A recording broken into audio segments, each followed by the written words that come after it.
Chapter 1 The Return of the Penniless. At 4 in Thief de Norn, it was not me all time. Surrounded by construction sites, Thes Malster Friestorrent, while a noten Gulfeden Dost, certain lilac Dany semblance so for pleasant environment. Yet, the culinary skills of the restaurant Sona were reunited bly impressive. Assistant Yang, having nearly finished his meal, discreet Liglan Sijapeth Isbos, Tansi I, Jose Takros from Imarnan Conger wers figuri meets Shuka setting. Assistant Chan Ottasi Totson said they rarival, Tan had been casting his gaze toward the left side, frowning in concentration. For Sermoni typical Lider Verdove curiosity, this behavior from Tan was but surprising and intriguing to Assistant Yang. Unable to contain his curiosity, he followed his boslany of sight and turned to look. What sore left him momentarily stunned. In his hunger, he hard overlooked a dungle dressed in white, perhaps more accurately described as traditional attire sitting by the roadside. Other feet stood a cardboard scene, evidently taken from a box, emblazoned with a line of text. The handwriting was elegant, but he content was rather astonishing to Assistant Chiang. There were 3 lines. Divine calculations. Fortune and love, luck and wealth. All came before told, beauty eating come satiety price. Assistant Chiang Ordenthel perchukali softly. Just then, a gust of winds swept by, causing the sign to topple to the ground. It was only upon its full that Assistant Janotti seat back off the sign bore a more text. Again, 3 lines. The Great Healer Reborn. Specialize in difficult ailments. Also quite expensive. Thegel's face was devoid of an eye makeup, yet shepherd's debut out they teven sermon like Assistant Chang, ho Hayden counted countless beautiful women couldn't help beauty admiring Woodley. She's undoubtedly the most stunning girl he had ever seen without exception. Noticing the Toman watching her, Thegel lifted her gaze and briefly met eyes. Then Shella would her had resting her chin on her hands, appearing somewhat melancholic. At that moment, Assistant Jack Ward gnawing as a precious laughter, bursting out, Tan, this is so amusing. That gel must be bit dafto be doing thys at Sir Cowagage. Vuyen was no tard of hearing in fact, her hearing was her potent most. Sheckold clearly hearthy man's loud laughter. Understanding that you was mocking her, she picked up the forlorn signand approach at Hatoman. Assistant Jin slaughter ceased abrupt lias why and walked towards him, and felt her sudden hold of apprehension. Could she be coming to confront him in anger? Hegland's Tan, quickly rising to his feet, adopting Aston Seth that suggested he was ready to defend himself, though he appeared to shield his boast from Marnie Forlight. Unbeknownst to him, Vuyen was equally startled by Assistant Chan's sudden movement. Looking up, Schmith's fierce expression and tentatively asked, "Do you want to hit me?" Assistant Chan was taken aback by her question. Wasn't it you Harris Arbar strike him? Faced with Thegel who had clenched her fists, Assistant Chin's mind was filled with question marks. In this moment, ho was truly poised to make he move. Her tone knew his fuss, and heard him in Orsbrash, suggesting she was quite capable of a fight. Tansy I, with an arrow of indifference, shot Assistant Jan a look, signalling him to sit down. Once Assistant Jan reluctantly turned to his seat, Tanterned Hyzat and Tyan back to Wyan and asked, "Is there something you need?" Vuyen rolled down her sleeves, which had been pushed up to her elbows, and nodded, "Boss, would you like curating for me first fortune telling? It won't cost 99.99 or even 9.99, I just need a meal." Noticing the wheelchair-bound individual watching her, Vuyen raised her gaze in return. Some people posser sani nato rar that starkly contrast star surroundings. The man before her, clad in a finely tailored suit with narrate like croppy dare, exuded a nairo fefficy and sarn praps are in tough prestigiousness.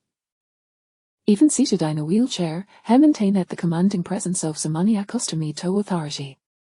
His strikingly handsome Ephus boreal uring phoenikes, yerter depth shelled a shadow gloom. Those varieties, capable of instilling fear with aimriglance, now seem to regard Vuyen with a contemplative curiosity or thirst hostility. This was not meant for Vuyen top under shutouts. She withdrew her gaze, considering how to elicit sympathy, and then raised 3 fingers. "I've been here for 3 days without food." Assistant yankled how'd le believe 8. In this day and age, ways it possible for Sir Money to go 3 days without eating? In shock, he blurted out, "Your recipe can ta 4-day meal." I was surpreso of Imani, Wyan shrugged, expressing her frustration, is Kevin jud for day in Dina Tennywan, seeing Simon at Hebridge making moneth Ruffertuni telling, I'd cider toast up my own stall. Vuyan had maintained a calm demeanour up to this point, beauteous he continued, here he's rolled dramatically. But I didn't expect to encounter a pervert, he wanted me to read his spam, and when I asked for payment, he tried to meta his house, spouting filthy words. I couldn't take it anymore and ended up beatting in that anyway in ways all I had to cover his medical expenses.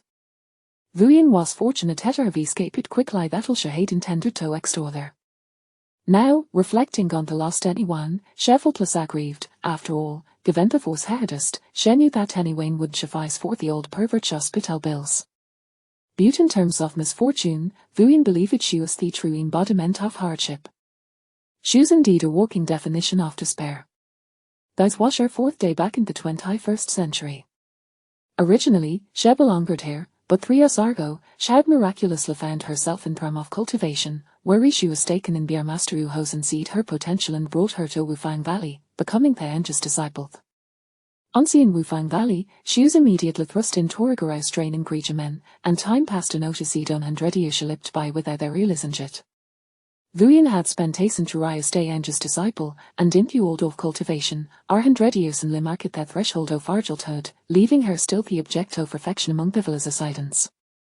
Unexpectedly, during the tribulation, she was sent back to the 21st century. And here, only 3 years she develops it since she left. Fact that a lightning ribulation had her led her back to the 21st century was something Wyan had never anticipated. To protect her belongings from being struck by lightning, she had removed of everything detachable, resulting in her now being sent back, utterly destitute. Her entire spiritual estate had accompanied her, but her spiritual energy had been depleted by the lightning ribulation, leaving her unable as it. The most valuable possession had waste Hugh height a robish war yet in the 21st century without spiritual energy it was utterly useless. Compared to ordinary clothing, it was merely a durable garment. Even more tragically, her body, weakened long since cessy acid to require food, now found itself revenues without any spiritual support. Chapter 2 A meal in exchange for a reading. Assistant Yang Yupan Huringertail weighs at a loss for whether Tola Forto empathize with Thegel's misfortunes. It's true lie in appropriate for some money-arrangatory sort of deception, here marked, gesturing toward the cardboard scene, you'd be better off finding as to Job. Just as Assistant Yang weighs about 2 for further admonitions, Tansy unexpectedly slid him in across the table, succinctly stating, order for yourself. Assistant Yan did not look his bow-strapped lion thigh, stealing furtive glances, his mind racing with speculation about when Tan Huber could be so accommodating. Wuyin, desperately hungry, seized the menu and ordered a meat dish, a vegetable dish, a soup, and a staple. After placing her order, she pulled at her tossed opposite Tan, setting her cardboard scene unanimity care beside her, resting gony hand on the table. What do I want metred? Give my a birth date. Her reading in exchange for Amalate as mall restaurant if the people from Wufang Valley found out, Vuing Knush would bet his object off to ridicule. Tansy withdrew his gaze inclined, I don't believe in such things. Wyan Waster Kenneback, I say they you dot mobilities bickers of me earth, or dyers impl not believe in metaphysics. Tanker led the corner of his myth, offering a brief explanation, I only believe in myself. This left Vuyan momentarily speechless. I don't owe we anything, outsiders often find themselves in debt to others, wish Isaac into incurring my consequences. Wyan inquired, if you won't let me read for you, how can I repay you for this meal? Tan did not respond immediately, contemplating for a few seconds before speaking a lasciver question, and a few answered truthfully, well call it even. Wyan raised an eyebrow, unperturbed, go ahead and ask. This question seemed to have been in his mind for quite some time. As soon as Wyan finished speaking, Tan posed his curry heavy wem for it day.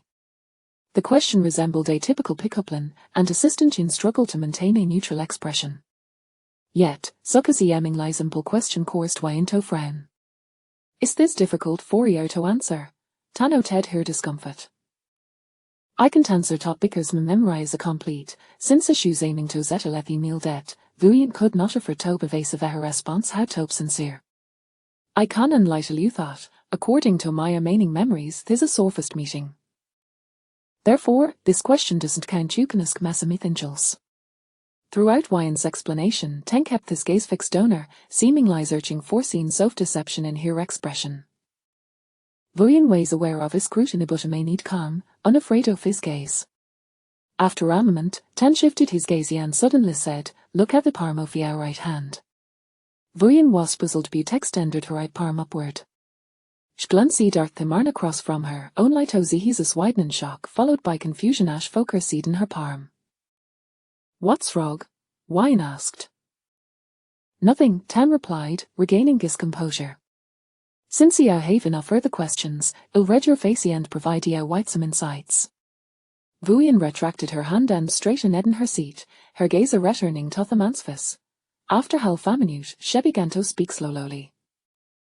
"From your features, I just wouldn't that you come from royal the family, born into privilege. Money has never been a concern for you, and your fortune is quite favorable.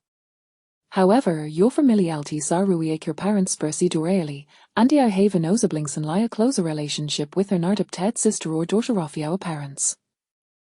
While our financial is strong, your other fortunes are lacking. You ready need fast from your tribulations, having already served vetwo. First waste the loss of your parents' your life was after at the cost of theirs. The second tribulation occurred 3 years ago." As Wyan concluded, her brow forehead slightly, but before she could continue, Assistant Jan scoffed. "My boss is the president of Tan Corporation. The things I've mentioned are direct common knowledge available online. You lack the skill to even deceive effectively." Assistant Jan's attitude toward Thegel was not only of disdain but rather disbelief for the lackluster performances economist, merely gurgitating information easily found on the internet. Even began to suspect that she was attempting to tract Tan's attentine through this unconventional method. Vuyen was unfazed by a skepticism and nodded, continuing, "There'd major tribulation for Mr. Tan yesterday, and it will occur in north. To avert this calamity, from the moment Julia Vethi small restaurant you must travel south and avoid heading north, and see your return home don't adventure take in before dawn." As Wyan spoke, the restaurant owner emerged to serve Vethi dish and, overhearing her words, chuckled, "Oh, a Rio fortune telling he, young lady, you seem quite knowledgeable. Winner tell me an illustricky trick?" Vuyen turned to Thurner and asked, "Are you certain you want a reading?" Pointing to the sign should place it on the chair, shed, "On a reading costs 1,000. The owner, taken aback, quickly shook his head. No, I can't afford that. The blind fortune teller at the market charges and light went jofty. I don't even earn 1,000 in a day." He had merely been bantering with Thethengel, thinking Sir Money so I don't count naposi bleib series about this linear of work. To his surprise, Thegel boldly asked him if he went to Derriading. Thus Milaner, intrigued, asked, "If I overtold tis boss that this tribulation is in the north, what will happen if he doesn't listen and had snorten I way?" Savringery and a toya comer, Vuyen replied, "Matter of fact lias ha pick juffer chopsticks to eat." Since such habergun her firsting, Vuyen had long forgotten what he felt like to behangry. In Wufang Valley, where the spiritual nagi was abundant, it was common to meditate for 2 years without needing a drop of water. Assistant Chen was momentarily rendered speechless, the gravity of Vuyen's last statement striking him with fear. Seeing this, Turistoranton realized it was inappropriate to continue joking and quickly turned back to the kitchen, pretending to be busy. Among the 3 of them, Assistant Jan remained in shock, while Vuyen focused intently on Hermel, feeling justified in her exchange of reading for food. In contrast, Tan's reaction to their reading was surprisingly subdued, leading him to ask a seemingly trivial question, "What is your name?" Vuyen swallowed her fibber for responding, "Wuyin." "Is your surname Wu, the character for Wu?" Tan inquired. "It's Wu Pythagoras radical, followed by Inus in music," Wyan clarified.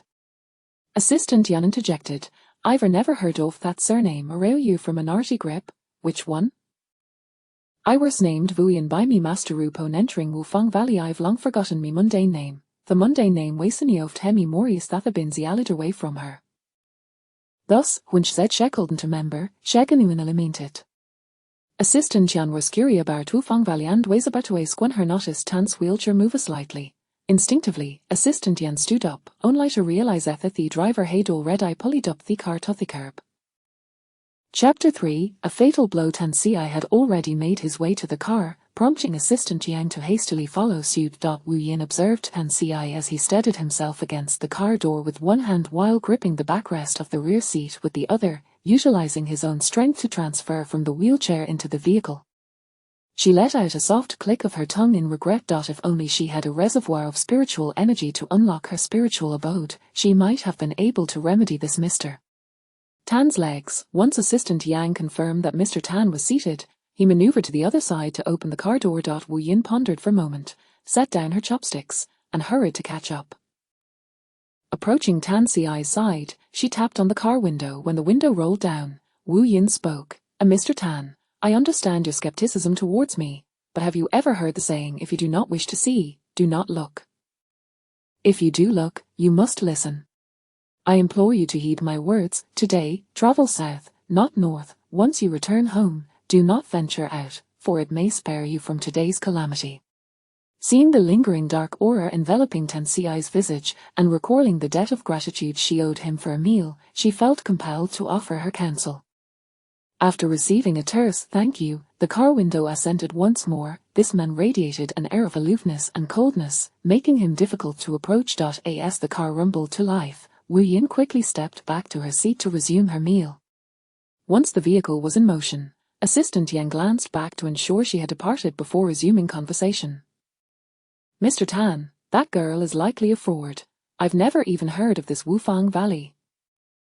If she truly possessed such prowess, she wouldn't be in a position where she can scarcely afford a meal. Tan Ci remained silent, merely lowering his head to massage his temples before suddenly inquiring, what are the arrangements for this afternoon? Assistant Yang promptly shifted from their previous casual banter to a more professional demeanor. In an hour, there's a meeting with the RD department that requires your attendance. Additionally, the elder at the ancestral home called this morning to inform you that dinner is to be held there tonight, where a girl with ties to the Tan family will be visiting. Upon realizing that both the company and the ancestral home seemed to lie to the north, Assistant Yang couldn't help but wonder at the coincidence. Postpone the meeting until tomorrow morning, and inform the ancestral home that I am unwell and will not be attending today, Tan Ci instructed, turning to the driver. Uncle Wang, take us straight home. Uncle Wang acknowledged the command, making a right turn as they exited the small road, directing the vehicle towards the southern district of the city. Assistant Yang refrained from speaking further. Just a moment ago, he had labeled her a fraud, yet Mr. Tan abruptly cancelled all afternoon engagements to return home. The journey from the construction site to Tan Ci's villa typically took an hour. It was only after they entered the community that Assistant Yang dared to pull out his phone to scroll through short videos. To his astonishment, the platform immediately pushed a trending news story. He glanced at it and gasped aloud. Mr. Tan, you must see this. He hurriedly handed his phone over, exclaiming, there's been an incident on Hongyang Road. Hongyang Road had been the only route to the company for the past few months, as the alternative road had been under construction.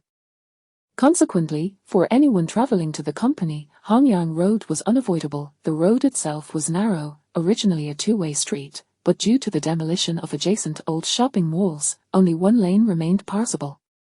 During peak hours, traffic could be stalled for half an hour without any sign of movement. 15 minutes ago, a crane on the construction site malfunctioned, causing an enormous metal plate, weighing several tons, to plummet from above and crash onto this very road, killing the son of the mall owner who was inspecting the site on the spot. Mr. Tan, you must see the footage, it's terrifying. That massive SUV was completely crushed. If I recall correctly, that vehicle had been modified. Assistant Yang's voice grew increasingly anxious. Had Mr. Tan not cancelled this afternoon's schedule and returned, considering the timing, our vehicle would have been at the scene. A metal plate of that magnitude falling could have crushed several cars. I saw in the video comments that this deceased individual had been blocking traffic for quite some time, and prior to the accident, he had been in a dispute with a passerby, preventing them from moving for over half an hour. In the end, the passerby, frustrated, reversed their vehicle to leave, while the deceased, in a fit of pique, decided to wait until the passerby was far enough away to continue on his own, not realizing that he wouldn't have the chance before the accident occurred. Had Mr. Tan not returned home on a whim. It was conceivable that he and his companions would have been caught in that terrible incident. Of course, given Mr. Tan's stature, the wealthy heir would not have dared to challenge him, but a brief exchange of pleasantries would have been inevitable. As Assistant Yang continued to ruminate on the implications, a chill crept up from his feet. He finally understood the meaning of dread. Mr. Tan, that girl possesses some remarkable abilities. Assistant Yang felt an overwhelming urge to crawl back and cling to the magnet's leg in repentance, regretting his earlier dismissive attitude and insinuations of her being a fraud. Though young, she was undeniably gifted. After watching the entirety of the video, Tan Ci returned the phone to Assistant Yang, his expression remaining placid, as if he had merely escaped a minor inconvenience. Upon parking in the garage, every corner of Tan Ci's home had been redesigned and renovated following the incident, with all modifications made to facilitate his mobility as much as possible. Even the garage featured a wall-mounted handrail beside the car door and an elevator providing direct access to the residence, significantly easing the movement for Tan Ci, who relied on a wheelchair. The two proceeded directly to the study, where Tan Ci retrieved a file from a safe. Assistant Yang initially assumed it contained crucial documents, only to find Tan Ci extracting personal information along with several photographs. Mr. Tan, isn't he the person in these photos the same as that Wu Yin we just met? Assistant Yang exclaimed, astonished. Do you know her? Otherwise, how could he have secured her photograph and information within the safe? Examine this document, Tan Ci instructed, placing it on the table. Assistant Yang took it and glanced down, responding with a surprised, This isn't Wu Yin, it's Cheng Yining. Isn't she the one who identified Mr. Wei's brother, resulting in him serving 2 years in prison? Assistant Yang had never met Cheng Yining, but had heard her name from Mr. Wei. How can this Cheng Yining bear such an uncanny resemblance to the Wu Yin we encountered today? Could it be that Cheng Yining has a long-lost identical twin? Assistant Yang was utterly bewildered. They look almost indistinguishable. Even identical twins might be hard to tell apart in childhood, but as adults, even the closest of twins would not typically be so indistinguishable. Tan Ci considered this possibility and promptly dialed his friend Wei Xin. As soon as the call connected, Tan Ci inquired directly, Wei, does your classmate Cheng Yining have an identical twin sister? Wei Xin happened to be in Wei Xin's office at that moment.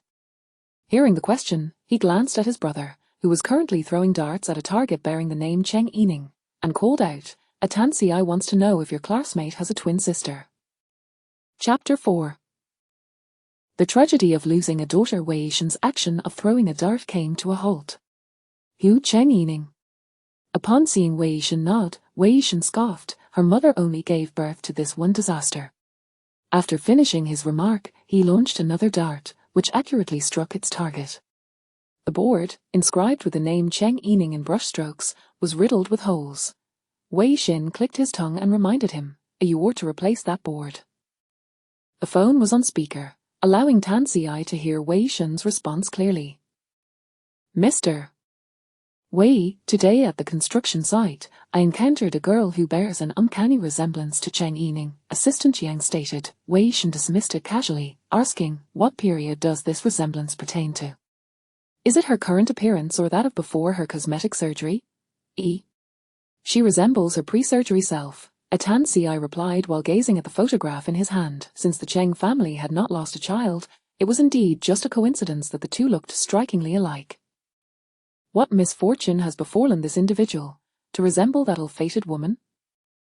Wei Xin chuckled darkly. If I were her, I would rather mar that face beyond recognition. His words were laced with personal grievances, and Assistant Yang thought to himself that, in all honesty, who would dare ruin such a beautiful face?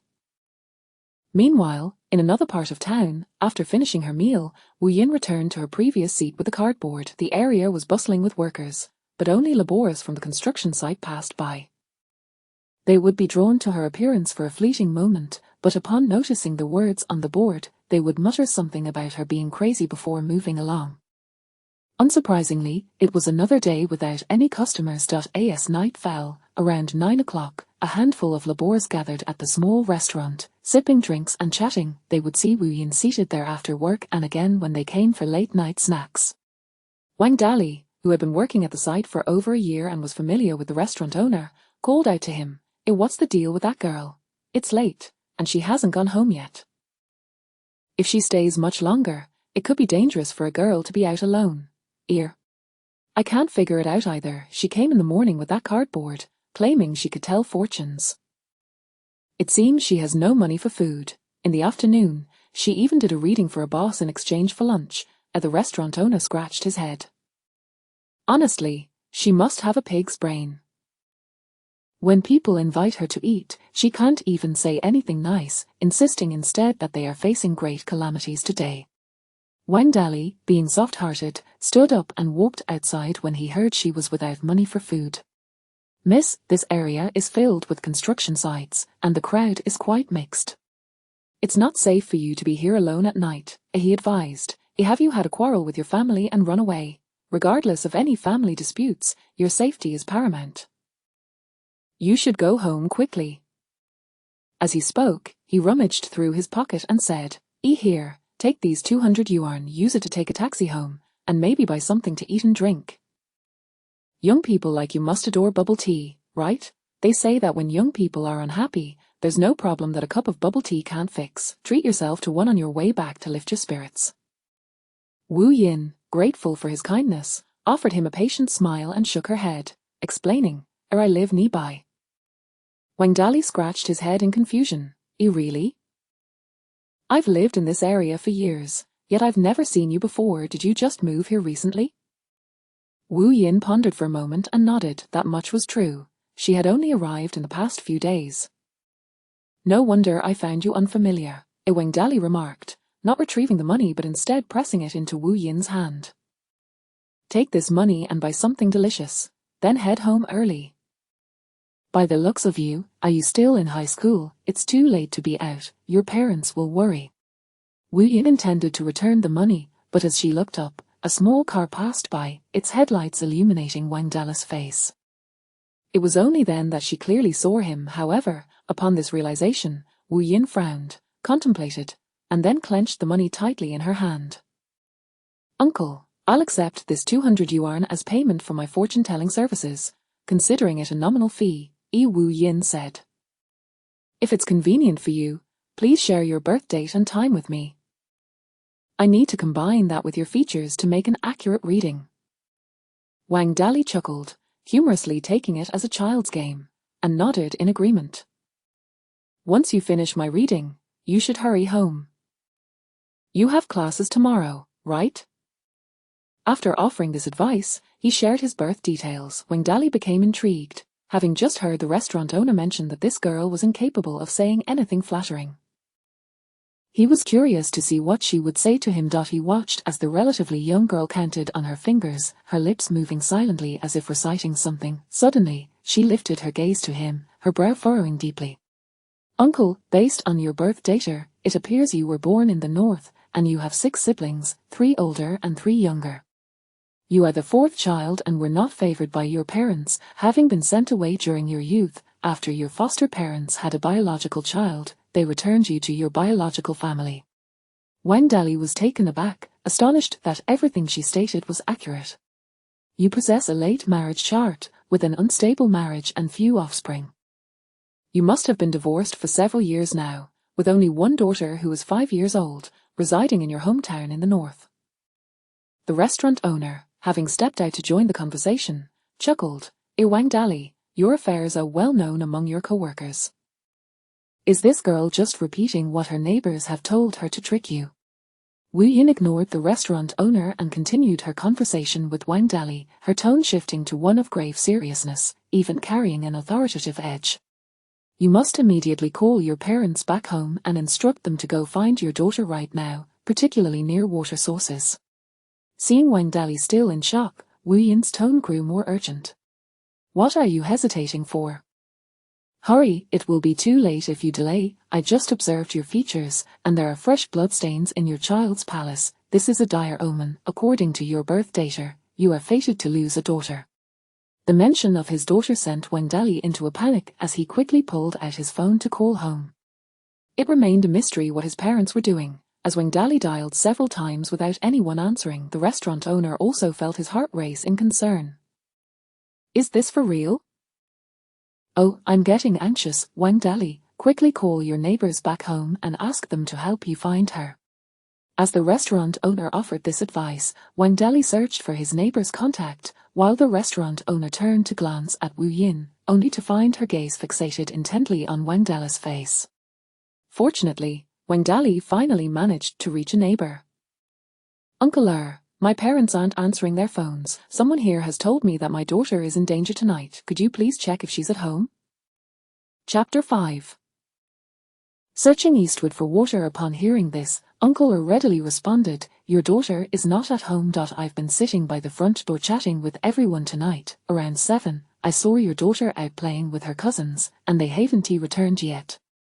Your father is at the village shop drinking, and your mother is at your aunt's house playing cards. There's no one at your home. Upon realizing that no one was at home, Wang Dali grew increasingly anxious.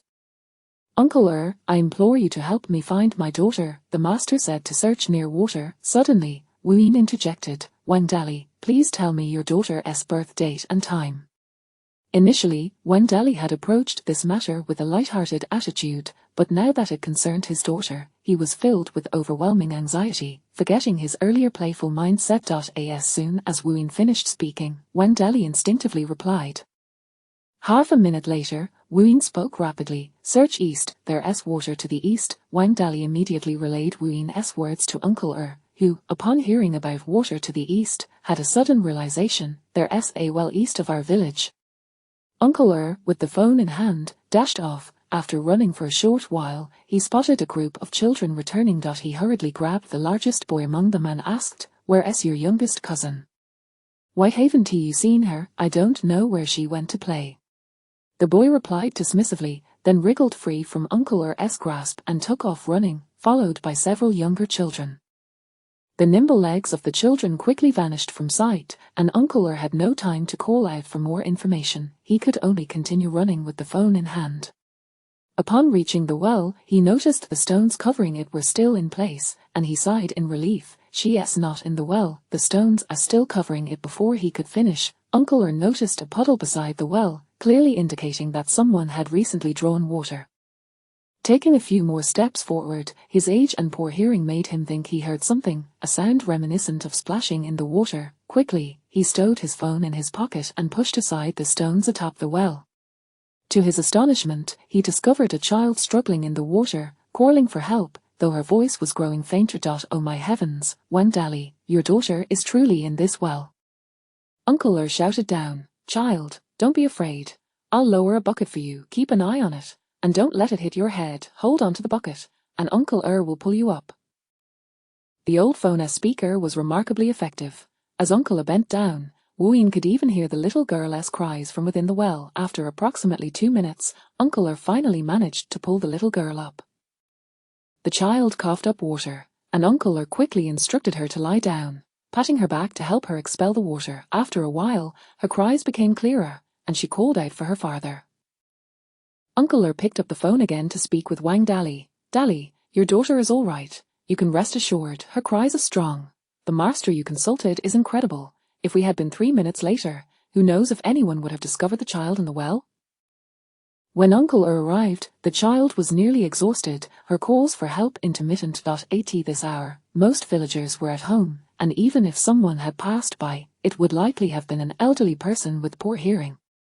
With the heavy stone covering the well, anyone passing by would not have heard the child's cries unless they listened closely. Therefore, had they been 3 minutes later, the child would have truly been lost. Child, your father is on the phone, come speak with him. Uncle placed the phone by the girl's ear. Wang Dali, overwhelmed, collapsed onto the ground, a middle-aged man with one hand on the phone and the other wiping away his incessant tears. His voice trembled as he spoke, filled with fear. Sweetheart, Daddy's here. Don't be afraid, I'll buy a ticket and come home to fetch you tomorrow. Wherever I go, you will be with me. It doesn't matter if I endure hardships or fatigue, as long as you are by my side, that is all that matters. The restaurant owner, previously so tense he could hardly breathe, nearly suffocated from holding his breath, finally exhaled in relief. He glanced at Wu Yin, his gaze filled with admiration. "You truly are a master. I was disrespectful today. It was indeed miraculous. Without this master, Wen Dali's daughter might not have survived." Wen Dali expressed his gratitude profusely to Uncle and after hanging up, he knelt before Wu Yin, bowing his head. "Master, if it weren't for you, my daughter would have perished today." Wen Dali wiped his tears and continued, "Everything you foretold was accurate. I am the fourth son in my family, with older brothers and younger siblings. I was never valued growing up, struggled in school, lacked the charm to endear myself to my elders, and had no means to earn a substantial income to bring pride to my parents. I only married in my 30s and finally had a daughter, but my wife left me, claiming I was incompetent. My parents never cherished me, and even my daughter was not favored by them. Yet, I had to venture out to work and earn money, so I could only leave my daughter in my hometown, sending a little money each month for my parents to look after her. I knew my daughter was enduring hardships back home, but I always thought I could wait until she grew a bit older and I saved enough to buy a house in the county and bring her to live with me. Yet I never imagined I would nearly miss the chance to see my daughter grow up." Wen Dali, a grown man, wept tears like pearls, his heart heavy with sorrow as he spoke. "A child's childhood is fleeting, and the years of carefree innocence are even shorter. You wish to wait for her to grow up, but when she does, her heart may drift far away due to your absence. Children do not understand what luxury is. They do not know what a good house is. For your young daughter, simply being with you, her father, is the happiest thing in the world." Wu Yin helped Wen Dali to his feet. "After your child was rescued, the first name she called was not her grandparents, but yours. So go and bring your child to your side." The restaurant owner nodded vigorously. "The master speaks truly. Though her grandparents have cared for her for so long, the first person she thought of upon being saved was not them, indicating they do not truly cherish the child. Though she is young, she is not foolish. She knows who loves her and who does not." Wang Dali wiped his tears and expressed his gratitude, then fumbled in his pocket. However, in this age of digital payments, the 200 yuan in his pocket had been there for quite a while. "I heard from Boss Wang that you charge 1,000 for a divination. Master, may I transfer the money to you via my phone?" Wang Dali said. "That 200 yuan is for buying you milk tea. It doesn't count. I must pay you separately for the divination." Wu Yin shook her head. "I initially stated I would charge you 200 yuan for the consultation, so this divination falls under that amount. I have already received the payment, and the divination is complete." Chapter 6 Planting Radishes at Midnight. Wu Yin remarked, "Wen Dali, although your destiny does not promise great wealth, your diligent and earnest nature, coupled with your kind heart, ensures that you shall never suffer from hunger or cold." Wen Dali, being benevolent, could not bear to see a young girl sitting alone by the roadside. Despite earning a meager income, he treated others with the same care he would extend to his own daughter, which led to Wu Yin accepting 200 yuan from him in exchange for divination. Kindness of heart is never misplaced. Your daughter's major trials have passed. Although she may encounter minor setbacks in the future, they will not amount to significant troubles. In your later years, you will be able to enjoy the blessings brought forth by her. As the saying goes, those who survive great calamities will surely find subsequent fortunes.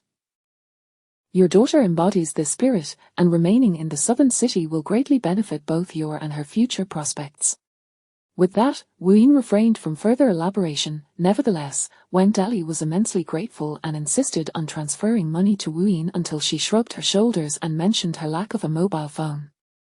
Wen Dali promptly purchased a train ticket online for his return the following day, foregoing a late-night meal. He hastily called his foreman to request leave before returning to pack his belongings for the journey ahead, all while asking the small restaurant owner to keep an eye out for affordable rental accommodations in the vicinity.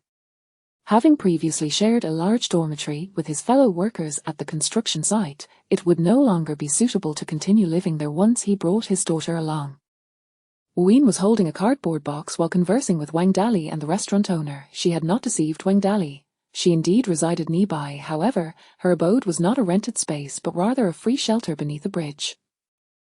This area was undergoing development, with construction sites scattered everywhere, and by 10 o'clock at night, the riverside was devoid of any human presence. Due to the surrounding construction, the riverbank was not particularly pleasant, littered with building debris and several mounds of sand resembling small hills.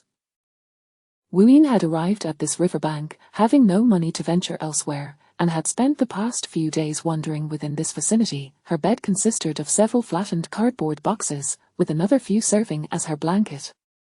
Fortunately, though her corporeal form lacked spiritual energy and felt hunger, it was not susceptible to the cold. Had she been in Wufang Valley, she would not need sleep. Meditative practice would suffice for both cultivation and rest.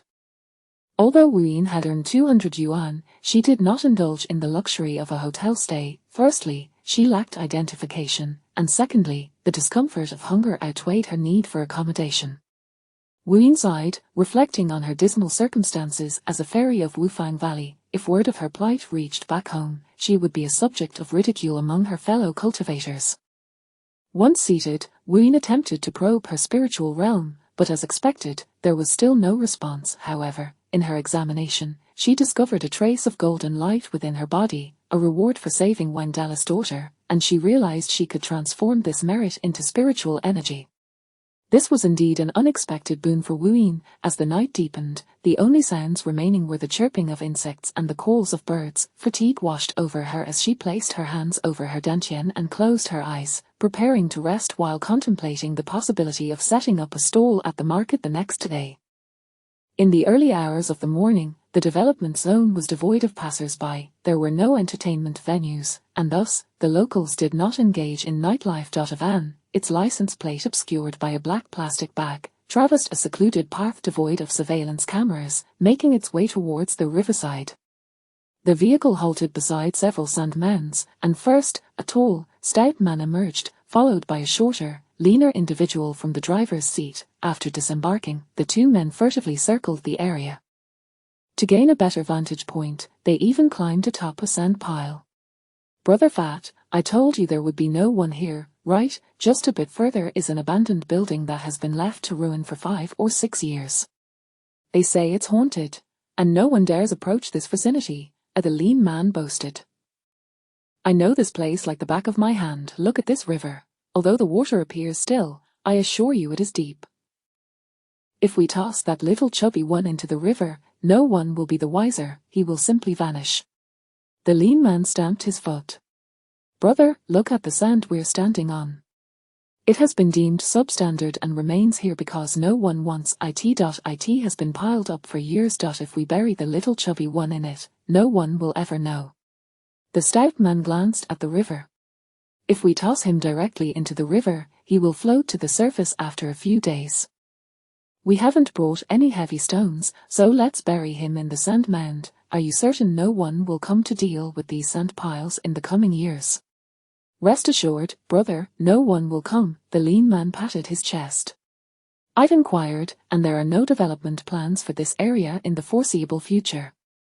Development zones progress incrementally. You know, that vast area to the east will take ages to develop. Besides, with the haunted abandoned building so close by, who would be foolish enough to want this land?"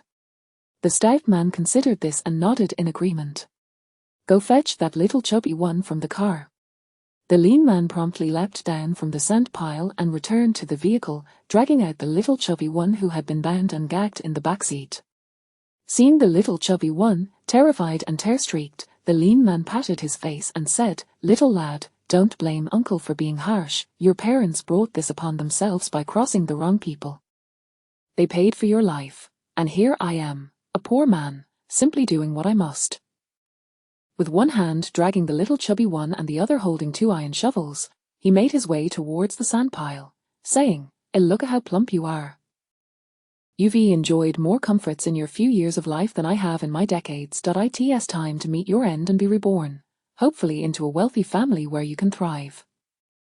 Once at the sand pile, the lean man tossed the little chubby one aside and handed an iron shovel to the stout man, grinning as he said, Brother, let us dig a hole and bury this little chubby one. Doesn't he feel like we're planting radishes? I must say, this radish we're about to plant is quite plump and will fetch a good price." The stout man chuckled in response. This is no radish. It's more akin to ginseng." The two exchanged jests as they began digging in the sand pile, but after a few moments, the stout man complained, "How long has this sand been piled up? It's not loose at all. It's as hard as rock. Brother, The sand here was deemed substandard from the start. It was mixed with soil when piled and has been here for quite some time. It is only natural that it's compacted. This works in our favor. A solid burial will ensure no one discovers anything. Wouldn't you agree? The lean man flattered. Chapter 7. Rescuing the little chubby one. Ween was stirred from her slumber, her acute hearing faintly distinguishing the sound of a child's cries. Following the sound, she unexpectedly overheard two individuals discussing the planting of radishes and ginseng. Glancing nearby, she then realized that the radish ginseng they referred to was, in fact, a chubby little boy. Observing the child, who appeared to be merely 5 or 6 years old, she noted the tears streaming down his face as he writhed helplessly, bound like a worm, desperately attempting to escape. The stout man turned to see the child trying to roll under a sandpile and promptly seized the boy by his feet, unceremoniously tossing him into a pit that was already half a person deep. This little chubby one thinks he can run away. No one has ever escaped from my grasp, the stout man declared, as he began to shovel dirt into the pit. The practitioners of the mystical arts moved with great stealth. Neither the stout man nor his lean companion noticed Ween as she approached from behind.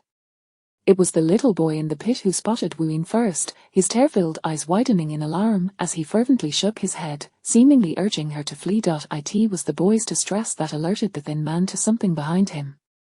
He turned to see a girl clad in white, and recalling the ghost stories surrounding the dilapidated building, his hair stood on end as he screamed, "Oh my, a ghost!" The shriek startled the stout man, who turned around, but before he could discern what was behind him, a hand struck his head, rendering him unconscious in an instant. Ween, having raised her hand like a blade towards the thin man, found that he had already fainted from fright before she could even make contact. "Useless," she muttered, retracting her hand. She then crouched down and swiftly pulled the little boy from the pit, before delivering a kick to send the stout and thin men tumbling into the pit themselves. Observing them now head first in the dirt, Ween contemplated for a moment, then waved her hand, using her spiritual energy to flip them over so that their heads pointed upwards. With another gesture, she caused the sand to return to the pit, burying them up to their chests. "Isn't this how one plants radishes?" she mused. After completing this task, Ween finally untied the ropes binding the little boy and removed the tape from his mouth. The chubby boy, named Zhao Yu, had eyes that were nearly squinted shut due to his roundness, yet they now widened in astonishment. Ween waved her fingers in front of the boy's eyes and exclaimed, "What a silly little one you are." Zhao Yu snapped back to reality and hurriedly clarified, "I'm not a fool. I can talk." He sniffled and wiped his tears with his hand, asking in a daze, "Sister, are you a fairy sister or a ghost sister? I just saw you." Mimicking Ween's earlier gesture, he added, "Sister, you did that, and those two bad guys fell over." Then with another wave, the dirt just slid into the pit by itself. Ween found the child amusing and remarkably brave, for despite the terrifying experience of being kidnapped and nearly killed, he had not been frightened to the point of losing his wits and could articulate his thoughts clearly. Gently pinching the boy's cheek, she reassured him, "I am not a ghost." To her surprise, Zhao Yu, displaying remarkable courage, reached out to touch Ween's hand, exclaiming, "It's warm. Sister is really not a ghost." "Then you must be a fairy. Thank you, fairy sister, for saving me." Ween smiled without offering further explanation, pulling the child to his feet and brushing the sand from his clothes. However, it was evident that he had been dragged along the ground, as his pants and shirt were both torn. "It's quite late, and your parents must be worried sick," Ween said, gently patting the boy's head. "Can you walk on your own? If so, I will take you to the police station." Zhao Yu nodded, his small hand instinctively grasping Ween's, seeking comfort in her presence. The police station in the development zone was quite far from the riverbank, and as neither of them had a mobile phone, they got lost along the way. Initially, Zhao Yu was able to walk, but after an hour, it became apparent that he could no longer keep up. Though he did not complain of fatigue, his steps slowed significantly, and he appeared weary, rubbing his eyes which threatened to close at any moment. When Ween turned to look back, the boy quickly dropped his hands from his eyes, wide awake, and she couldn't help but chuckle at his earnest expression. Bending down, she lifted him onto her back. Zhao Yu hesitated. "Sister, am I heavy? I'm really fat. My dad says I'm a little chubby, and my mom can't even carry me anymore." Coincidentally, I possess great strength, Wu Yin replied, demonstrating her prowess by effortlessly lifting Zhao Yu with one hand, raising him above her head before gently setting him down again. Do you believe I could carry you like this all the way to the police station? However, while I could do so, it would surely be uncomfortable for you, so I will continue to carry you on my back. Since he could remember, Zhao Yu had never been lifted like this before. He felt no fear, in fact, he found it exhilarating and fun, urging Wu Yin to do it again. At 4:30 in the morning, the officers on duty at the police station were astonished to see a slender girl carrying a dirty little boy as they entered. Zhao Yu, though grimy, was giggling joyfully as he was brought into the station. Little chubby one, we've arrived at the police station, Wu Yin announced as she gently set the child down and explained the situation to the bewildered officers. This boy was kidnapped by two men, and their van is still parked by the river. They were digging a pit in an abandoned sand pile to bury him when I happened upon them and rescued him. Oh, by the way, those two villains are now buried in the sand pile. If you follow me, you'll be able to see them shortly. As she spoke, Wu Yin nudged Zhao Yu forward, saying, this child is named Zhao Yu, and he remembers his parents' phone number. I do not have a phone, and we did not have the chance to notify his family along the way, so I would appreciate it if you could lend him your phone to call them. The long explanation was comprehended, yet the officer felt a sense of confusion, as if it were somewhat difficult to grasp. Nevertheless, he wasted no time in handing his phone to the dirt-covered boy. Zhao Yu indeed remembered his parents' phone number. Upon receiving the phone, he politely thanked the officer before dialing. On the other end, Tan Jie was frantic, having lost consciousness when the nanny was struck, leaving her unaware of the assailant's appearances. The entire family had been searching tirelessly, tears having long since dried. While driving aimlessly in search of her son, she envisioned a chubby little figure walking alone by the roadside, hoping to see him wave and call out, "Mama." When the phone rang, her instinctive reaction was to slam on the brakes and answer it immediately, recognizing the unfamiliar number without hesitation. Chapter 8, The Power of Strength. When the familiar voice of her child echoed from the phone, and she heard him call out, "Mommy," tears streamed down Tanjeri's face. "Where are you, my chubby son? You've made Mommy worry so much." "Mommy, I'm at the police station, and I'm safe now, please don't worry. A beautiful sister saved me. She's incredibly strong. She knocked out the bad guy in just a couple of moves and tossed him into the pit where I was supposed to be buried. Then she carried me to the police station to find the police uncles." At 5 years old, the child felt a wave of relief in this safe place, and in his excitement to speak to his long-missed mother, he couldn't help but boast about his adventurous day and the remarkable sister he had met. Upon hearing the phrase, "the pit where I was supposed to be buried," Tanjeri's heart nearly stopped. "Chubby son, please hand the phone to the police uncle. Mommy and Daddy will come to get you right away." Tanjeri was eager to see her child as soon as possible. After learning the location from the police, Tanjeri immediately initiated a group video call with her family.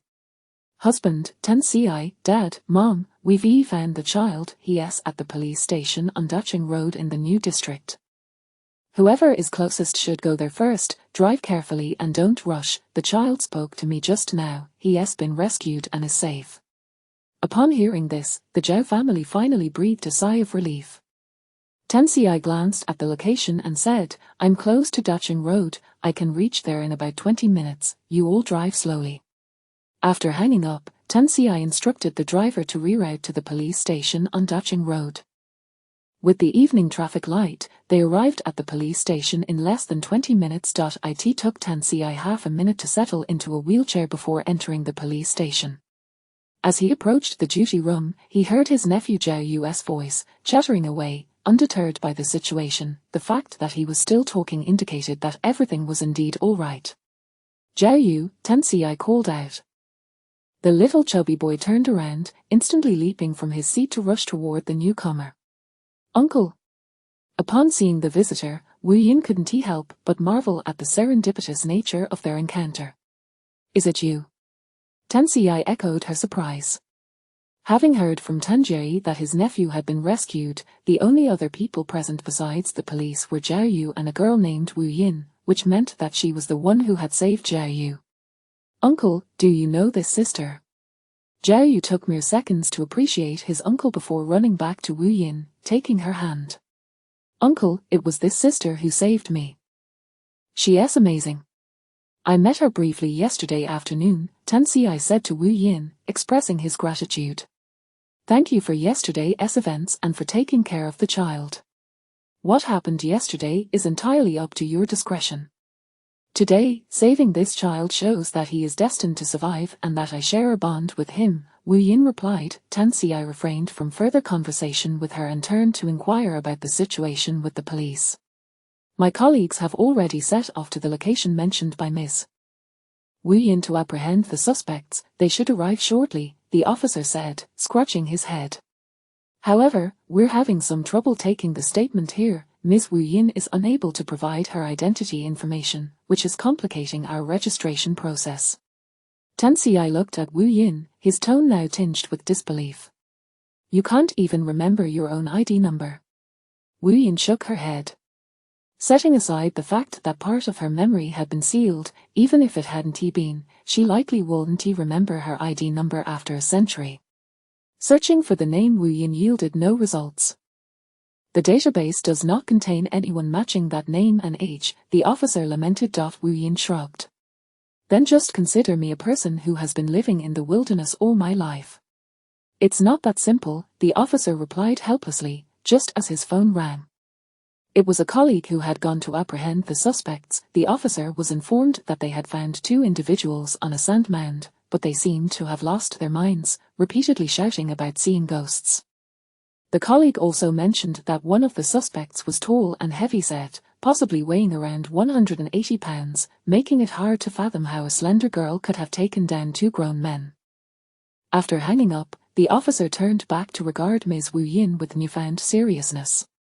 "Ms. Wu Yin, while I apologize for being presumptuous, your reluctance to divulge your identity, combined with the physical descriptions of the suspects, makes it difficult for me not to suspect that you may be involved in this act." The officer's expression was stern. "A girl of your stature raises questions about how you managed to subdue those 2 suspects. What is so hard to understand?" "It is because I'm strong," Wu Yin replied, spreading her hands. "I'm incredibly strong." "How strong can a girl really be?" the officer retorted skeptically. Wu Yin scanned the duty room before walking over to Tan Xi. She bent down and effortlessly lifted both him and the wheelchair overhead, as if it were a mere trifle. With a light-hearted tone, she declared, "See, I'm this strong." The officer gasped, while Tan Xi gripped the wheelchair's armrests tightly, not daring to move. Meanwhile, Zhao Yu clapped his hands in excitement. "Wow, sister, you're really strong. You lifted my uncle so high." At that moment, Zhao Jinluan and his wife Tanjie walked in and were taken aback by the scene before them. "This is utterly absurd." Zhao Jinluan rubbed his eyes. "Dear, am I seeing things? Did a girl just lift Tan Xi high into the air?" Tanjie shook her head. "I saw it too. Put him down, quickly." The officer snapped back to reality, urging Wu Yin to set Tan Xi down, fearing the consequences of any mishap. At this point, the officer was convinced that this girl possessed truly astonishing strength. Were it not for societal norms, he would have been tempted to squeeze her arms to see how such strength was achieved. "Officer, it was indeed this sister who saved me. She's not a bad person." Zhao Yu rushed to his parents. "Mommy, you should tell the police that she's really amazing and not in cahoots with the bad guys." Wu Yin gently set Tan Xi and the wheelchair down and continued to explain to the police, "I am a practitioner, having followed my master in seclusion in the mountains for many years, which is why I genuinely cannot recall my previous name or ID number."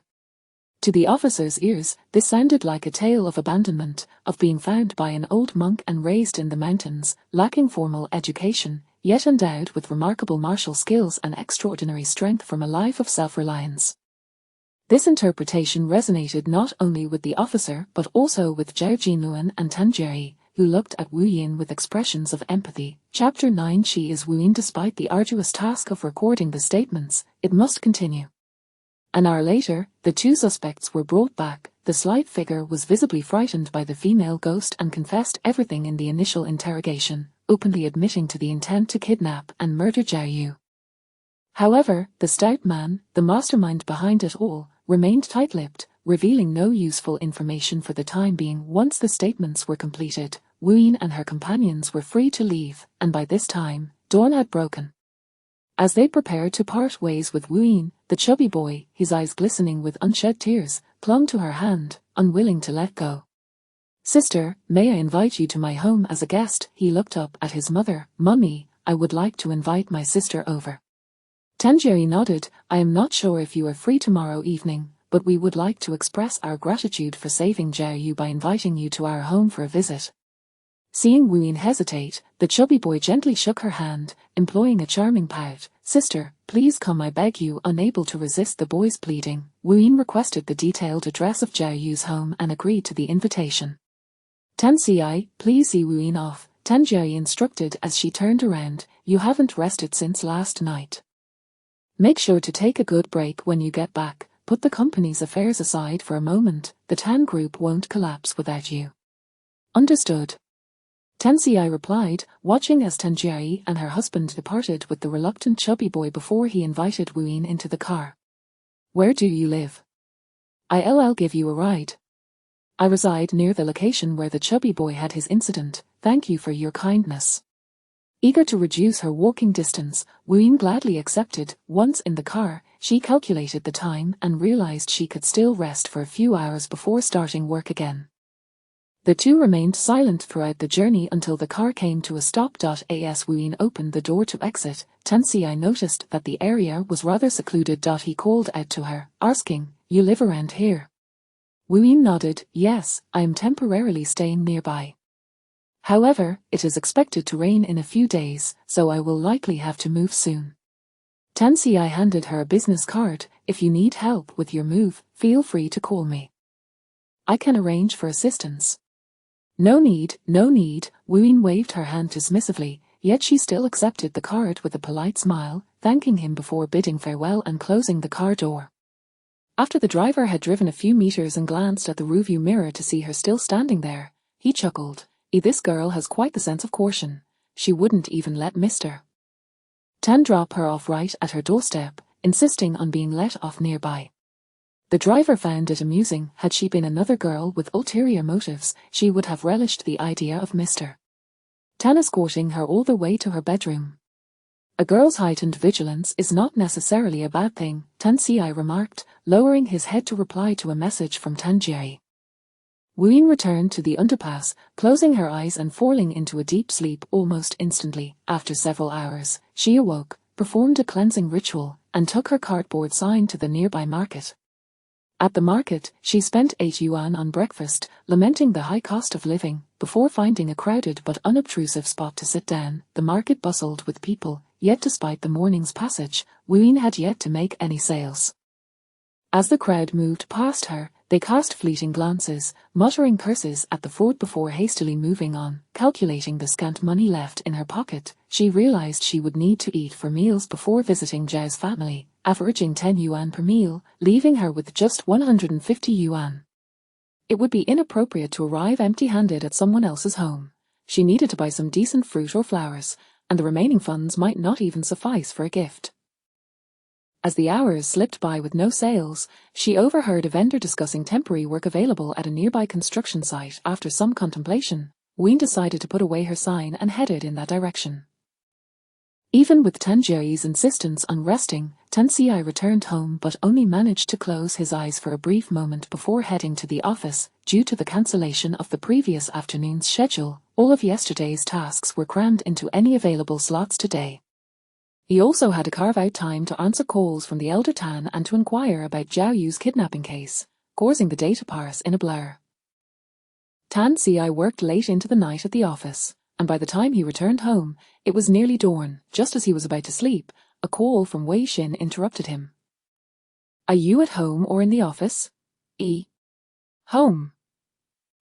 Tanci pinched the bridge of his nose, hearing Wei Xin's drunken lamentations in the background. "Has your brother been drinking again?"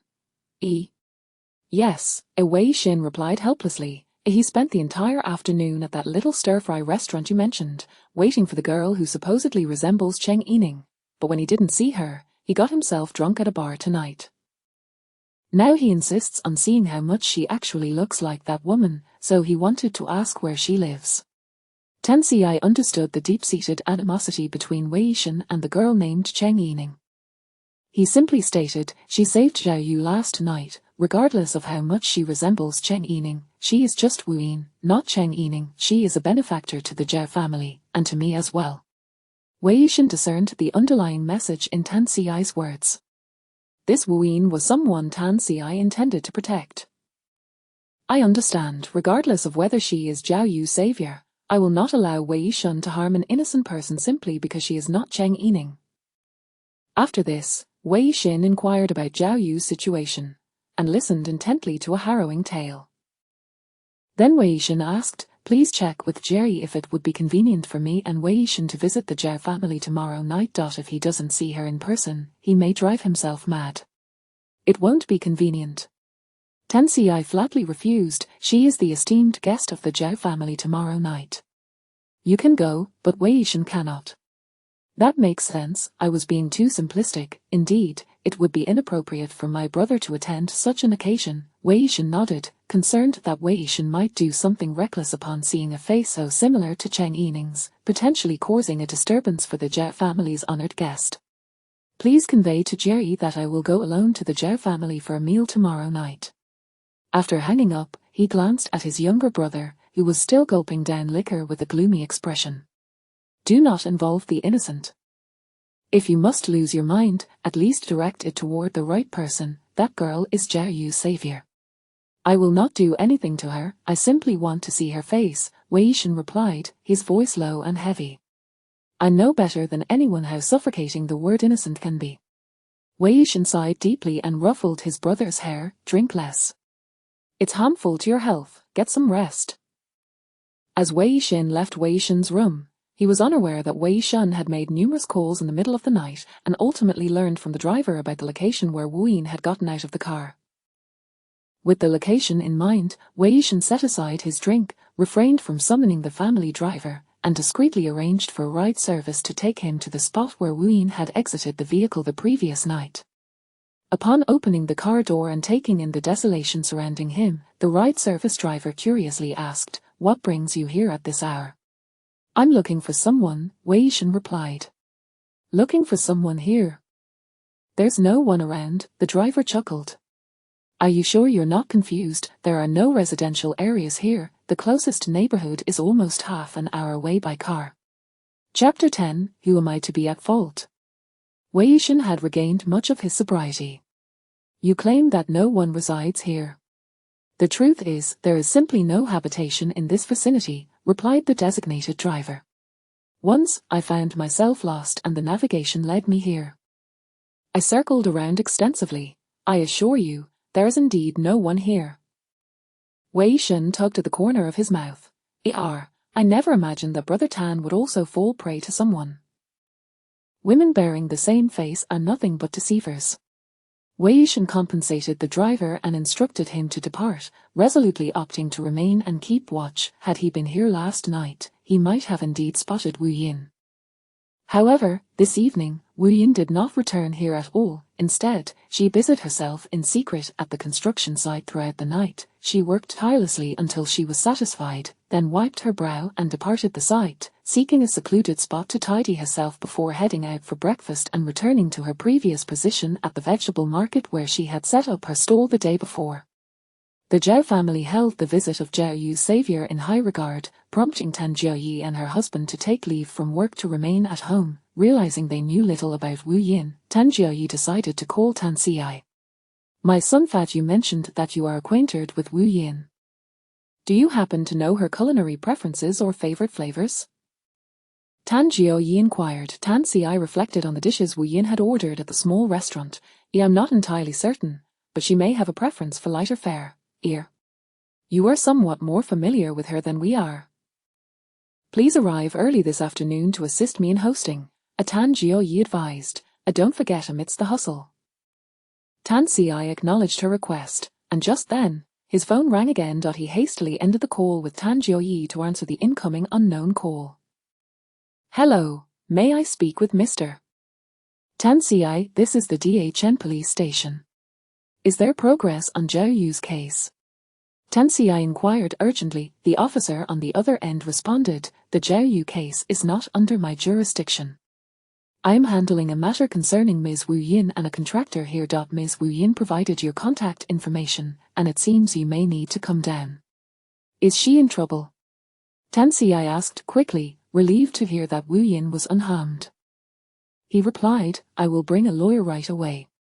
After hanging up, Tan Xi immediately instructed Yang Ming to notify the legal department to send 2 competent lawyers to accompany him to the DHN police station. Traffic was somewhat congested, and an hour and a half later, Tan Xi arrived at the police station with Yang Ming and 2 adept lawyers from the Tan Group's legal department. Seeing the formidable entourage Tan Xi brought, Wu Yin felt a twinge of guilt as she lowered her head to touch her nose.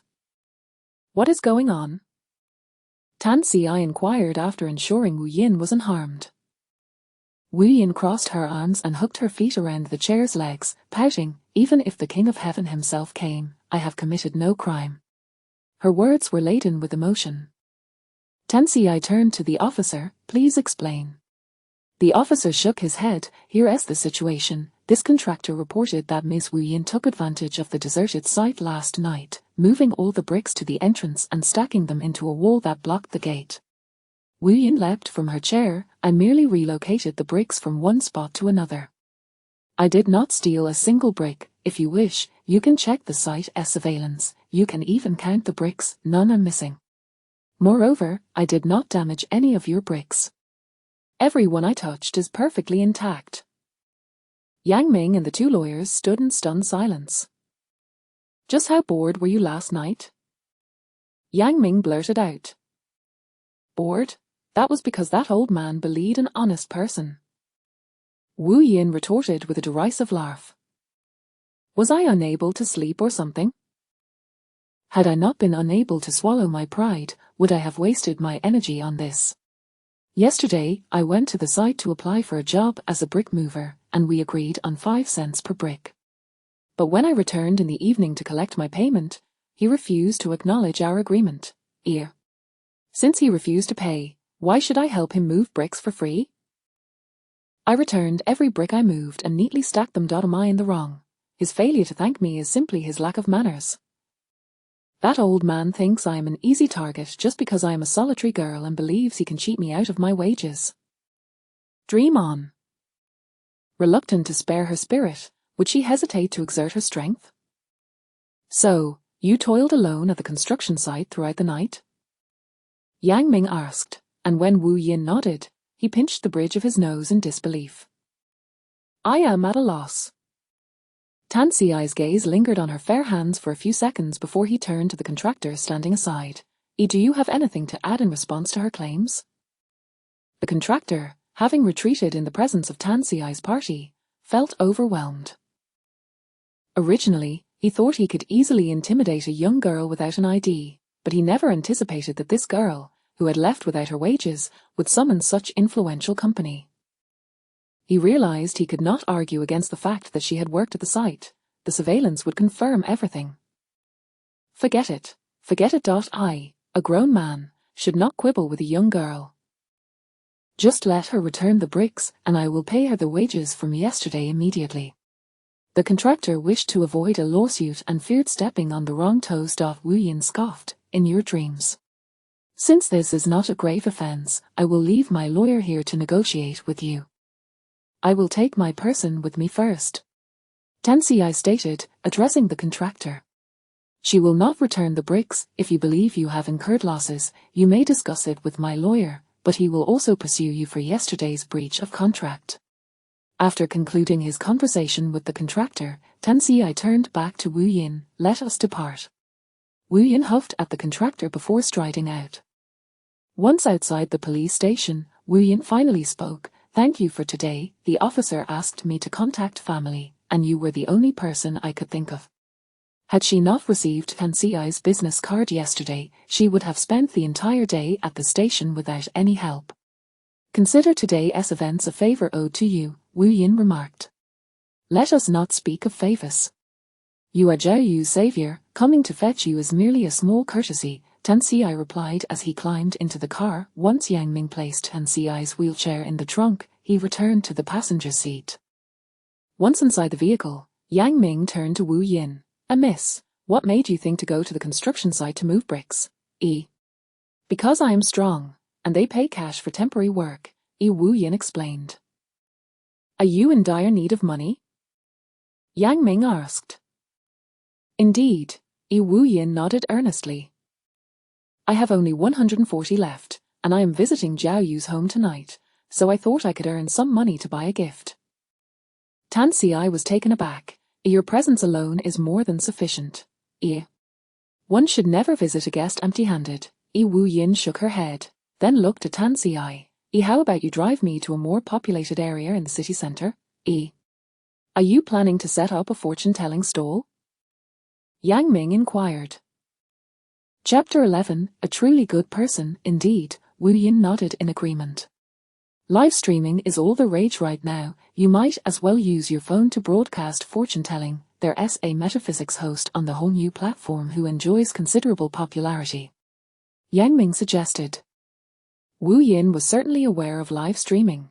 She had seen the aunties of the market glued to their phones. Even the elderly were enamored by live broadcasts. But I don't have a phone. Wu Yin pondered for a moment and sincerely inquired. Can I purchase a second-hand smartphone capable of live streaming for 140 yuan?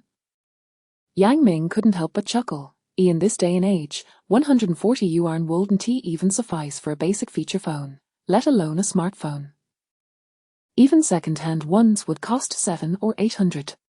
Then I still don't have enough money for now. Wu Yin candidly acknowledged her financial constraints. Just as Yang Ming was about to offer her a loan, Tan Ci interjected, Would you mind coming to my office first? Wu Yin shrugged nonchalantly. Tan Ci escorted Wu Yin through a private passage, and upon reaching his office, he instructed his secretary to bring in desserts and snacks. Once the female secretary entered, he gestured towards Wu Yin and said, Please go to the nearby mall and purchase the latest model of a smartphone. Ask her what color she prefers and also buy some outfits for her, from head to toe. After speaking, Tan Ci handed over his card. Use my personal account and swipe this card. Wu Yin contemplated for a moment. Both the phone and new clothes were indeed necessities for her at the moment, so she did not decline. After the secretary left, she added, Just keep the receipts and consider it a loan. I will repay you once I earn some money. Having interacted with Wu Yin a few times, Tan Ci knew she was not fond of being in debt, and respecting her principle, he nodded in agreement.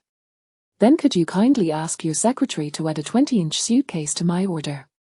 Wu Yin touched her nose, reasoning that having more debt wouldn't be burdensome since she was already in it. Tan Ci's office, like many others, bore a somber ambience, devoid of any vibrant colors. The expansive space was dominated by shades of black, white, and grey. The secretary was efficient, and after Wu Yin had only sampled a few snacks and sipped half a cup of tea, she returned, placing the items on the sofa before exiting the office. As Wu Yin stuffed the clothes into the suitcase, she complimented Tan Ci, You truly are a good person. Yang Ming could no longer contain his laughter. Tan Ci, as the president of the Tan Group, had heard countless praises, but this simple and unembellished remark was a first for him. He shifted his gaze from the new phone in his hand to Wu Yin, crouched on the floor, suppressing a smile while his eyes sparkled with amusement. You lack an ID. So I had my secretary obtain a new phone card for you using my ID, Tan Ci reminded her. We live in an information age. Not having an ID can be quite inconvenient. From Wu Yin's demeanor, Tan Ci discerned that she was not detached from society. Despite her lack of a phone, she was familiar with the terminology of live streaming that Yang Ming had mentioned, indicating she was not an illegal resident. If you require assistance, I can help you verify your identity, Tan Ci offered, though I am uncertain how much you remember about yourself. Wu Yin closed the suitcase and shook her head. The memories I have discarded were done so intentionally, not lost passively. As soon as I find my way back to my sect, I will leave this place. You cannot obtain a bank card without an ID, so how will you receive payments? Yang Ming inquired, more curious than ever. What does it mean to intentionally discard memories? How does one do that? Did someone hypnotize you? There exists a form of magic that can extract portions of a person's memory, Wu Yin replied, looking up at Yang Ming. If you wish to try, I can perform the spell for you in the future, but I lack a memory pearl to preserve that portion of memory for you. Once extracted, it won't take long before those memories dissipate into the ether. Yang Ming's eyes nearly bulged in astonishment as he quickly shook his head. I'm merely curious, I have no intention of trying it. The world of masters is truly fascinating. Oh, Wu Yin replied dryly, then turned her attention back to Tan Xi. Finding that he had already activated her new phone, she leaned in closer, noticing that Tan Xi had downloaded social media applications for her. Wu Yin glanced at him. The phone card is in your name, why not help me link it to WeChat, then you can provide me with your payment code. When I need money, I will have others scan it for me, and I will retrieve cash from you later. Tan Xi, as the president of such a large corporation, surely wouldn't be concerned about her meager earnings. Yang Ming found Wu Yin's request rather abrupt, yet even more absurd was that he heard Tan Xi respond with a simple all right. You truly are a good person, Wu Yin reiterated, her vocabulary limited, yet her expression was earnest, devoid of any insincerity. Tan Xi found himself amused by her repeated praise. After a couple of minutes, Tan Xi handed the phone to Wu Yin. Download any additional applications you may need. I will ask my secretary to print your payment code for you. Wu Yin smiled broadly, taking the phone and quickly becoming accustomed to its feel, deftly navigating its features. Which live streaming platform is currently the best? Wu Yin directed her question to Yang Ming. Little Wei's company has been gaining momentum recently and is attracting a substantial amount of traffic, Yang Ming began, but Tan Xi interrupted him. Choose another platform, he said rather hastily. Hongyu is currently the largest live streaming platform in terms of traffic. Yang Ming scratched his head, perplexed as to why Tan Xi did not recommend Wu Yin to join Little Wei Estwitsu, as having a familiar contact could provide her with some support and possibly a homepage recommendation to boost her traffic. Then I'll download Hongyu. Could you help me link it afterward? Wu Yin stated, and within seconds she had located the Hongyu app in the software store, clicked to download, and handed the phone back to Tan Xi. Yang Ming, seeing that it was none of his business, turned to retrieve a phone stand he had used only once to give to Wu Yin. Today's world, operating on any platform was straightforward. Tan Xi only took a minute to complete Wu Yin's registration, and the Hongyu platform now boasted a new streamer named Wufang Jiu Wu Yin. You can add a personal bio. Tan Xi pointed to the phone screen, prompting Wu Yin. She quickly typed a phrase, E1 divination for 1,000, detailed discussions on feng shui, ghost catching incurs additional fees, payment in advance, services thereafter. With everything prepared, Wu Yin kicked the suitcase by her feet. I'll leave this here for now. When we go to Zhao Yu's house tonight, please help me take it along. I'm off to earn some money now. Tan Xi had another meeting, so he arranged for the company driver to take Wu Yin to People's Square. In this era of street vendor economies, S-City was no exception. People's Square, a bustling hub, had designated an area for this trend. Upon arrival, Wu Yin found a spot to set up her newly written sign and propped up her phone to commence live streaming. The payment code Tan Xi had printed for her was prominently displayed in front of her sign. Clear and straightforward. Chapter 12. If you can't calculate, don't recklessly guess. A new stall had opened, and the neighboring proprietors were curiously glancing over. Upon discovering it was a fortune-telling booth, their interest waned as they noticed the youthful girl manning it. The peculiar looks directed at Wu Yin did not faze her. She simply focused on initiating her live stream, positioning the front camera of her phone to face herself. Yang Ming was the first to follow Wu Yin. Noticing her live broadcast had commenced, and acting on the proprietor's instructions, he promptly donated 10,000 yuan to Wu Yin, gifting her a spaceship. This extravagant gesture propelled Wu Yin's streaming room onto the newcomer rankings, quickly attracting a multitude of visitors from the leaderboard. Unregistered visitor, this is a newly registered streamer account. Who has such deep pockets to elevate someone onto the newcomer list so swiftly? Registered visitor, the streamer is exceptionally beautiful, even without makeup. Her skin is flawless. I'll follow her just for this beauty. Unregistered visitor, Wufang Jiu Wu Yin. Where is Wufang Jiu? I've never heard of such a place. Is it a tourist attraction? Unregistered visitor, just registered, and there's already a top supporter. I can guess with my toes that this is just the streamer's own ploy to garner attention and climb the newcomer ranks by throwing money at it. Unregistered visitor, this new streamer is quite generous, 10,000 yuan. Also, have you noticed the streamer's introduction? I expected a beauty or talent streamer, but to my surprise, it's a metaphysics streamer. Unregistered visitor, as a fan just coming from Master Da Kong's stream, I find this broadcast utterly unappealing. It seems they're just riding on Master Da Kong's coattails. Unregistered visitor. I am also a fan of Master Da Kong. Could we refrain from mentioning him here? How can a mere imitator be compared to Master Da Kong, the foremost metaphysics streamer? Unregistered visitor. You, up there, your choice of words is spot on. This streamer is a plastic surgery freak. That face must have been modeled after a rookie actress named Cheng Yi-ning. Even her outfit resembles the character Cheng Yi-ning portrayed, all white and flowing. Unregistered visitor, I feel nauseated. She is trying to imitate everyone, leeching off others' popularity. The authorities should ban such individuals. Can't they keep their filth away from my screen? Yang Ming stared blankly at the barrage of insults flooding the screen. Though the intention behind sending the spaceship was to attract attention to Wu Yin, he hadn't anticipated that her rapid ascent in the rankings would draw such a plethora of haters. Wu Yin read the comments but chose to lower the camera, concealing her face. However, this action only led the viewers to perceive her as guilty, prompting further ridicule in the comments section. Wu Yin finally spoke. I'm moving the camera not out of guilt, but because I do not wish for newcomers to overly focus on my appearance. I do not know this actress named Cheng Yi-ning.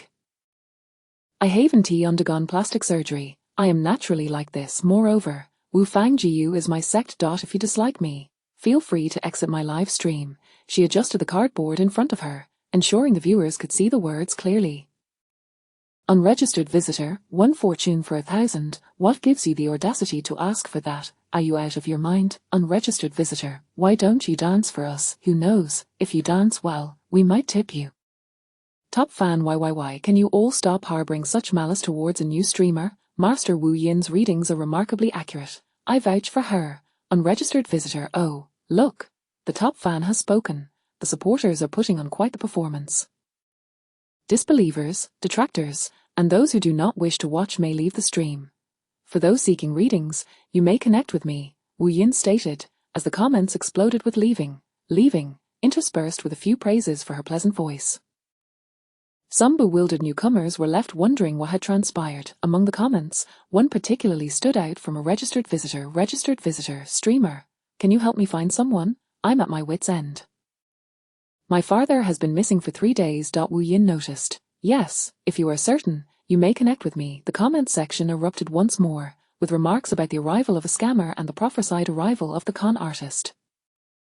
As the comments flooded in, the new follower who had inquired about help sent a 1,000 yuan hot air balloon and requested to connect with Wu Yin. Once connected, a middle-aged man appeared on the screen, his disheveled appearance and dark circles under his eyes suggesting he hadn't rested in days. Zhu Ping had intended to post a missing person notice online but inadvertently stumbled into this live stream, contemplating whether the streamer could assist him in locating his father. Upon hearing the streamer's affirmative response, he promptly deposited 1,000 yuan into his account, sending a hot air balloon as a gesture of hope.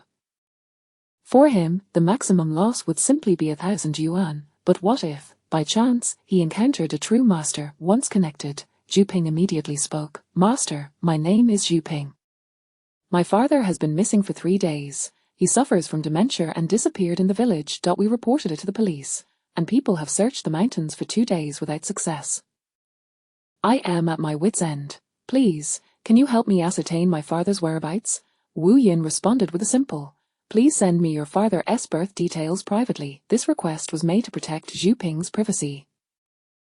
Zhu Ping acted swiftly, and within half a minute, Wu Yin received the information about his father's birth details. Looking at the line of information on her phone, Wu Yin inquired, could you confirm if the information you sent is accurate? Master, it's correct, that is my father's birth information, Zhu Ping quickly affirmed. Wu Yin nodded, if you are certain the information is correct, this is the birth information of a deceased individual. He has been gone for 2 days. He had lingering concerns in life and went to the place he most desired before passing. This place is to the west, surrounded by pine trees and bamboo. Wu Yin paused before continuing. There is also a grave, his wife's grave. Your father passed away before his wife's grave. If you wish to locate your father's remains, you should search there. Upon hearing this, Zhu Ping's anger flared. You fraud.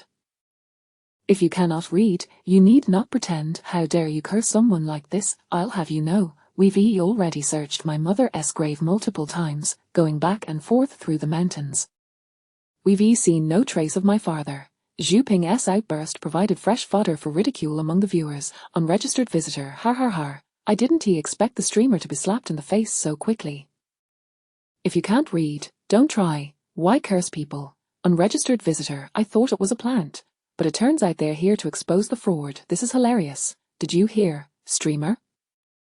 Your client is telling you not to guess recklessly if you can't read. Unregistered visitor, I feel a twinge of sympathy for Zhu Ping. He is so desperate to find his father suffering from dementia, throwing 1,000 yuan at the chance, only to receive a curse in return.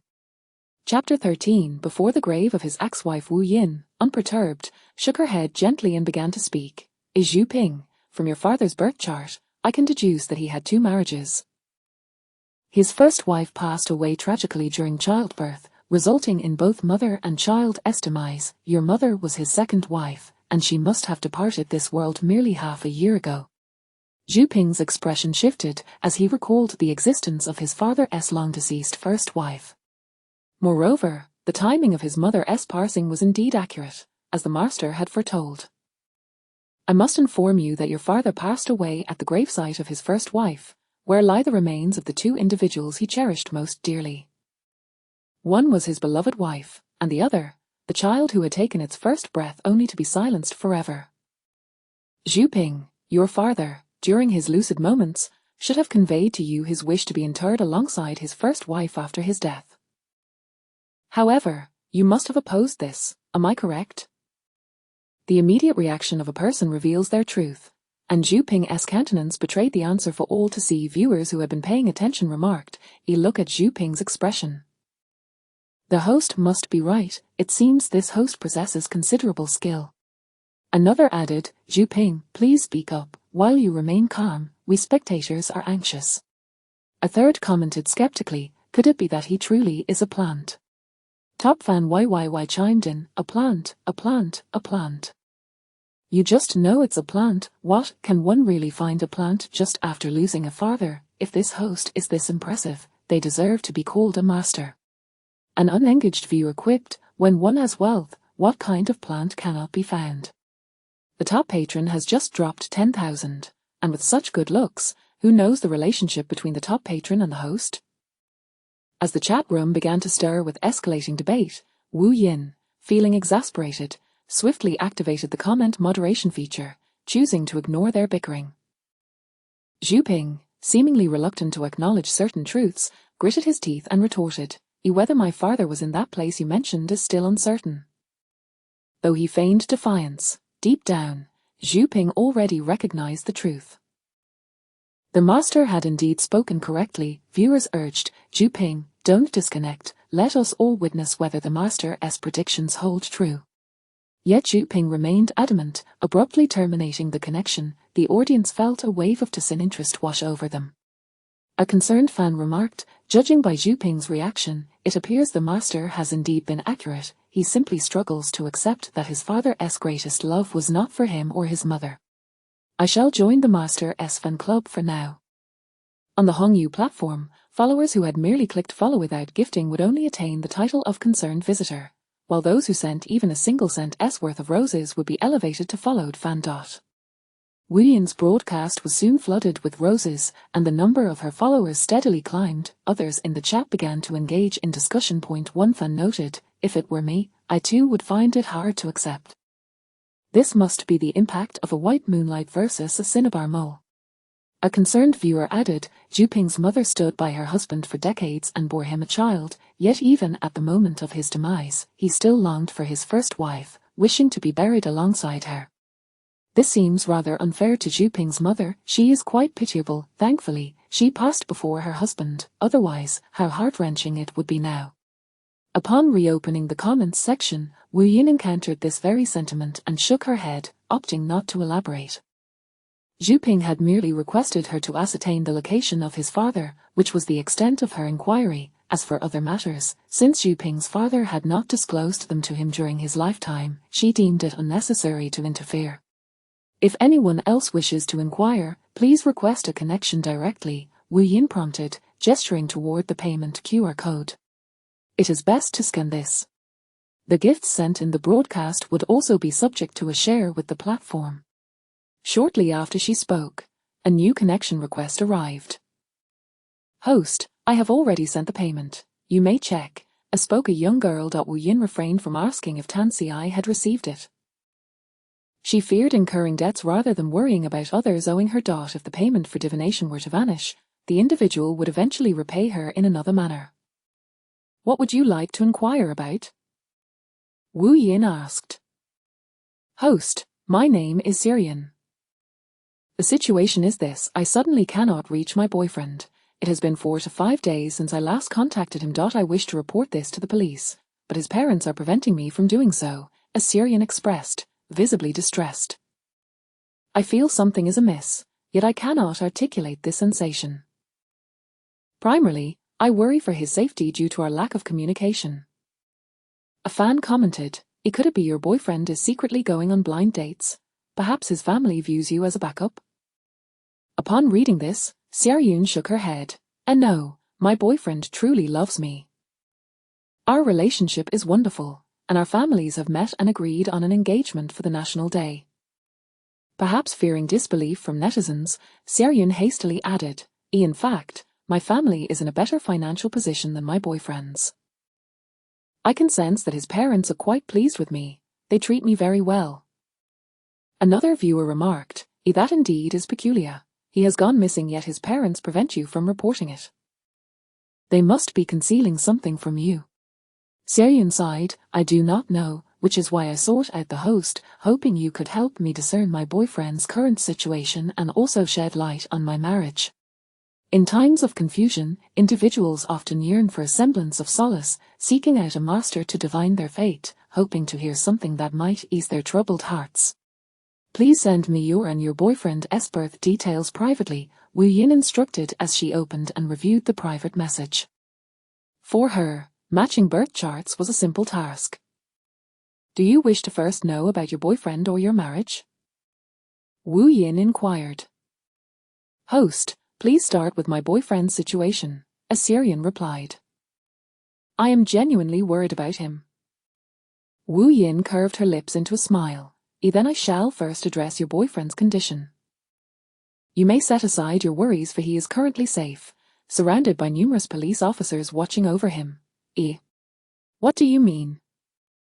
Syrian was taken aback. A fan quipped, the host implies that your boyfriend is in prison.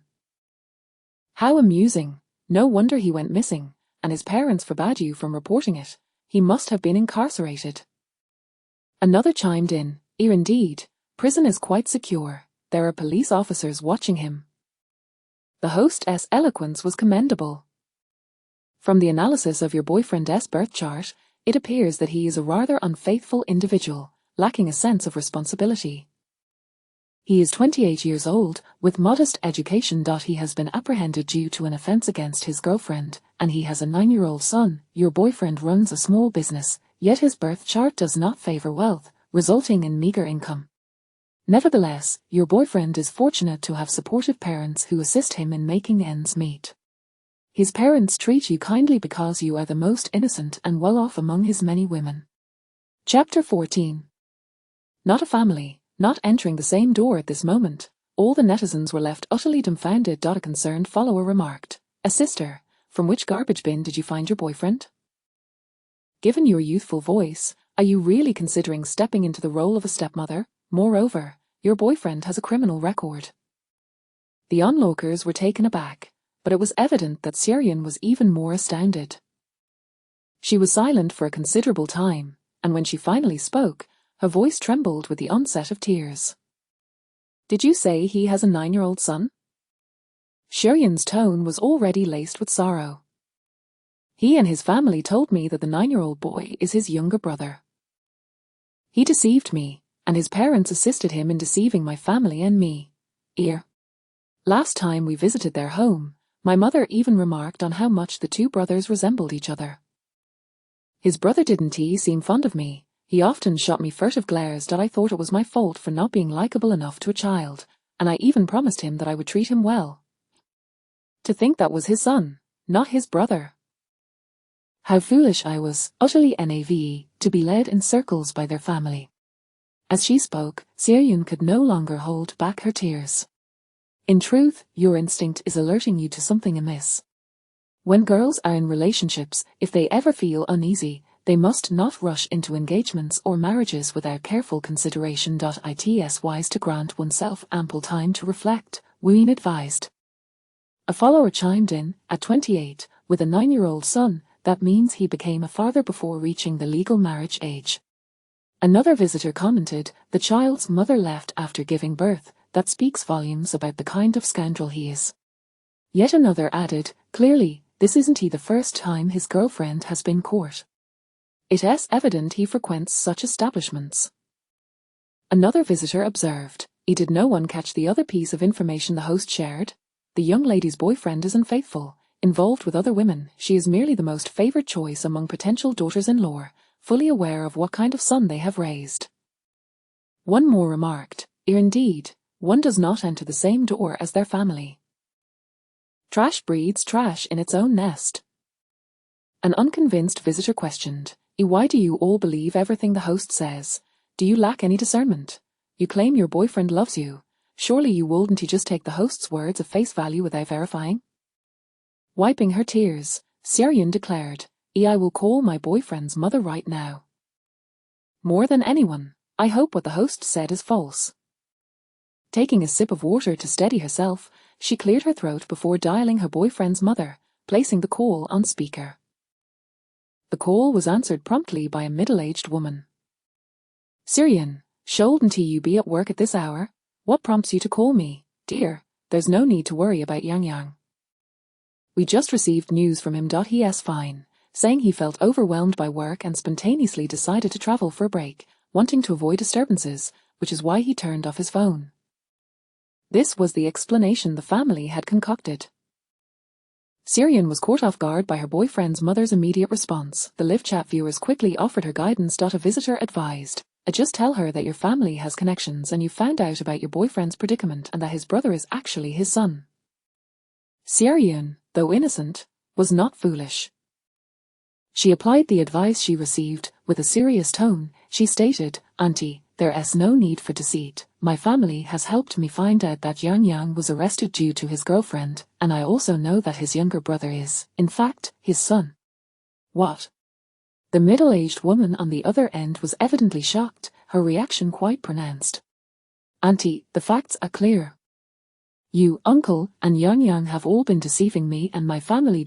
I am profoundly disappointed in you all, Seryun asserted, realizing the truth was exposed. The middle-aged woman became flustered. Seryun, please allow me to explain. Yang is young and inexperienced, led astray by another woman. However, now that a child is involved, we must take responsibility, right? The mother of the child does not want him. Surely we cannot abandon the child as well. The poor thing is innocent. Yang should assume the responsibility of being a father. Seryun, we are both women, and as someone who has been through this, let me tell you, when choosing a partner, looks and wealth are not the most crucial factors. What matters is whether a man has a sense of responsibility. Look at Yang, he is willing to take responsibility for his youthful mistakes. Furthermore, Seryun, all men have a weakness for temptation. Yang is still young and couldn't he control himself. It's partly those unscrupulous women's fault for enticing him. He is innocent, having never encountered such situations or manipulative women before. This was his first experience, and it's unfortunate that he got caught. Seryun, he truly loves you. For my sake, could you find it in your heart to forgive Yang this once? You have been together for over 2 years, your bond is precious and rare. Please give him another chance. Once he is out, I will ensure he apologizes to you. Every anxious word she uttered confirmed Ween's assertions. The middle-aged woman had admitted to these two facts. As the middle-aged woman attempted to continue speaking, Ween lost her patience. Some people are simply incapable of fidelity. Your boyfriend is one of them. His mother naively believes you are unaware of his numerous affairs beyond you, his soon-to-be fiancé. In truth, your boyfriend has a voracious appetite. He is indiscriminate, indulging lavishly when he has money and making do with less when he is broke.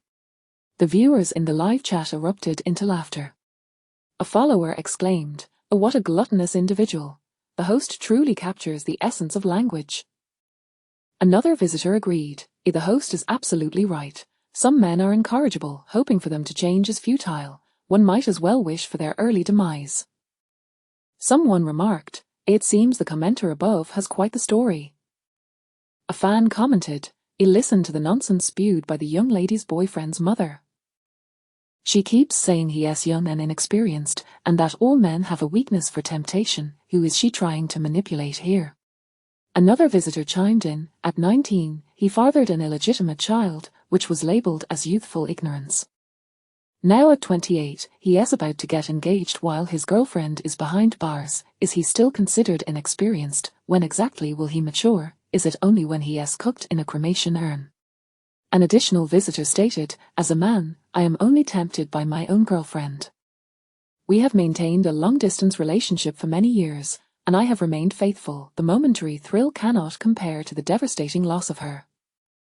Chapter 15. I do not profit from your money. A concerned visitor remarked, "I am a man.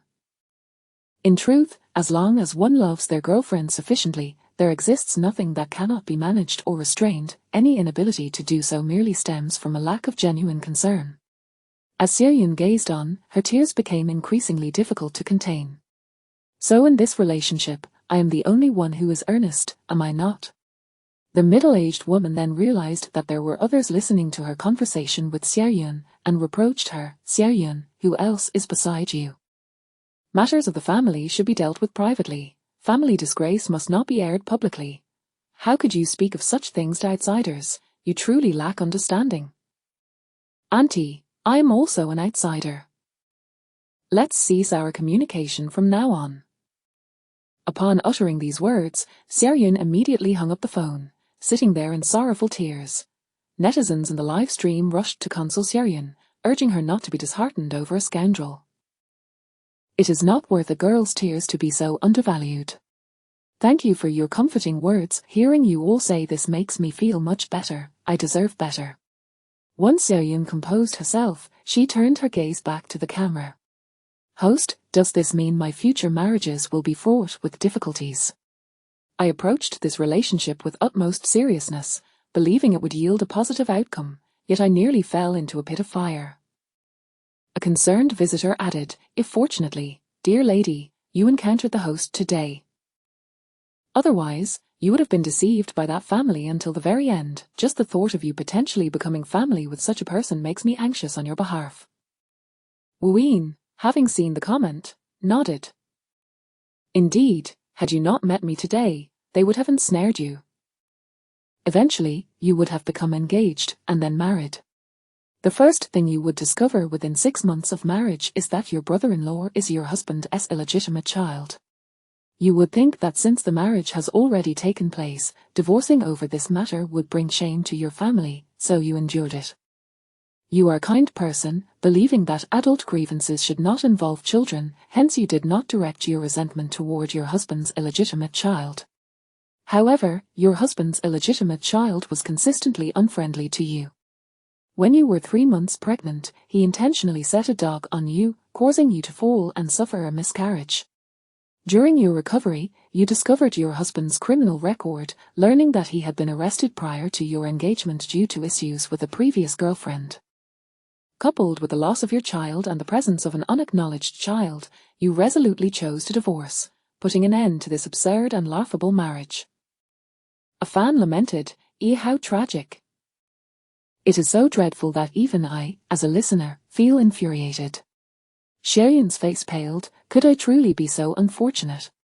Had she not entered Wuyin's live stream, this would have been the story of her first marriage. Seryun, you are suited for a later marriage. Your destined partner will appear when you turn 29. Until then, no matter how many times you marry, you will inevitably face dismal divorces. Wuyin advised, you are still young. Do not rush into marriage. Your destiny includes a career of your own. If I am not mistaken, you should be in the midst of starting a business, correct? Master, you are indeed accurate. I have just embarked on my entrepreneurial journey this year, establishing a small studio. Xiaoyun eagerly nodded, even beginning to address her as a master instead of host. Focus on nurturing your career. The flourishing of your endeavors will coincide with the arrival of your true partner. Wuyin reminded her, now, there is one more task for you, publicly disclose the reasons for your breakup with this boyfriend in your social circle, and then promptly relocate to a neighborhood with better security. After moving, refrain from revealing your new address to others. An unregistered visitor inquired, does the host mean to imply that Xiaoyun's scoundrel X will come looking for her? He might even go so far as to tarnish her reputation and cause her harm. Wuyin simply smiled enigmatically, while Xiaoyun affirmed, Master, I will remember everything you said. Thank you, Master, I must now call my parents to discuss this matter, so I will log off for now. Thank you, everyone, goodbye. An unregistered visitor bid her farewell, goodbye, dear lady, remember to love yourself. Heed the host's advice, develop your career diligently. We women must strive to earn money, avoiding a love-centric mindset. A loyal fan expressed, I am beginning to believe the host is indeed a master. An unregistered visitor retorted, whether real or fake, the host's live stream is undeniably entertaining. Even listening to the stories makes it worthwhile. Watching TV or this narrative is just the same, right? Regardless, I have followed the channel. It's quite pleasant for passing the time. The popularity of the live stream continued to surge, with an increasing number of visitors joining. However, thereafter, no one else applied to connect. Wuyin glanced at the time. She had earned a bit of money that afternoon, enough to purchase gifts for her visit to the Zhao family, and thus decided to wind down. Just as she prepared to end the live stream, a middle-aged man approached her stall. Is this fortune-telling? I see you are still live. I have been watching you for quite some time. This is my first encounter with such an intriguing affair. The middle-aged man cradled his beer belly with both hands. Little beauty, if you truly possess the gift, why not tell me if I will strike it rich today? I am about to engage in a significant business deal. He pulled out a wad of cash and waved it in front of her. If you say something that delights me, this money will be yours. The viewers in the live stream were captivated by the sight of the cash. An unregistered visitor remarked, that stack of cash looks to be at least $5,000. Another added, and now, this seems like a genuine patron, right? A loyal fan queried, whose generous boss is this? He looks quite affluent, host. Hurry, and read his fortune. If he's pleased, he might even give you more money. Wuyin scrutinized the middle-aged man's features for nearly a minute before outright rejecting him. I will not profit from your money. Wuyin's refusal prompted the critics to leap into action. An unregistered visitor speculated, it appears this boss is genuinely seeking fortune-telling and not one of her hired supporters, hence this so-called master dares not proceed, fearing exposure. Given this boss's wealth, she would face retaliation if found out. A loyal fan urged, Wuyin, go ahead and read for him. Let everyone witness your true abilities, do not fear, be bold. Yang Ming nearly felt exasperated for Wuyin, questioning why she would not proceed. Was she not allowing others to underestimate her? Chen Yang, who had been browsing on his phone, had been drawn to Wuyin's striking appearance while passing by the square. Upon discovering her live stream, he utilized the nearby function to locate it. Seeing the viewers urging Wuyin on only fueled his pride further. Chapter 16, A Reckless Pursuit of Death. My dear young lady, are you afraid of what your uncle might do if you fail to provide an accurate reading? Worry not, for your uncle is a benevolent soul and harbors no ill intentions towards you. However, do take heed, for the spectators in your live stream are branding you a fraud. Should you refuse to offer me a reading, you would indeed be nothing more than a charlatan masquerading as a fortune-teller. A mocking glint danced in Wuyin's eyes. Some individuals truly seem intent on courting disaster. Are you certain you wish to proceed with the reading? Wuyin inquired one last time. Chen Yang tossed a wad of cash onto Wuyin's makeshift stand. Yes, do tell me how much fortune I shall amass today. Wuyin smirked, there's no rush, allow me to send a message first. Comments from the viewers flooded in, surely she's not seeking external assistance. I can't shake the feeling that the host's smile was somewhat unsettling. So, is this truly a setup? Hurry and send your message, then return the camera, we can no longer see the live action. Wooin paid no mind to the comments, having switched to a green messaging application where she sent a lengthy message to Tan Si. Concerned that he might be preoccupied and overlook it, she also messaged Yang Ming, urging him to promptly inform Tan Si to check her message. Yang Ming, stationed in the live stream room, quickly entered the conference room upon receiving her text. After half a minute of waiting, Cheng Yong's patience waned. He craned his neck to peer at Wooin's phone. Who is the lovely lady messaging? A boyfriend, perhaps. Are you calling him for assistance, fearing I might actually lay a hand on you? Wooin flipped her phone over. Return to your previous position. Cheng Yong scoffed and stepped back. Wooin's phone vibrated. Upon glancing at it, she saw that Tan Si had responded. If you wish to have your fortune told, provide me with your birth details. Wooin adjusted her phone back into position, briefly scanned the comments section, and then redirected her attention to the man named Cheng Yong.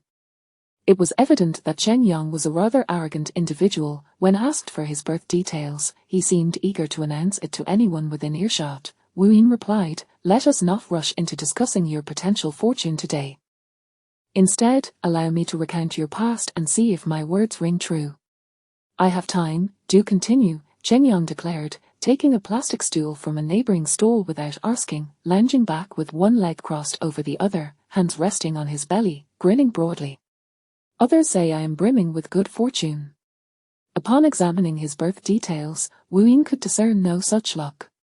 "You were born into a middle-class family, your father engaged in small business ventures. Your childhood was relatively comfortable, yet at the age of 10, your father succumbed to gambling.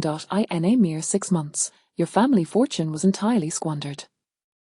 Cheng Yong's hands ceased their idle caress of his belly, and the confident smile began to fade from his face. "After losing everything to gambling, your father developed a drinking problem, neglecting all responsibilities and resorting to borrowing money for alcohol. When intoxicated, he would return home and unleash his wrath, sometimes upon your mother, other times upon you. The most severe incident left both you and your mother hospitalized with fractures, thanks to your father's brutality. When you turned 15, your mother could no longer endure the domestic violence and alcoholism. She took you away in an attempt to divorce your father, seeking refuge elsewhere. However, after just 3 months, your inebriated father tracked you down. In the ensuing confrontation, your mother accidentally killed him, and she has since been serving time." Cheng Yong's face was devoid of any trace of amusement, and the viewers in the livestream suddenly noted that, when stripped of his greasy grin, his pudgy visage bore an unsettling ferocity. Cheng Yong's expression darkened. "You seem capable of divining rather specific details." Having amassed wealth, Cheng Yong had meticulously crafted an image of a privileged second-generation rich kid, burying these long-hidden memories of his past, so buried that he had nearly forgotten about the mother currently incarcerated. "Can you truly glean such intricate details from a person's birth information?" Cheng Yong's resolve began to falter. "Perhaps others cannot, but I Chapter 17. Heed the advice. Wooin, not having seen the comments from the viewers in the live stream, continued, 10 years ago, after you made your move, you did not immediately dispose of the stolen goods. Moreover, the surveillance at that time was not as comprehensive as it is today. Thus, you managed to evade suspicion for 2 years before you melted down the gold and left that county, gradually converting your possessions into cash. But you squandered that money rather quickly, and once again the thought of robbing a jewelry store crossed your mind. Armed with the experience from your first attempt, you planned your second heist more meticulously, targeting a small local jewelry store once more, and you succeeded again." Cheng Yong erupted in a fit of rage. Who do you think you are? You have no evidence. What grounds do you have to accuse me?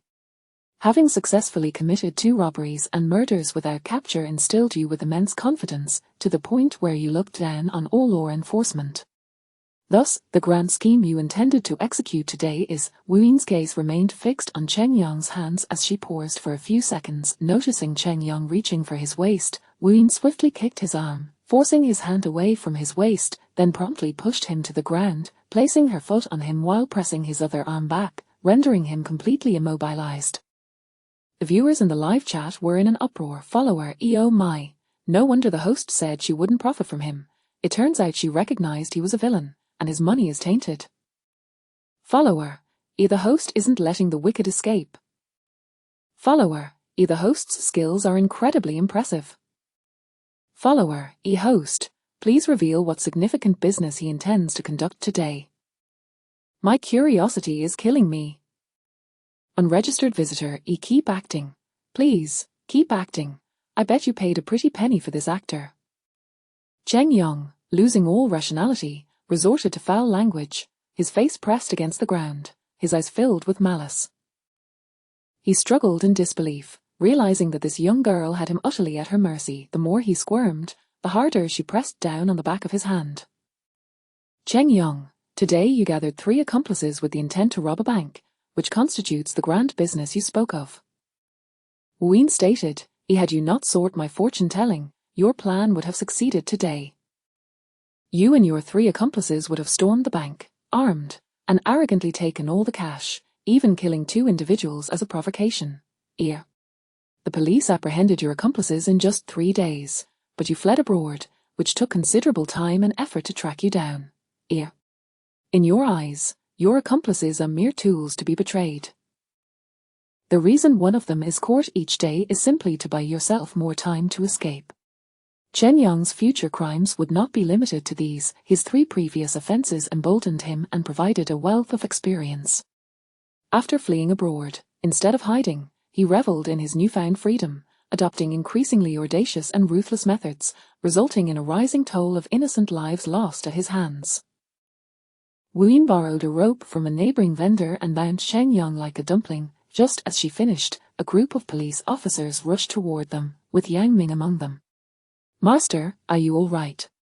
Yang Ming panted, struggling to catch up with the officers. President Tan sent me ahead to assist you. He will arrive shortly. Ween gestured to the bound Cheng Yong on the ground. I'm fine. He is securely tied up here. Ween then reminded the police. He has a gun concealed at his waist. Have his 3 accomplices been captured? We have apprehended the other 3 based on the information provided by President Tan. The police captain expressed his gratitude. Thank you, Miss Ween. We also found similar handguns on the other 3. You're welcome. Ween contemplated for a moment before asking, should I surrender this money he just gave me for the fortune-telling? Yes, indeed. The officer nodded. Thank you for your cooperation, Miss Ween. After all, this was one of the proceeds of crime. The live stream chat exploded with excitement. Follower, I came to watch a fortune-telling and unexpectedly witnessed a major criminal capture. Police, this proves that the host truly possesses the gift. Follower, the host is so adorable, voluntarily surrendering the money Cheng Yong gave her. Follower, I sense that although the host asked, she furrowed her brows, appearing both pained and dutifully law-abiding. Follower, oh my goodness. I was just in line at the bank in the square when a group of undercover officers suddenly apprehended a 20-something man in a suit. It turns out he was a robber lurking in the bank. I was terrified. He was armed. Follower, there were also undercover officers in the parking lot who suddenly took control of a vehicle, yanking a driver out and even firing shots. That was even more frightening. Follower, Cheng Yong, the host has already declared your fate. You refuse to heed advice. This is what leads to an early stay behind bars. Follower, to the commenter above, Cheng Yong's crimes are severe enough to warrant the death penalty. He is rushing to meet his end. Follower, thus, one must heed advice. Disregarding it leads to a swift demise. Ween surrendered the money and returned to her phone. Noticing the comments flooding in, she said, one must strive to be a good person.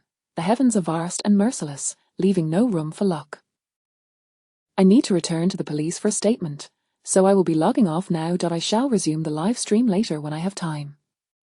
Follower, I sent a small token of appreciation to the host. Were you texting your friend to help call the police? Did you provide the information on the other 3 accomplices? Follower, host, when you say later, when exactly is that? Let us set a time. Upon reading these two comments, Wooyin replied, yes, I provided the information. As for the time for tonight's live stream, let us say after 10 o'clock. I will log off now. Wooyin had initially shared so much about Cheng Yong's past by time, waiting for the capture of his 3 accomplices. They were armed, and if she had apprehended Cheng Yong first, his accomplices might resort to desperate measures, endangering innocent lives. Thus, Wooyin chose the safest route, enlisting Tan Siai's assistance to alert the police, allowing them to capture the other 3 based on her information before she dealt with mastermind, Cheng Yong. She was confident in her ability to apprehend him without giving him a chance to retaliate, especially considering Cheng Yong's beer belly, which indicated he was in poor physical condition.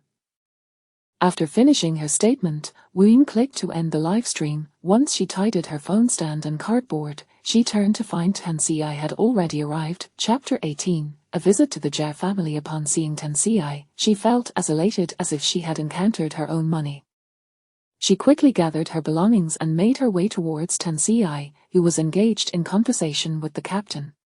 Please help me withdraw the earnings from the live stream later and convert my income from today into cash. I need to buy a gift for Zhao Yu shortly. Wooyin had already decided on the perfect gift for the chubby little boy, a figurine of Ultraman, towering at the same height as him. Of course, Tan Siai replied, sending a message to his secretary. After pocketing his phone, he surveyed Wooyin from head to toe. Are you injured? Wooyin raised an eyebrow and wiggled a finger playfully.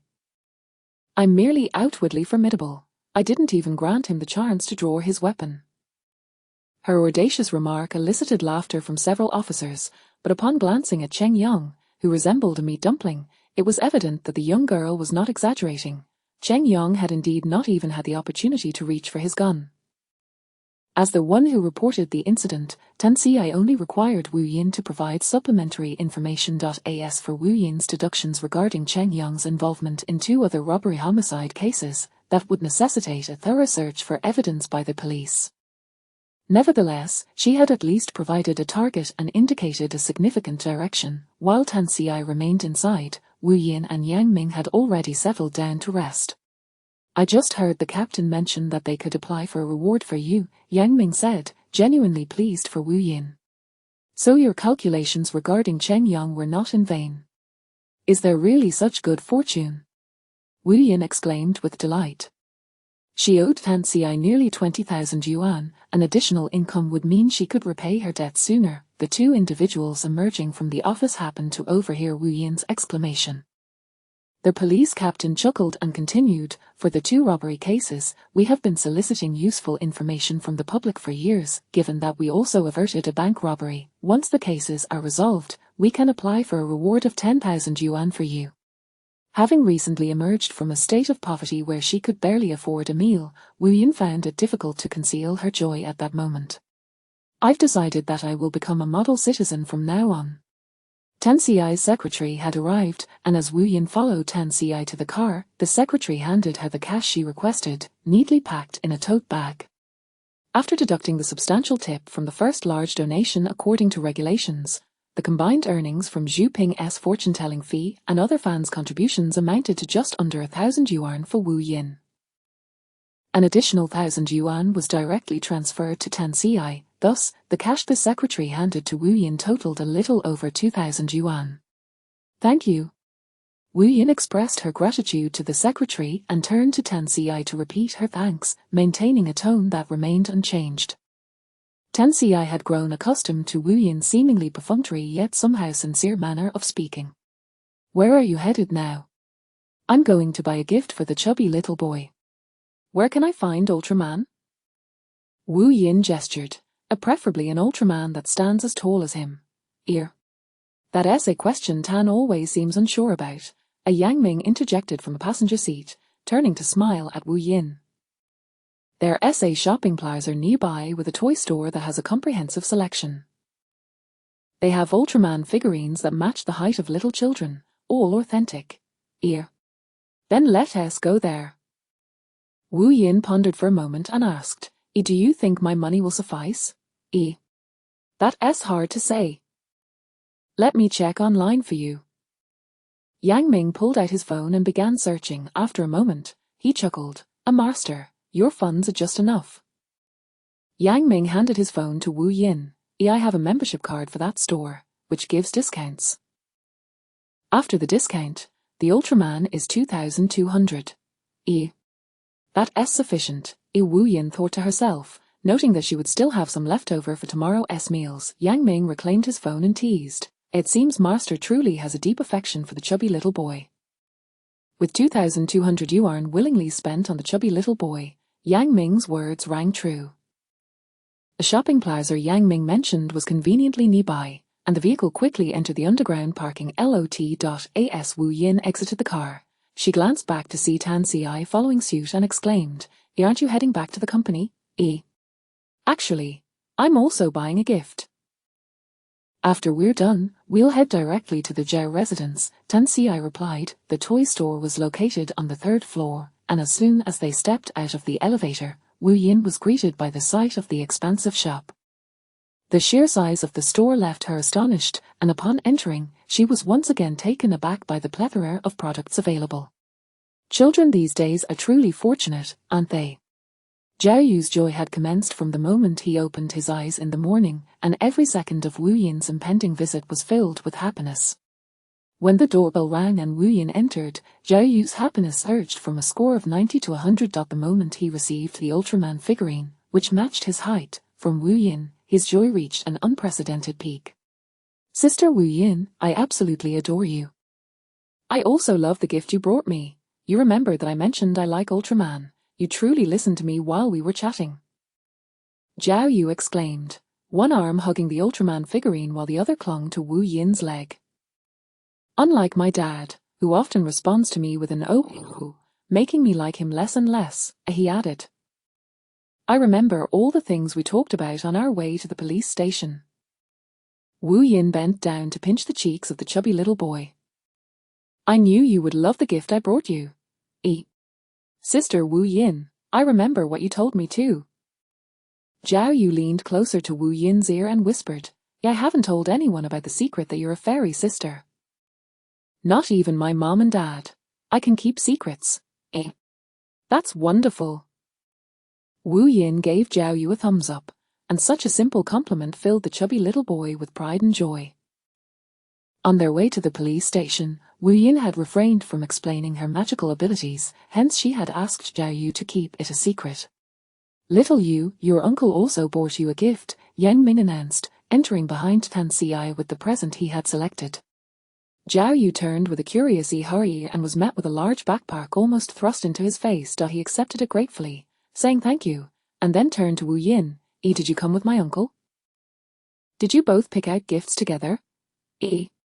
"Yes," Wu Yin replied, stepping further inside and moving aside her slippers to make room for Tan Ci and Yang Ming. Zhao Yu sighed while holding the backpack, "And my uncle is such a persistent man. Even Sister Wu Yin can't carry you. I haven't even started elementary school yet, and my uncle has already gifted me several backpacks." Tan Ci glanced at the chubby little boy. "Next time, I'll get you something different." Zhao Yu responded enthusiastically, "That sounds great." He led the way inside, hugging his gifts while chattering non-stop. Tan Jiao emerged from the kitchen. "Why go through the trouble of buying gifts for the child when they arrive? Sit down, it's still early, and enjoy some fruit. Oh, would you like some ice cream? We also made milk tea in the kitchen. I think you young ladies would love it, right? There are also potato chips on the table. All these snacks were personally chosen by Zhao Yu this morning." In gratitude for her son's savior, Tan Jiari laid out all the delectable treats, treating Wu Yin as if she were her own little sister. Zhao Yu's grandparents were supposed to come over tonight, but Zhao Yu's grandfather's old comrade was suddenly hospitalized, so they went to visit him instead. "They asked me to convey their apologies to you and hope you don't mind their absence this evening," Tan Jiari explained. "However, they have prepared gifts for you, which the driver has brought over." Chapter 19. I have a younger brother named Wei Shen. Sister Wu Yin, this box is a gift from Grandma and Grandpa. Thank you, Sister Wu Yin, for saving me. Zhao Yu set down the gift he had received and rushed over to Wu Yin, thrusting the wooden box he had placed on the table for half the afternoon into her arms. "Sister Wuyin, it's a jade bracelet. I chose it together with Grandma, and I believe this jade bracelet suits you perfectly." Zhao Yu eagerly opened the box for Wuyin and tilted his head up to gaze at her, awaiting her praise. Wuyin, understanding the unspoken request, responded, "It's truly beautiful. You both have exquisite taste." After showering the little chubby one with compliments, Wuyin turned her attention to Tanjari, saying, "This jade bracelet is too precious. I cannot accept it." This is a heartfelt gesture from the child's grandmother, and the bracelet was selected from a trusted acquaintance, so it is not overly expensive. Moreover, no matter how valuable the bracelet may be, it pales in comparison to your life-saving grace towards Zhao Yu. Tanjari still felt a shiver at the thought. Had Zhao Yu not been rescued by you that night, in such a secluded area, we would have been too late, and he would have been buried before we could even find him. That evening, with no one at home, both Tanjari and her husband were working late, and the nanny had gone to pick Zhao Yu up from school. However, the nanny was knocked unconscious, and by the time she woke up to notify them, Zhao Yu had already been kidnapped for quite some time. Well past midnight, Tanjari abandoned her international video conference, and Zhao Jinluan hurriedly returned to S-City overnight. The couple was nearly fainting with fear at the thought of their child being kidnapped for so long without receiving a ransom call from the abductors. The incident alarmed the elder Zhao, who mobilized various forces overnight to search for Zhao Yu. Unfortunately, the nanny had little useful information, and Zhao Yu had been taken from a location devoid of surveillance, leaving everyone in a state of anxious waiting for leads to emerge. "Please accept it," a Tan Si wheeled over. "It suits you perfectly." Seeing Zhao Yu's near tears, Wuyin nodded in gratitude and accepted the gift. Wei Xin arrived after work, just in the nick of time. When he entered, he found Zhao Yu and Wuyin sitting together, engrossed in watching a Tom and Jerry, laughing uncontrollably. Wei Xin called out to Zhao Yu, who turned around, followed by Wuyin. Upon seeing Wuyin's face, Wei Xin was momentarily taken aback. He had heard Tan Si and Yang Ming both mention a resemblance, but he hadn't anticipated it being to such an extent. Had he not known in advance that Wuyin was present, he might have mistaken her for Cheng Yining from before the incident. "Hello, Uncle Wei, welcome to my home. You go play with Uncle. I want to watch TV with Sister Wuyin." Zhao Yu, still nestled beside Wuyin, waved dismissively at the guest. Wei Xin smiled at Zhao Yu before greeting Wuyin. "Hello, Wuyin. I'm a friend of Tan Si's. My name is Wei Xin. A bit of an unusual name. I've heard about you from Tan Si and Yang Ming." "Satellite?" Wuyin blurted out at first hearing the name. Tan Si couldn't help but chuckle. A Wei from Wei Guer, and Xin with 3 gold characters. Wei Xin was accustomed to such misunderstandings and didn't mind, continuing, "I have a younger brother named Wei Shen." Wuyin fell silent for a few moments. "Your parents certainly have a whimsical sense of naming." "An older brother named Wei Xing and a younger brother named Wei Shen?" "Indeed. We also feel as though our names were chosen whimsically by our parents." Wei Xin noticed Wuyin's unfamiliarity with their names. He took a seat on the sofa beside her. "Your name is quite rare as well. I've never encountered anyone with the surname Wuyin before. Where are you from?" Before Wuyin could respond, Tan Si interjected with a cautionary tone. Wei Xin, don't disrupt their television watching." Wei Xin understood that his friend was aware of his curiosity about Wuyin's background and was trying to shield her. He hadn't previously realized that Tan Si could be so protective, clearly regarding Wuyin as one of their own. "I won't disturb your TV time any longer. I'll go chat with Tan Si." Wei Xin stood up. "I tend to be quite the chatterbox, so please don't take offense." Zhao Jinluan returned from outside with a cake, stomping his feet at the entrance. It started raining outside. "It poured as soon as I got out of the car, and I didn't make it to the basement, almost getting drenched." "Sister Wuyin, my dad bought vanilla ice cream cake." Little chubby Zhao Yu leapt up and dashed toward Zhao Jinluan, nearly knocking him out of the house with his speed. Wuyin, without turning her head, remarked, "This rain will last 3 days." As Zhao Yu hugged the cake while walking inside, he cautioned, "It needs to listen to Sister Wuyin. remember to carry an umbrella when going out these days. Sister Wuyin is amazing. She said it would rain for 3 days, and it will. Zhao Jinluan ruffled his son's hair, worry etched on his face as he looked at Tan Ci. Your leg always acts up when it rains. Remember to have old Liu take a look at it tonight. Wuyin turned to glance at Tan Ci, her heart wavering momentarily before she turned back. With everyone gathered, Tanjiri called everyone to dinner. The new aunt helped serve the dishes before excusing herself. I wasn't sure what you liked, but I heard from Tan Ci that you might prefer lighter flavors, so I asked the aunt to prepare a few lighter dishes. The seafood here is all steamed, and there are dipping sauces, one savory and one tangy and spicy. You can choose your preference. Ear. Thank you, Sister Jerry. I enjoy all kinds of flavors and am not picky at all. Nonetheless, Wuyin felt genuinely pleased to receive such thoughtful care. She tilted her head to glance at Tan Ci and couldn't help but compliment him once more. You truly are a kind-hearted person. Master, is that the only phrase you know? Yang Ming nearly collapsed with laughter at the table.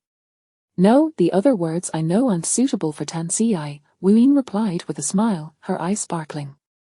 Though my vocabulary may be limited, I assure you my compliments are heartfelt. She was striving to adapt her way of speaking, as her manner of expression from Wufang Valley felt out of place here. By the way, have they found the mastermind behind Zhao Yu's kidnapping? Wuyin inquired. If not, perhaps I could give it a try. Zhao Jinluan and Tanjiri were momentarily taken aback. Yang Ming, now a devoted fan of Wuyin, quickly stepped in to clarify when he noticed their confusion.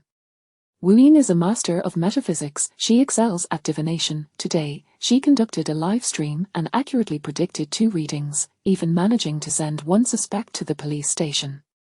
If there are still no leads on Zhao Yu's case, she might genuinely be able to uncover something. Concerned that others might doubt her abilities, Yang Ming also recounted what had transpired that afternoon with Tan Ci. That day, Tan Ci decided to cancel the company's schedule and return immediately after heeding the master's advice. Otherwise, one can only imagine how dire the consequences could have been. Is it truly that perilous? Tanjiri gazed at Wuyin with even greater gratitude. Thanks to you, it appears you are not only Zhao Yu's savior but also saved Tan Ci once. That afternoon, I did charge Tan Ci for the divination. Wuyin shook her head. Tan Ci has assisted me in many ways these past few days, so there is no need for further thanks. Chapter 20.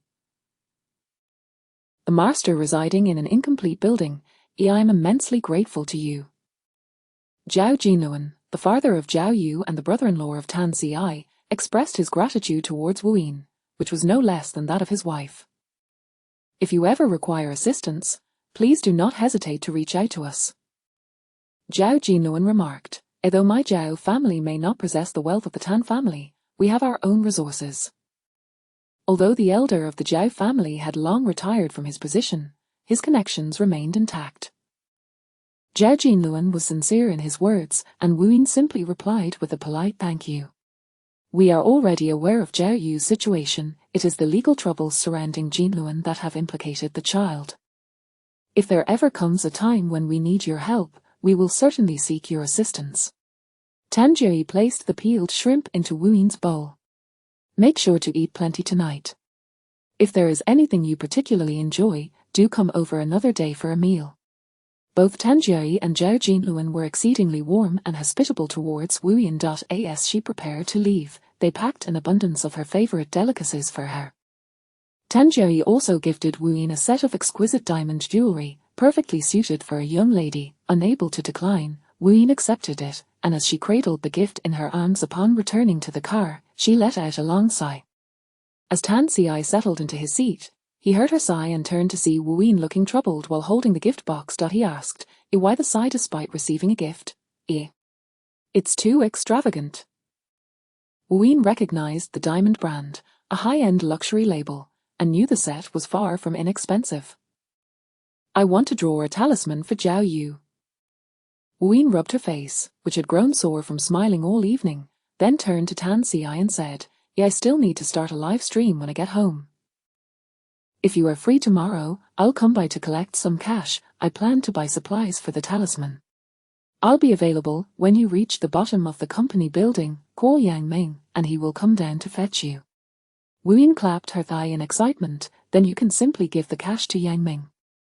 Once I arrive at your company, he can bring it down to me. This way, I won't disturb you at work. Tan Ci paused slightly. It wouldn't interrupt me. Yang Ming, struggling to suppress his laughter, only managed to regain his composure when Tan Ci lightly tapped the back of his chair twice. Fearing he might burst into laughter, Yang Ming shifted the conversation to distract himself. Master, if you find yourself short on funds, you could liquidate the gifts from the Zhao family. Whether it be bracelets or jewelry, they would fetch a considerable sum. Wu Yin shook her head. Zhao Yu is my friend. The gifts from his elders are not to be sold unless absolutely necessary. To sell them for money would be rather impolite. This response made Yang Ming instantly feel that being friends with a master must be particularly fortunate, that he even found himself feeling a twinge of envy towards the chubby one. If the Zhao family elders were to hear the master's words, they would undoubtedly be overjoyed. I'll drive you home, a Tan Ci interjected, interrupting their conversation. Shall we drop you off at the usual place? If it rains, I shall relocate. A Wu Yin leaned forward to speak to the driver.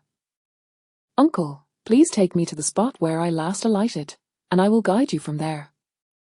The driver acknowledged her request and immediately started the engine. The rain was gentle yet persistent, and as Wu Yin gazed out the window, observing the celestial bodies amidst the downpour, she turned to find Tan Ci watching her intently. His gaze seemed to rest upon her unconsciously, his mind either blank or deeply engrossed in thought.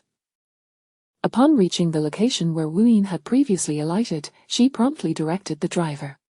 Uncle, please stop here, I can walk the remaining distance. She called out, as they were now quite close to the incomplete building. Yang Ming exited the car first, opening the door for Wu Yin and offering her an umbrella before retrieving her suitcase from the trunk. Tan Ci reached out to prevent Wu Yin from closing the car door. It's raining. Allow the driver to take you downstairs. Considering Wu Yin's cautious nature, Tan Ci added, you are friends with Zhao Yu, and I am Zhao Yu's uncle. We are also friends. Are you truly uneasy about me escorting you to your home? It took Wu Yin half a minute to realize that Tan Ci had misunderstood her intentions. Amused, she laughed aloud. Do you think my hesitance to let you take me downstairs stems from a lack of trust in you? She waved her arm. I could easily carry you myself. If you don't trust me, I certainly won't doubt you. Yang Ming, ever the chatterbox, nodded in agreement. Indeed, should you decide to abduct President Tan, the driver and I would have no choice but to surrender. Their path further in is treacherous, and it is not suitable for ordinary folk to approach, which is why I must alight here, Wu Yin said, taking her suitcase and waving goodbye. The roads are slippery in the rain. Drive safely, and see you tomorrow. Holding an umbrella in one hand and pushing her suitcase with the other, Wu Yin ventured into the rain. With no streetlights illuminating the way, she walked briskly, and soon the three in the car could no longer see her figure. After a considerable wait, the driver finally received Tan Ci's signal to depart. This incomplete building had been abandoned for nearly a decade, shrouded in ghostly legends, and no one had dared to approach it for years.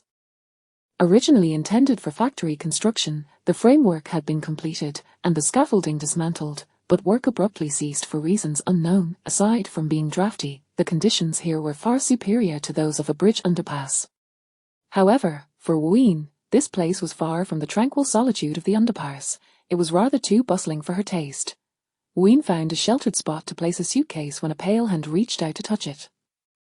It is impolite to meddle with others' belongings without permission. Wu Yin waved her hand, using her spiritual energy to push the small hand away, her tone laced with warning. This area is vast. Go play elsewhere. I need to work tonight, so do not disturb me. The two shadowy figures in the corner promptly dispersed, vanishing in an instant. As the time they had agreed upon approached, Wu Yin set up her phone and began the live stream. Those who joined on cue were taken aback to find the surroundings cloaked in darkness. Newly followed fans, why aren't you turning on the lights? Streamer, it's so dark. Wu Yin scratched her head. Practitioners possessed sharper vision than ordinary people, and she had forgotten that her viewers might be unable to see her in such an environment. The power is out. Please make do with it. She thought about buying candles or a flashlight tomorrow. As long as you can hear my voice, that is sufficient. If you cannot see the payment code, simply send a hot air balloon directly in the stream. Newly followed fans, is there a power outage at your place? Har har, how unfortunate. Wu Yin glanced at the trivial comments but chose not to elaborate further. Unfollowed visitor, streamer, I heard you can locate missing persons. Could you help me find my lost pet? My dog, whom I have raised for many years, suddenly vanished, and I am quite anxious. Upon seeing this, Wu Yin replied, I can indeed assist. Just as she finished her response, a hot air balloon floated across the screen, followed by a connection request. Chapter 21, Concerning your husband. It was evident that the individual was genuinely anxious. As Wu Yin merely nodded in agreement, the girl immediately spoke up. Host, my name is Xiao He. I implore you to assist me. My little Cloud has gone missing for 2 days, and despite my frantic search, I cannot locate her. The girl was in tears. A little Cloud's mother was a stray dog I fed since childhood. I was present when little Cloud was born. For less than a month, little Cloud remained by her mother's side, until her mother brought her to me and placed her in the palm of my hand. Since that moment, I have not seen little Cloud's mother again. Little Cloud grew up with me, witnessing every significant moment in my life, accompanying me from girlhood to womanhood, and then to motherhood, transitioning with me from one home to another. From the very onset of my pregnancy, my mother-in-law has incessantly urged my husband to persuade me to relinquish little Cloud. Little Cloud is part of my family. How could I possibly agree? After I gave birth and was discharged from the hospital, my mother-in-law grew increasingly displeased with having both a child and little Cloud in the house. A few days ago, I returned to my parents' home with a baby, and upon my return the day before yesterday, I discovered little Cloud was missing. My mother-in-law claimed that little Cloud, noticing that the baby and I were not home, opened the door and went out to search for us, and she has not returned since.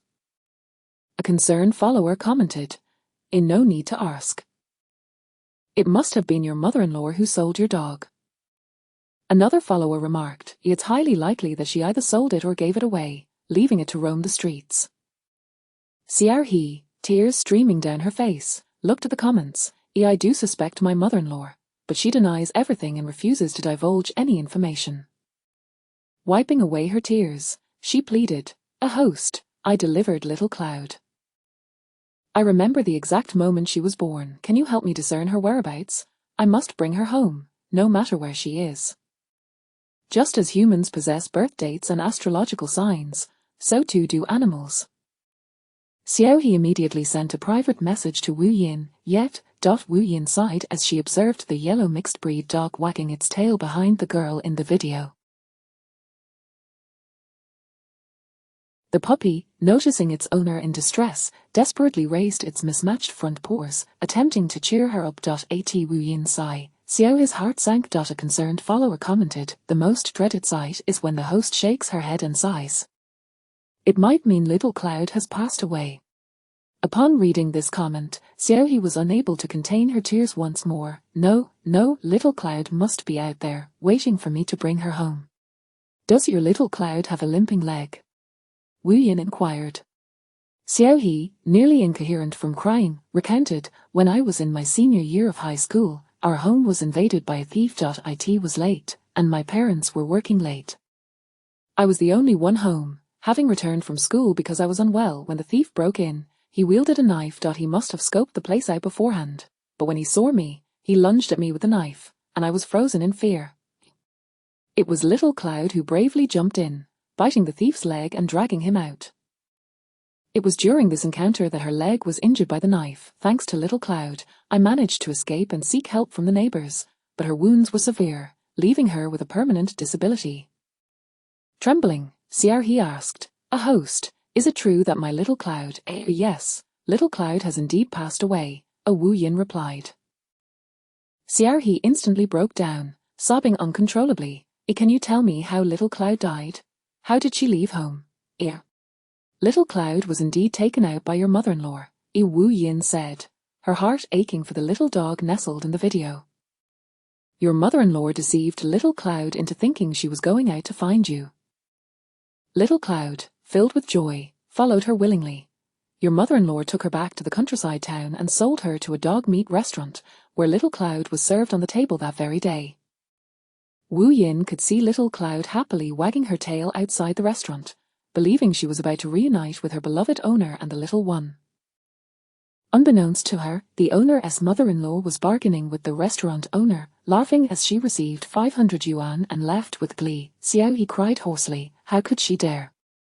How could she do this? Little Cloud is my family. How could she treat my Little Cloud this way? In a sudden fit of rage, Xiao He stormed out of the room, confronting her mother-in-law, who was leisurely soaking her feet while watching television in the living room. Without hesitation, Xiao He threw the basin of foot water directly at her mother-in-law's face, shouting, I knew Little Cloud's disappearance was tied to you. You know how much I care for her.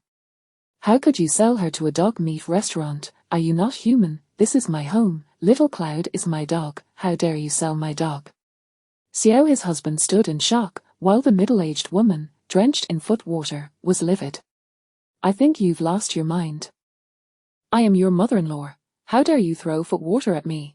In the past, I could have had my son divorce you. Don't think that because you bore me a grandson, you can trample over me.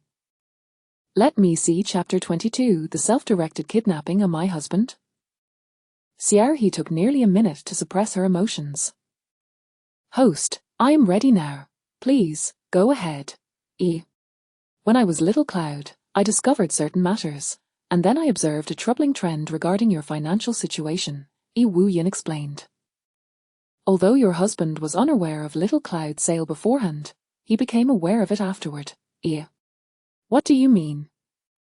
Xiao He, startled, instinctively leaned forward, bringing herself closer to the phone. Immediately after your mother-in-law sold Little Cloud, she received a phone call from your husband. She informed him about the sale. At that moment, if your husband had instructed your mother-in-law to retrieve Little Cloud, or if he had gone himself, there would have still been time. However, your mother-in-law told your husband that Little Cloud was sold for 500 yuan, and since your husband is in dire financial straits, he merely went to collect that 500 yuan from her. Wu Yin continued, you may send me both yours and your husband's birth dates. I shall calculate further for you. Xiao He promptly removed her phone from its stand, messaging Wu Yin while saying, after marrying my husband, we manage our finances separately, we live on an AA system. I have never inquired about his salary or his expenditures, but his income is not low. How could he possibly be so financially strapped that he needs even this 500 yuan? Wu Yin did not respond immediately but focused on calculating Xiao He's husband's birth details. After a moment, she acknowledged with a sound and provided an explanation. Your husband has become entangled in online gambling, his salary is insufficient to cover his bets, and he has accrued substantial online loans, borrowing from numerous colleagues and friends. Your mother-in-law's sudden inclination to sell Little Cloud is also due to your husband persistently asking her for money. She has been devising ways to secure funds. You should examine your gold jewelry. A significant portion has already been exchanged by your mother-in-law for counterfeit items purchased online. The money she acquired from selling your jewelry has been given to your husband. Xiao He abruptly stood up, immediately intending to search through her jewelry box. Xiao He, please don't rush. Let me finish, Wu Yin called out, halting the eager Xiao He. Comments from followers, is the host still not finished? I've clenched my fists several times. Men who gamble are not worth keeping, Xiao He. Divorce him and swiftly gather evidence of his gambling. During the divorce, he should bear his own debts. That mother and son duo must be cursed, living in someone else's house, selling their Little Cloud for 500 yuan, and swapping out their jewelry. Xiao He, is your husband's family not well off? Indeed, marrying down is the beginning of misfortune. Xiao He nodded. He comes from a rural single-parent family, and their circumstances have always been difficult. I didn't want him to feel pressured over the bride price, so my family only asked for 66,000, of which 60,000 I secretly lent him. Comments from followers, it seems that feeling sorry for a man is the beginning of misfortune. Is a phoenix man who fails to cherish such a wonderful wife. Hurry and divorce him. You deserve better. Wu Yin glanced at the comments before continuing. Your husband has a decent job, but due to online loans, he has been robbing Peter to pay Paul. The pressure from these loans has rapidly driven him to the brink of insanity. He fears that the loan companies might contact his workplace and worries that his colleagues will discover his gambling debts, which is why he has turned his attention to you. He is likely already concocting a self-staged kidnapping plot, targeting your son. He will find an excuse to distract you, then have an acquaintance take your son away, pretending to be the kidnapper, demanding ransom, and threatening you that if you dare to report it to the authorities, he will harm your child. With him constantly in your ear, you will be too concerned about your son's safety to report it. When they demand 300,000 yuan, you will think that paying this amount to ensure your son's safety is worth it, and so you will transfer the money. Seeing you so willingly part with the 300,000, your husband will encourage his acquaintance to raise the ransom, testing your limits and eventually swindling all your money. Your son, still quite young, will fall ill due to inadequate care after being taken away, and the lack of timely medical attention will lead to severe consequences, significantly affecting his brain development, resulting in irreversible lifelong impairments. Comments from followers: damn it. What a scoundrel. I feel like sharpening my knives. Xiaohe stood there in a daze, her lips trembling violently as disbelief rendered her momentarily speechless. Once the child is returned, he will suffer from intellectual disabilities, and your mother-in-law will blame you entirely, accusing you of not watching over the child, which led to such a calamity. From that point onward, your family will incessantly quarrel over the child's cognitive issues. You, burdened by guilt, will continually concede until you witness your mother-in-law slap the child for not eating, prompting you to ultimately choose to leave with your child. In a bid to secure custody, you will divide most of your marital assets with your husband, enduring alone to raise your child. In your old age, you will decide to leave this world together with your intellectually disabled son, for you cannot bear the thought of leaving him to suffer alone in a world where he lacks the ability to care for himself. Xiaohe covered her face, weeping bitterly, gently nodding. This indeed felt like a choice her character would make. Xiaohe, the evidence is on his phone, a Wu Yin reminded her. Determined for her son's sake, Xiaohe quickly gathered herself. When I kicked him out just now, he didn't have time to grab his phone.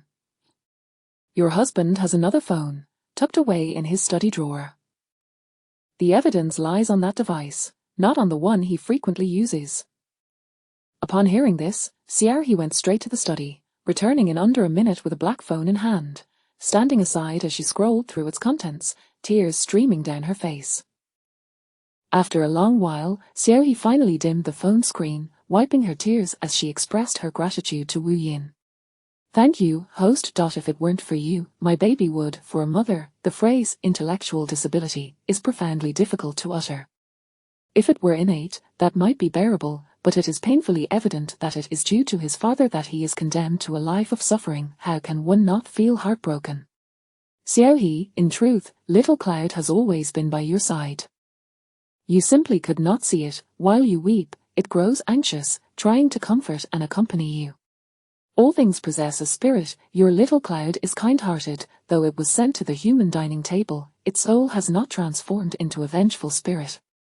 It remains the pure Little Cloud, its essence racing from the small town to you.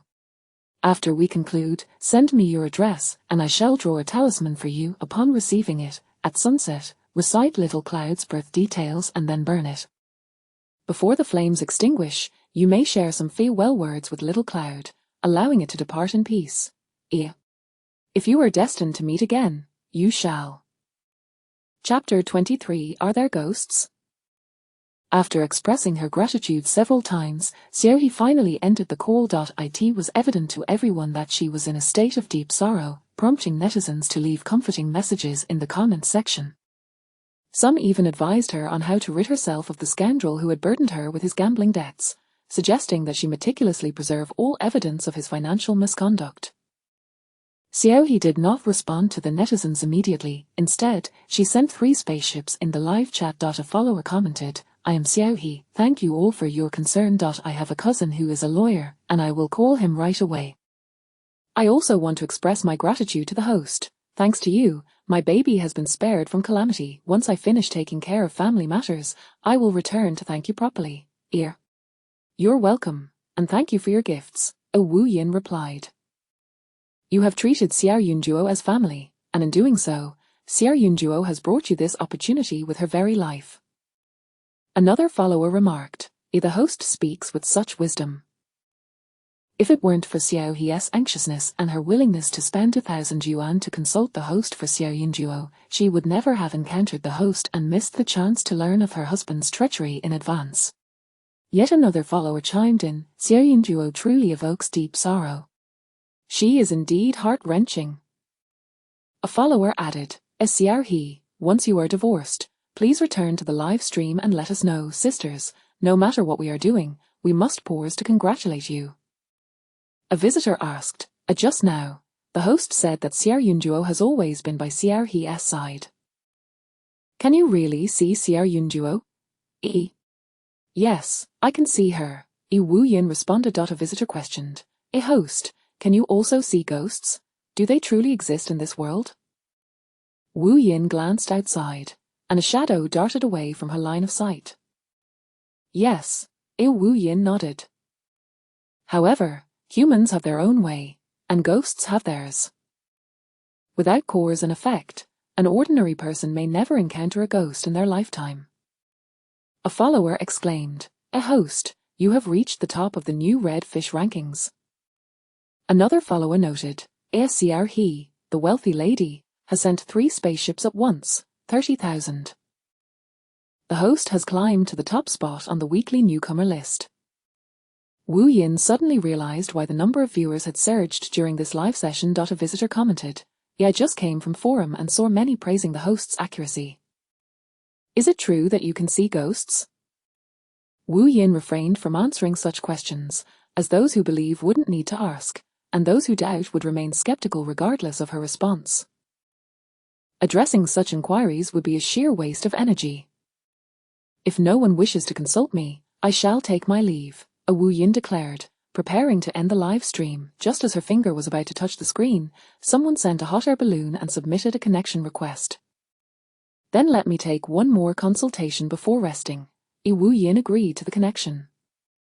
Upon successfully connecting, a middle-aged man's face appeared. His expression was grave, and when his phone camera activated, it startled the viewers in the live chat. I apologize for frightening everyone. I've been feeling unwell lately and have been too afraid to sleep at night, which is why my complexion is poor. Wang Fugui offered an apology before addressing Wu Yin. Host, since you claim to see ghosts, could you help me? I believe I've encountered one recently, especially at night. I feel an eerie chill in the air, and even with the heating on, it does little to alleviate the cold. I often wake up in the dead of night, feeling as if something is watching me. Though others could not see it, Wu Yin immediately perceived the ghost behind Wang Fugui as soon as he opened the video. To her surprise, a female ghost reached out as if to grasp Wang Fugui's neck, only to withdraw her hand repeatedly, as if in hesitation. This ghost had not yet lost her sanity. Wang Fugui continued to twist his neck. Host, I'm not fabricating tales. It's particularly cold around my neck, and I haven't had a good night's sleep for several nights. My dog has been avoiding me, barking and hiding whenever I approach. Wu Yin acknowledged, you are correct.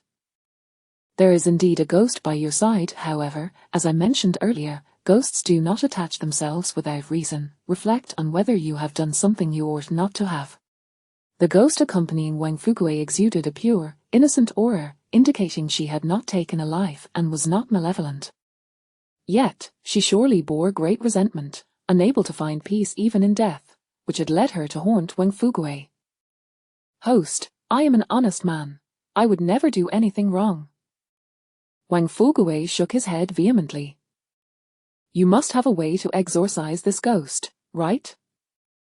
I will pay you. Just rid me of the ghost that plagues me. Is 10,000 enough? If not, I can offer you 20. As soon as Wang Fugui finished speaking, the ghostly hand, which had hesitated for so long, suddenly clutched at him in anger. You lie. You lie. It is you who has caused our family to come to this. The ghost's anguished voice shattered the mirror behind Wang Fugui. Are a ghost, host, save me, there is truly a ghost, my neck is being gripped. Wang Fugui cried out, feeling the ghostly hands tighten around his throat. The viewers in the live chat were horrified as the mirror shattered and a piercing sound echoed through the room. When Wang Fugui began choking himself while pleading for help, everyone was so frightened that they scarcely dared to breathe. Host, please save Wang Fugui. I think I really saw a ghost behind him. It looked like a female ghost.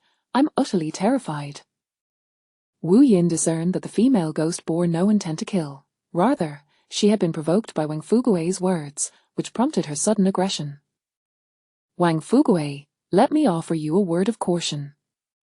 The spirit that haunts you is a young woman, perhaps around 20 years old, who died not long ago and has long hair.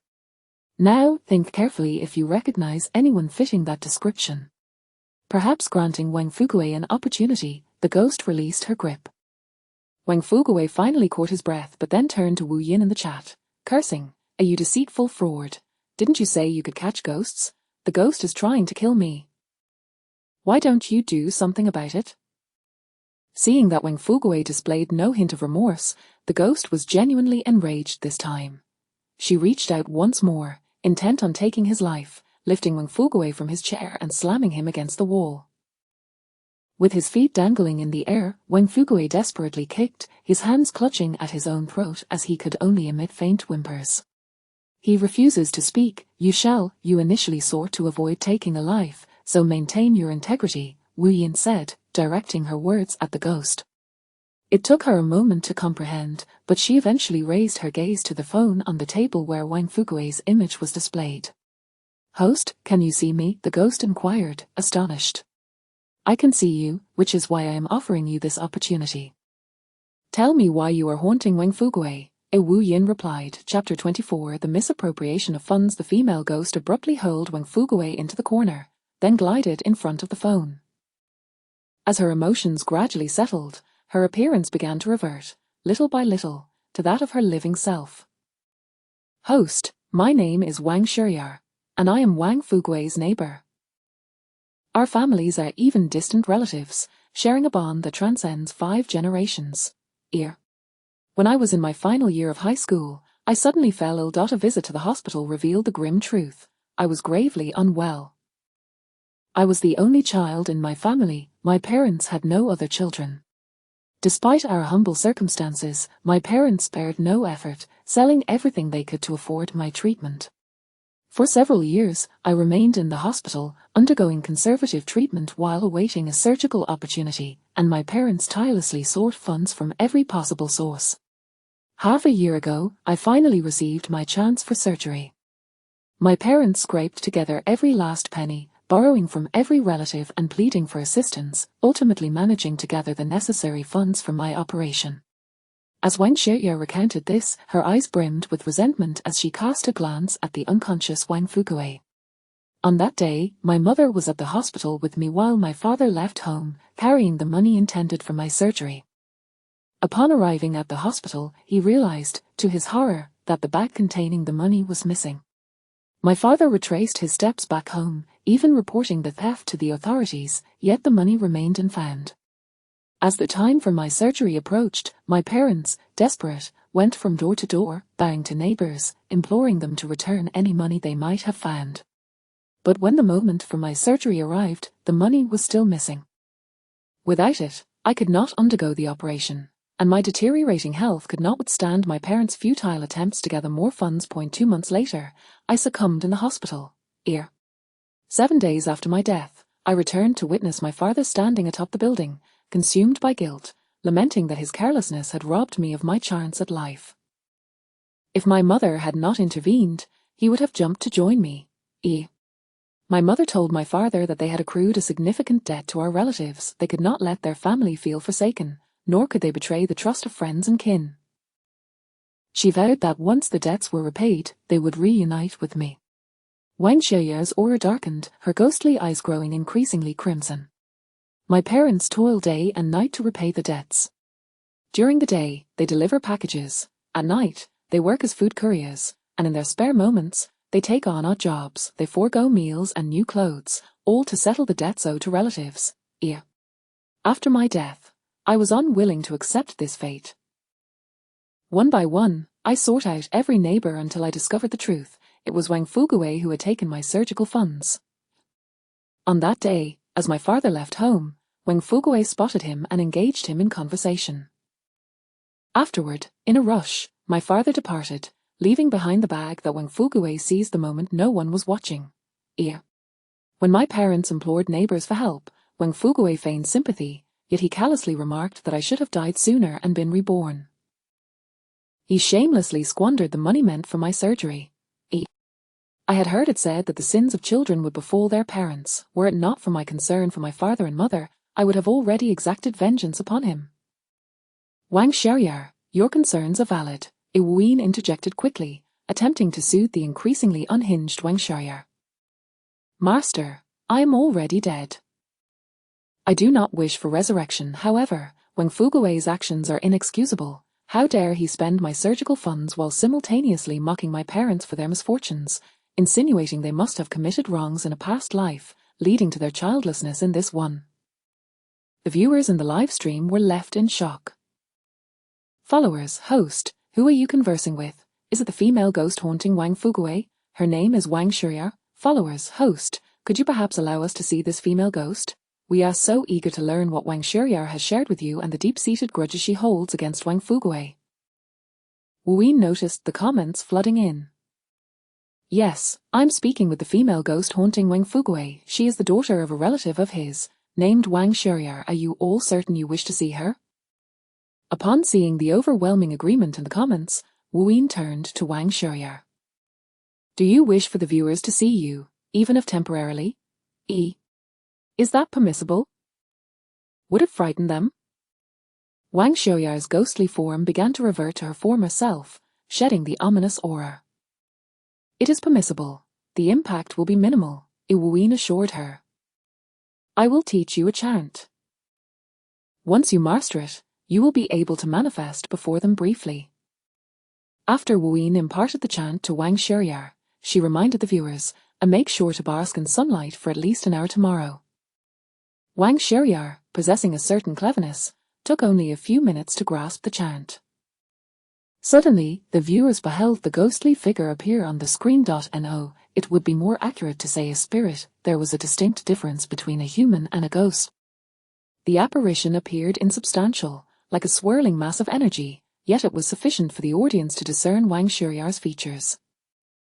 Wang Xiaoyar, please share your story with the viewers, Wu Yin suggested, settling back as she pulled a jelly from the assortment of snacks prepared by the Zhao family. Wang Xiaoyar yearned for an outlet for her emotions. After becoming a ghost, she uncovered the truth, yet no one could see her. Thus, her pent-up anger found no release, and she clung to her filial piety, maintaining her composure rather than exacting revenge on Wang Fugui, only creating disturbances to frighten him. After Wu Yin savoured her second jelly, when Xiaoyar finished recounting her tale, the viewers were incensed, unleashing a torrent of curses upon Wang Fugui's ancestors, followers. Sometimes, humans can be more terrifying than ghosts. Here is a man's life-saving money, and he dares to spend it without a shred of guilt. Followers, when the host mentioned the ghost, Wang Fugui should have guessed it was Wang Xiaoyar haunting him. Yet, he still believed he could use her surgical funds to have the host take her away. Wang Fugui truly deserves his fate. Wu Yin nodded at the comments. There are consequences in this world. Wang Fugui has misappropriated funds that do not belong to him, and he will certainly pay for it in some other way. Moreover, by spending that money, he has essentially taken a life from Wang Xiaoyar. Should he fail to repay this debt in this life, he will continue to do so in the next, until the debt is settled. Wu Yin added, Wang Fugui has hidden some of the unspent money beneath his bed. Part of it was borrowed from one of your relatives, and it bears a lucky serial number, which your relative remembers vividly. At that time, they even posted on social media, claiming that the auspicious number meant a swift recovery for you after your surgery. Visitors. Oh, that's my colleague's post. I recall seeing it and even liking it. Goodness, later, my colleague shared a post expressing regret for their hospitalized relative, and I commented on how unfortunate it was. So it was Wang Xiaoyar. Visitors, Wang Xiaoyar, do not despair. I have already reported this to the authorities. With the evidence the host provided, Wang Fugui cannot escape justice. The law will ensure he pays for his actions, and your parents will no longer have to struggle so hard. Chapter 25. The identical voice. Wang Xiaoyar felt an increasing sense of concern. I fear that if my parents repay their debts, they may lose their motivation to live.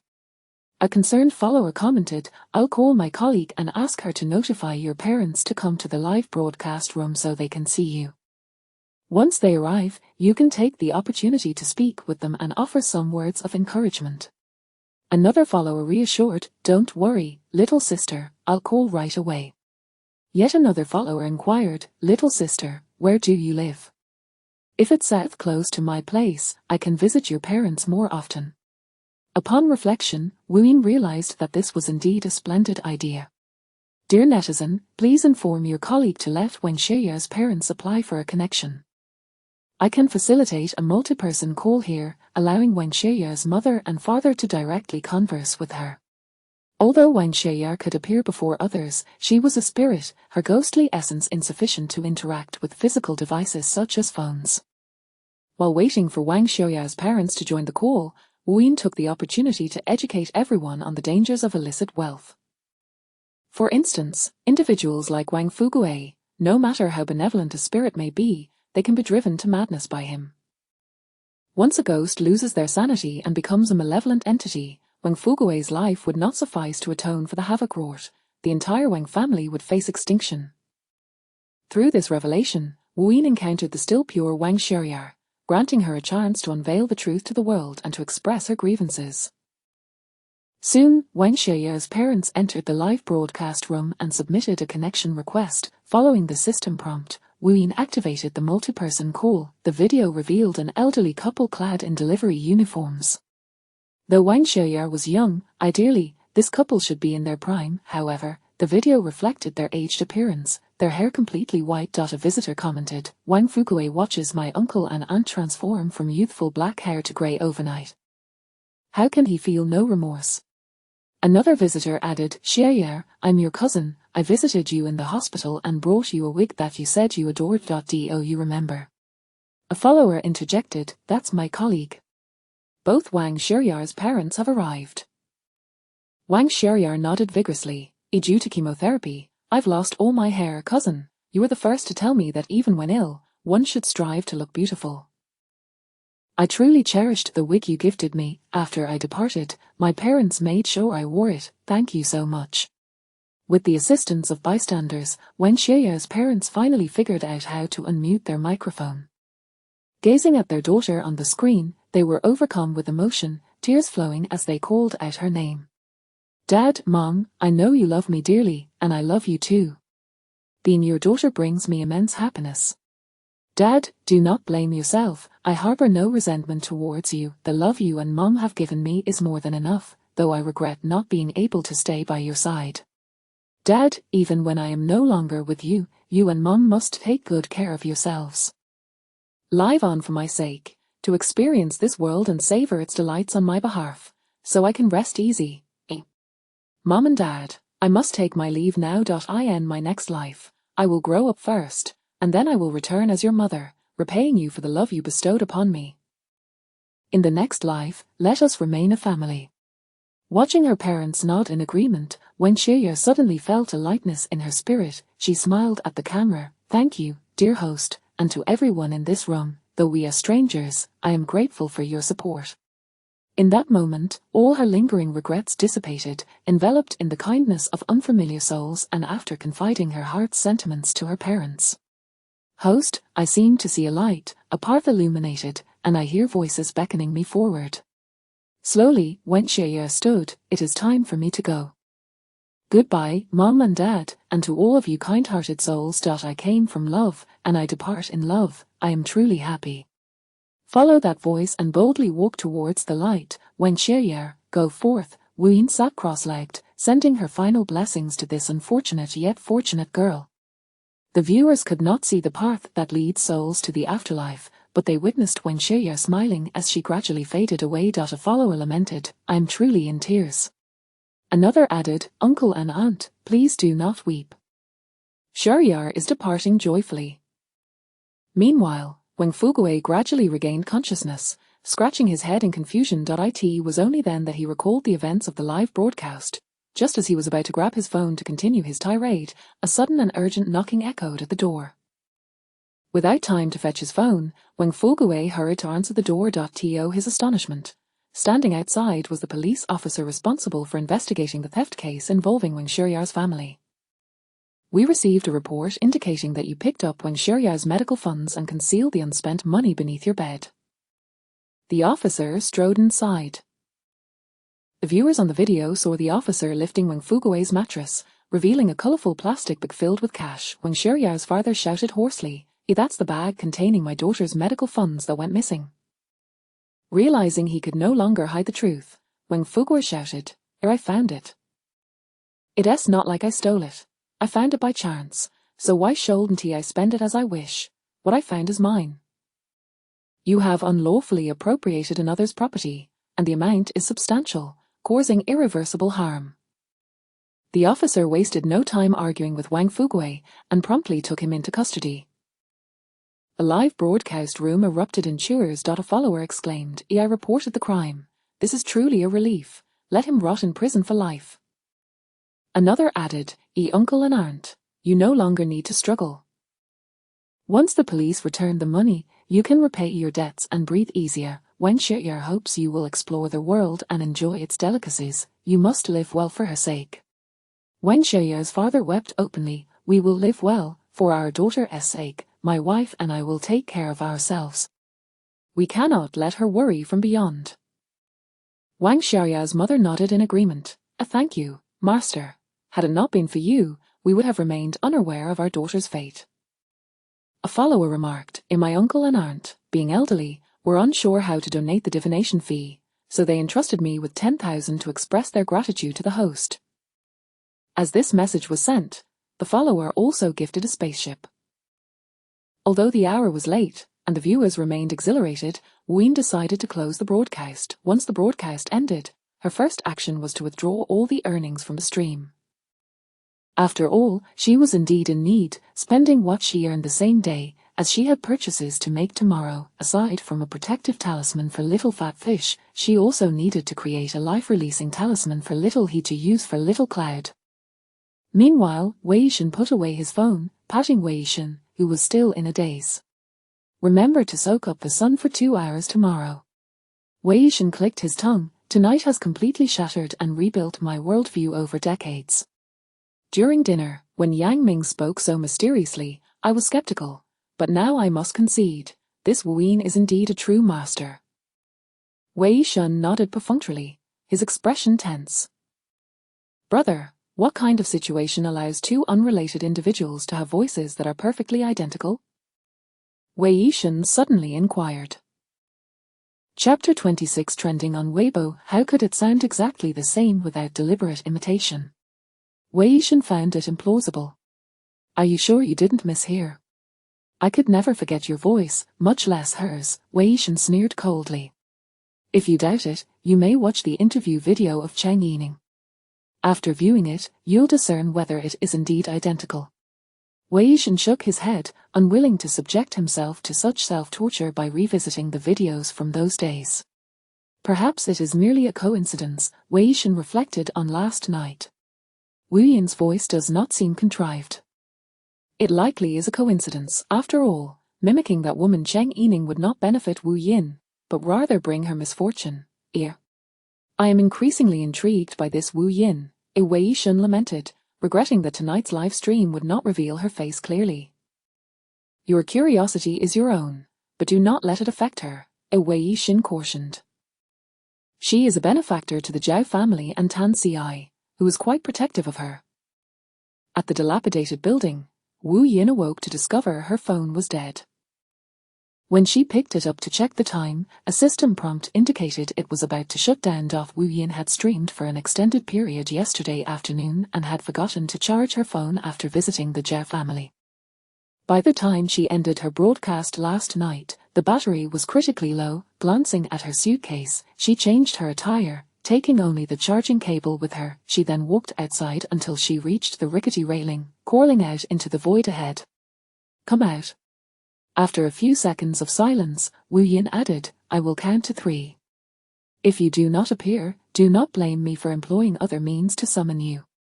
3. In the next instant, the air shimmered gently, and the silhouettes of 2 girls, one large and one small, materialized in midair. "We initially thought the master was not summoning us," the older girl, appearing around 15 or 16, said, holding the hand of a 10-year-old girl. After she finished explaining, she inquired, "May we ask what the master requires of us?"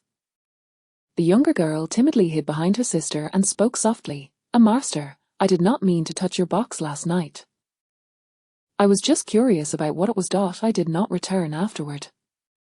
These 2 sisters were not the only spirits in the abandoned building, but it appeared that the spirits had delineated their own territories, and Wu Yin's location happened to fall within the domain of these 2. "I would like to ask for your assistance." Wu Yin gestured towards her suitcase.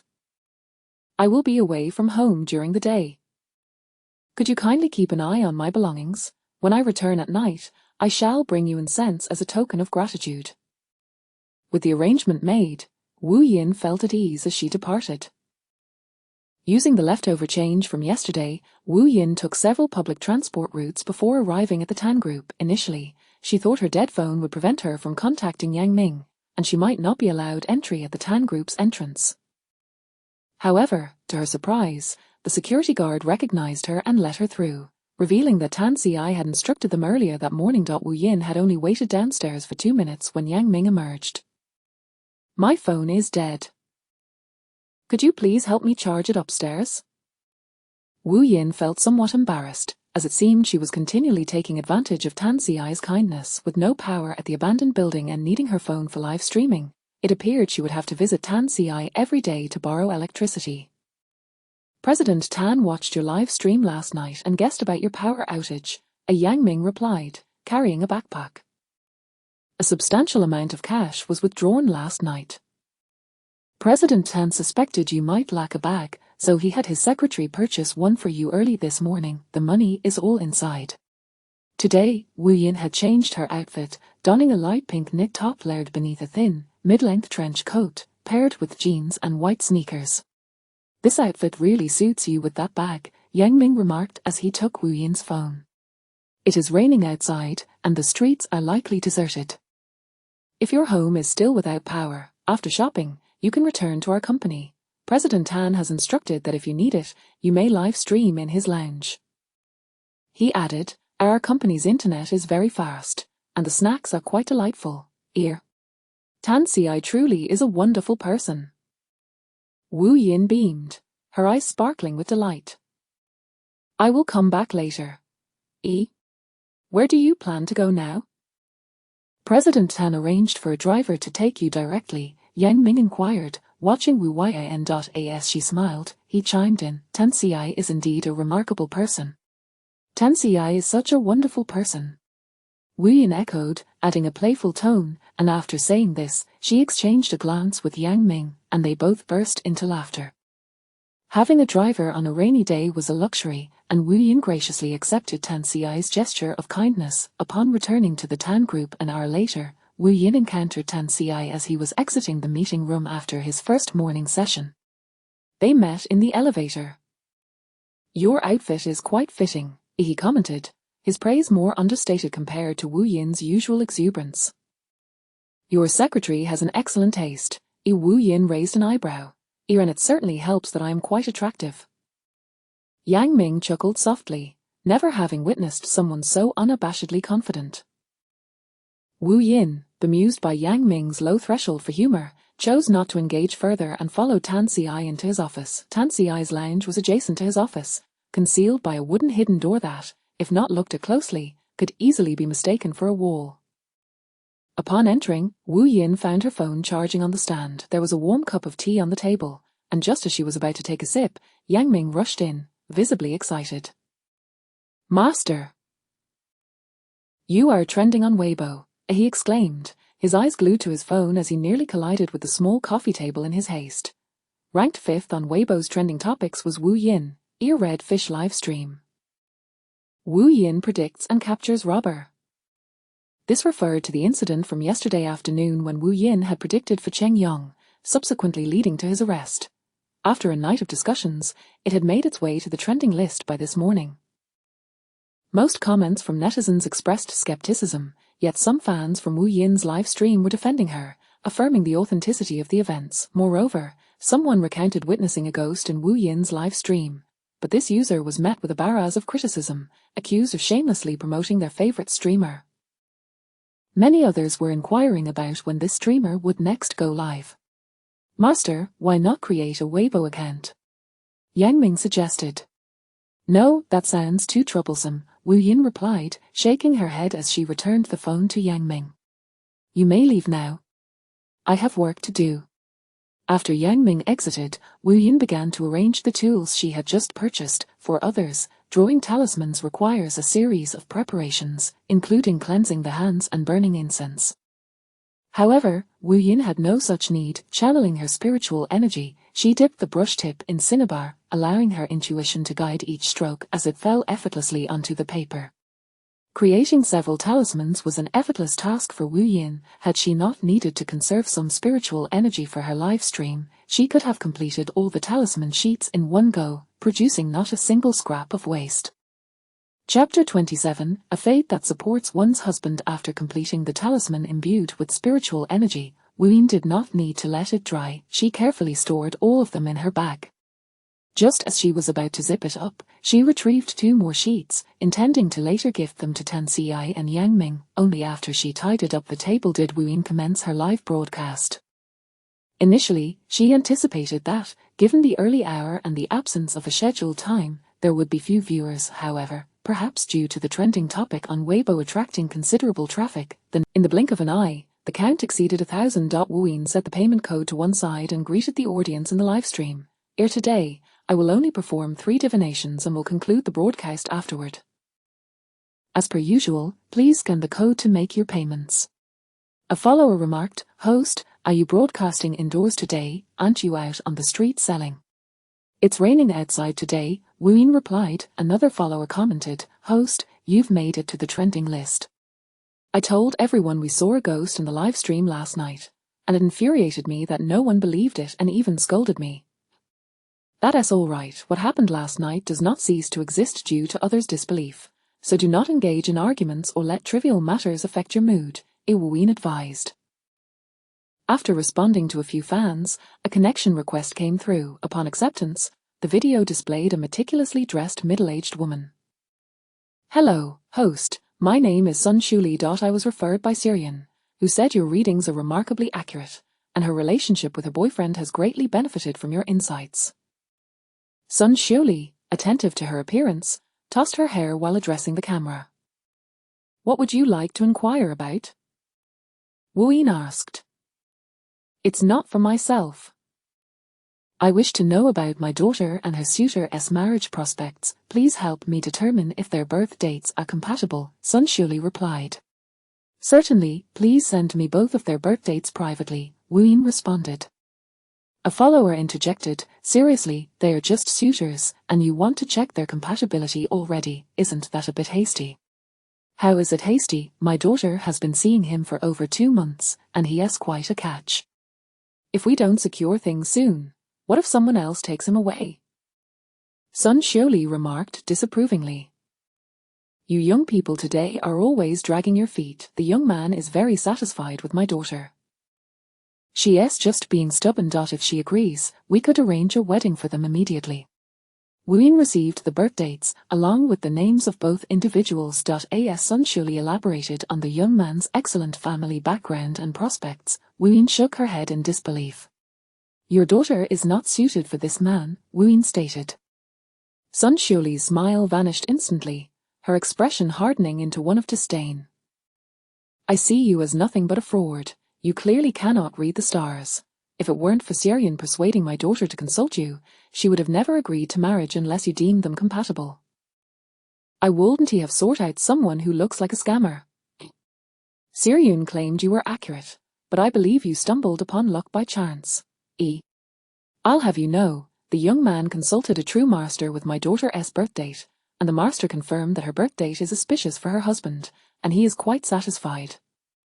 Wu Yin found this amusing. Do you truly love your daughter? If you did, how could you overlook the fact that he merely claimed her birth date is favorable for a husband, without mentioning that their compatibility is a predestined match? Wu Yin scrutinized Sun Shuli through the screen. Looking at your features, you possess a strong desire for control.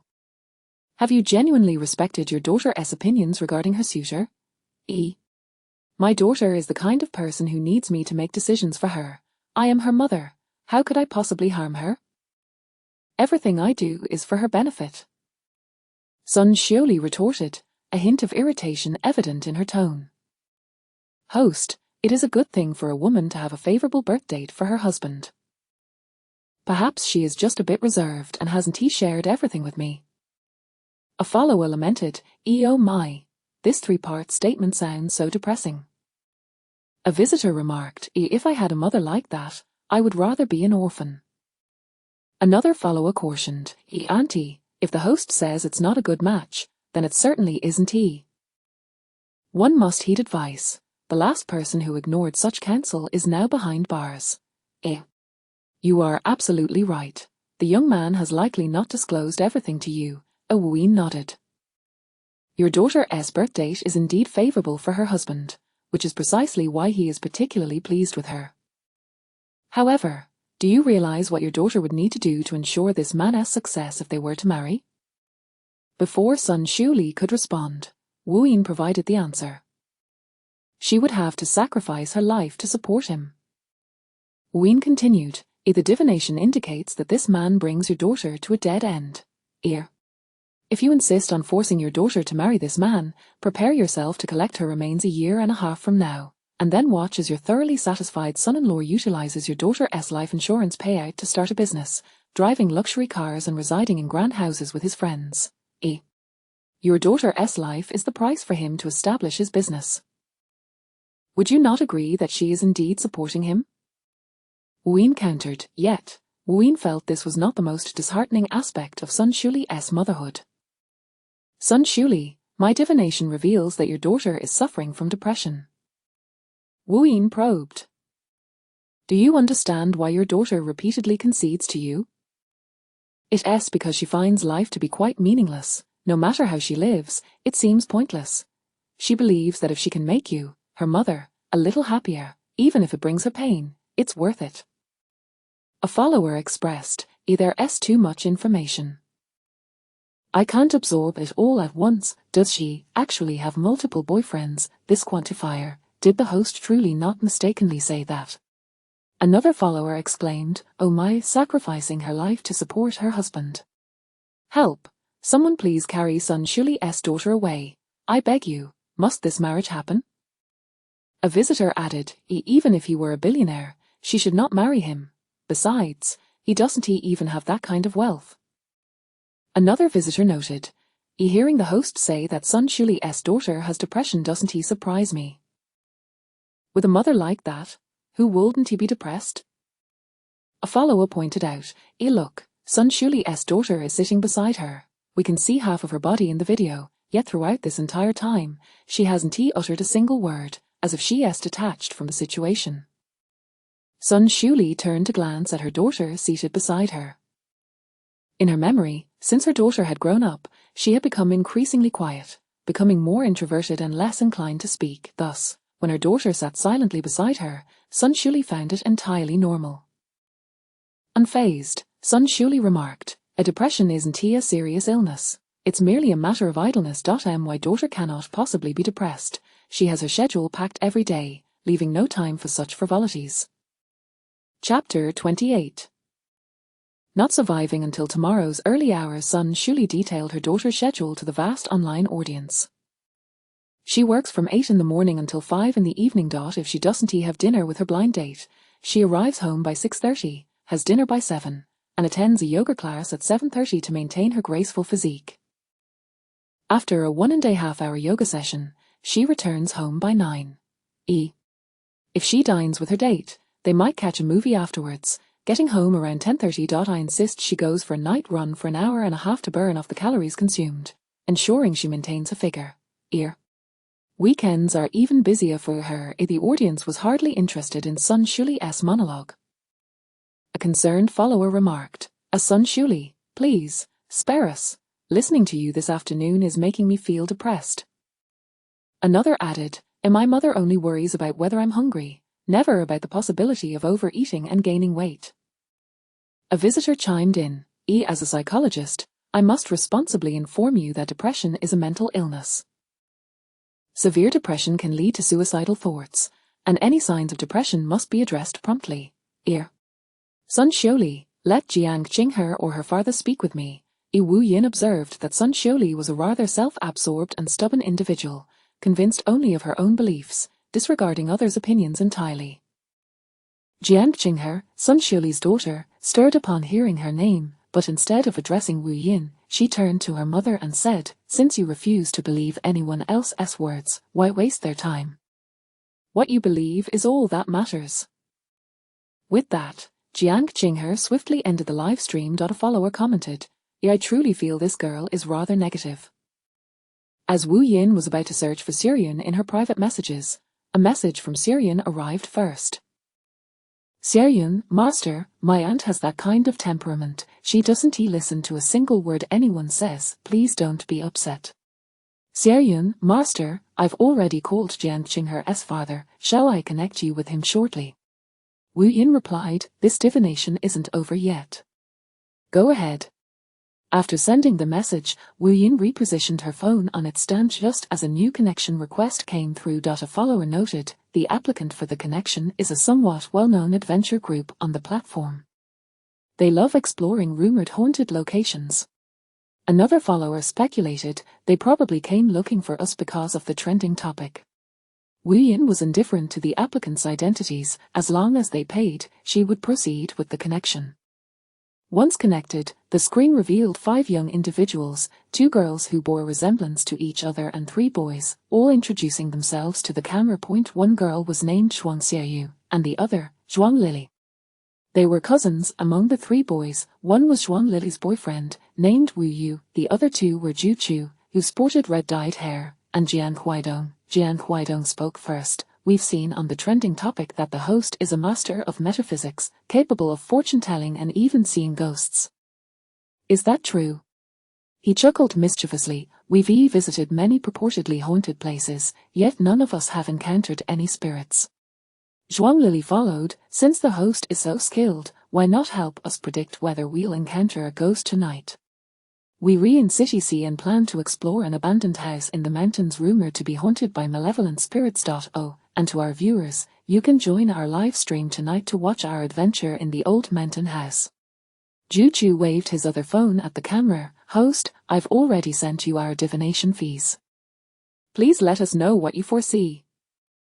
Wu Yin had encountered individuals seeking danger before, but never a group so eager to court it. "I need not examine your birth dates. Merely observing your faces allows me to respond directly." She glanced at the 5 individuals on screen.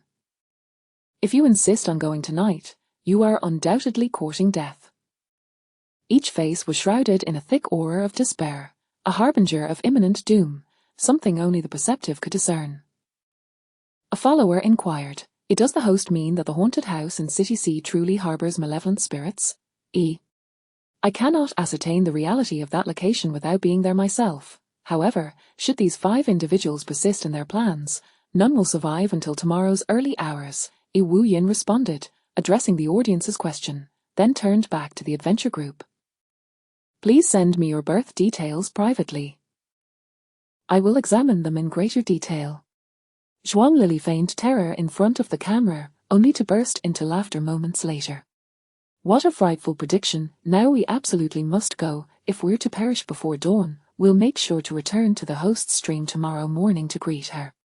If her divination proves inaccurate, we'll expect a refund." Wu Yu called out, viewers, you must tune in to our live stream tonight to witness us debunk the so-called master of metaphysics." Jian Huaidong joined in the laughter. "When I was young, my mother had someone predict my future. The master claimed I would live to 90.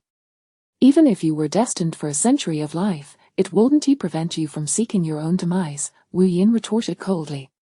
"Should you disregard my counsel, if you're still alive to seek a refund tomorrow, I shall return your fees tenfold." You would be wise to heed my warning.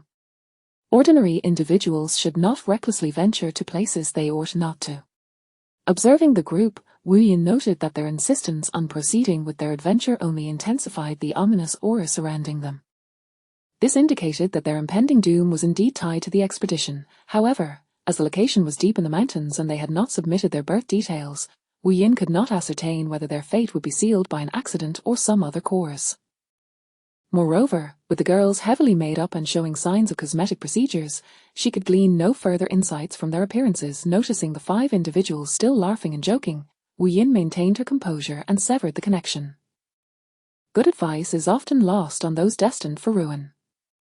With that, she concluded the divination. I shall perform one more divination, but then I must attend to other matters. Wu Yin had other engagements that day and did not intend to spend all her time in the live stream. A visitor remarked, I came here from the trending topic. I've heard the host can divine lost persons and pets. Can you also help me find a misplaced document? I'm quite anxious and waiting online. Wu Yin responded, certainly.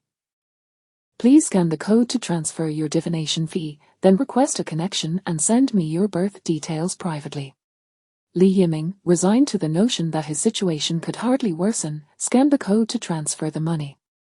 For him, losing an important company document and a crucial client would mean imminent dismissal. With his job on the line, he was willing to forfeit the 1,000 yuan divination fee. Chapter 29: The Curse of Unsavory Romance and Deceitful Individuals. A host. My name is Li Yiming. I am currently on a business trip in a foreign city, carrying important documents for a meeting with clients. However, I discovered midway that these crucial documents have gone missing. I distinctly remember placing them in my briefcase before going to bed last night, and I even checked to ensure they were there, fearing my own carelessness.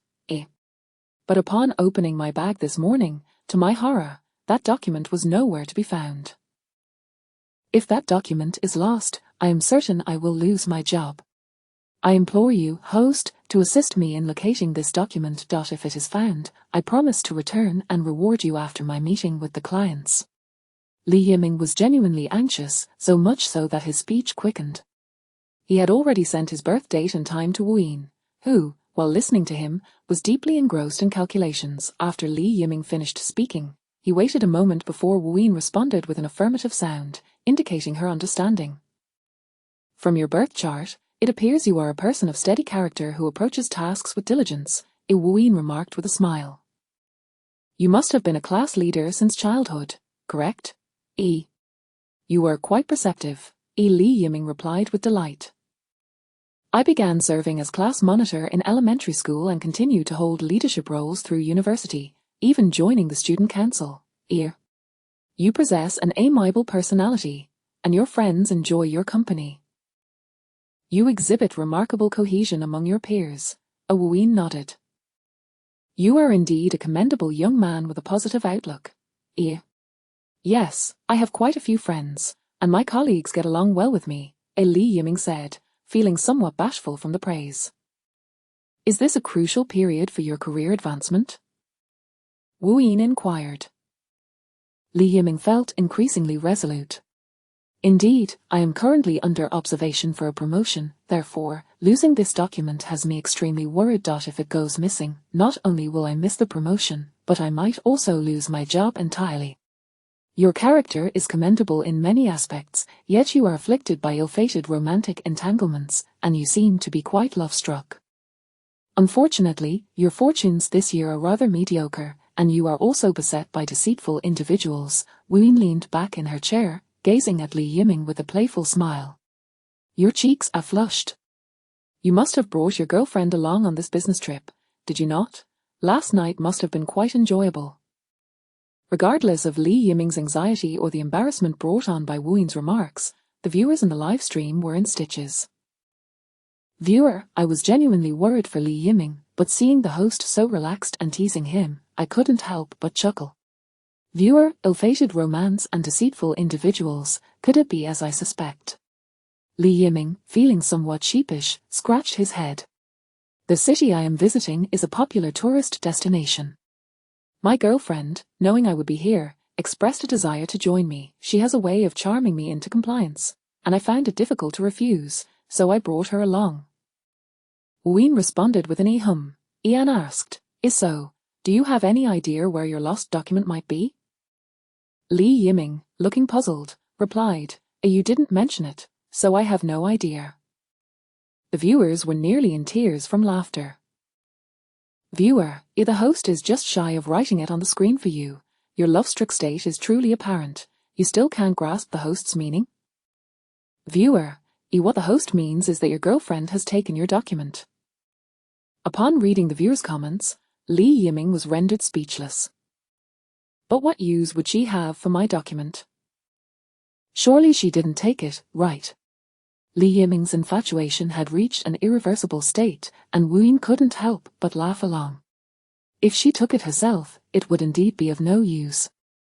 However, she may have taken it on behalf of your competitor. You have made a grave mistake in your work, and should you fail to advance, someone else will inevitably take the position that should have been yours, thereby replacing you.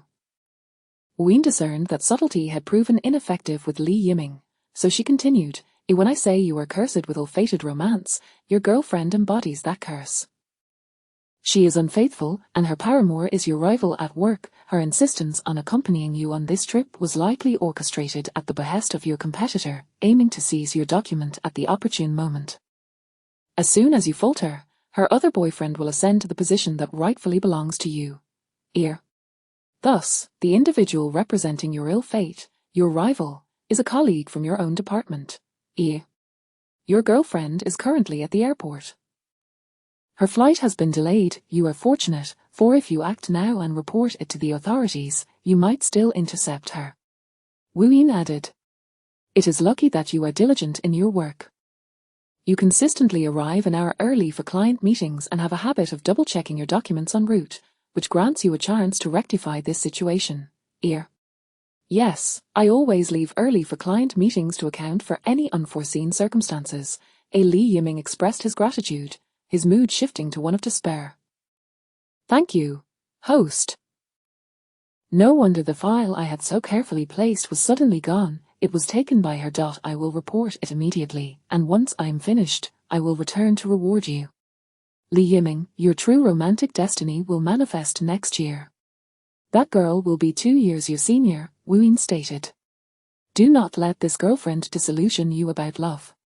Is that true? Thank you, host. Li Yiming exclaimed, his spirits lifted as he disconnected the call. Viewer, Li Yiming is such a hard worker, yet he faces misfortune intertwined with luck. Visitor, indeed, it's comical. It's the first time I've seen such a trifecta of contradictions in one person. Viewer, his work ethic is commendable, allowing him sufficient time to navigate unexpected situations. Yet, he suffers misfortune, being betrayed by a rival while simultaneously being fortunate that his ill-fated girlfriend's flight was delayed, granting him the opportunity to recover his document.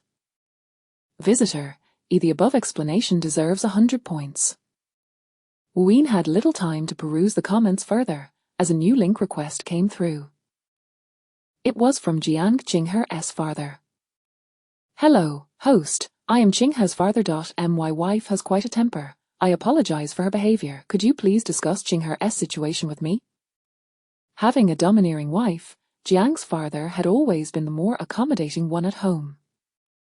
After a lifetime of yielding, he finally asserted himself for his daughter's sake. After receiving a call from Xiaoyun, he rushed home and pushed aside his wife, who was in the living room attempting to persuade their daughter to marry his suitor, and took his daughter to the study, locking his wife outside. Xiaoyun told me that you recently calculated the compatibility between my daughter and her suitor, suggesting that my daughter has an early demise in her fate. I would like to know, if my daughter marries this man, why would she die? Jiang's father asked. Your daughter's current suitor is a homosexual. Do you understand what I mean by that? Ween inquired.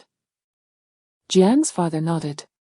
I understand. You mean that the man is deceiving us into a marriage, using my daughter as a facade, correct? Precisely, Ween affirmed. This young man's family is aware of his situation, and thus their deception extends beyond mere marriage to include the pretense of having children. Chapter 30. Suffocating maternal love. Your daughter's family initially put on a facade after her marriage, but once she became pregnant, that man began to make excuses for business trips and rarely returned home. After your daughter gave birth, her in-laws deemed her useless and often directed harsh words at her. Your daughter had already been suffering from depression before her marriage, and having a child only exacerbated her condition. Shortly after her confinement, her in-laws insisted she return to work, forbidding her from bonding with her baby. Gradually, a series of events weighed heavily upon your daughter, leaving her increasingly breathless. One night, while working overtime at the office, her depression struck violently, leading her to leap from the building and end her young life. That man was aware that your daughter had died at the office.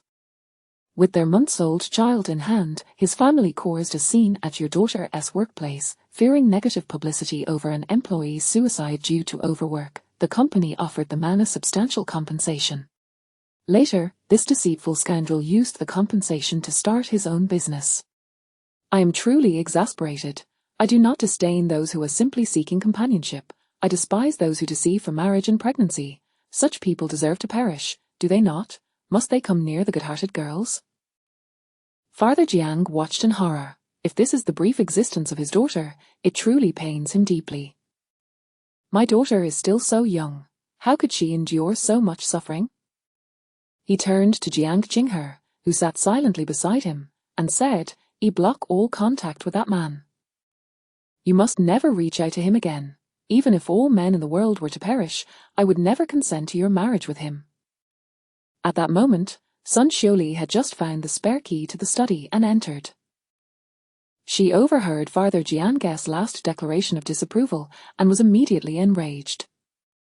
What good is your disapproval? That young man, Xie Zhang, is handsome, well-built, and has a good job, earning 20,000 a month. You disapprove? Do you want my daughter to marry a man like you, a spineless coward, and live in poverty for the rest of her life? What use is 20,000 a month? He is a marriage scammer. My daughter would suffer if she married him. Father Jiang shouted in anger. What do you mean by a marriage scam? Sun Xiuli looked bewildered upon hearing this. She saw Father Jiang connected to a live stream and immediately snatched the phone from him, glancing at the comments section. After reading, she turned to the live stream and yelled, I see you cannot bear to see my daughter marry well, you, still so young, and not trying to deceive us and then hastily offer your own birth date to my daughter's suitor, are you? Sun Xiuli raged, what nonsense, you charlatan. Whoever obstructs my daughter from living well is a fool. I do not care if he is a true master or not, but I will never gamble with my daughter's life on the off chance. Father Jiang reclaimed his phone. Moreover, that streamer is the one who assisted Xiaoyun. Xiaoyun grew up alongside us, akin to sisters, and would never harm Qinghe. I believe that Xiaoyun is merely afraid my daughter will have too good a life, hence acting as a troublemaker. Sun Xiuli was confident. I have inquired about Xie Zhang from many sources, and everyone praises him. If one person praises him, it could be false. If everyone praises him, how could it be fake? And what era are we in? How can there still exist people like you who believe in fortune-telling? Can't you see this is merely a scam to extract your money? As she continued to scold, she attempted to snatch the phone again. Seeing her husband unwilling to relent, she could not overpower him and instead sought her daughter, weeping. Qinghe, I am your mother, the one who wishes for your happiness above all.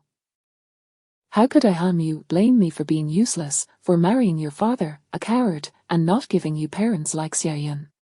Sun Xiuli grasped Jiang Qinghe's hand tightly, crying, Mother has lived a hard life, struggling with your father for decades.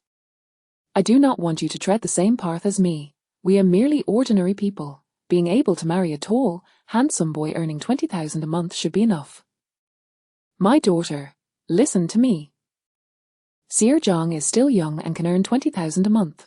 His company values him. Once he climbs the ranks, he will surely earn 30 to 50,000 a month. At that time, you won't have to work so hard while raising a child, as I have. Moreover, Xie Zhang's parents have pensions and can support you both. When you have a child, he can afford a nanny, sparing you from the hardships I've faced. Father Jiang had heard such complaints his entire life, and seeing his daughter unable to escape her mother's grasp, he hurried to assist. However, He unexpectedly tugged on his daughter's sleeve, revealing the multitude of scars on her wrist. In that moment, Father Jiang realized that the streamer's claim of his daughter suffering from depression was no mere fabrication. His daughter had been inflicting pain upon herself in silence. "Enough, look at your daughter's hands," Father Jiang shouted, forcefully pushing his wife away, then gripping his daughter's wrist. He reached out to touch the wounds, but she recoiled, swiftly hiding her hands behind her back, refusing to show anyone. The latest wounds had not even scabbed over, and her sleeve still bore traces of blood. "Sun Shuli, look at what you have driven your daughter to." Father Jiang spoke with tears in his eyes. "Yes. I may never earn a fortune, and I cannot provide you with a life of luxury, but since marrying you, I have ensured you were never hungry or cold. I have never forced you to beg or borrow for this family. How dare you, a man with a meager salary, speak? Others drive their cars, while you still ride that old bicycle, clattering away. You do not care that our daughter sits behind you in the cold wind. I do, eh?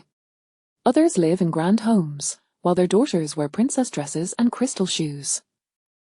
My daughter lives in this rundown place, and even practicing the piano leads to complaints from those despicable neighbors." As Sun Shuli continued her litany of grievances, Father Jiang slowly bowed his head. But Jiang Jinghe suddenly erupted. She leapt from her chair and lunged at Sun Shuli. Just as Sun Shuli expected her daughter would apologize and admit her mistakes, she was taken aback when Jiang Jinghe grasped her waist and pulled her towards the window. "Mother, since you live in such pain, why don't we die together?" "Mother, do you know, I also find living to be unbearably painful. Every minute and every second after I wake up feels excruciating. Since living is so hard, let us die together." Sun Shuli was paralyzed with shock, staring blankly at her daughter, no longer crying. Chapter 31. I really miss him. Jinghe, please do not frighten your father.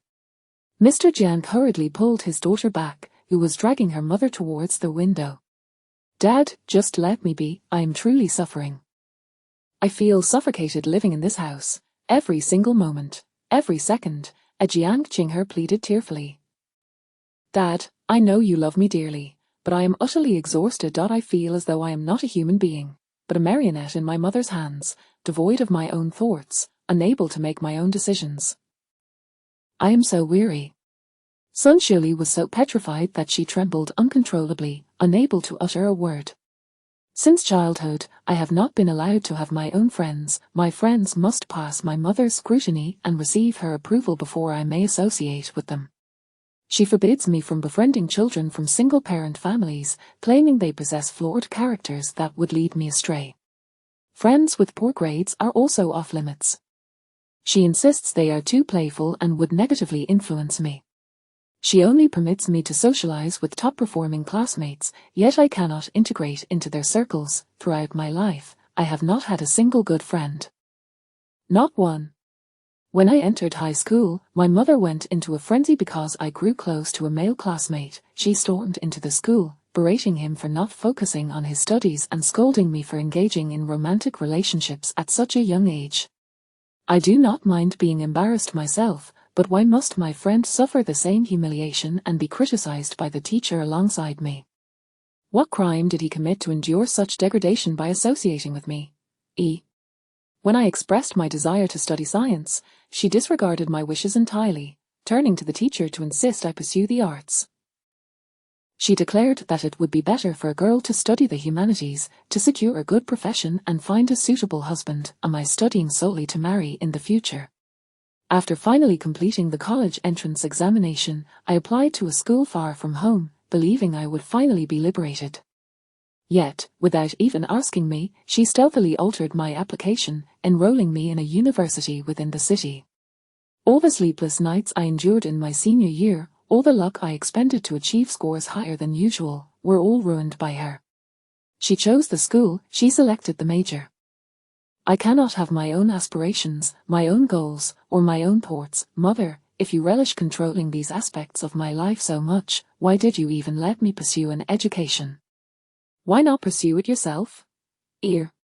During my time at university, she was relentless, frequently ambushing me at school, inundating me with countless phone calls. If I took a few minutes longer to answer, she would explode, accusing me of being in a relationship, chastising me for my lack of decorum, berating me for being shameless. She constantly reminded me that a girl's first time is precious and should be saved for marriage, so that my future in-laws would not criticize me.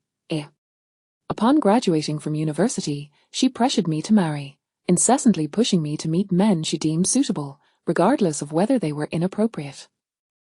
As long as they had good conditions, if I did not agree, it meant I had too high of standards and was ungrateful. She never listens to a single word I say. What is the purpose of my existence? Mother, you repeatedly claim it is for my own good. Is it truly for my benefit? Why do you never ask me what I think?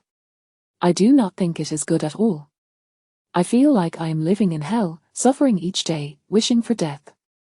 Jiang Qinghe cried out, I have had enough of this torturous existence. Her words resonated with countless viewers in the live stream, while leaving others, who lived in blissful homes, feeling suffocated. Jiang Qinghe continued to implore her father to release her. Dad, if you truly love me, please set me free. Mr. Jiang shook his head. How could he dare to let go? He feared, above all else, that if he loosened his grip even slightly, his daughter would leap from the open window. Qinghe, it is my fault. I should not have allowed your mother to control you like this. I promise you, from now on, you can do whatever you wish. If you meet a boy you like and wish to marry, then marry him. If you do not want to marry, then do not marry at all. I was wrong, I will change. I will never allow your mother to interfere with your decisions again.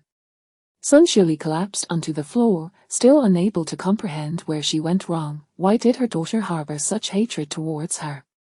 Jiang Qinghe, give yourself a chance to live differently, and you will discover the joy of existence. Wu Yin spoke after Jiang Qinghe had vented her pent-up emotions. Do you remember your high school desk mate? Jiang Qinghe seemed to recall the happiest moments from her high school days, and her overwhelming emotions began to ease slightly. After a minute of silence, she nodded. I remember him. He was the first to notice my self-harm. I thought he would see me as a monster, but he did not. He always comforted and encouraged me. I had no friends. He was the only one in class willing to talk to me and be my friend. Jiang Qinghe, he liked you since high school and still does. Even after transferring schools, he has continued to watch over you, Wu Yin stated. He is your destined match. Upon hearing this, Sun Shuli broke down, yelling, I do not approve. He has no parents. He is solely supported by his grandparents, who are farmers without retirement benefits. I will never agree to your union. I agree.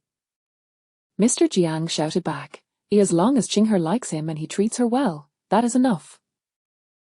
Whoever Qinghe recognizes as a boyfriend, whoever she wishes to marry, that son-in-law I will accept. Mr. Jiang's stance instilled immense courage in Jiang Qinghe. With trembling lips, she asked, a host, has he truly always liked me? Does he still? Yes, he still likes you very much. He is often near you, but he does not dare let you know, fearing it would disrupt your current life, so he can only watch you from afar, Wu Yin replied. Upon hearing Wu Yin's words, Jiang Qinghe seemed unable to believe it.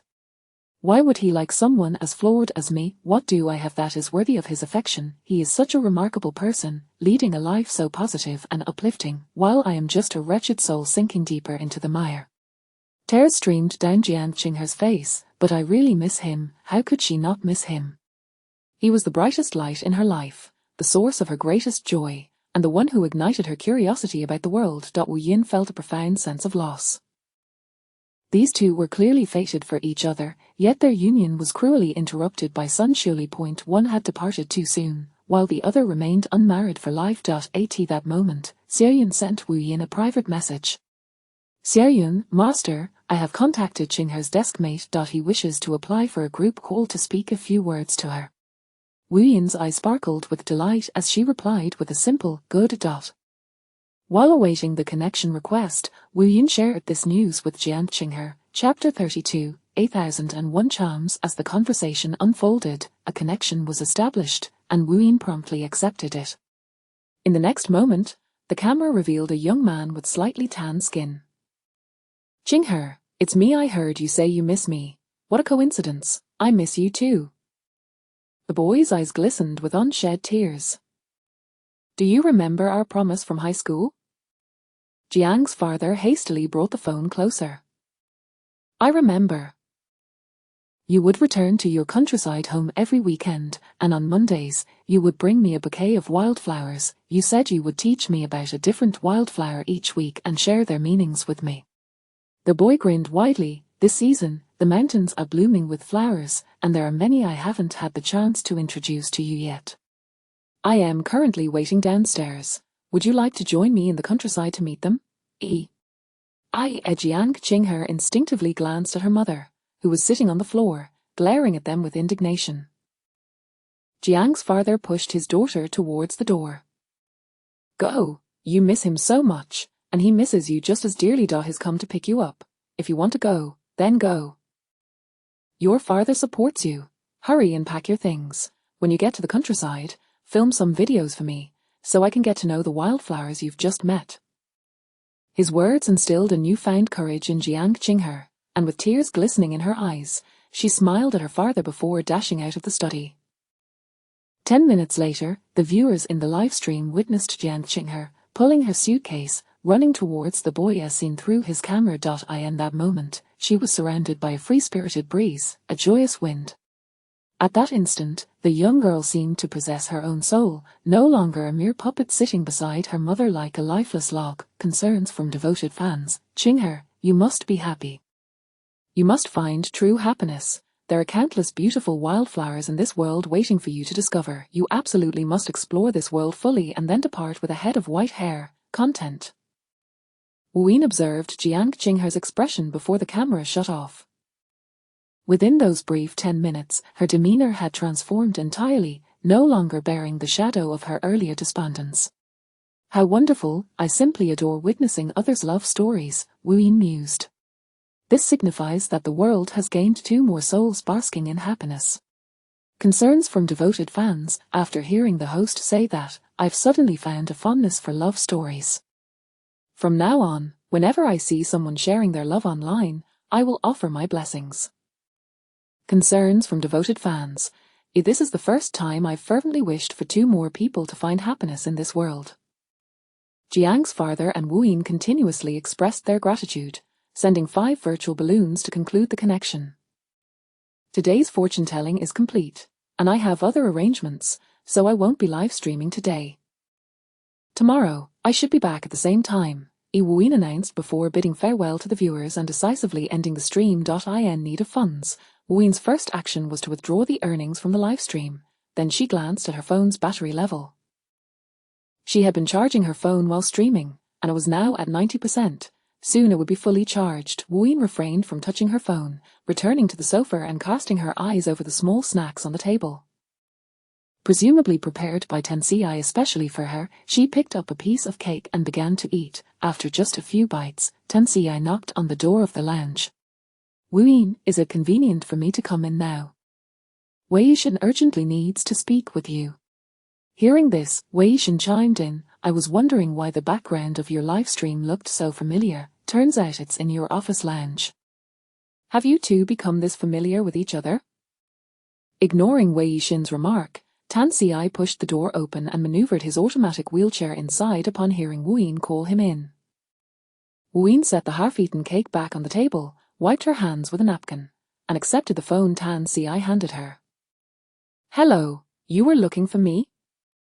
Wuyin inquired into the phone. Wuyin, I watched your live stream just now. You were incredible, Wei Yixin complimented before revealing his purpose. The members of that exploration team, Zhu Chu and Jian Huaidong, are my friends. I wanted to inquire about them. I shared everything I know in the live stream. Since they are your friends, it would be best if you could persuade them, Wuyin replied.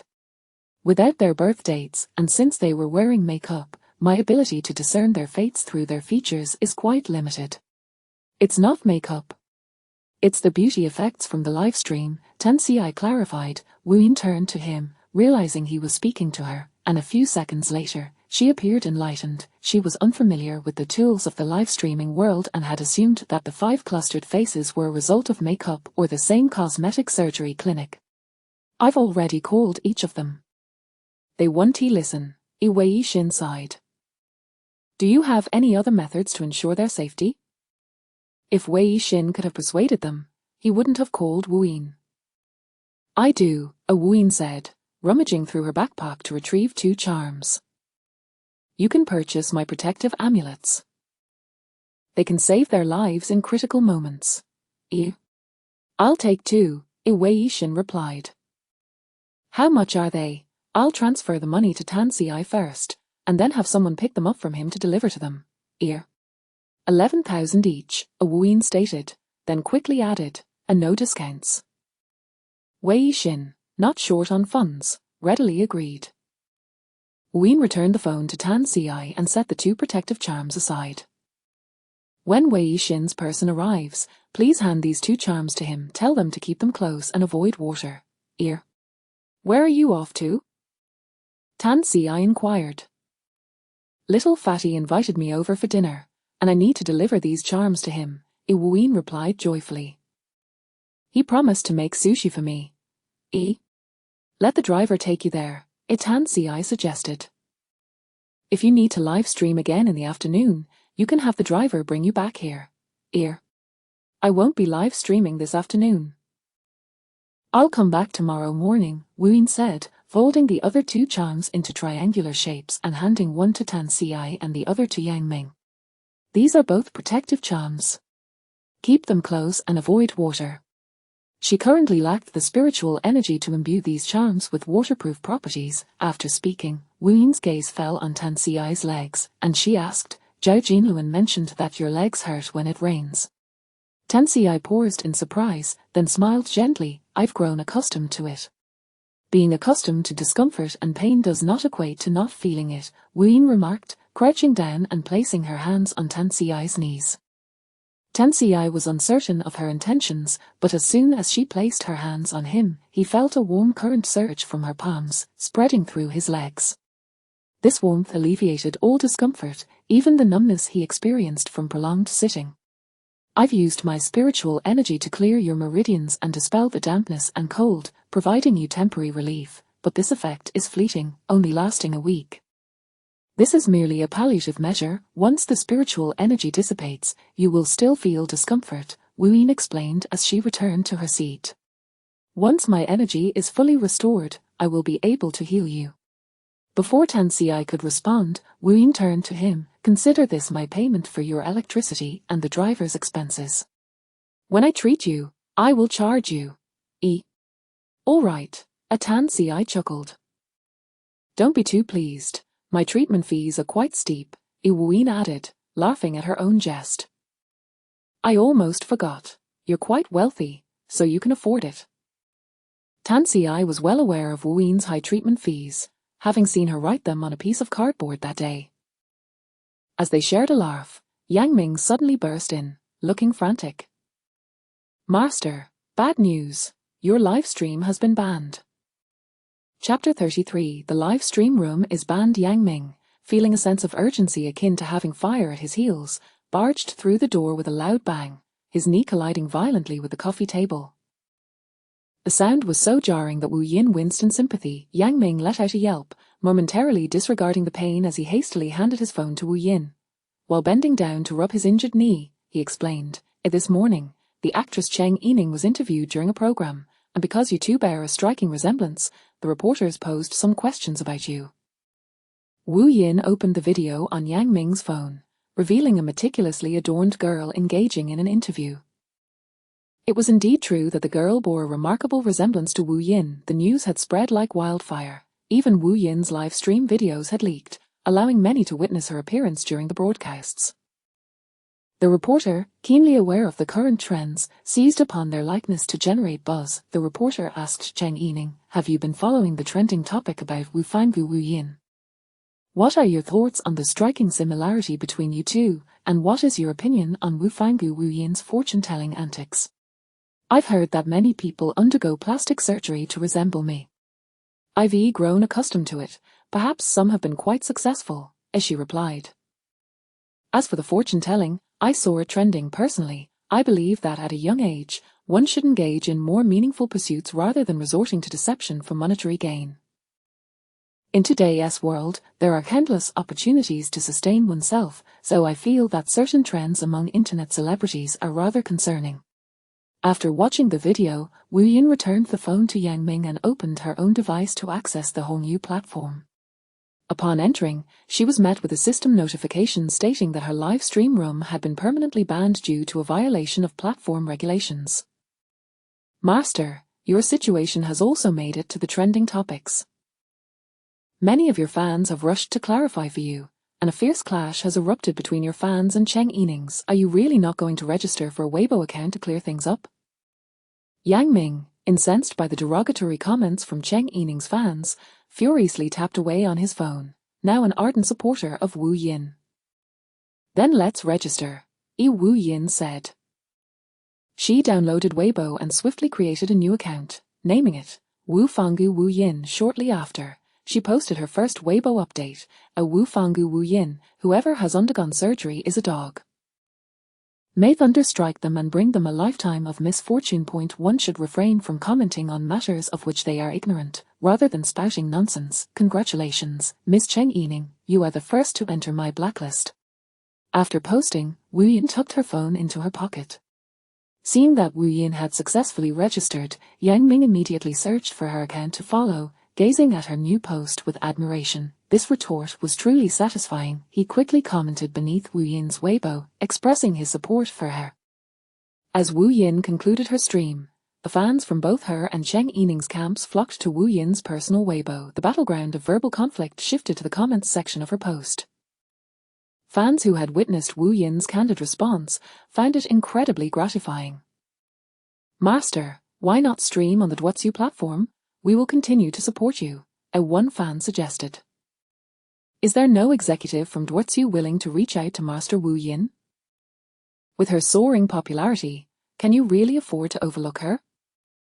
Of course, there were also numerous detractors, mainly Cheng Yining's fans. During the brief moment that Wu Yin had her phone tucked away, notifications chimed incessantly with new messages. Master, you can adjust the settings to disable notifications for new comments in the background, and also turn off the private messaging feature. And let us follow each other. Yang Ming exclaimed excitedly, I bet it won't be long before you surpass 1 million followers.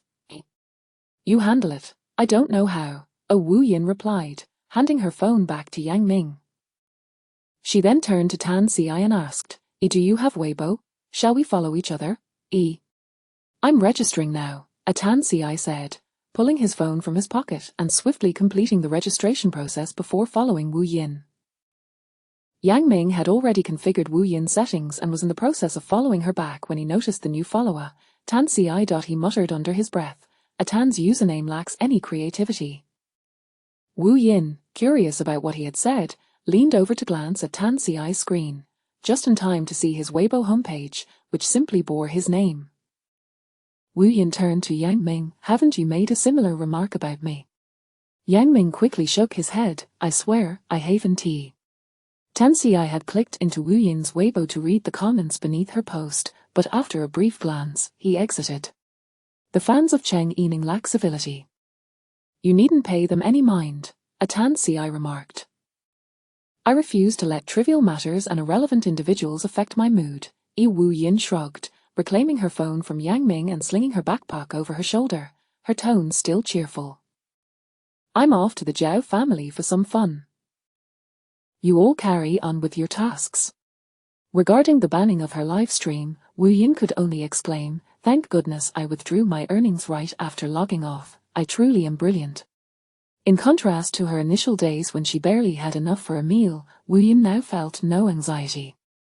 Moreover, she had friends to rely on, alleviating any concerns of going hungry.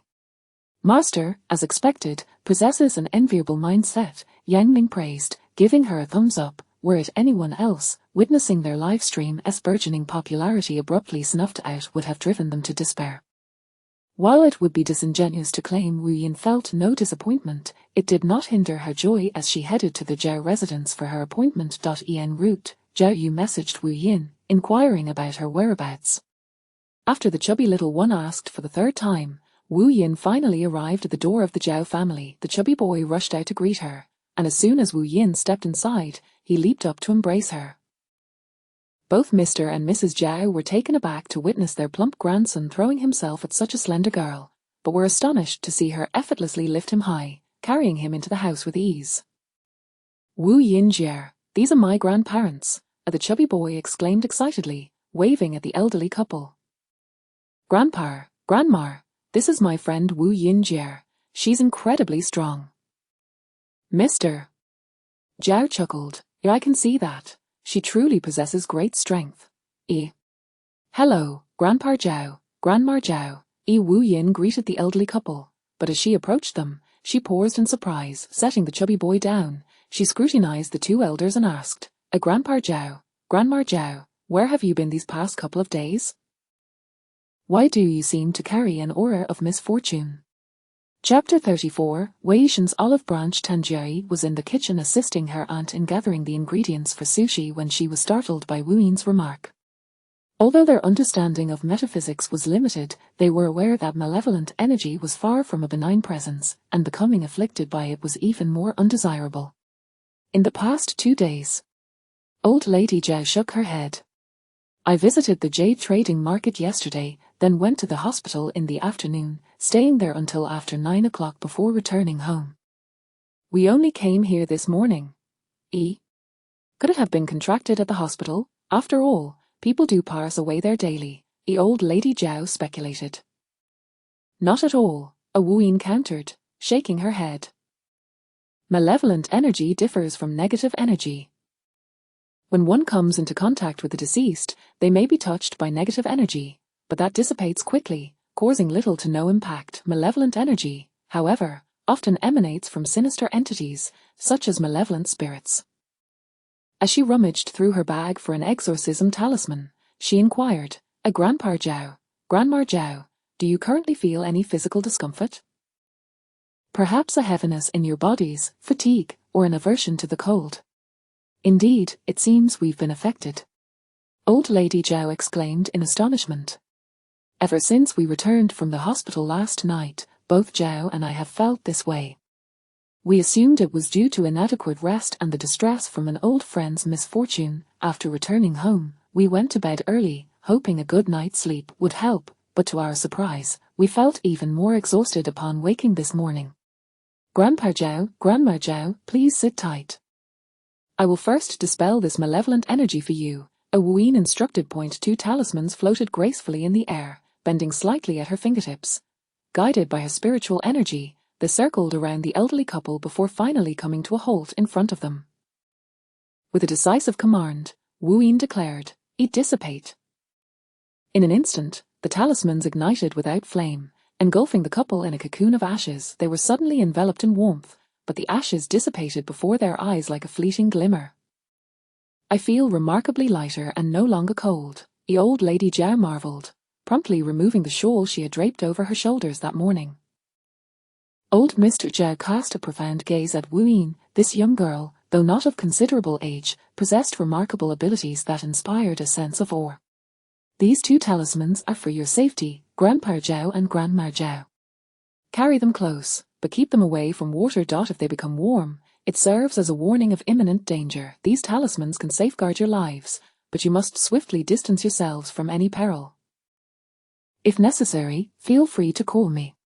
Upon receiving the safety talismans, the couple carefully placed them in their pockets, fully aware of Wu Yin's capabilities and treating the matter with utmost seriousness. These 3 talismans are for your family of 3, Sister Jerry, Wu Yin said as she handed over the additional talismans she had prepared earlier. After offering her instructions, she went off to find Zhao Yu, who was eagerly waiting by the dining table. Sister Wu Yin, shall we play house? I shall be the owner of the sushi restaurant, and you will be the customer. The chubby boy had already donned an apron and put on disposable gloves, embodying the role of a proprietor with great enthusiasm. Good day, esteemed guest. What ingredients would you like? Do you have any special requests?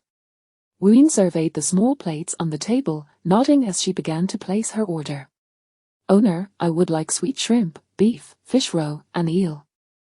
As for requests, she genuinely pondered for a moment, just as her phone rang unexpectedly. Noticing it was an unfamiliar number, she finished her thought. My request is for plenty of meat. Afterward, she calmly answered the call, inquiring, who is this? Hello Wuyin, I am Wei Yishan, the owner of Twitsu. I am the younger brother of Wei Yishan. My brother has mentioned my name to you, so you should remember me, correct? Wei Yishan wasted no time, directly stating the purpose of his call. I am aware that your live stream on Hongyu was suspended, and I am here on behalf of Twitsu to invite you to join our platform. I can offer you the highest tier contract available, where all earnings from your live stream will be split between you and the platform at a ratio of 9-to-1 in your favor. Furthermore, Twitsu will provide you with top-notch promotional resources, ensuring your live stream and personal brand ascend to the forefront at the quickest pace and in the best manner. Wuyin felt as if a pie had fallen from the sky, landing squarely on her head. On Hongyu, her earnings were split evenly, and she felt a sting each time she withdrew her hard-earned money. I have heard my brother mention your name, but if you sign with me, will there be anything I need to do? Let me make it clear that I only wish to stream fortune-telling, and I prefer to work freely without constraints. If you expect me to dance or sing to attract followers, you should seek someone else. Wuyin was not so easily swayed by the sudden fortune that had come her way.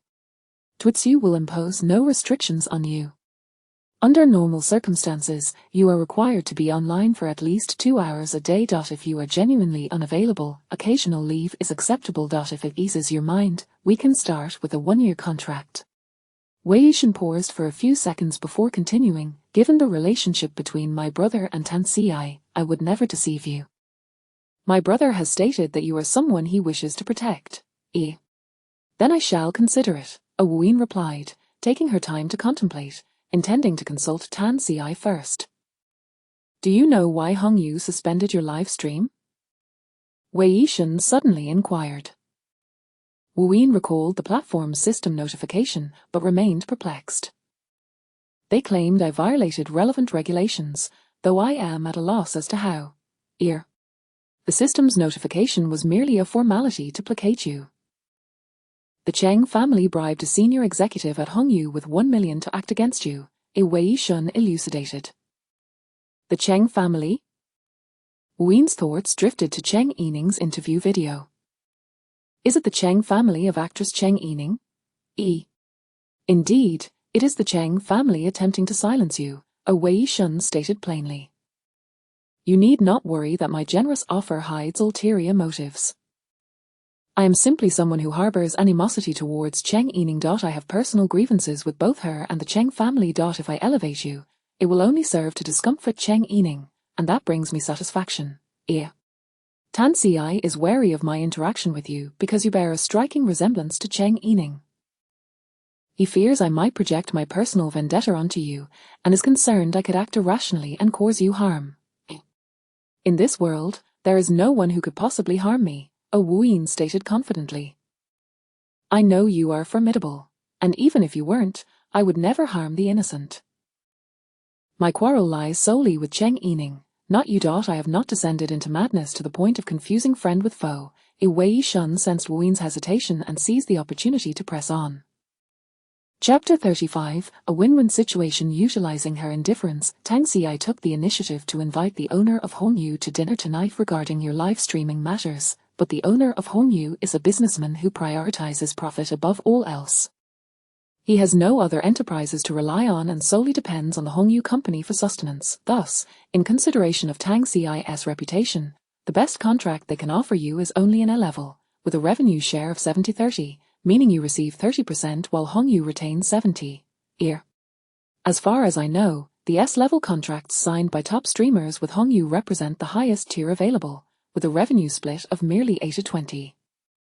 Furthermore, the resources Hongyu can provide you, as a newcomer, will undoubtedly pale in comparison to what I can offer you at Dwachi. Should you return to Hongyu, even if you eventually become a leading streamer there, your treatment will still be inferior to what you would receive here at Dwachi.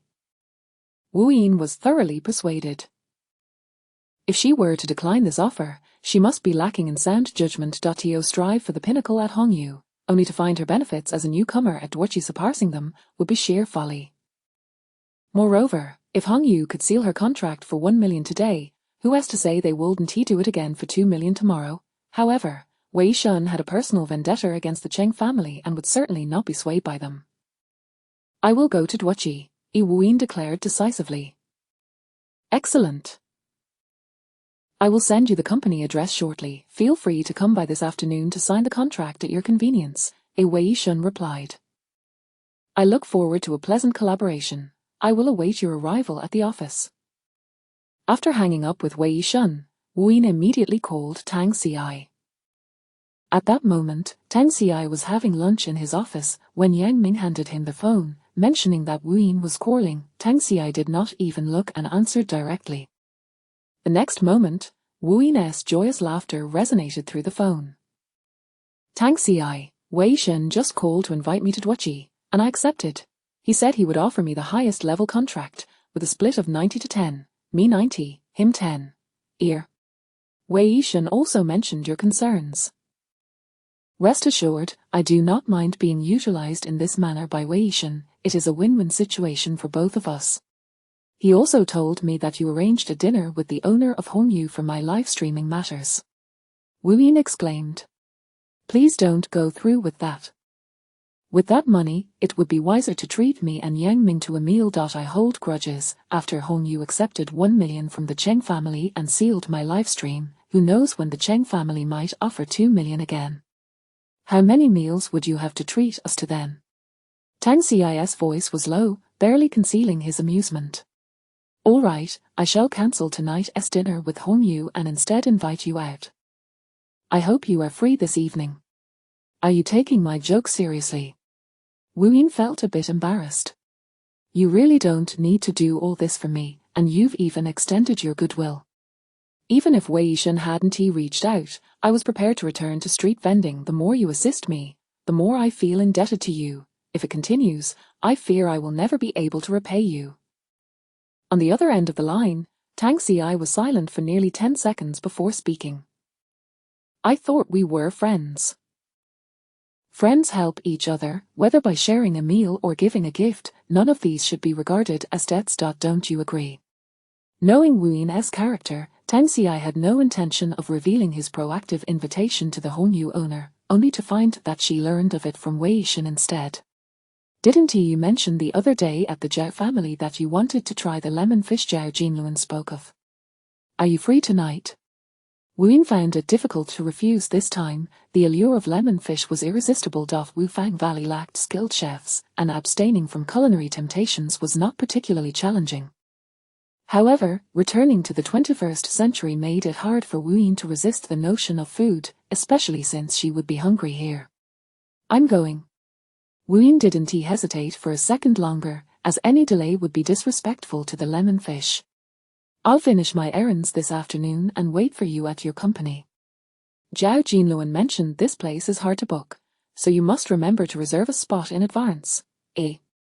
All right, Tang Ci agreed, adding a reminder. When you sign the contract at Duoqi, please send me the document first. I'll review it to ensure everything is in order before you proceed. After putting away her phone, Wu Yin couldn't resist showing off to the little chubby boy who was watching her. I'm feeling incredibly lucky today. I heard that. Is your uncle treating you to a meal?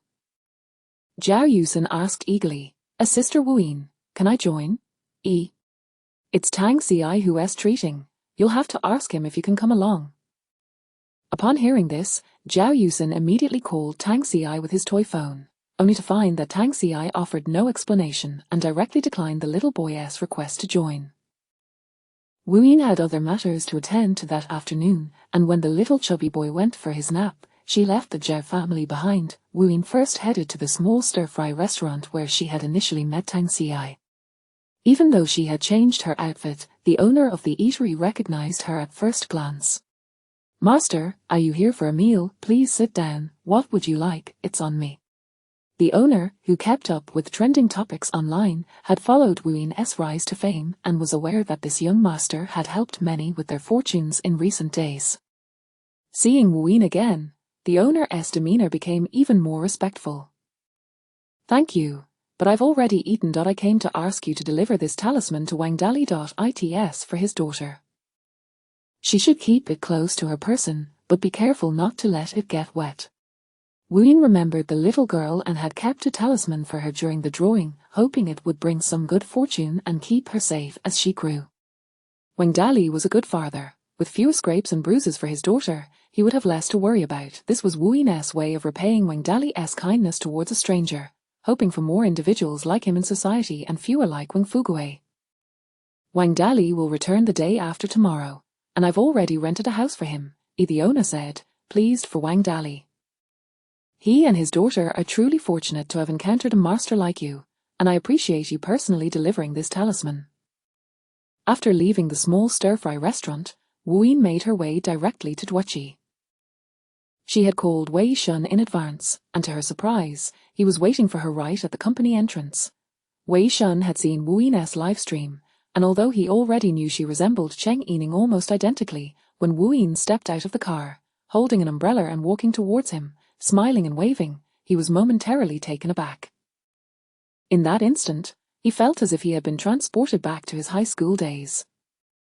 Why are you staring at me like that? Wuyin had already put away her umbrella, and upon seeing Wei Shun still lost in thought, she waved her delicate hand in front of him. Wei Shun came to his senses. You and Cheng Yining used to look alike, but it's no longer just a resemblance. You are almost identical. Wuyin was tired of hearing this compliment, so she rolled her eyes at him. Now you look even more alike, Wei Shun laughed, shaking his head. He gentlemanly took the dripping umbrella from Wuyin's hand. If you get the chance, I can show you her pre-surgery photos, and you will see I'm not exaggerating. For now, let us head to my office. Chapter 36. You deserve to be run over. As Wuyin entered Wei Shun's office, her gaze was immediately drawn to a board across from his desk, prominently displaying the name Cheng Yining, upon which several darts were already embedded. She gasped, What enmity do you hold against Cheng Yining? It was hard to fathom that a man of his stature could harbor such intense hatred.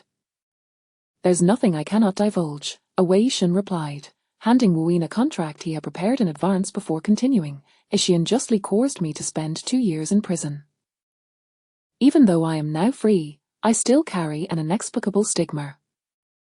Upon hearing this, Wuyin's attention instinctively shifted to Wei Shun's face. You possess the art of physiognomy. What can you discern from my features? Wei Shun inquired with a smile. I can perceive that your father passed away early, your mother remarried, leaving your relationship with her tenuous. You have a brother, and while your romantic prospects are plentiful, true love eludes you. Most importantly, you are not the type to commit crimes, Wuyin concluded, thus believing Wei Shun's claim of being wrongfully imprisoned. I suspect you have encountered misfortune and crossed paths with nefarious individuals. Otherwise, you could offer me a fee, and I would delve deeper into your fate to see if you might clear your name in your lifetime, Wuyin suggested earnestly, extending her payment code. Wei Shun was caught in a blend of amusement and irritation. So you intend to profit off your employer right from the start, he remarked, brushing aside Wuyin's outstretched code. Life is meant to be lived at a measured pace. First, review the contract, and if all is satisfactory, please sign. With a playful giggle, Wuyin retracted her payment code and proceeded to snap photos of the contract with her phone. I'll send these to Tanxi for his insights. Wei Shun felt a pang in his heart. It was Tanxi who prompted you to do this, wasn't it? Does he not trust me? I have called him Brother Tan for over 20 years, yet he seems utterly unconcerned about my feelings. Feigning deafness, Wuyin chose to ignore his comment, recognizing it as mere jest. While Brother Tan reviews the contract, you should download the Duoxiu app and register, Wei Shun suggested, tapping his phone screen. Once registered, send me the link to your live stream so I can arrange promotional resources for you. Therefore, Master Wuyin, let us connect as friends. After a moment's contemplation, Wuyin decided that it would be inappropriate not to add her boss as a friend, having previously informed Wei Shun about Wuyin's personal information. Tanxi was not surprised to see her signing the contract under his name, and he chose to look the other way. Once registered, Wu posted the link to her livestream on Weibo, announcing her arrival on Twitsu. The official Twitsu account promptly responded by retweeting and tagging Wu's post. Welcome, Wu to the Twitsu family. Having spent some time on Twitsu, Wu returned to the Tan group just as Tan Ci was finishing work. They decided to meet in the underground parking lot before heading to a restaurant together. The establishment was named Lemon Fish Private Kitchen, and given the dinner rush, the designated parking spots were nearly full. The driver had to circle around before finally locating a space. Due to Tan Ci's limited mobility, the driver needed to wait until he exited the vehicle before maneuvering it into the spot, so Wu alighted first. As she made her way towards the parking space, a bright yellow sports car suddenly approached, honking incessantly at her. Seeing that Wu did not move, the driver's window rolled down, revealing a woman with voluminous, wavy hair, who shouted, "Get out of the way, you dead woman. Can't you see I'm trying to park? Are you just waiting to be run over?"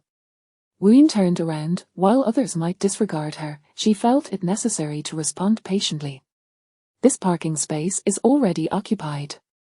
My friend requires a bit more time to exit the car due to mobility issues. We arrived first, and we intend to use this spot. You might want to look elsewhere for parking." Unfazed, the woman arrogantly scoffed, "I don't care about your arrival. If I want this parking space, it's mine. If you don't move, it'll be your fault if I run you over." Before Wu could react, the woman rolled up her window and, without hesitation, accelerated straight towards the parking space. Just as Tan Ci settled into his wheelchair, he heard the commotion and turned to see the yellow sports car barreling towards Wu and himself without any sign of stopping. "Wu," he exclaimed in alarm, attempting to maneuver his wheelchair in her direction to pull her away from the imminent danger. The driver, equally terrified, shouted, "President Tan, this is dangerous." Wu stood still, watching as the yellow car approached with alarming speed. Only when it was a mere 5 centimeters away did she turn back, raising her right hand gently to summon a force invisible to others, which she swept behind her. In an astonishing display, the car that seemed destined to collide with her was abruptly lifted as if caught in a tempest, spinning several times in mid-air before crashing into a nearby tree, producing a loud thud as it fell back to the ground.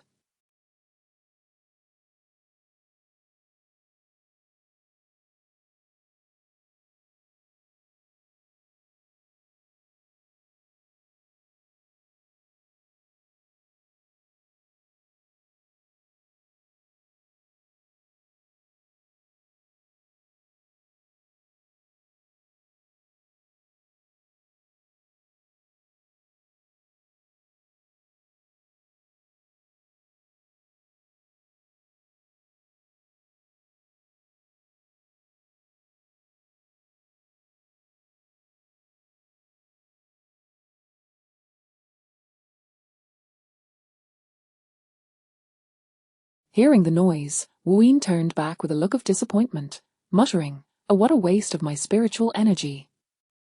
The luxury car, true to its name, exhibited superior safety features. Despite the spectacular flip, the occupants emerged with only minor injuries. The long-haired woman stumbled out, struggling to maintain her balance in her high heels, her eyes filled with fury as she staggered towards Wu, shouting, "I will kill you." Tan Ci swiftly pulled Wu closer, positioning his wheelchair to block the woman's path. "Who do you intend to kill?" he asked, his tone dark and brooding. The woman's rage dissipated as if doused by water, her expression turning to one of shock as she stammered, Cousin, why are you here? Do I need to report my whereabouts to you?" Tan Ci retorted. This long-haired woman was Tan Ci's cousin, Tan Ruzhen, the eldest daughter of the Tan family's third branch. She had always feared her cousin, who had taken over the Tan group from their grandfather at such a young age. Had she known he would be present, she would never have come to this place. Realizing she had almost contested a parking space with Tan Ci, Tan Ruzhen felt her strength waver. "Cousin, I did not know she was with you," as she hurriedly explained. "I did not intend to contest the parking space. Oh. So if she weren't with me, you would have run her over without a second thought." Tan Ci retorted coldly, "I am quite astonished at the upbringing of your family." Tan Ruzhen hung her head in silence, unable to defend herself. Since it's a wreck, let us send it for destruction. Thankfully it was a junk car that flipped itself. Had it truly collided with me, Tensiai's gaze sharpened, his eyes reflecting a myriad of threats and warnings. Without needing to say more, Tenryushin understood the gravity of the situation and nodded repeatedly in fear. Just as she prepared to leave, the man who had emerged from the car alongside Tenryushin approached them. Chapter 37, Foreboding of bloodshed. Before the person arrived, the voice had already echoed. Aryushin, is that wretched woman behind this? I saw her raise her hand, and as soon as she did, our car was sent flying.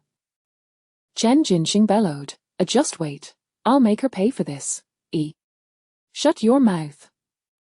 For the first time, Tenryushin felt an overwhelming sense of regret over her choice of boyfriend. My cousin is here. Which cousin? Chen Jinxing asked dismissively, but upon their arrival, he finally noticed Tan Ci sitting in a wheelchair, his usually emotionless eyes now glinting with a chilling intensity directed at Chen Jinxing. Tan. General. Chen Jinxing shuddered. A Tan General, I speak without thinking, please do not take it to heart. If his father were to discover that he had offended Tan General with his careless words, he feared there would be dire consequences. Is it really necessary for me to teach you such a simple lesson on whom to apologize to? Tan Ci's gaze shifted from Chen Jinxing back to Tenryushin. Tenryushin hesitated for a mere second, but under Tan Ci's penetrating stare, she quickly turned to the girl who had been watching silently from the side. I am truly sorry for colliding with you. I apologize. Chen Jinxing hastily echoed, Your apologies, I speak thoughtlessly and have poor eyesight. Even the most discerning could differentiate between genuine remorse and insincere apologies. Both of their contrition bore a reluctant undertone, pushed forth by Tan Ci's imposing presence. Wu Yin cast a bemused glance at the two, a faint smile gracing her lips. Some individuals, clearly incapable of driving properly, or to refrain from ever touching the steering wheel again. Yes, a quiet and permanent revocation of their driving privileges seemed fitting. Not bothering with the pair any longer, Wu Yin turned to Tan Ci and remarked, I am quite hungry. Let us dine, Tan Ci responded, withdrawing his icy gaze from the departing figures, a smile gracing his lips. Zhao Yu mentioned he would compete with you over who can eat more at lunch. You have won. Some would indeed need to be dealt with in the manner that caused them the greatest discomfort. He accidentally consumed a chili pepper, and his incessant thirst for water left him feeling bloated. As they walked further away, their voices grew fainter until they were out of sight, and only then did Tenryushin feel a sense of relief wash over her. Ryushin, who is that woman? Why does she seem so close to Tan General? I've never heard of Tan General having a girlfriend, nor have I encountered someone like her before. Where did she spring from? After a pause, Chen Jinxing added, she seems a bit uncanny. Do you recall how our car felt as though it had been swept away by a great wind the moment she waved her hand? Tenryushin shook her head in bewilderment. I do not know her.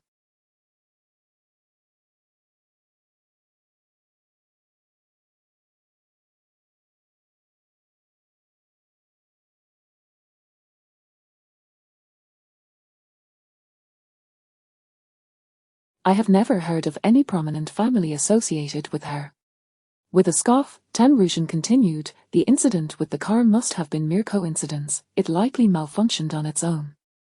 This isn't some fantastical movie. How could a mere gesture cause us and the vehicle to be launched into the air? She patted her skirt, stamped her foot, and glared at Tan Ci's driver, still lingering nearby. What bad luck. Had I known I would encounter him, I would have gladly stayed home. With that, Tenryushin disregarded Chen Jinxing and the vehicle, hailing a cab from the roadside in a fit of temper. The restaurant was bustling with activity, and a long queue had formed by the time Wu Yin and Tan Ci arrived. Having made a reservation in advance, they headed straight to their private room upon entering.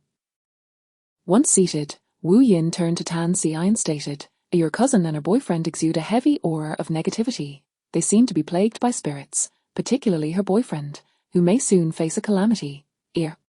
Pay it no mind, Tan Ci replied, displaying less interest in the news than in the menu before them. I recall you mentioning in your live stream that spirits generally do not attach to individuals without cause. Indeed, Wu Yin nodded. Tan Xi's apparent indifference to his cousin, along with the unsavory nature of the couple, led her to refrain from involving herself further. I wonder what other dishes they have besides the lemon fish. Wu Yin leaned closer to Tan Xi.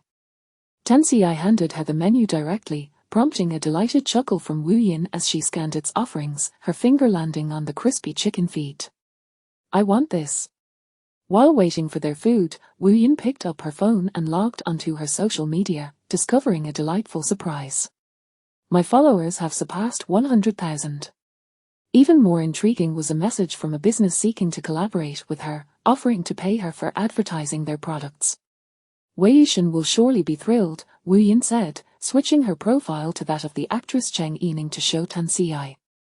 She is a newly debuted actress, and despite having fewer followers than I do, her jealousy has led her to ban me from her livestream simply because I bear a resemblance to her.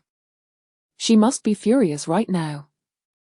Wu Yin's social media had also posted about her signing with Duoziu, and the comments section was filled with eager followers waiting for her next broadcast. Among the comments were a few accusing her of being a fraud and continuing her deceit elsewhere. Wu Yin was unperturbed, for in this vast world, not everyone could be expected to like her.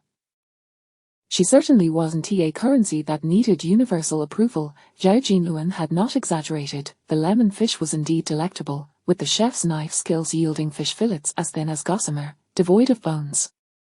Most importantly, dining with Tan Xi was an enjoyable experience. There was no need to constantly seek conversation in fear of awkward silence. The act of eating should be savored, and even in silence, there was no sense of discomfort between them. Wu Yin was certain that Tan Xi made for an excellent dining companion. Once they exited the restaurant and returned to the car, Wu Yin playfully patted Tan Xi's arm. Next time, I'll treat, and we shall return here. You can help me secure a reservation. Her joy was evident on her face, and Tan Xi responded with a smile, agreeing. The car stopped at the same place as before, and Wu Yin waved goodbye to Tan Xi as she gathered her belongings and headed inside. Upon reaching the floor where she had stayed the previous night, Wu Yin shook her umbrella for effect and called out, "I'm back." Leaning the umbrella against the wall, she performed a hand gesture, causing the dampness on her body to vanish, stepping into her cozy abode feeling refreshed. As soon as she entered, the two female spirits instinctively retreated towards the wall, nearly disappearing within it, prompting a chuckle from Wu Yin. "You haven't done anything wrong. I won't collect your souls." She waved the bag in her hand. "I've brought the rewards I promised." After placing her other belongings down, Wu Yin looked up at the two ghostly sisters, who were also staring at her. "Tell me your birth dates and names. I will burn them for you now." Wu Yin expected that these wandering souls would be thrilled at the prospect of finally receiving offerings. However, to her surprise, the two spirits appeared confused and shook their heads. "Master, my sister, and I do not remember anything from our lives," replied the eldest spirit. "You don't remember anything?" Wu Yin asked incredulously. "Do you at least recall the date of your death?" Both shook their heads once more, and upon seeing Wu Yin's expression change, they grew fearful and quickly added, "Master, none of us here remember our past lives, how we died, or how we ended up here. We only know that we are trapped in this derelict building." Chapter 38, The New Ghost with Virtuous Deeds. What do you mean you can't remember anything? How do you know she is your sister? Wu Yin inquired. "Although I have no memories, there is an inexplicable feeling within me that urges me to be with my sister and to take good care of her," the elder ghost explained. Wu Yin circled the two sisters for quite some time, yet she could discern nothing. "Please wait while I draw a talisman." With no table at hand, Wu Yin laid her materials upon her suitcase and completed a talisman within mere seconds. She presented the talisman to the two, instructing, "Channel your ghostly essence into the talisman." Upon witnessing their blank expressions, Wu Yin paused, then lightly tapped her head. "Never mind, just touch it." The sisters obediently followed her suggestion, each daring only a single touch. Wu Yin found their innocence amusing and stood by, smiling until the sisters gazed at her with their bewildered eyes, prompting her to stifle her laughter as she ignited the talisman and lit incense. After a few moments, she asked them, "Can you sense the fragrance of the incense?" The sisters appeared dazed for a few seconds before nodding. The younger girl peered out from her sister's embrace, her large, watery eyes fixed on Wu Yin as she summoned the courage to ask, "Master, may my sister and I assist you with your luggage again tomorrow? Can we forego this?" She pointed to the still-burning incense. Wu Yin was once again taken aback. "What do you desire instead?" The girl's gaze drifted toward Wu Yin's bag of snacks. "My sister and I wish for jelly and cake." "Master, could we simply touch it, and then have the jelly and cake materialize in our hands?" Wu Yin's eyes nearly bulged in disbelief. "You two ghosts prefer snacks over incense?" she blurted. "You can't possibly be starving ghosts, can you?" As she shook her head, she pondered, "But that doesn't quite add up. Even if you were starving ghosts, you wouldn't seek earthly snacks in the presence of incense. For spirits, incense is the most revered offering. Moreover, you hardly appear to be starving." Especially the younger girl, whose cherubic cheeks made her look far from emaciated. Wu Yin circled the sisters once more, still unable to ascertain anything. "Do you mean to say that all the ghosts here share your amnesia regarding their past lives?" She stroked her chin, pondering, "This is indeed peculiar. While one or two could be deemed coincidental, an entire collection of them is extraordinary." This dilapidated building was thick with yin energy. Wu Yin needed no confirmation to know that numerous wandering souls lingered here. The sisters relayed that once they arrived, they could not depart from this forsaken structure. Yet such earthbound spirits should not be confined to just these two sisters. Furthermore, how could so many earthbound spirits arise within a single abandoned building? If they were ghosts, how many years must they have lived to forget their past lives entirely? Yet, the clothing the sisters wore was contemporary, suggesting they had only perished within the last few years. Seeing the sisters' genuine disinterest in the incense, Wu Yin dismissed her spell. With so many wandering souls around, she thought it best to allow others to benefit from the incense. She led the incense outside the building and affixed a warning talisman on her suitcase to deter any wandering souls from meddling with her belongings. "Please guide me through this area. I wish to uncover the secrets hidden within this abandoned building." The sisters, sensing Wu Yin's benign nature, led her through the dilapidated structure as if it were their own home. They informed her of who resided on each floor and their temperaments. "Master, on the A3 floor of Building A, there is an uncle with a beard. Can we avoid passing by there? Or if we must, can we do so quietly?" The younger girl kicked at the ground, reluctant to proceed. "Is that ghost a bully to you?" Wu Yin's demeanor shifted. "Master, you misunderstand," the elder sister quickly clarified. "That uncle was likely a teacher in life, always eager to gather people to attend his lectures. He is quite knowledgeable, but because he knows everything, his classes seem endless, sometimes lasting for days and nights. My sister detests attending classes." Wu Yin found herself unable to suppress a laugh, the humor of the situation overcoming her. Sure enough, her laughter summoned the teacher ghost from the A3 floor, who floated before them and exclaimed, "I haven't seen you before. Are you a new student? Wonderful, come to my classroom, where another new student awaits." The younger ghost pouted, revealing her distress. "I don't want to attend class. There are many classmates in the classroom. Even if you don't attend, you must meet your new peers, and the new students must become acquainted with the old ones." The teacher ghost did not allow for any refusals, grabbing the elder sister with one hand and the younger sister with the other, enthusiastically inviting Wu Yin to ascend. What was termed a classroom was, in fact, a spacious office, teeming with ghosts, creating a palpable atmosphere of yin energy. "Are all the ghosts gathered here?" Wu Yin inquired. The teacher ghost shook his head. "A few have yet to arrive. Those old classmates are rather reclusive. Not to worry, you will meet them in due course." Wu Yin counted approximately 30 ghosts in the classroom, a cluster surrounding what was presumably the new student mentioned by the teacher ghost. The teacher then floated onto a table missing a leg and called out, "Classmates, we have 2 new students tonight. Let us welcome our new companions."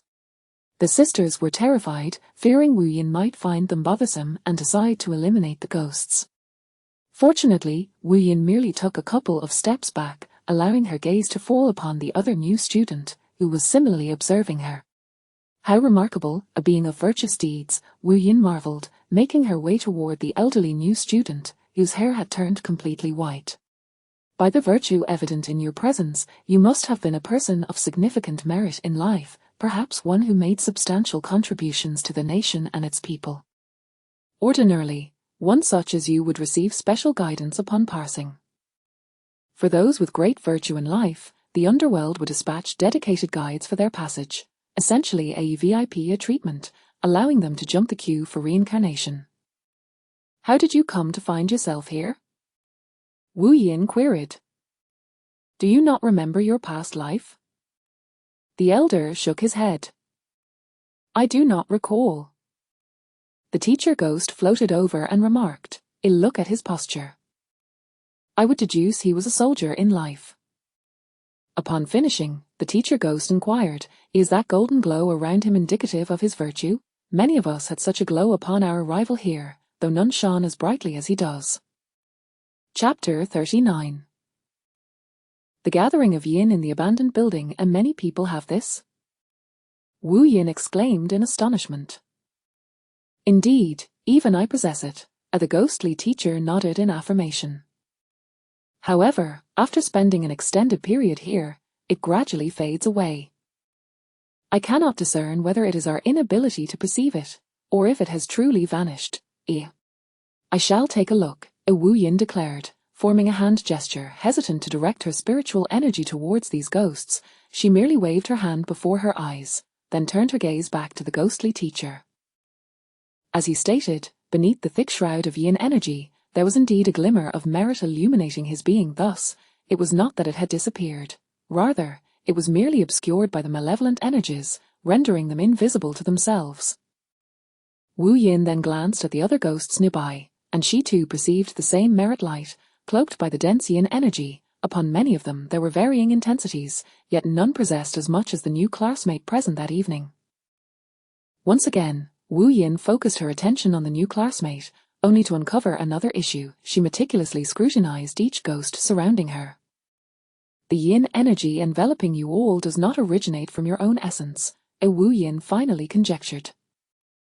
These spectres might not be deceased souls, but rather living spirits. They could have been forcibly severed from their bodies through some arcane technique, their memories trapped within, thus rendering them oblivious to their former lives. Suddenly, Wu Yin realized that the multitude of wandering souls congregating in this abandoned edifice posed a significant problem. Or rather, the building itself harbored grave issues. You all remain here, I shall investigate elsewhere, Wu Yin stated, promptly turning to exit the classroom. The ghostly teacher peered out and witnessed her already descending to the ground floor, seemingly searching for something unknown. This new classmate seems to recall her past life, the ghostly teacher remarked, glancing at the two sisters. The elder sister shook her head, stating, she is not a ghost, she is a master. The younger sister, standing beside her, nodded in agreement. She appears quite formidable, she can draw talismans that ignite without fire. Unbeknownst to Wu Yin, her departure had rendered her the focal point of discussion among the myriad souls. She circled the entire area of the abandoned building twice before her gaze settled upon several trees within the vicinity. These trees stood as the sole greenery in this desolate expanse. Yet, their presence amidst such decay felt conspicuously out of place. Regardless of the construction project, landscaping is always a final step in the building process. However, this abandoned structure had only reached the framing stage, indicating that it was premature for any greenery to exist. It was evident that these trees were not preserved remnants of the original flora but rather had been transplanted here later. Wu Yin utilized the sandy ground as a canvas, sketching the layout of the entire area of the abandoned building, marking the trees' positions on her makeshift map. Upon completing the last tree's placement, a diagram of a yin gathering formation emerged in the sand.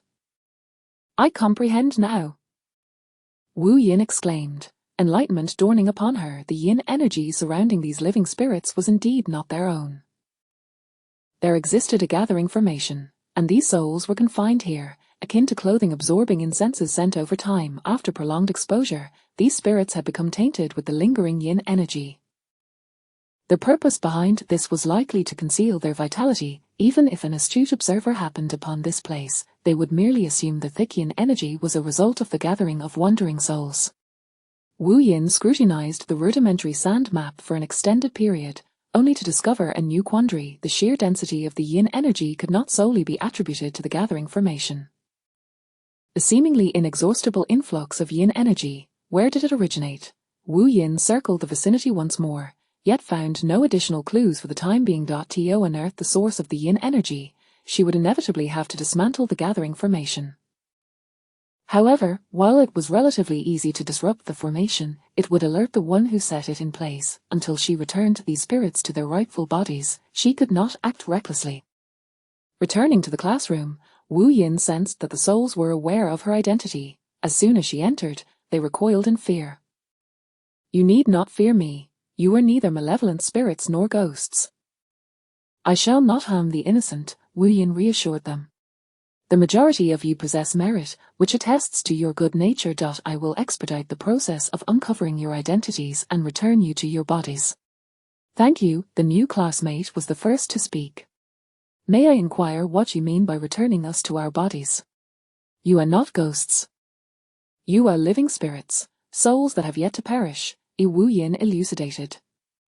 "It appears you have fallen victim to some nefarious sorcery that caused your souls to separate from your bodies." Wu Yin held deep respect for every individual bearing merit, particularly those like the venerable elder, who had made significant contributions to the nation and its people. Even without discussing compensation, she was eager to assist them. Wu Yin led the two sisters back to her temporary abode. Regrettably, her spiritual abode remained inaccessible. Had it been open, she possessed the means to extricate all the souls from the abandoned building in one sweep. In such a case, even if her actions triggered the perpetrator's awareness, she would have fewer concerns. As city had experienced several days of rain, and the abandoned building remained shrouded in yin energy. However, upon stepping outside, the light of day became markedly brighter. Wu Yin rose early and arrived at the Tan group even before its employees, demonstrating her punctuality. Initially assuming that Tan Ci might not have arrived yet, she was surprised to find that upon entering, the receptionist directed her straight upstairs, informing her that Tan Zong had been in the office for half an hour. Wu Yin exclaimed, taking the exclusive elevator directly to Tan Ci's office. The door was ajar. She extended a hand to wave before peeking inside. "Tan Ci, good morning." Tan Ci looked up upon hearing her voice, chuckling at her antics. "You are also early," he said, gesturing for her to enter. "Have you had breakfast?"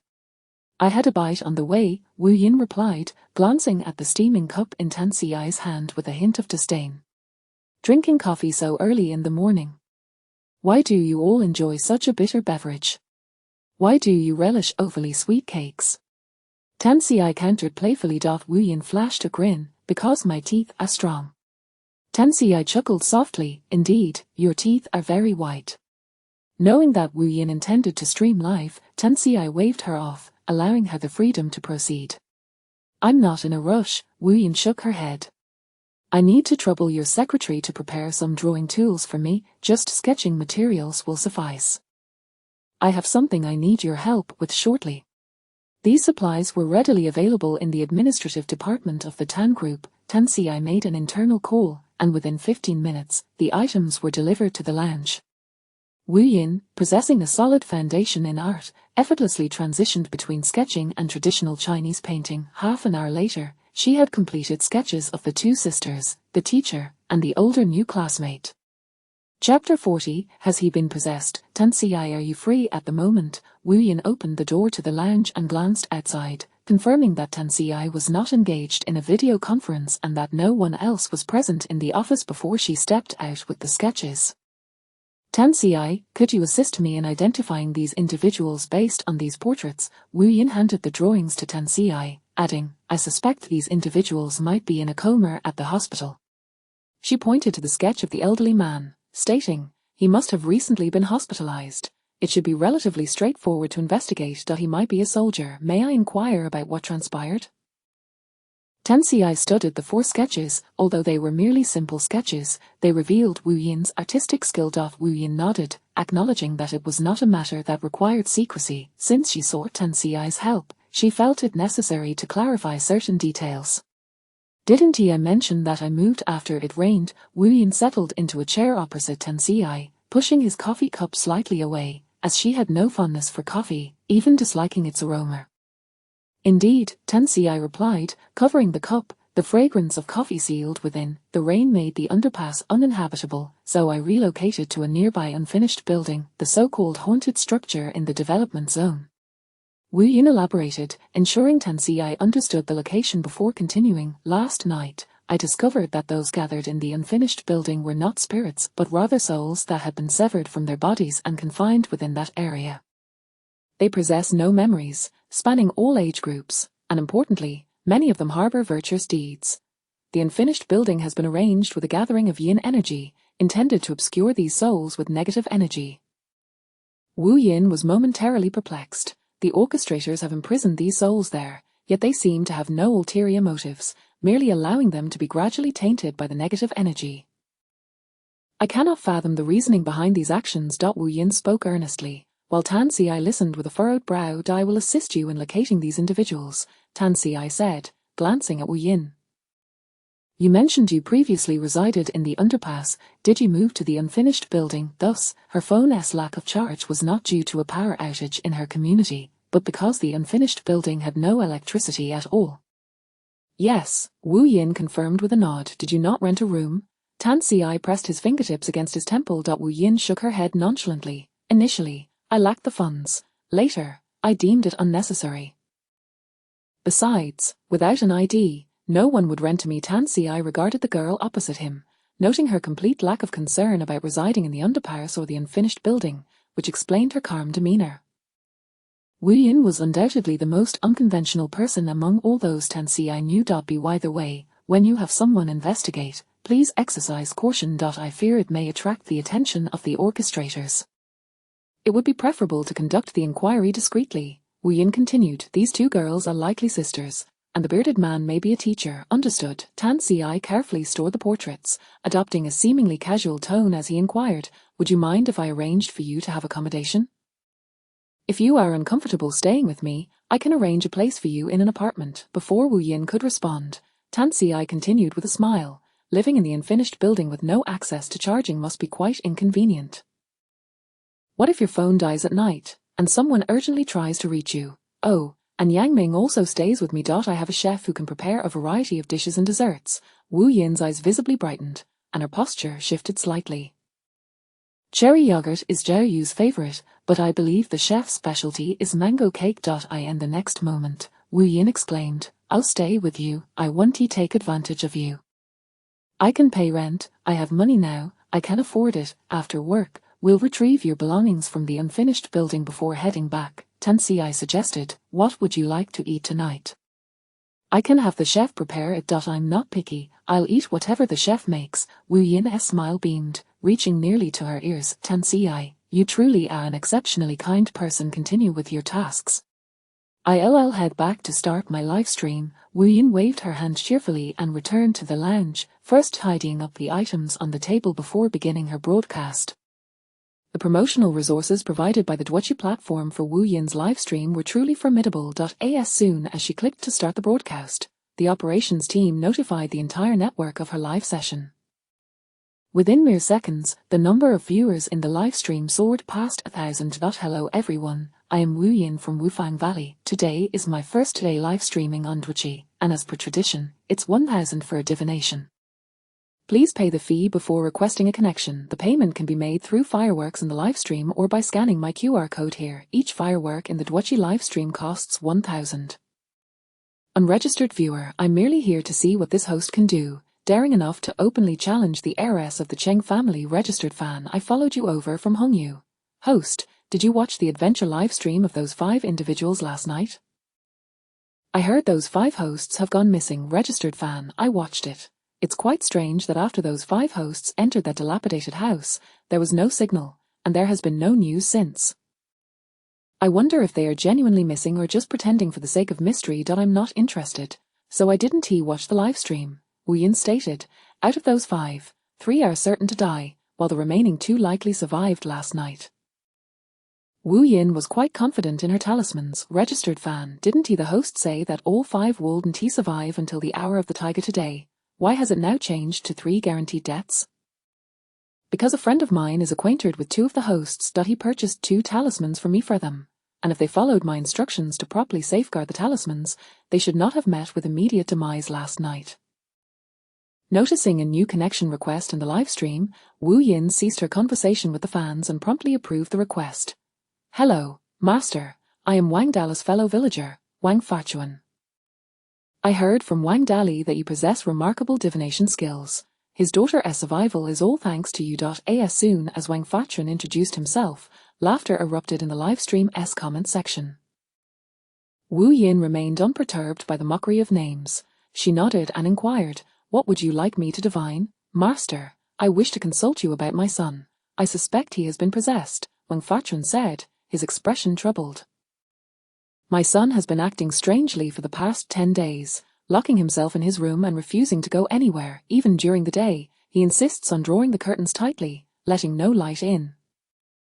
That day, my wife couldn't bear it any longer, so she entered his room and opened the curtains. He suddenly went wild, clutching his head and screaming. Then he wrapped himself in a blanket and crawled into the wardrobe, refusing to come out no matter how much we called him.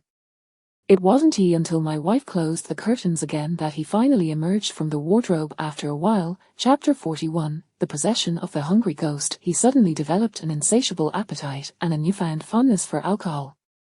My wife has been compelled to purchase copious amounts of liquor and meat daily, along with numerous snacks, racking up expenses of several hundred yuan on food each day, which my son consumes all by himself. If we refrain from buying for him, he incessantly cries out in hunger. My wife and I attempt to prevent him from drinking, yet he even threatens us with violence. Wang Fachuan expressed his frustration, striking his forehead in despair. My son was once an avid gamer, but ever since things went awry, he has completely abandoned his computer. Instead of playing games on his phone, he mindlessly scrolls through bizarre videos, appearing as though he is possessed. Concerned followers remarked, "Could it be that this child is afflicted with mania or depression?" Another added, "Typically, those who once relished gaming cannot simply abandon it. I suspect he is indeed possessed." Wang Fachuan resonated deeply with the comments. Indeed, he used to be so addicted that not even a beating with a belt could deter him. When we had no computer at home, he would sneak out in the dead of night to the town's internet cafe. My wife and I were at our wits' end, fearing for his safety at night, so we ultimately purchased a computer for him at home. Since we could not control him, it was better for him to play at home, where at least we could keep an eye on him and prevent him from associating with dubious characters. After saying this, Wang Fachuan inquired of Wu Yin, "A master, I'll send you my son's birth date and time. Could you help me calculate something?" Wu Yin had already gleaned the situation upon Wang Fachuan opening the video call. Initially, she presumed Wang Fachuan was the one in distress, but it became evident that the issue lay with his son. "I can tell you that your household is suffused with yin energy. It appears that a ghost has attached itself to your son. From your description, it seems your son is indeed possessed." Wu Yin stated, "Once you send me your son's birth details, go to his room and point the camera at him so I may observe his current state." Wang Fachuan eagerly acquiesced. As he approached his son's room, Wu Yin glanced at the birth details sent in a private message moments later. Wang Dongdong opened the door, and Wu Yin smirked slightly before refocusing on her phone. Concerned followers commented, "I dread when the host smiles like that, something ominous is surely afoot." Another remarked, "Goodness, I seem to see signs of aging on the face of this 17-year-old. A visitor added, "This boy indeed emanates a chilling aura." Unbeknownst to Wang Dongdong, who emerged from his room to find his father empty-handed, Wang Fachuan was connected to a live stream. Upon seeing his father, he erupted in anger. "You old fool, what business do you have banging on my door? I warn you, if you don't buy me alcohol, I will take your life while you sleep. I've heard that Guiju Maotai is exquisite. Bring me 2 bottles for taste." Dong. A single bottle of Guiju Maotai costs several thousand yuan. How could your father afford that? I barely earn a few $1,000 a month from exhausting labor. How about I just buy you 2 jugs of the village's homemade rice wine instead? At his age, Wang Fachuan had never even touched a Moutai bottle. Unable to restrain himself, Wang Fachuan asked, Dong Dong, what has happened to you? You used to smoke, but you never drank before. Wu Yin, observing the ominous figure lurking behind Wang Dongdong, suddenly admonished, Wang Laifu, you are a ghost, while Wang Dongdong is a human. By possessing him, you are harming his body and jeopardizing his life. Should you not depart from him, I shall take matters into my own hands and ensure you comprehend the meaning of there is a path to heaven, yet you choose to tread the path to hell. Wu Yin never accepted ghosts that did not harm the innocent. If compelled to act, it would invariably be against malevolent spirits. Should they fall into her grasp, their souls would either be shattered or cast into the depths of hell. Who? Wang Fachuan jumped in surprise at Wu Yin's sudden invocation of an unfamiliar name. He pondered, finding the name eerily familiar but unable to recall who Wang Laifu was at that moment. Who is calling me? The spirit of Wang Laifu, possessing Wang Dongdong, was equally startled, never expecting to be recognized. It's the master. Wang Fachuan retreated repeatedly, yet recalling that the spirit was inhabiting his son's body, he steeled his resolve and advanced the phone. You ghost, you better vacate my son's body. Otherwise, I will summon the master to obliterate you. Let me tell you, this master I found is exceptionally powerful. Once she strikes, you won't even have a chance to escape. The eyes, nearly devoid of visible pupils, slowly turned towards Wang Fachuan's phone. Wu Yin held up a talisman to the camera, declaring, to vanquish a lowly ghost like you, this single talisman suffices. This was an unmistakable threat. Wang Laifu, your vengeance upon Wang Dongdong should know its limits. By possessing him, you have already crossed the line. If you persist in your obstinacy, not only will you face my wrath, but even if I refrain from acting, once you enter the underworld for judgment, you shall be stripped of your very right to be reborn. Even through the phone screen, Wang Laifu felt the potency of the talisman in Wu Yin's hand. Master Wang Laifu, who had relied on the fact that Wang Dongdong was Wang Fachuan's son to intimidate him, faltered at Wu Yin's threat. Master, I do not wish for Wang Dongdong's life. I merely intended to retaliate against him. Wang Laifu stammered in explanation. Wang Laifu was not inherently evil. He was not in life nor in death. However, he was a petty, lazy, and gluttonous soul, and thus became a similar spirit in death. Initially, he sought to possess Wang Dongdong solely for revenge, yet after experiencing the pleasures of Wang Dongdong's life, he found it hard to relinquish the enjoyment. Master, Wang Dongdong is Wang Fachuan's son. It is only fitting that he pays for his father's debts. I have not done anything to them, I merely enjoy the good food and drink they provide. Wang Laifu attempted to justify himself. You have already sought repayment from Wang Dongdong. Thus, where lies the notion of paying for your father's debts? Wu Yin retorted, her tone growing firmer. Wang Laifu, my patience for your kind is limited. At last, Wang Fachuan remembered who Wang Laifu was. It's you. Upon recalling Wang Laifu's identity, Wang Fachuan was filled with rage. You died in your home, and no one knew. I happened to pass by and smelled the stench of decay, reporting it to the authorities. With no family or kin, the villagers rallied to help with your funeral arrangements, and I oversaw the entire process for you, and this is how you repay me.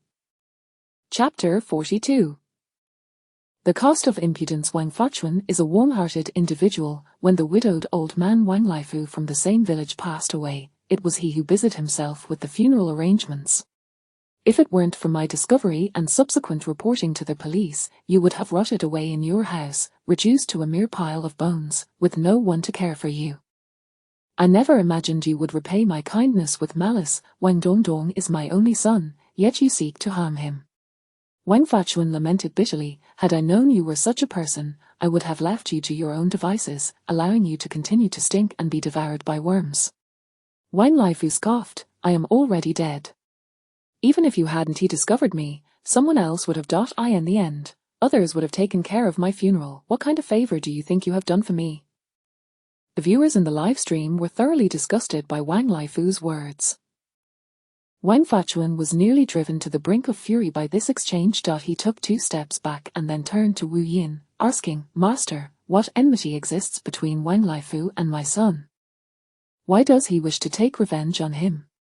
Wang Fachuan was perplexed. "My son is of a different generation, they have never crossed paths, and Wang Laifu died due to an accident. He fell and couldn't get back up, succumbing to starvation. It has nothing to do with outsiders. There is no deep-seated hatred, yet your son is indeed impudent." Wu Yin raised an eyebrow. "Wang Laifu was buried not long ago, and your son happened to pass by Wang Laifu's grave. In a fit of anger, he intentionally kicked over the offerings at the grave and extinguished the incense with his urine. Wang Laifu, having starved to death and being a petty person in life, naturally sought to take revenge on your son. Due to this chain of events, it was all too easy for Wang Laifu to possess Wang Dongdong." After hearing this, Wang Fachuan felt an overwhelming urge to slap his own son. Is this how one behaves? If you are upset, you should vent your anger on a tree or a stone, not on a corpse. Even in death, one should not be subjected to such indignities, lest one attract the wrath of vengeful spirits. "Master, since you are aware of the grievances between Wang Dongdong and myself, do you not think it is justifiable for me to take revenge on that little brat?" Wang Laifu suddenly felt justified in his actions. "I have stated before, everything has its limits, and you have already crossed that line," Wu Yin replied, observing that Wang Laifu still refused to leave Wang Dongdong's body. She stood up and added, "Are you aware that there exists a technique in this world known as the 1,000-mile escape technique? From my position to yours, I would only need the time to perform the spell." As she spoke, Wu Yin began to pack her belongings. Terrified, Wang Laifu shouted, "Master, master, please do not come, I will leave on my own." Wang Laifu, not daring to delay any further, immediately exited Wang Dongdong's body. Without Wang Laifu's ghost, Wang Dongdong slumped weakly to the floor. Wang Fachuan, unable to see Wang Laifu's spirit or discern the truth of his words, was nonetheless driven by paternal love to rush forward and catch his son before his head struck the ground.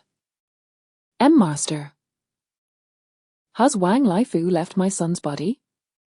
Wang Fachuan trembled as he held his son. "He has departed," Wu Yin replied. "Wang Laifu was merely a cowardly spirit who feared the strong. She hadn't even approached him, yet he had fled on his own. Would it not have been better to realize this sooner? Must you make me tidy up after you?" Wu Yin addressed Wang Fachuan. "Send me your address via private message. I shall send you a talisman. Once you receive it, instruct Wang Dongdong to keep it close to him. Should Wang Laifu dare to approach him again, this talisman will possess the power to eliminate such a ghost." Wu Yin's final words were also directed at Wang Laifu. Wang Laifu was merely an ordinary spirit who had starved to death. He bore no grievances in life and was a new ghost devoid of incense offerings. Had there not been that connection with Wang Dongdong, he would not have even possessed the ability to inhabit his body. Such a weak spirit could be dispelled by a single talisman from Wu Yin. Wang Laifu was genuinely frightened. Upon hearing Wu Yin's words, his ghostly presence vanished entirely. "Wang Laifu is gone," Wu Yin stated, "having been possessed by a starving ghost. Your son has indulged in gluttony, damaging his spleen and stomach. You must take him to the hospital promptly and inform the doctor of everything he has consumed recently. After he is discharged, ensure he gets ample sunlight, at least 2 hours a day for a month." Wang Fachuan, with reddened eyes, expressed his gratitude. "Will my son be all right after soaking up the sun?" "That is unlikely." Wu Yin shook her head. "The harm inflicted upon him by Wang Laifu's possession is irreversible and will diminish his lifespan. This is the consequence of his own actions, but fortunately, you sought my help in time, so the damage will only amount to a few years." Wu Yin refrained from voicing the harsh truth regarding Wang Dongdong's fate. Examining Wang Dongdong's fortune, it was clear he was destined to be a parasite, the second Wang Laifu of their village. The only distinction was that he was not as petty or vengeful as Wang Laifu. However, a life lived in such a muddled manner, losing a few years, would not be a significant loss. "Thank you, streamer. How much for that talisman? I will transfer the payment to you," Wang Fachuan inquired. "Considering Wang Dela's reputation, I shall gift it to you," Wu Yin smiled, glancing at the camera as she subtly promoted herself. "I offer various talismans here. If you need any, please send me your address. The cost is 11,000 per talisman. In future live streams, should I require any talismans, I kindly ask for your voluntary payment. The viewers were left in a quandary, unsure whether to deem Wang Fachuan fortunate or unfortunate. One should never act foolishly, or one will suffer for it. Streamer, I am curious, does the 1,000-mile escape technique truly exist, or were you merely scaring that ghost? Wu Yin, noticing the question, smiled mischievously. What do you think? If the streamer weren't smiling like that, I might think it was just a ploy to frighten the ghost, but the moment she smiles, I believe it must be real. What a streamer! Clearly, she is a true master. An unregistered viewer chimed in. I came from Master Hongyu's live stream. I asked him about it, and he said he has only seen the 1,000-mile escape technique in the ancestral manuscripts. No one in this world can possibly master such a technique. It's a fraud. Another unregistered viewer added, a Master Hongyu sells his talismans for only 5,000. This fraudulent streamer dares to charge 11,000. A blatant robbery. Wu Yin remained unfazed. I do not engage in forced sales. If you wish to buy a talisman for 5,000, go ahead, but if you want one for 11,000, you are welcome to purchase mine. Wu Yin discovered that her live stream had a feature allowing her to mute certain users. Noticing the one who had been incessantly calling her a fraud, she promptly silenced him.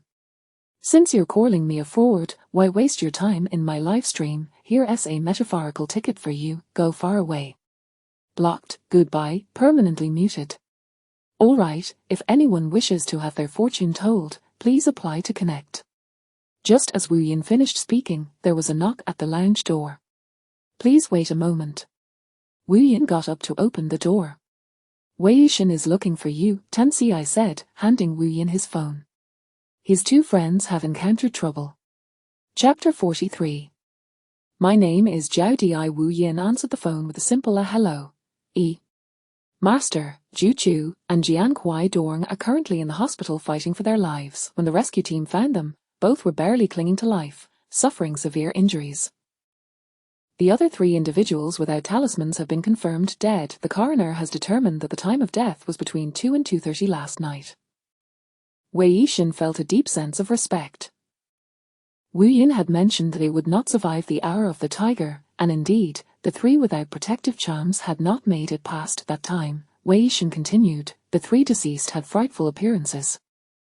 It is said their chests were brutally pierced, their hearts missing. Some peculiar details have been suppressed by the authorities. I haven't been able to find out more, but I've heard that DNA comparisons were conducted to confirm the identities of the 3 victims. Zhu Chu's parents wish for you to visit the hospital and check on his condition, Wei Yixin added. S-City has excellent medical facilities. After the rescue team located Zhu Chu and Jian Kuai Dong, they were airlifted to S-City. If you agree, I can arrange for a vehicle to pick you up, and I will wait for you at the hospital. Before Wu Yin could respond, her live stream audience had already begun to engage in conversation. A follower commented, I think I heard a man say that 2 friends had an accident. The host mentioned the adventure team of 5 wouldn't survive the hour of the tiger. Look, it's been quite some time, and there's still no news about those 5. Another follower remarked, it seems grim. If they were fine, they would have jumped out to refute the host by now. With something so sensational, how could they possibly remain silent? An informed visitor chimed in, I have insider knowledge. Indeed, 3 members of the adventure team have died, and their appearances were particularly horrifying. When I saw them, I nearly lost my wits. Those 3 perished precisely at 2:30 in the morning, well before the hour of the tiger. Another visitor urged, please, informed one, elaborate on your account. We are quite curious. With such significant events, why hasn't there been an official announcement? Yet another visitor commented, such matters rarely receive public announcements. An uninformed visitor inquired, may I ask who the 2 survivors are? A follower responded, it's those 2 wealthy heirs who survived. They received talisman paper sent by a friend yesterday, and both were wearing shirts, placing the talisman in their shirt pockets right over their hearts. Another follower declared, I must say, this host has some genuine insight. Whether people believe it or not, let us refrain from insulting her. We should be cautious not to invite trouble. Wu Yin glanced back at her phone, noticing a new connection request in her live stream. After some contemplation, she asked, Is this urgent? I have a connection request in my live stream. May I handle this matter first? That's fine. The individuals are still in the emergency room, and arranging transportation will take some time, Wei Yishan replied. Rest assured, regardless of the outcome, your compensation will not be diminished. Very well, Wu Yin said as she returned the phone to Tan Ci. In a moment, I have an important meeting. Just in case, I'll send a bodyguard to accompany you, Tan Ci stated. Wu Yin shook her head. There's no need. If something truly significant occurs, I might be the one protecting the bodyguard. Wu Yin waved her hand. Have you forgotten what happened last night? I believe no one in this world can harm me. As she said this, Wu Yin leaned closer to Tan Ci and whispered, the technique of escape over vast distances is real. If I encounter someone I cannot defeat, I can certainly flee. Tan Ci chuckled softly, thinking that at the hospital in S City, nothing serious would likely occur. Since she disliked having a bodyguard follow her, she decided not to insist. Wu Yin returned to her seat and, without looking back, waved Tan Ci off to attend to his own tasks before accepting the connection request, glancing briefly at the comments section. My divination does not lie. I predicted their demise, and they disregarded my warning, hence they could not survive that moment. As for the question about the identity of the young man who had spoken to her earlier, Wu Yin chose not to respond, as the girl who had requested the connection had already begun to speak. Host, my name is Li Zhao Di, the girl introduced herself, her voice filled with insecurity. Girls my age rarely bear this name, do they? An uninformed visitor replied, Indeed, it's quite rare. I feel this name belongs more to my grandmother's generation. You're only in your 20s, it's surprising. A follower added, Sometimes, when I'm offline, I truly forget that there are girls my age named Zhao Di. It feels disheartening. I genuinely hope that fate can fulfill the dreams of these families, sparing girls from such fates. Wu Yin asked, What do you wish to calculate? Please allow me a moment, host. I wish to share my story with everyone first, and then I will explain what I would like to calculate. I truly need someone to listen to me, Li Zhao Di implored. Go ahead, Wu Yin nodded in agreement. I was born in a remote mountain village, where my parents favored sons over daughters. I have a younger brother, 2 years my junior. I graduated from middle school at 16, ranking first in my class, and was accepted into the best high school in the county. The school had a policy to support impoverished students, allowing me to attend without any fees, along with a monthly living stipend of 50 yuan. I had hoped that with these policies, I would certainly be able to attend high school. However, that summer, my brother insisted on having the latest Nokia tablet smartphone. At that time, our impoverished village had an average annual family income of only 2,000 yuan, while that phone cost over 8,000. My brother went on a hunger strike to pressure my parents. They searched everywhere for loans, but when it came to buying my brother a phone, no friends or relatives were willing to lend a hand. Then my parents devised an ingenious plan. To sell me for 20,000 yuan as a bride price. They were delighted, thinking they could buy my brother a new phone and still have money left over. In the village, a 40-year-old man approached my parents, haggling until they settled on 18,000. My parents agreed. Wu Yin clenched her fists in outrage. You were only 16.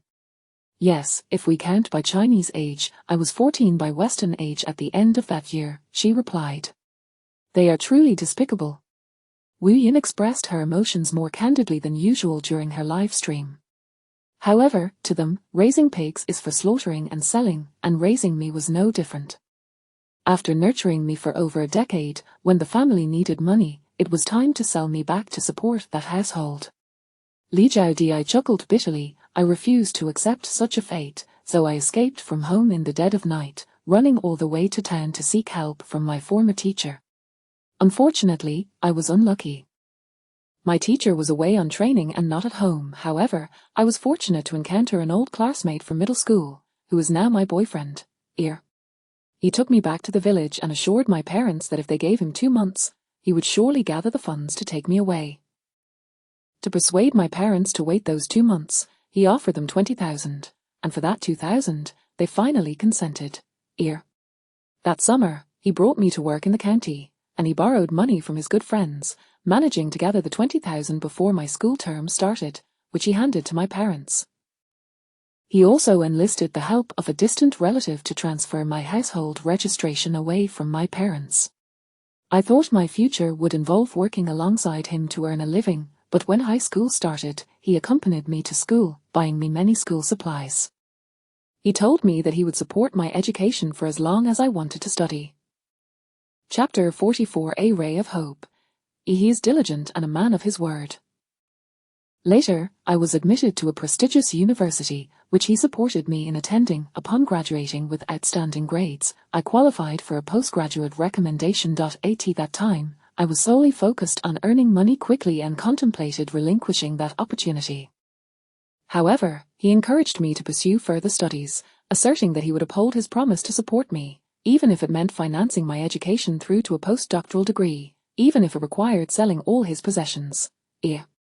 This year, I finally graduated from my master's program, and my advisor recommended me for an excellent internship.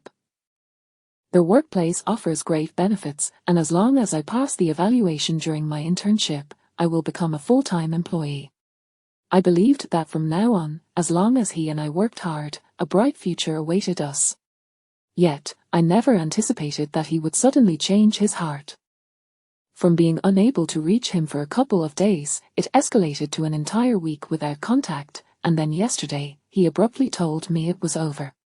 Li Zhaodi covered her face and wept bitterly. I don't understand what I did wrong. Why did he suddenly break up with me? I even began to doubt myself. Am I unworthy of love? Have I unintentionally harmed him in some way? Host, I implore you to help me discern whether he has been unfaithful. Li Zhaodi lamented. If he truly has found someone else and no longer wants me, the latter part of her statement seemed to require immense courage to utter. If he truly does not want me, then I will respect his choice.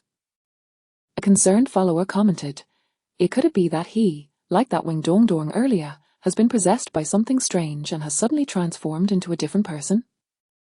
Another visitor remarked, even from a pragmatic standpoint, it seems improbable for Li Zhaodi's boyfriend to abandon her after investing both money and youth in her.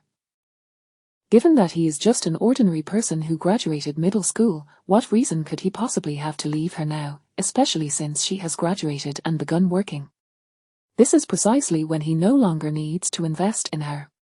Yet another visitor speculated, unless he suddenly won 5 million and sought a new romance. A follower added, 5 million, after taxes, would amount to 4 million. Who wouldn't he prefer a promising high achiever over that? Moreover, he could have both. One concerned fan wondered, what if he has been coerced? Perhaps he was deceived into some scam and the perpetrators took his phone, fearing he would alert the authorities, hence they are keeping him in line. Consider how long it has been since you last saw him. Li Zhaodi was immediately alarmed by this comment. It seems we haven't met for nearly 2 months. Even when busy, we would still video chat. I would squeeze in a moment to see him while working on my thesis, and it brought me such joy. Host, I will send you his birth details. Please help me ascertain whether he is in danger. Li Zhaodi urged. Her concern for her boyfriend momentarily eclipsed her thoughts of their breakup. Ween examined the astrological chart of Li Zhaodi's boyfriend. Although sighing is generally deemed inappropriate, she could not help but express her concern. At long last, she had encountered a genuinely good man, a rarity in today's society, yet unfortunately, a certain misfortune loomed over him. A follower commented, please don't sigh, host. Your sighs make us anxious. Ween, with no intention of inciting worry among her audience, directly addressed Li Zhaodi. Your boyfriend has neither cheated nor been abducted, he is safe. Li Zhaodi sank heavily into her chair. If there's nothing wrong, then it truly means he no longer loves me, hence the breakup. He loves you deeply, Ween corrected her. It is precisely because of that love that he wishes not to burden you, nor does he want you to suffer on his behalf, which is why he chose to part ways. Your boyfriend was abandoned by his parents as a child. He was rescued from a gutter by his grandfather. Enduring a tumultuous fate, his grandfather passed away when he was in 6th grade. Li Xiaodi nodded. He excelled academically in elementary school, but his grandfather's death deeply affected him, leading him to lose interest in his studies during middle school, ultimately dropping out after the 2nd year. While most dropouts fall into bad company, he devoted himself to learning auto repair. He often expressed regret for not having earned money sooner, so that he could have provided a better life for his grandfather. As Li Xiaodi wiped her tears, she lamented, "He truly is a remarkable person. When I attended university, he moved to my city to work in an auto repair shop. He refrained from indulging himself, insisting that I should eat and dress well, lest I be looked down upon by my peers in this big city. When it came to spending on me, he was extravagant, insisting on buying this and that, ignoring my protests. He said he wanted me to experience life as others do at 20, emphasizing that those fleeting years should not be marred by regret. He claimed his salary was sufficient to support me comfortably, urging me not to scrimp for his sake, even discouraging me from seeking part-time work, insisting I would have plenty of time for that in the future." Tears streamed down Li Xiaodi's face as she reflected. I could enumerate countless virtues of his, so much so that it feels endless, yet if asked to name his faults, I find myself at a loss. "Indeed, he is an exceptional individual," Wu Yin affirmed, "yet perhaps he is too good, unwilling to let you suffer, which is why he has distanced himself and chosen to end your relationship." This was the reason behind Wu Yin's earlier sigh. His abandonment by his biological parents stemmed from a hereditary illness. Those fortunate enough to survive into their 20s are rare, while those less fortunate may succumb as teenagers. Thus, your boyfriend has fallen ill and has been hospitalized for over a month. He suffers from a rare disease, and the hospital cannot provide a treatment plan. He awaits death. He has chosen to forego further treatment, fearing that even if he exhausts all his finances, he may still not recover, leaving him with nothing but a lost life, so he plans to return home and await his fate. You can find him at the Military General Hospital in your city. He will be discharged tomorrow to return home. Li Xiaodi slumped in her chair, her hand trembling around her phone. "Host, is there truly no hope for him? Is there absolutely nothing that can be done? Why must such a wonderful person endure such suffering? It seems so unjust." Li Xiaodi covered her face and cried, "Why couldn't it have been me who fell ill? I would rather bear the burden myself. Li Xiaodi, I have just cast an astrological reading for your boyfriend. Encourage him to change his travel plans from returning home to the capital. That city holds a glimmer of hope for him. However, I must caution you, should he find this ray of hope, if you choose to remain together, you will endure a decade of hardship. Just 10 years? Even if it were a lifetime, what does it matter? I have known poverty and hardship, yet, if I were to lose him, I would never find another who treats me with such kindness." Li Xiaodi had made her decision. "Thank you, host. I will go to him now. I will drag him to the capital if I must. Li Xiaodi, I wish you and your boyfriend the best of luck," Wu Yin said with a smile in her eyes. "May your futures be filled with happiness, prosperity, and may fortune come your way. You both have my support." Chapter 45, A surge of malevolence concerned Fan. Upon seeing Li Xiaodi, I suddenly found my faith in love rekindled. They emerged from the most arduous depths of society, refusing to succumb to despair, exerting themselves bit by bit, hoping, as the broadcaster expressed, that they would share both joys and sorrows, and one day attain good fortune. Concerned Fan, Li Xiaodi's boyfriend is truly remarkable, and she herself is equally admirable. They love each other deeply, wishing for one another's betterment rather than dragging each other down into the mire. The words of the online user resonated profoundly with Wu Yin, who had witnessed an array of scoundrels over the past few days of streaming. Li Xiaodi's boyfriend was undoubtedly a breath of fresh air. I have some matters to attend to, so I will conclude the live stream now. If I have time this afternoon, I shall return to entertain you all for a while, Wu Yin said, Waving goodbye to the camera before ending the broadcast, having already tidied up her belongings, Wu Yin merely removed her phone from its stand and slipped on her backpack. Just then, the vehicle arranged by Wei Xin arrived at the building's entrance. Wu Yin exchanged greetings with Tan Ci before departing. The journey from the Tan Group to the S-City Military General Hospital took over an hour. Wei Xin was already waiting at the entrance of the emergency building. As Wu Yin stepped out of the car, Wei Xin personally opened the door for her. Master, Ju Chu, and Jiang Huaidong have already been taken to their respective wards. Neither sustained life-threatening injuries, but they do have some fractures due to external trauma. However, the doctors stated that, logically, they should not remain in a coma for this long. Yet, from the moment the rescue team discovered them until now, neither has regained consciousness. The necessary examinations have been conducted, but we are still unaware of the cause of their persistent unconsciousness. The more Wei Xin spoke, the more apprehensive he became. Thank goodness I purchased 2 talismans from you yesterday.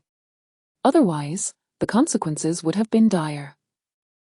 As they conversed, they arrived at Ju Chu's hospital room, where his parents were present. It seemed that some relatives had spoken unkindly, for the Ju family's relatives had been ushered outside to wait.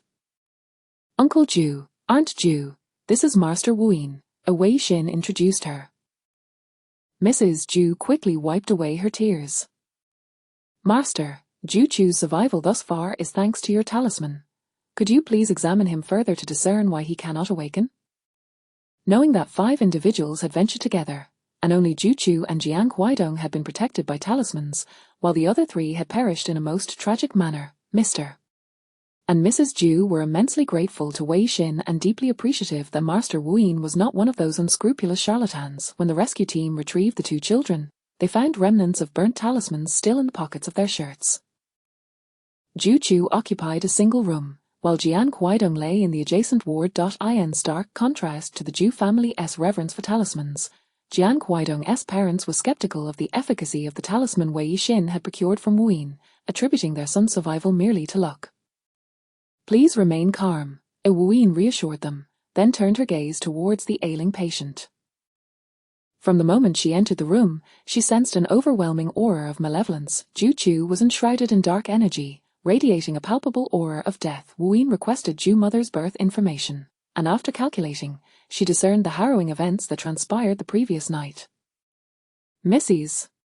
Ju Chu is beset by malevolent energy. Last night, he and the others encountered a formidable female ghost, who has marked him. This malevolent entity will continually siphon Ju Chu's life force while leaving him barely alive.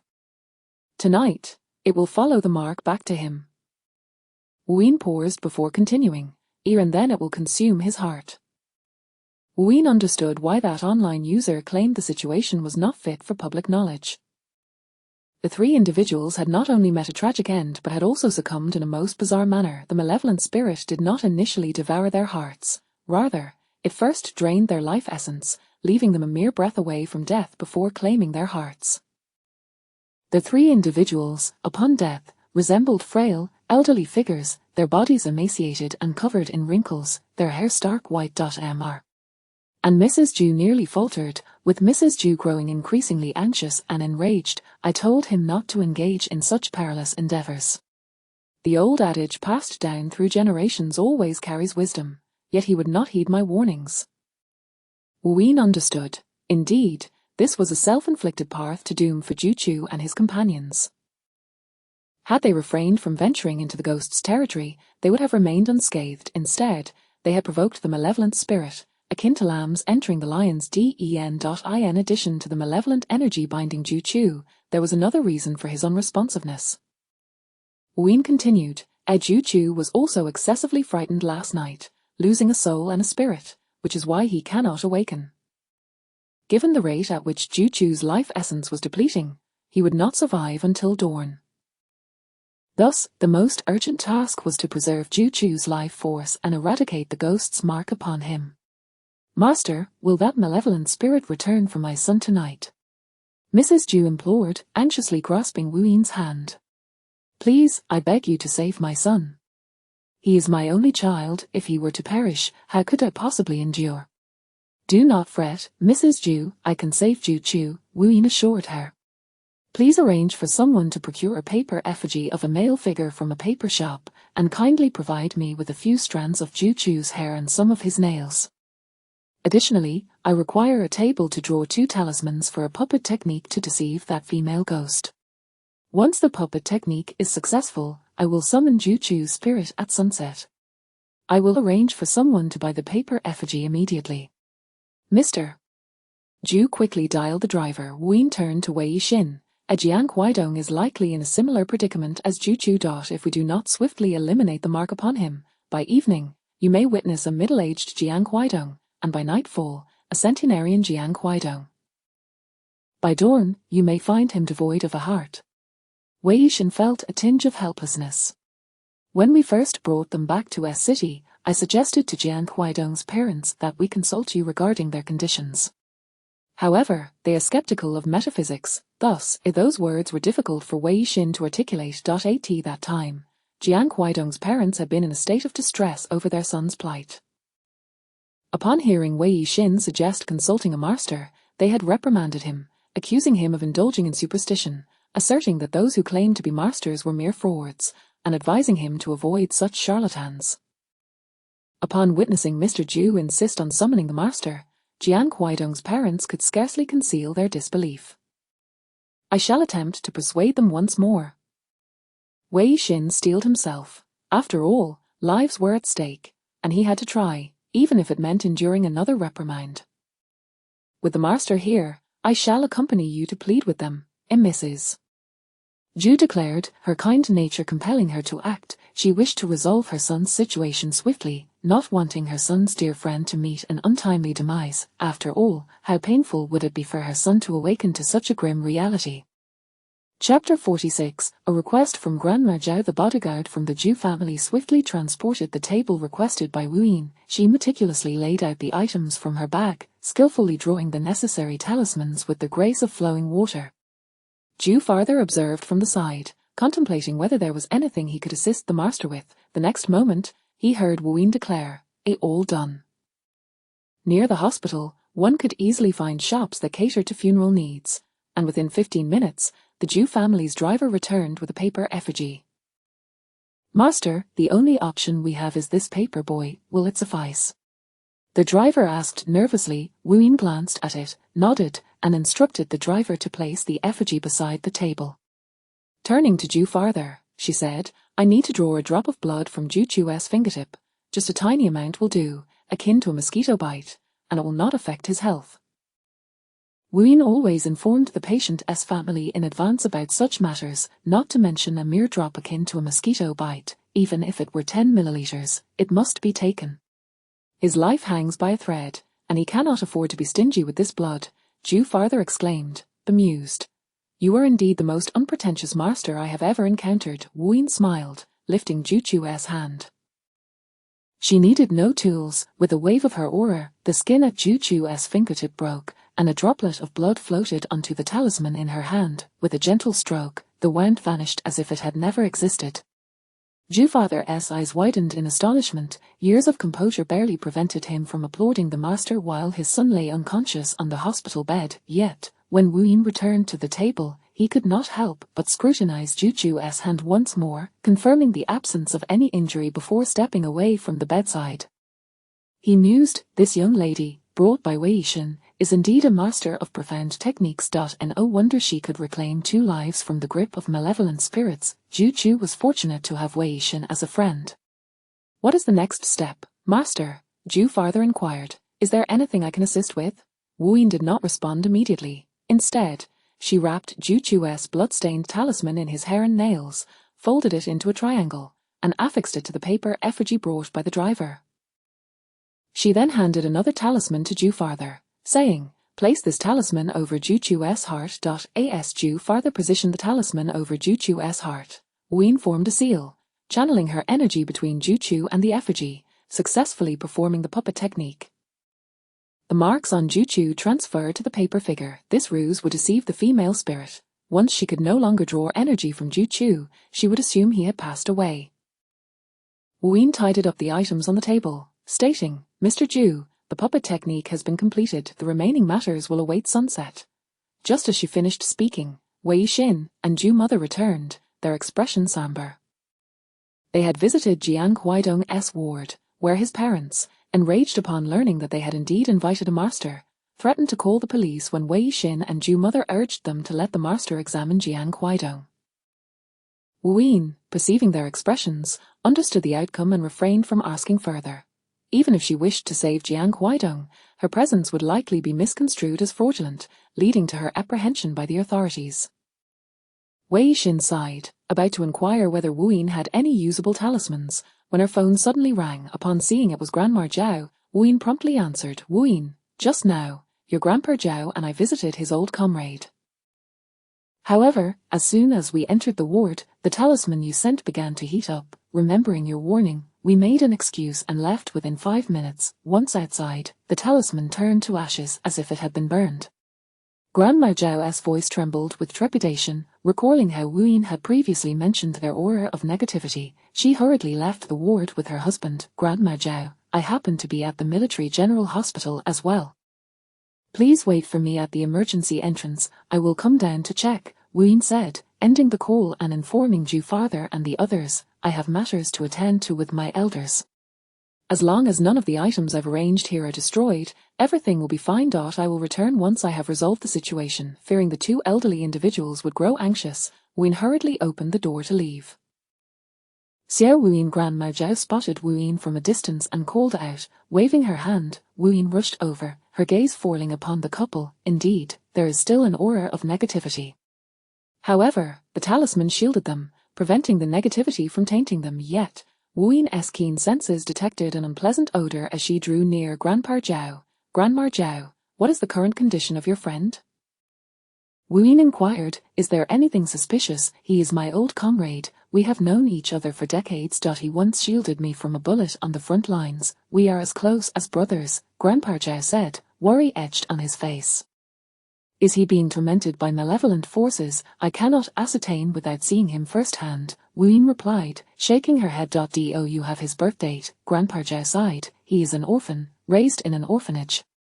Doesn't he even know when he was born? Decades ago, rural women rarely gave birth in hospitals, making it impossible to trace parental information through hospital records.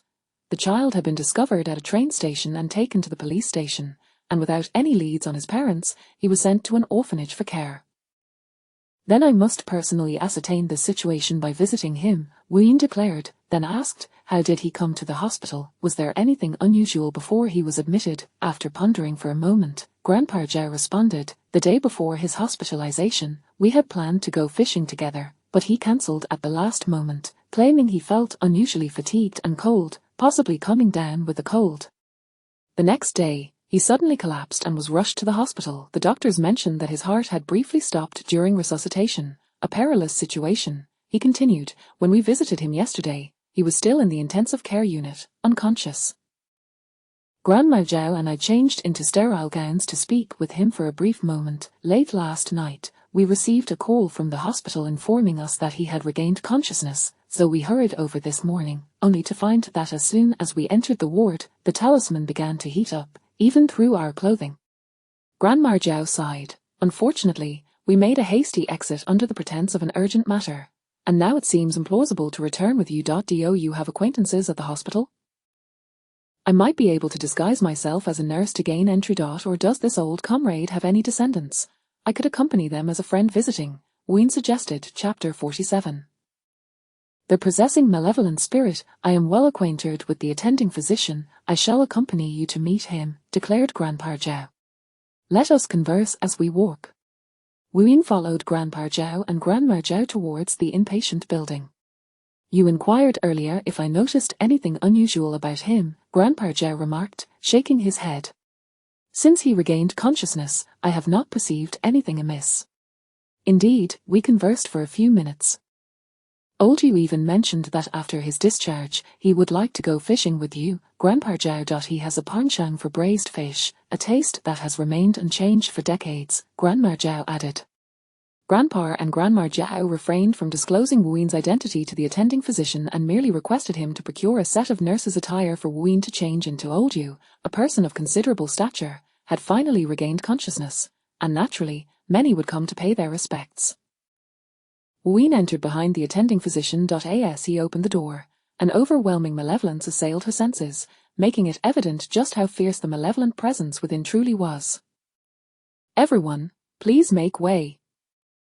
I am the doctor, allow me and the nurse to pass," the attending physician called out, urging the visitors to clear a path for him and the nurse. Once the individuals beside the bed stepped aside, Ween caught sight of the elderly man lying on the hospital bed. With just a glance, her heart skipped a beat. The figure before her, Oldju, bore every line and wrinkle upon his face that she found strikingly familiar. This elderly man was unmistakably the new classmate Ween had encountered the previous night in the abandoned building. The very same individual her teacher had speculated was a soldier. At this moment, however, the entity inhabiting Oldju's body was not his original soul but a malevolent spirit radiating a sinister aura. The evil spirit had usurped Oldju's body, manipulating it to masquerade as him, engaging in pleasantries with every visitor that came to inquire after his well-being. The attending physician, concerned for Oldju's condition, asked him how he was feeling, while Ween feigned taking notes, her gaze fixated on the elderly man in the bed. Ween pondered a perplexing question. Why had the malevolent spirit chosen to usurp Oldju's body? With such power, wouldn't it be more advantageous to seize a younger vessel? The hospital room appeared bright and well lit, yet through Ween's eyes, it was suffused with an unsettling, oppressive aura. What brightness! It was clearly a chamber filled with dark energy. "Dr. Chen, I shall return to the nurse's station," Ween informed the attending physician. Delivering a subtle signal. After he responded affirmatively, the two departed the ward together. In the doctor's office, others were present. Ween exchanged glances with Grandpa and Grandma Zhao, and the three descended to the ground floor. "Sir Ween, have you discerned anything?" Grandpa Zhao inquired eagerly.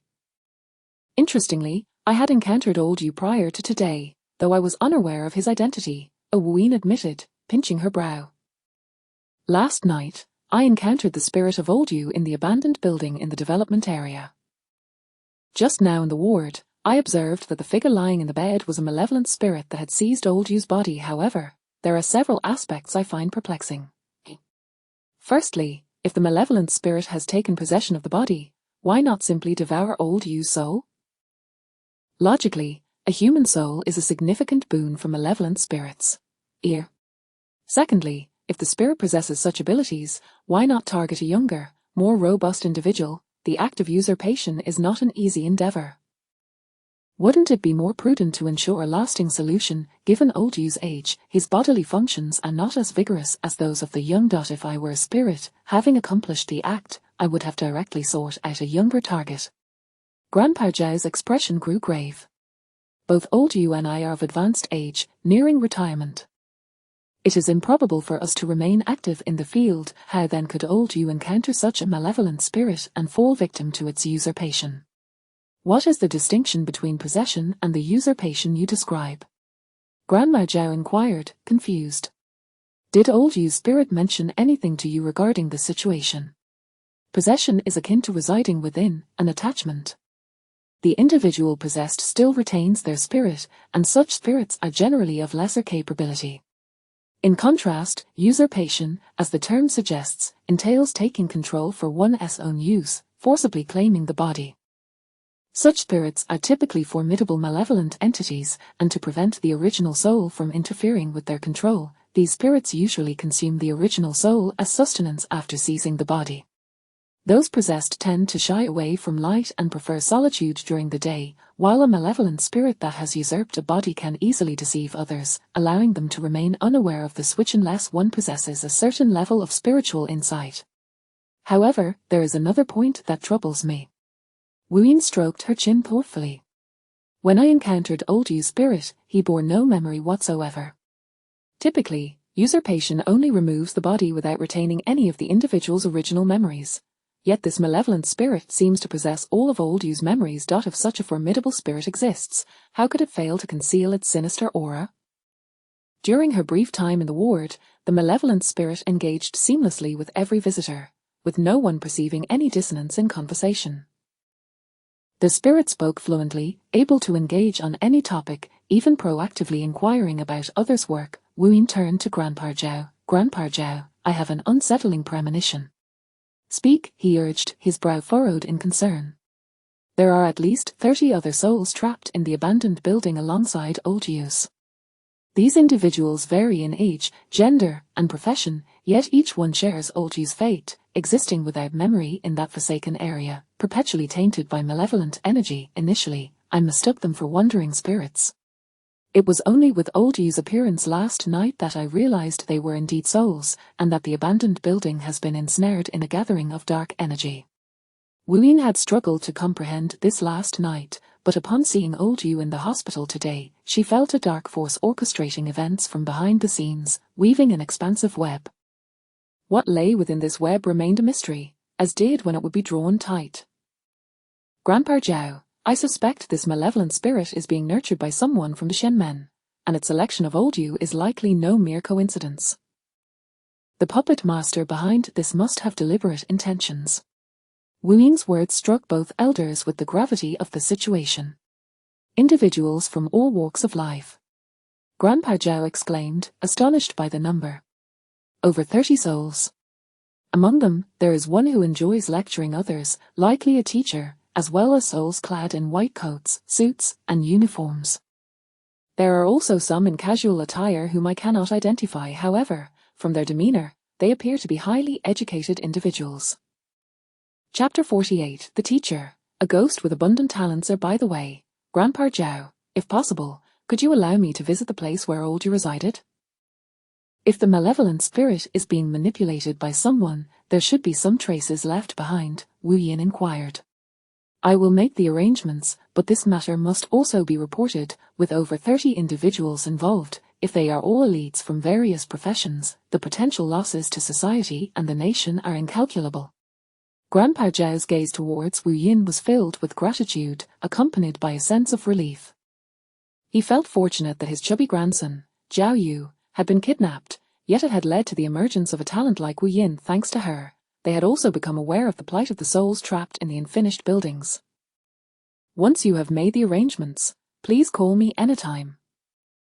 If I uncover any new leads, I will report them to you promptly, Wu Yin said. Watching as the two elderly men hurriedly departed, she let out a soft sigh, hoping that her concerns were unfounded. While waiting for the elevator, Wu Yin received a call from Tan Ci. Is it a good time to talk? I have found information on the 3 individuals you asked me to investigate, he said. Just give me a moment. I need to find a secluded spot, Wu Yin replied, glancing around the bustling hospital. She stepped outside and crouched behind a flower bed. It's clear now. The eldest among them is old Yu, coincidentally a war comrade of Grandpa Zhao. He is currently the head of a local military district and is hospitalized at the Military General Hospital. How coincidental. I just visited old Yu's ward, Wu Yin exclaimed. That man in the hospital bed is not old Yu. It is clearly a malevolent spirit that has usurped his body. What about the 2 sisters? Did you encounter the malevolent spirit? Tan Ci's tone was laced with concern. Are you all right? I didn't confront it. I merely took a glance, Wu Yin clarified. I will explain the details later. You first tell me what you discovered. The 2 girls are indeed sisters. Though they are cousins, their parents are national researchers, and their identities are classified. Both parents work at a certain base and are not allowed to leave without special permission. Currently, the sisters reside with their parents at the base, one attending high school there while the other is in elementary school. Their grandmother looks after them. The girls are affectionately named Tingting and Ruo. The man with the beard is indeed a teacher. His name is Chen Benjen, a distinguished educator who has since retired. Throughout his teaching career, he was diligent and responsible, and now he has cultivated many successful students who shine in various fields. He is held in high esteem by his pupils, many of whom visit him annually. There exists a Chen Benjen Learning Foundation established by several of his students in his honor, dedicated to supporting underprivileged and outstanding students. Wu Yin felt increasingly certain that these candidates had been meticulously selected and were not randomly chosen. I believe I may have stumbled upon a significant secret. Wu Yin elaborated on the situation concerning old Yu. It became evident that Wu Yin's concerns were not unfounded. After listening, Tan Xi recognized the gravity of the situation. Over 30 individuals, not merely 3. This implies that across our nation, in every sector, there may be individuals who have been possessed by malevolent spirits. Those orchestrating these spirits likely have ulterior motives, and their ambitions are considerable. The more extensive the situation, the greater the danger it posed. Wu Yin, prioritize your own safety above all else, Tan Xi cautioned, fearing that her courage might lead her into perilous situations. Rest assured, Wu Yin assured him. I'm not reckless. I will ensure my own safety. I will continue to stay at the unfinished building for the next few days to facilitate constant observation of the situation there. Once I conclude my affairs at the unfinished building, I will move into your home. Upon saying this, she chuckled. Would it be possible for your family's chef to prepare breakfast for me tomorrow morning? It doesn't need to be anything special. Whatever you have, I would be delighted to share, as long as an extra portion is made for me. The greatest allure of residing at Tan Xi's house for Wu Yin was indeed the presence of his chef. Tan Xi smiled gently. Certainly. After agreeing, he continued, I will prepare a high-capacity power bank for you to ensure you can charge your devices at any time. I will have someone deliver it to you shortly. Please charge it at Juju's ward, as the new power bank may not have sufficient charge. That's a brilliant idea, Tan Xi. Thank you. You truly are the best friend I have in this world. Rather than repeating the same compliment, Wu Yin opted for a different expression of her appreciation. Oh? Tan Xi raised an eyebrow, a playful tone in his voice. I was under the impression that Zhao Yu was your best friend. You are my best adult friend in this world, while Zhao Yu is my best juvenile friend. There is no conflict there. Wu Yin chuckled, hastily ending the call, fearing Tan Xi might inquire further, leaving her unable to provide a satisfactory answer. Upon returning to Juju's ward and noticing that the time was still early with nothing pressing to attend to, she discussed with Ju's parents, I will step outside to conduct a live stream for a while and return before sunset. She needed to earn her rent. It was unjust to reside in Tan Xi's villa without contributing or leveraging the services of his chef. Although it hasn't started to rain outside yet, it appears that it may soon. The weather is rather gloomy, and the lighting outside is poor. Would it not be better for you to conduct your live stream here? Ju's father warmly invited her, pointing out, there is a table available. I can ask my driver to fetch a phone holder for you. Would you require a ring light? I can have him bring one as well. Do young people enjoy bubble tea? Would you like some, master? I could order takeout for you, so you have something to drink during your live stream. By the way, are you hungry? Should I prepare some snacks for you? Ju's mother inquired, though she was already pulling out her phone to open a takeout app. Do you prefer your bubble tea with tapioca pearls or coconut jelly? Or would you like something else? Do you have any favorite flavors or brands? It was evident that Ju's mother was keeping up with youthful trends. Thank you, Mrs. Ju, Wu Yin smiled, her eyes sparkling. I would like taro milk tea. Mrs. Ju gave her an enthusiastic thumbs up and began placing the order on her phone. Wei Xin watched in astonishment. Mrs. Ju, you are truly fashionable. Wu Yin opted not to use a phone holder. Instead, she casually grabbed a ceramic cup, propped her phone against it, and logged into her streaming session. Ju's father quickly pulled Wei Xin to assist in entering Wu Yin's live stream, which required starting from downloading the app. As soon as Wu Yin began her live stream, someone promptly requested to connect. I have been waiting for the host to go live. This morning, when I arrived from Weibo, I saw the host bidding farewell to everyone, and I have been waiting ever since. Finally, I can connect. The caller was a man in his 30s who, after expressing his good fortune, greeted Wu Yin. Hello, host. My mother has been feeling unwell lately, and despite undergoing a full examination at the hospital, no abnormalities were found. I would like to ask you to help me assess her condition. Chapter 49, Is your mother-in-law's ashes delicious? After the man finished speaking, he shifted the camera to the side, saying, Host, this is my mother, her name is Zhang Mai. I will now send you my mother's birth information. Jongmai, the man's mother, was moaning and groaning, her hands incessantly pounding various parts of her body. Host, I always feel an unbearable weight on my back, as if I am carrying 100 pounds. At night, I can feel someone slapping my face, and in the morning, there are actual handprints on my cheeks. Am I being haunted? Wu-yin observed the large male ghost on Jongmai's back in the video, yet she refrained from speaking hastily. Ghosts typically do not target individuals without reason, so she first examined Jongmai's birth information. Upon completion, she understood the connection between Jongmai and the male ghost, her lips involuntarily twitching as she nodded. You carry a ghost on your back, and it is a male ghost.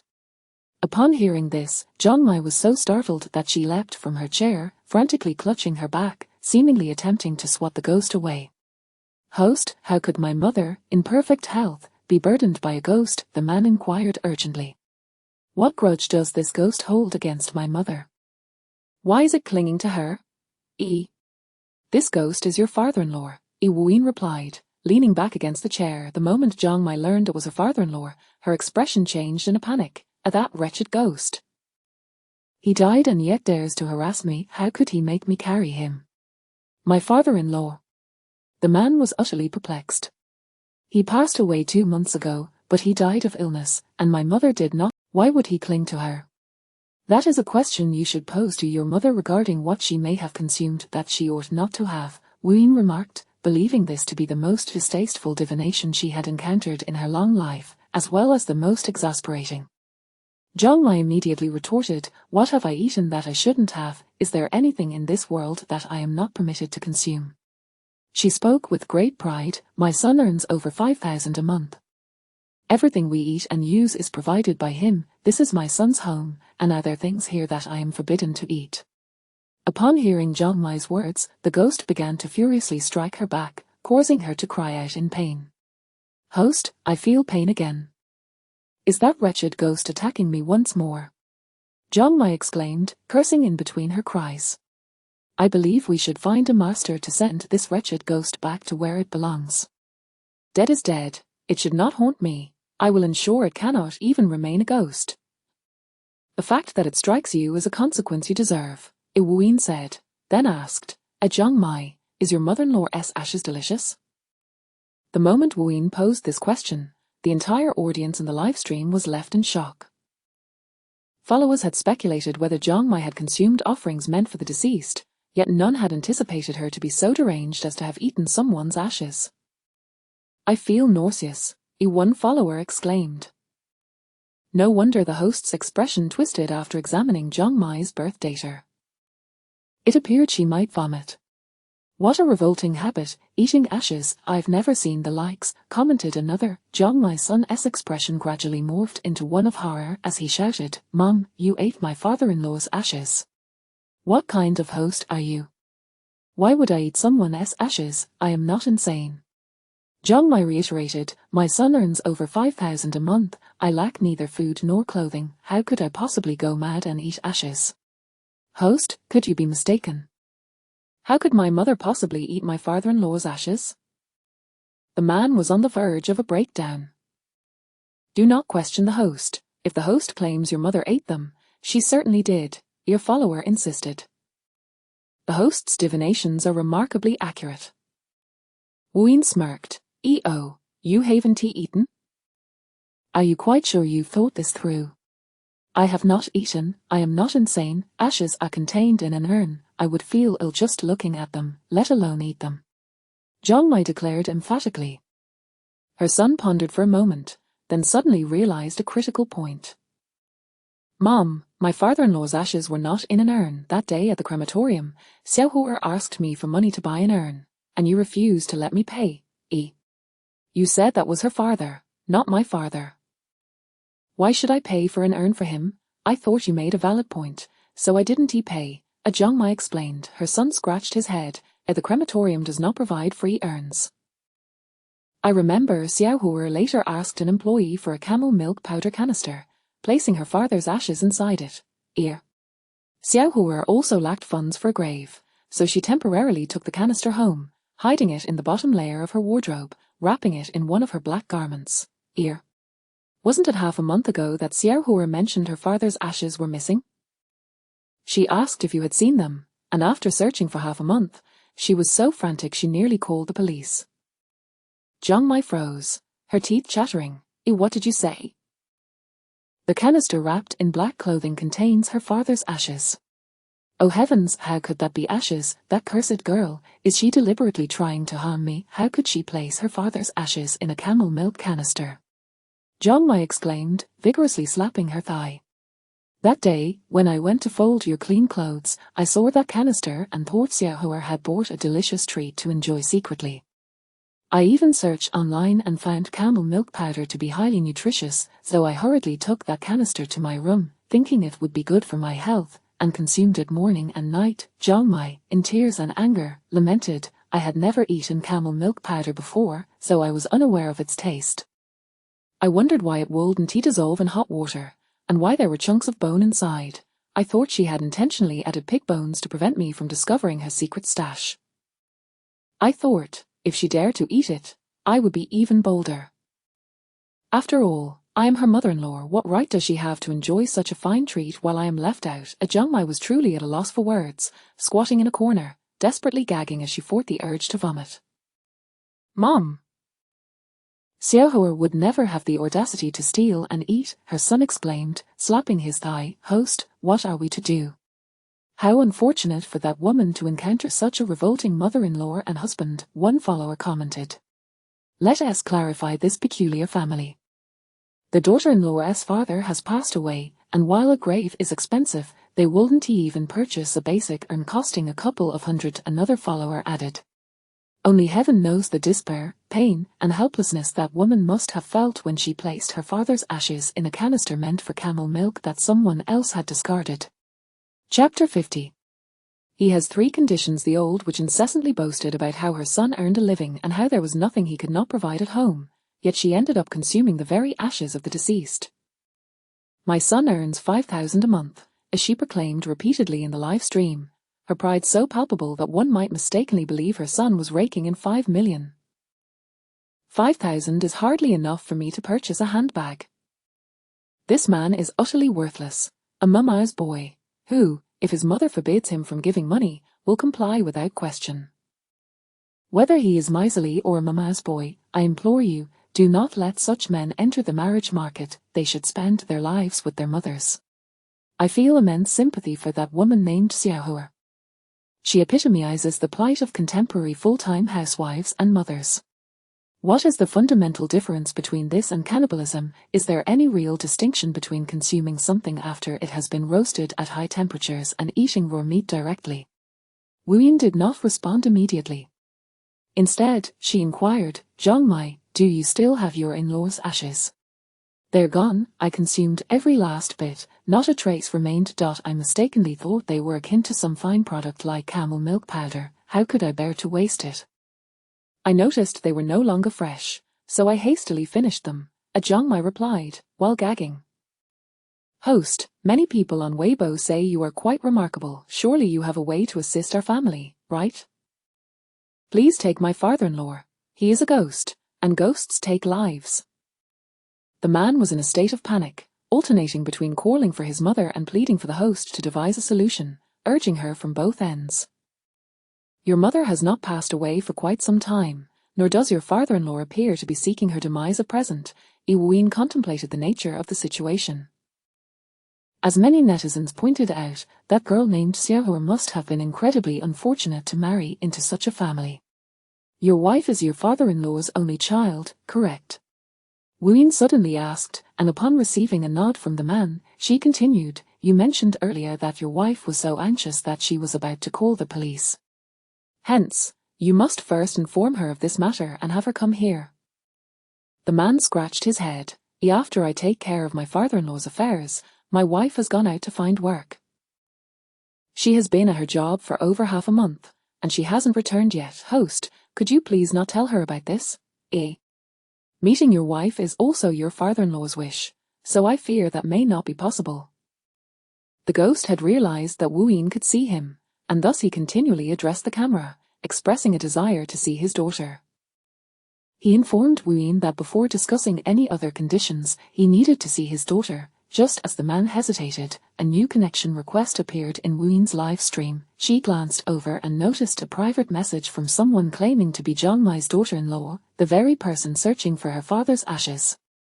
This individual had submitted the new connection request, prompting Wu Yin to grant a multi-person connection. She then told Zhang Mai and her son, the person involved, Xiaohua, has also joined the live stream. Host, I am Lin Qinghua, Zhang Mai's daughter-in-law, Lin Qinghua said, her eyes red and swollen, unmistakably having just wept. I have been searching for my father's ashes for a long time. I saw someone on Weibo mention that the host can assist in locating lost files, so I thought perhaps you could help me find my father's ashes. To my shock, upon entering, I discovered my mother-in-law was seeking your assistance as well. I never imagined that my father's ashes had been consumed, and not a single bit remained. Lin Qinghua's tears flowed freely. Some netizens were correct.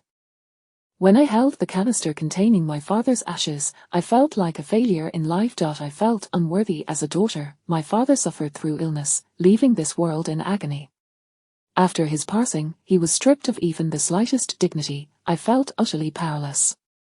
From that day forth, I vowed to earn my own living, to first purchase and earn for my father, and then save enough to provide him with a proper grave, ensuring that even in death, he retains dignity and respect. Lin Qinghua gazed at her mother-in-law and husband on the screen, feeling a wave of disgust wash over her at the sight of them. Perfect, the parties involved are all present. This is an opportune moment to resolve the matter. Wu Yin directly addressed Lin Qinghua's father, Mr. Lin, your daughter is now in the live stream, you may express your conditions for leaving Zhang Mai. Wu Yin felt a profound sympathy for Lin Qinghua and her father's plight, particularly for Mr.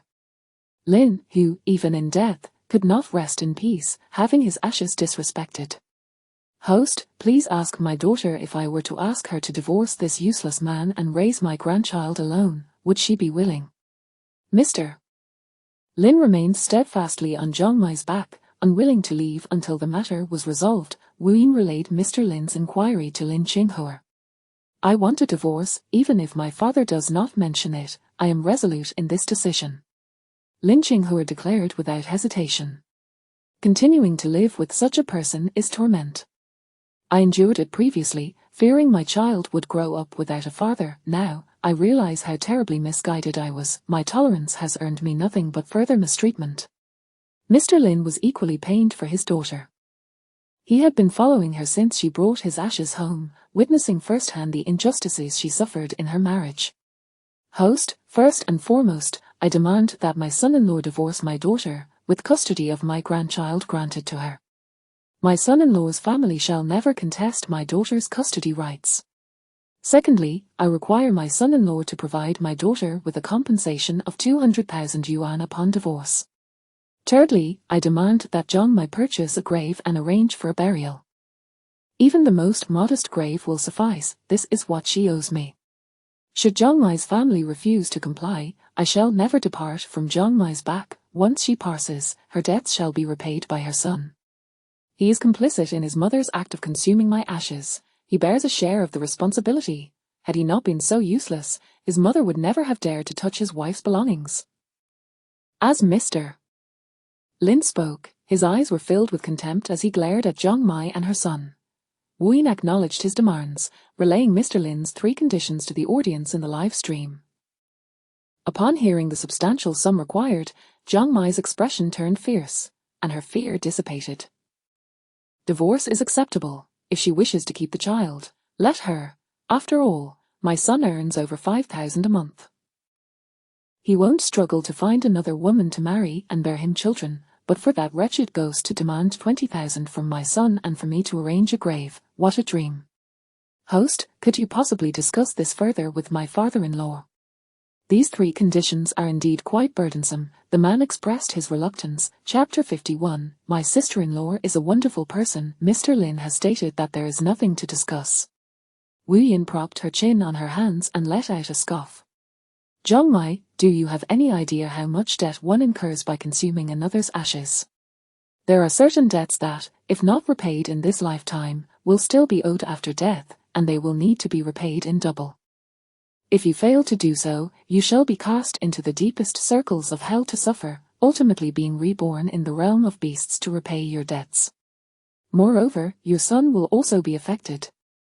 Living in close proximity to spirits will gradually weaken him, leading to a life plagued by ailments and misfortune. He may find it impossible to retain his well-paying job that brings in over 5,000 a month. At this, both Jongmai and her son fell silent. One was terrified at the prospect of debts extending beyond death, while the other was frightened by the thought of losing his steady income and succumbing to poor health.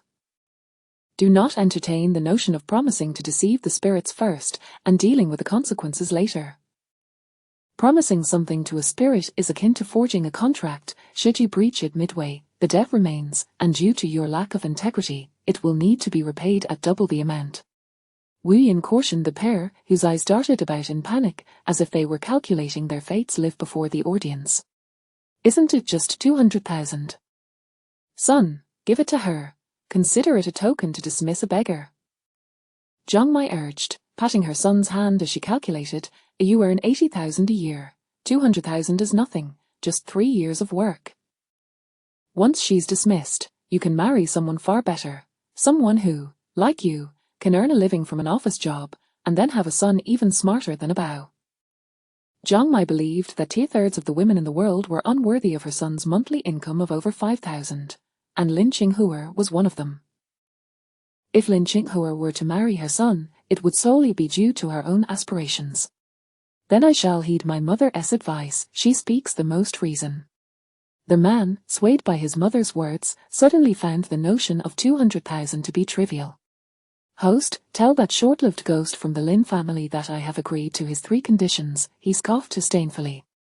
When I become successful in the future, it will be too late for Lin Qinghua and her son to come begging me. At that time, if they wish to blame anyone, they should blame that short-lived ghost for inciting them to miss the opportunity to enjoy life with me. Having said this, he abruptly ended the connection, thus failing to witness Wu Yin's eyes nearly rolling to the heavens. Active followers, since the day the host began streaming, I have been a devoted follower. This host is remarkably stable in her emotions, yet I have never seen her roll her eyes until now, as if she were about to inscribe her disdain upon the screen. Wu Yin chuckled softly, you've all caught onto that, have you? Quickly regaining her composure, she turned to Lin Qinghua, who had yet to leave, and continued, take good care of your son. Life may be challenging for a while, but it will not be a lifetime of hardship. After Lin Qinghua expressed her heartfelt gratitude, she severed the connection. Mrs. Zhu placed the recently delivered takeout beside Wu Yin, who smiled at her and thanked her, taking a large sip of her milk tea. Delicious. As she savored the drink, Wu Yin perused the comments from the viewers. Active followers, today, I have encountered a typical mediocre man. With a $5,000 salary, he is so full of himself that he cannot see his own reflection. Active followers, host, looking at this man's demeanor, will he truly achieve success in the future? Wu Yin refrained from answering, instead revealing a mysterious smile. Success? A middle-aged man facing a career crisis and unemployment, living in poverty during his old age, scavenging for a living. Where could success be found in that? Moreover, this man would only have one child, the son he shares with Lin Qinghua. However, Lin Qinghua's face foretells a life of hardship in her youth followed by comfort in her later years. When her son matures, he shall work abroad and take his only mother, Lin Qinghua, along to enjoy a life of leisure. This man would find no one to rely on for support in his old age. Wu Yin glanced at the time. There is still a little time left, I can take another reading. As soon as she finished speaking, the chat room erupted with excitement, and new connection requests flooded in. Wu Yin accepted one, revealing 2 women on camera, one in her 50s and the other in her 20s, unmistakably a mother and daughter duo. Active followers, today, we have 2 children bringing their parents. It seems the host's live stream appeals to all ages. Hello, host, my name is Jongmai Lin, and this is my mother, Chen Fang. I have been a loyal fan of yours since you were on Hongyu. Jongmai Lin, familiar with Wu Yin's personality, got straight to the point after the introductions. My mother has been feeling unusually fatigued and has frequently seen dark shadows.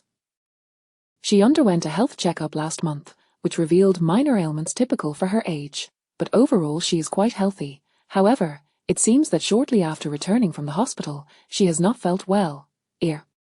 Having watched your streams for several days, I suspect that my mother has become entangled with something malevolent. I would appreciate your assistance in examining her. I have already sent you her birth details. Wu Yin responded affirmatively, setting her milk tea aside and focusing her attention on the reading. After a moment, Wu Yin returned to the conversation and told Zhang Mailin, "Your mother has not been possessed, nor has she attracted anything unclean. Her condition is a result of human malice." Human malice? What do you mean? Are you suggesting that someone intends to harm my mother? Zhang Meilin's eyes widened in shock. My mother gets along well with the neighbors. She is about to retire and is cherished by her younger colleagues at work. The atmosphere in her workplace is pleasant, and I, too, enjoy it. There are no feuds with neighbors or colleagues. Your mother feels persistently drowsy and lethargic, and often sees dark shadows because she is suffering from drug poisoning. The shadows she perceives are mere hallucinations, a result of the medication, Wu Yin explained. It is not her colleagues or neighbors who are at fault, it is a family member who has poisoned her. Chen Fang grasped Zhang Meilin's hand and speculated, "It must be your sister-in-law. Ever since she joined the family, she has treated me with disdain. She must be the one who poisoned me. She would love nothing more than to see me dead. Your sister-in-law is nothing but a wicked woman." Mother, please refrain from making baseless accusations. My sister-in-law is a wonderful person. Zhang Mailin retorted angrily. How can you think so ill of her? The gold bracelet you wear was a gift from her, was it not? The jade budo around your neck was also a present from her, was it not? Every year on your birthday, she carefully selects gifts for you. She treats you better than my brother does. Can you not have a shred of conscience? Why must you assume the worst of her every time something goes wrong? She must be guilty. If she did not wish me harm, why would she be so kind? Chen Fang insisted, growing more convinced of her reasoning. Mother, please do not twist her kindness into something so malevolent. My sister-in-law is genuinely a good person. If you continue to speak ill of her, I will inform her to cease her kindness towards you, so you won't have to suspect her intentions every time something goes awry. Chapter 52. The son who killed his kin for insurance money. Mother, how can you be so unreasonable? I feel nothing but sorrow for my sister-in-law. Zhang Mailin exclaimed, shaking off her mother's grasp and continuing her conversation with Wu Yin. Host, I apologize for my mother's behavior. I've tried to reason with her several times, but to no avail. Regardless, I firmly believe that my sister-in-law is innocent, for she is truly a wonderful person. Zhang Mailin found Wu Yin's abilities impressive, so she inquired further, Host, you must be able to deduce who is plotting against my mother, right? Indeed, Wu Yin thought to herself, acknowledging that Zhang Mailin was quite the rational sister-in-law. You may want to check your elder brother's bedside table. Within it lies a substantial accidental insurance policy, the insured being your mother and the policyholder your brother. Wu Yin turned to Chen Fang. Your daughter-in-law is genuinely devoted to you, while your son's occasional kindness may merely stem from a fleeting sense of guilt. The one truly intending to harm you is your son, who has taken out insurance on your life. Zhang Mailin acted swiftly. Racing to her elder brother and sister-in-law's room, she soon discovered a policy in the third drawer of the bedside table, listing her mother as the insured. She brandished the document as she returned to the living room, thrusting it before her mother. Mother, my brother has taken out a 5 million insurance policy on you, with him as the sole beneficiary. Zhang Mailin was nearly beside herself with rage. My sister-in-law values her privacy and never touches my brother's belongings, so this policy must have been concealed from her. I often wondered why my brother had suddenly become so dutiful, making it a point to prepare milk for you several nights a week before bed.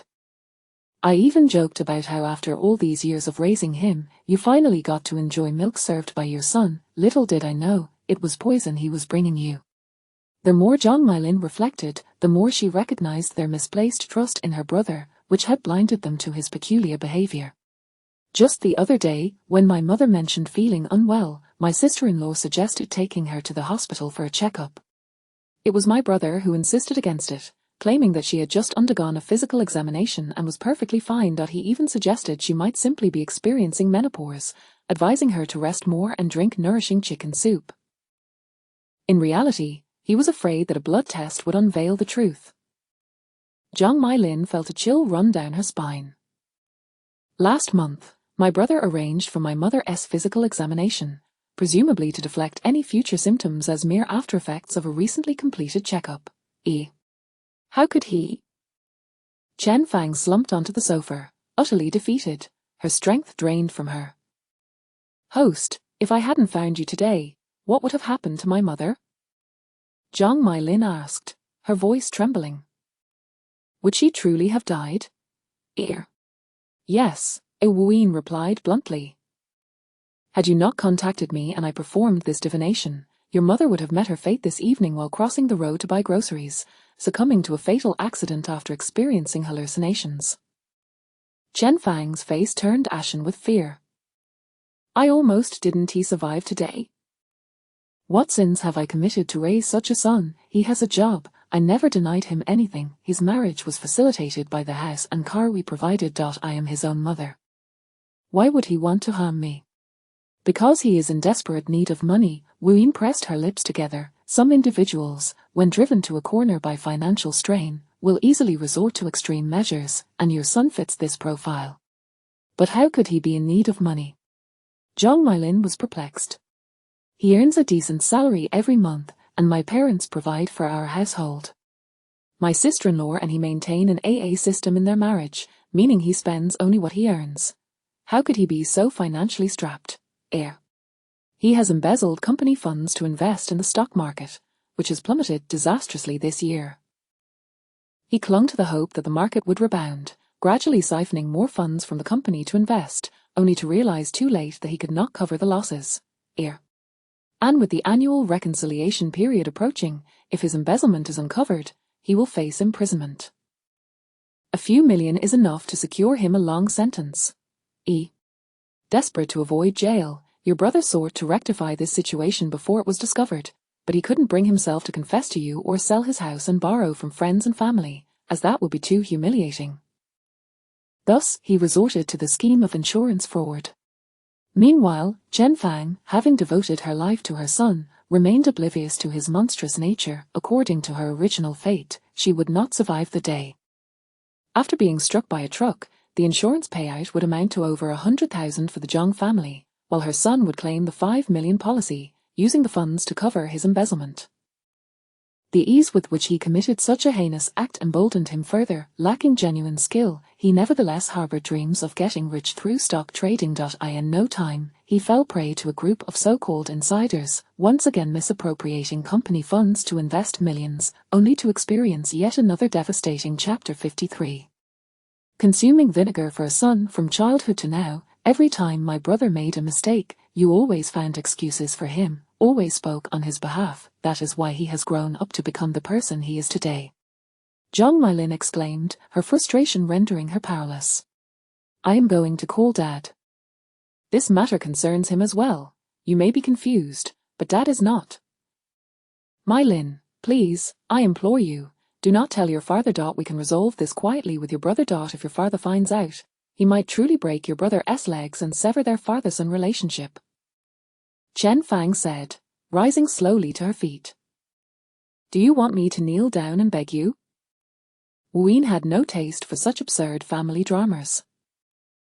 The divination had already concluded. She had assumed Jiang Mai-lin would relent under her mother's pressure, but to her surprise, Jiang Mai-lin stood resolute, pushing her mother aside, insisting on informing her father. Indulging a child is akin to harming them.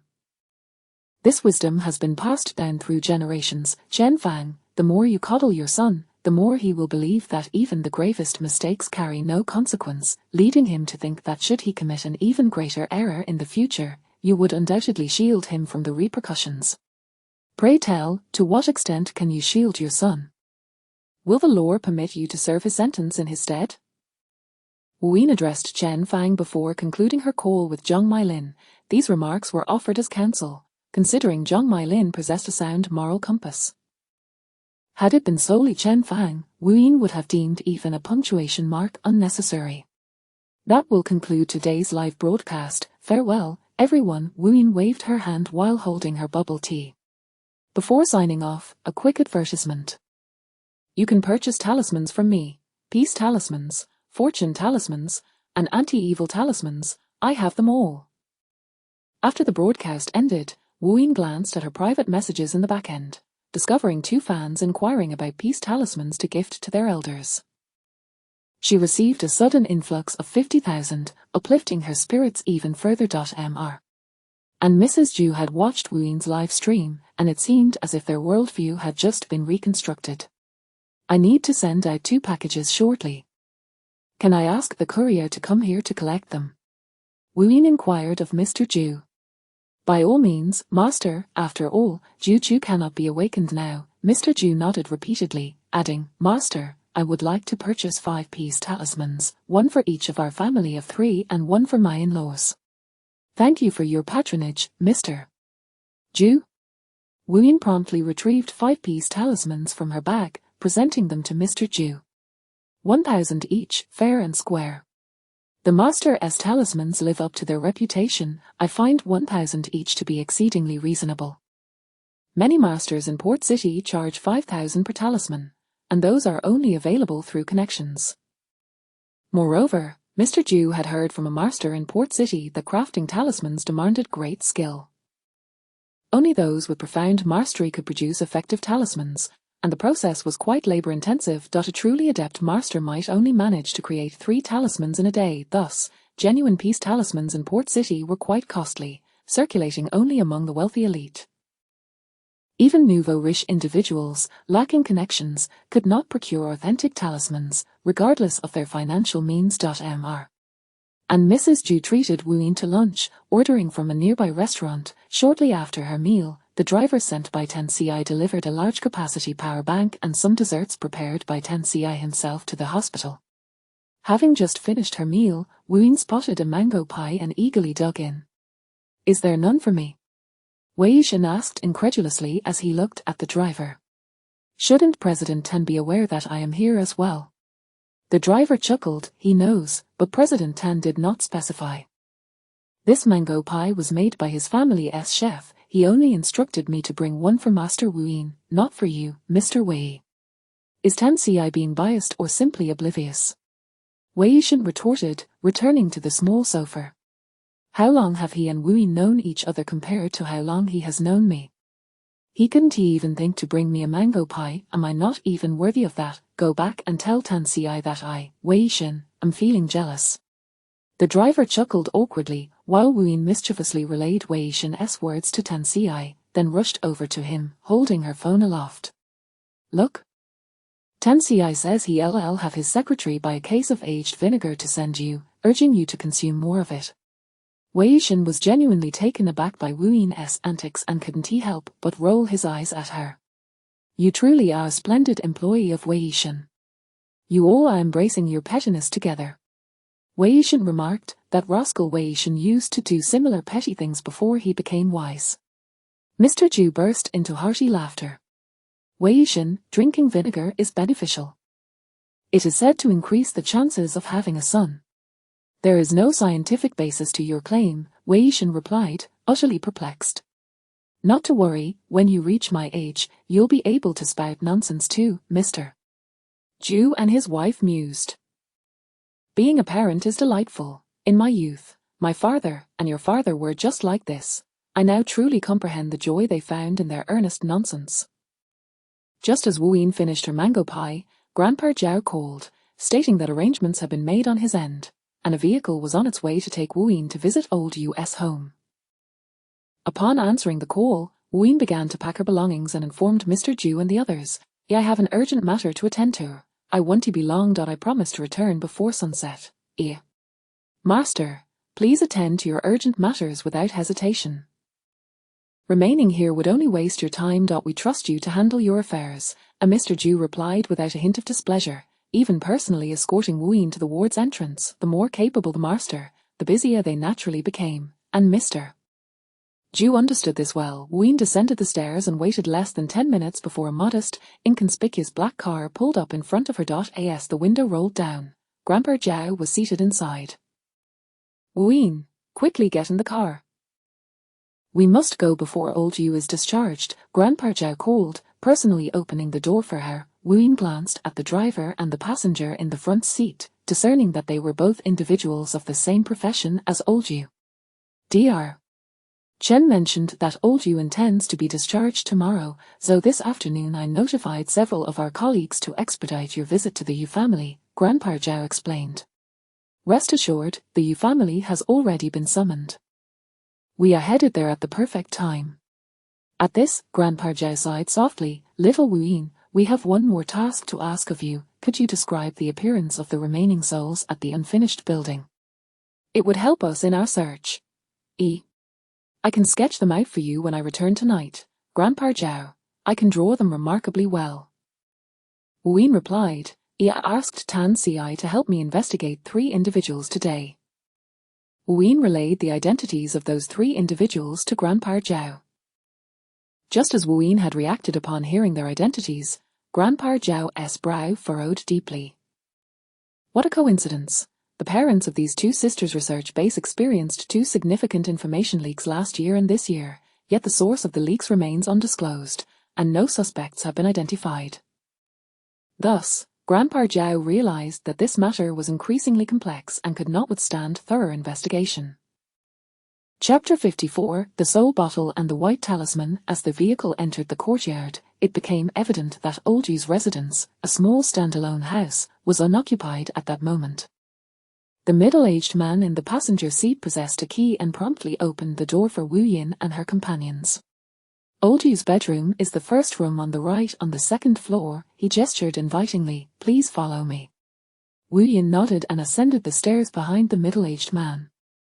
Upon entering Old Yu's chamber, her gaze fell upon a large, round vase by the window, within which a nearly withered lily was displayed. What is wrong? Is there something amiss with the vase? The middle-aged man noticed Wu Yin's fixation on it. This is not merely a vase. It is a soul bottle. Observe the seemingly inconspicuous patterns on its surface. They are, in fact, runes meant for the pacification of souls, Wu Yin explained. However, it is quite peculiar, as soul bottles are not commonly used by our nation's practitioners. They are more prevalent in Southeast Asia, and Japan has a tradition of using such vessels for storing ashes, believing it soothes the spirits of the deceased. Wu Yin continued, the lily still harbors residual negative energy, indicating that someone has placed a malevolent spirit within this soul bottle. Moreover, it is inappropriate to keep lilies in a bedroom, as their fragrance can disrupt peaceful slumber and induce feelings of restlessness. Investigate who placed the vase in Old Yu's bedroom. The middle-aged man instructed directly into his phone. Wu Yin was unaware of whom he was addressing and continued to examine Old Yu's room. Apart from the soul bottle on the windowsill, nothing else seemed out of the ordinary. She approached the bed and lifted Old Yu's pillow. Could you please find me a pair of scissors? I'll need assistance with sewing it back together later. The middle-aged man retrieved a military knife from his pocket and handed it to her. Will this suffice? Yes, Wu Yin replied, glancing at the weapon's aura. It was indeed a blade that had seen bloodshed, wielded by someone who had proven themselves on the battlefield. To avoid complicating the subsequent mending, Wu Yin only made a small incision in the pillow, just large enough for her hand to slip inside. Inside the pillow was cassia seeds, allowing Wu Yin to easily retrieve the concealed object. Upon inspection, it was a piece of already ineffective talisman paper. A white talisman. Old Zhao remarked, sensing its ominous nature, causing unease merely from a glance. Wu Yin unfolded the talisman, revealing the characters inscribed upon it. This is written in the language of Japan. She handed it to Old Zhao, a soul-binding talisman, although the practitioner's skill appears lacking, rendering its power diminished. Indeed, it is only the Japanese who favor the use of white talisman paper. Old Zhao recalled, realizing why the sight of the white paper had struck him as peculiar. So, the mastermind behind this arrangement is Japanese. The middle-aged man exclaimed in disbelief. Are the ones responsible for harming Old Yu and over 30 others from Japan? It seems so, Wu Yin nodded. Old Yu has fallen victim to a malevolent sorcery known as soul displacement. The practitioner appears to lack expertise, as if they have only grasped the basics. I now understand why they would confine living souls in an unfinished building, using negative energy to taint them. It must serve a purpose of obscuring their presence, Wu Yin continued. Many of those souls, like old you, possess significant merits. The sorcerer cannot guarantee that the disappearance of these souls will not attract the attention of the underworld, hence as a precaution, they are kept confined, their merits gradually shrouded by negative energy. Wu Yin spoke without realizing that if the orchestrator behind this plot were to overhear her, they would likely be infuriated. The inadequacy of the soul-binding talisman meant that the afflicted souls would not immediately depart from their bodies, which was why Old Yu's soul had only been delivered to the unfinished building the previous night. I will return to the unfinished building tonight to investigate whether other formations are present, Wu Yin stated. If those souls were not transported there via some formation, we can check who else visited the vicinity of the unfinished building last night, apart from myself, she said, tucking the talisman paper back into the pillow. Grandfather Zhao, this uncle, do either of you know how to sew? Wu Yin inquired, scratching her head. I'm not very skilled at sewing. My master gave up on me after realizing I lacked the talent. The middle-aged man responded, I'll handle it. Taking the pillow from her, old Zhao chuckled, little Wu Yin, there's no need to feel embarrassed. It is impossible for one to excel at everything. By the way, if I recall correctly, you mentioned you hail from Wufang Valley. Do they require students to learn sewing there? Do you sew your own garments? Yes, I have a very talented senior sister. She creates the most beautiful ritual garments. Wu Yin replied, recalling the white ritual robe her senior sister had personally sewn for her. After examining Old Yu's room, Wu Yin proceeded to inspect other rooms, including those of the housekeeper, and found no further abnormalities. On their return journey, Old Zhao first took Wu Yin to purchase sketching supplies and, knowing she had matters to attend to at the hospital, accompanied her back. Due to the delay, Wu Yin arrived at the hospital just before 4:30. Exiting the elevator, she noticed a flurry of doctors and nurses hurrying towards a room adjacent to Zhu Chu's. That room belonged to Jian Huaidong. After waiting a brief moment, she managed to return to Zhu Chu's room, only to find Wei Xin and Zhu's mother absent. Master, you have returned. Zhu's father greeted her. Was everything handled smoothly? Should there be anything the Zhu family can assist you with, please don't hesitate to ask. Not for now, Wu Yin replied, shaking her head. By the way, Master, you mentioned summoning Zhu Chu's soul after sunset.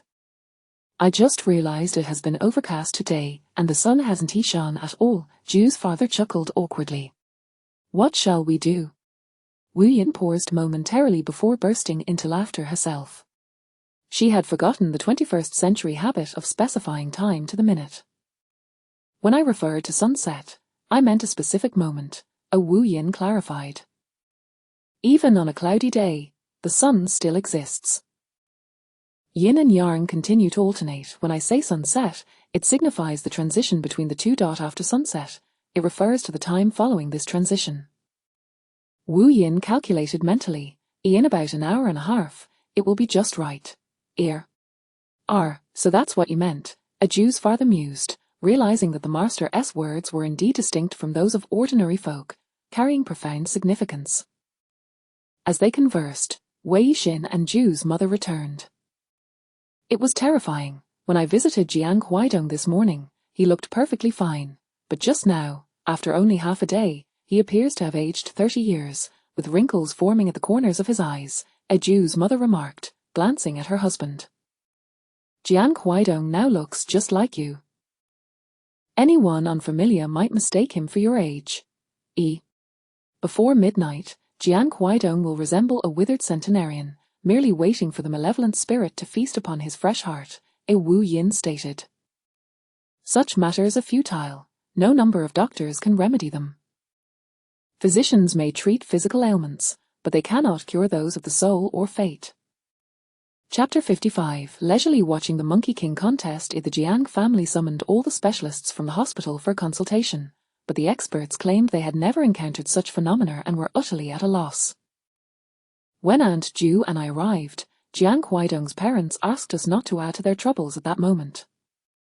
Wei Xin shrugged his shoulders, feeling anxious but powerless.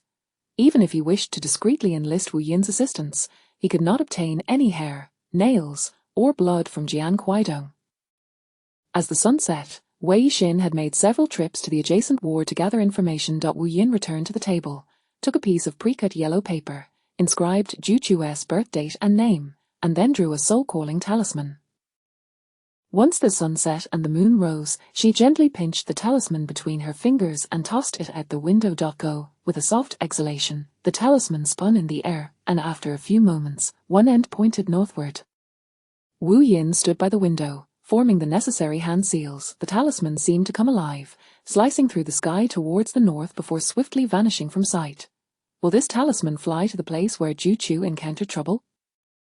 How far must it travel? What if it rains elsewhere? Will it get soaked? Ju's father asked several questions in quick succession, even inquiring, does the talisman fly faster than a helicopter?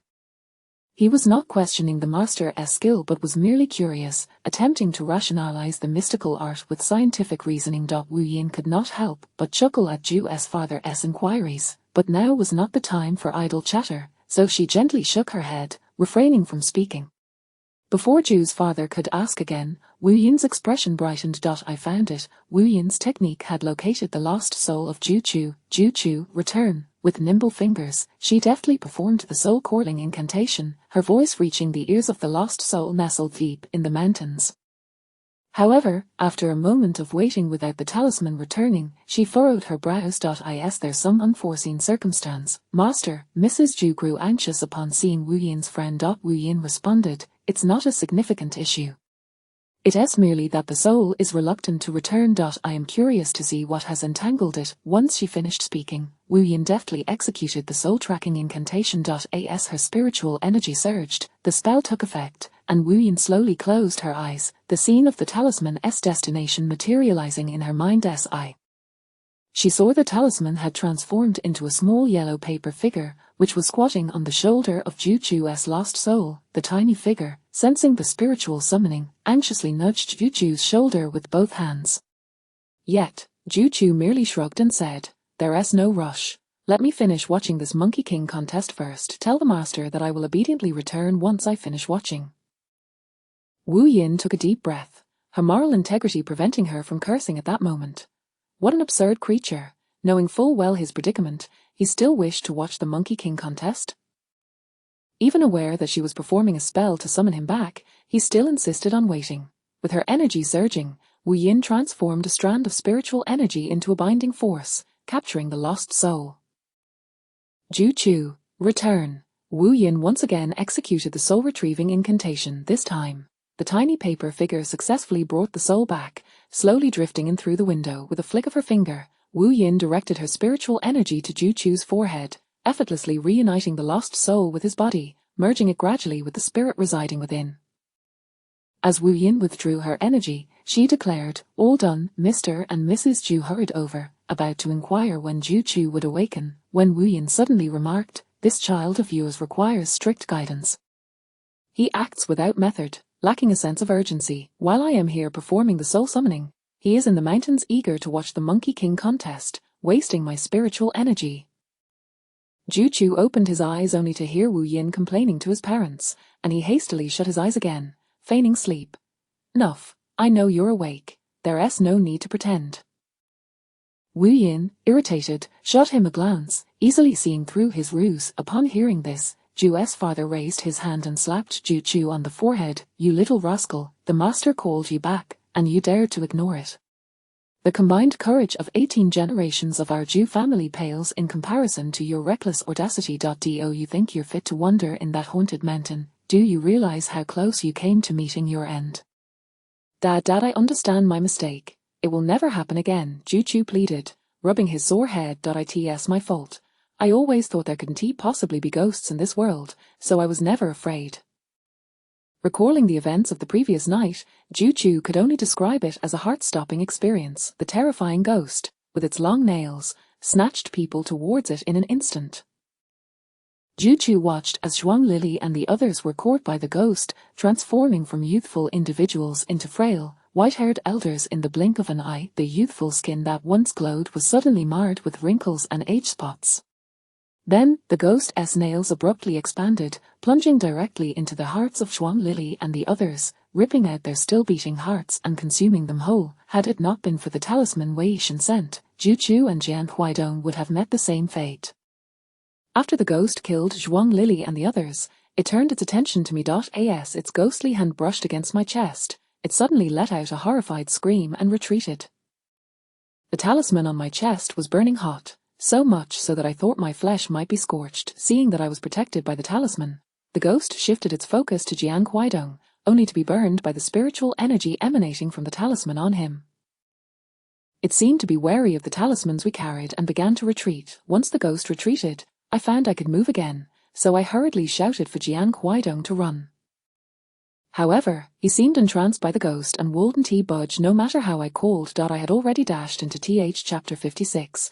Those who desire death cannot be resuscitated. Ju Chu cast a glance at Wu Yin, who was gazing at him with an expressionless face. When I regained consciousness, I discovered that I could float freely among the mountains.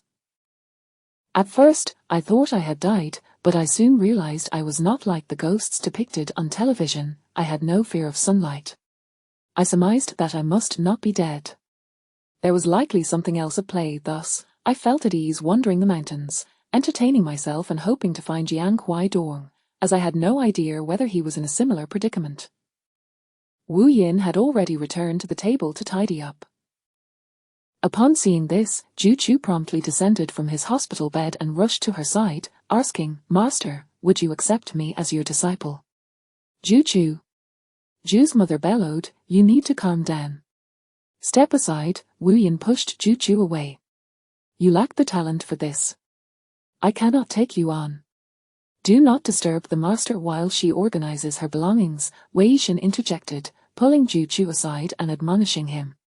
"You truly are audacious. The master could not summon your spirit back, and you are aware of your precarious situation, yet you still wish to entertain yourself. I was initially quite concerned, but then I recalled how powerful the talisman you gave me was. Even the fierce ghost feared it. I thought, since you know such a formidable master, if I were to encounter trouble, you would surely seek her out to rescue me. Thus, I merely needed to wait." Ju Chu chuckled. The spectacle of two monkeys vying for dominance is quite entertaining. I wonder which one ultimately prevails. He was still preoccupied with the outcome of that encounter. Wu Yin cast a sidelong glance at him and inquired, "Do you know why those two monkeys were fighting?" "Isn't it for territory and status?" Ju Chu answered, assuming the obvious. "Had I delayed a moment longer in restraining you, once you witnessed the outcome of the monkeys' contest, you would have become the meal of the victorious one," Wu Yin retorted with a scoff. "They are not fighting over you, you foolish desert, merely waiting for the conclusion of their battle." What nonsense! Ju Chu nearly leaped up in indignation. "Eat me? Have you ever seen a mountain with only two monkeys fighting for supremacy? There are no monkey clans. What nonsense is this?" Wu Yin replied, "That mountain is haunted by malevolent spirits, shrouded in perpetual gloom, and with a miasma that permeates the area, it is not surprising that strange creatures appear. Those are two monkey spirits competing for sustenance." Ju Chu fell silent. It dawned on him how perilous the mountains truly were. He had been exceedingly fortunate to wander there unscathed. "Jian Huaidong should be waking up soon, right?" Ju Chu said as he donned his jacket. "I must inquire why he was fixated on that malevolent spirit last night. Even when called, he did not flee. His situation is different. Mr. Jiang and Mrs. Jiang do not believe in metaphysics and do not permit Master Wu Yin to intervene in Jian Huaidong's affairs. Your mother and I have attempted to persuade them twice, only to be dismissed," Wei Yishan stated. "It's fortunate that you have awakened. Your awakening serves as the best testament to Master Wu Yin's prowess." Wu Yin had finished packing her belongings, slung her backpack over her shoulders, and raised her head to ask Ju Chu once more, "You mentioned that the fierce ghost was suddenly repelled as if it had collided with something, correct?" Upon Ju Chu nodding, Wu Yin speculated, "If I am not mistaken, that was a barrier created by a formation. If so, it suggests that the fierce ghost is being kept by someone, and the formation is intended to confine it. However, the individuals behind this did not anticipate that there would be people as headstrong as you, who, knowing the danger, would still venture forth.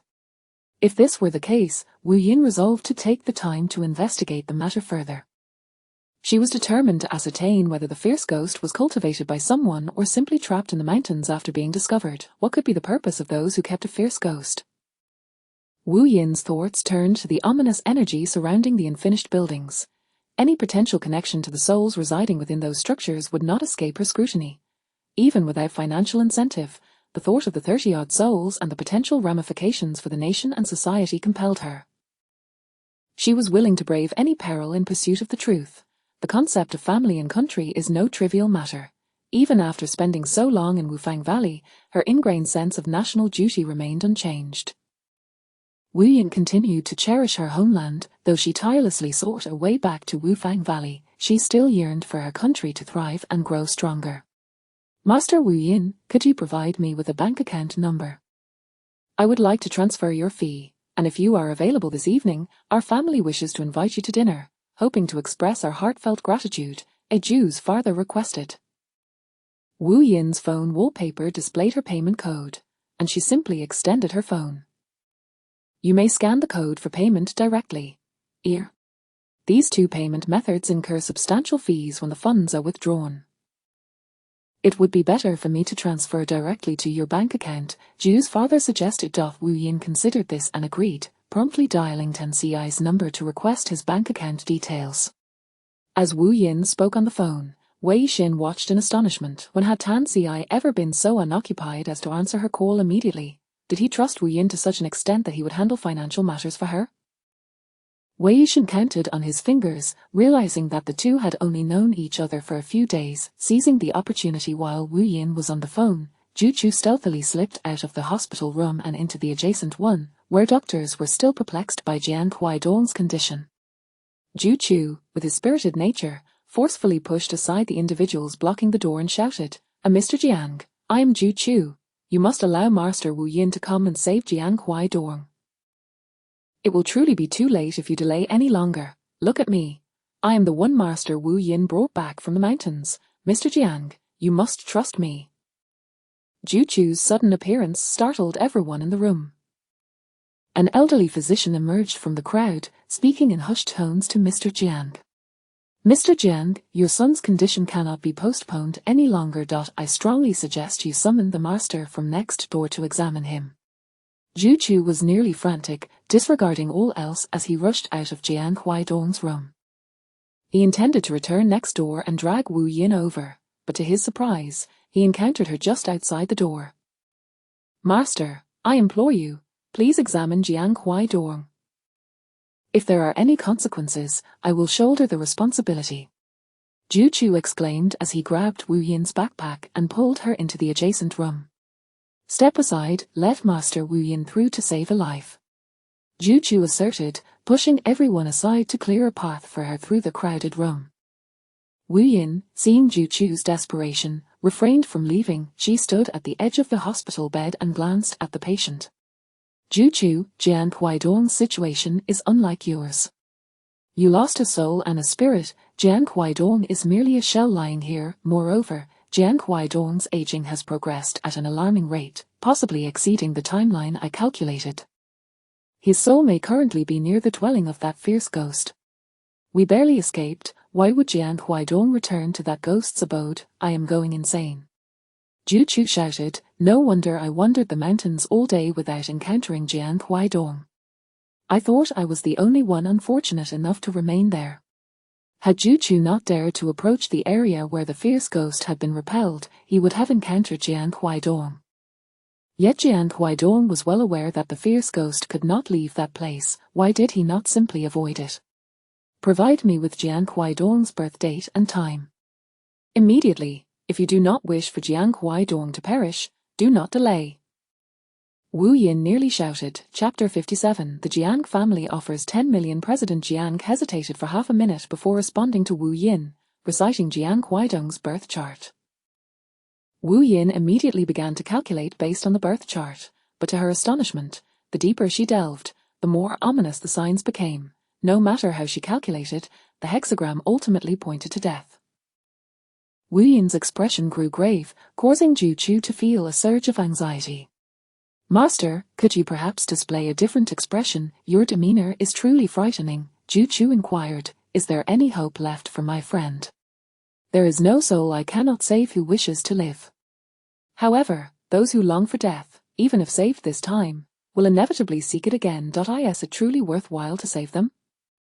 Wu Yin retorted, then added, "A Jian Huaidong has faced a tumultuous path in love, and having lost a child at such a young age, he is seeking out that vengeful spirit, essentially courting his own demise." "Indeed, a charlatan. I always said there are no true masters in this world. My son hasn't even married yet. How could he possibly have children? You, sir, can utter not a single kind word. Begone." In a fit of rage, President Jiang dismissed her. "Even a child born of an unwed mother is still a child. And the child's mother, do you not know her, President Jiang and Mrs. Jiang?" Wu Yin countered, "Jiang Huaidong's fate is a tangled web. While it may appear fortunate, it is in truth a harbinger of death, a consequence of the nurturing he has received from you both as parents." "What do you mean, Mrs.?" Jiang's expression turned cold. "Do not presume that because we seek your counsel, you can act with impunity before us. What constitutes impunity? All are born equal. Where lies the impunity?" Wu Yin smirked derisively. "Do you, President and Mrs. Jiang, believe that a modicum of wealth elevates you above others? Have you grown so accustomed to your lofty perch that you consider your child a mere extension of yourselves?" Ju Chu, increasingly bewildered and anxious, was soon joined by his parents and Wei Yishan, who overheard the exchange. "Master, please tell us what is afflicting Jiang Huaidong," Ju Chu exclaimed, feeling as though his heart might burst from fear. "What do you mean by seeking death? Has Jiang Huaidong not been searching for someone these past few years?"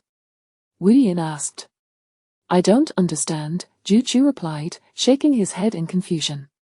"Indeed," Wei Yishan answered, then reconsidered, "or rather, he has been seeking a way to encounter the dead, for the person he seeks is said to have already passed away, and he wishes to find a method to commune with the departed."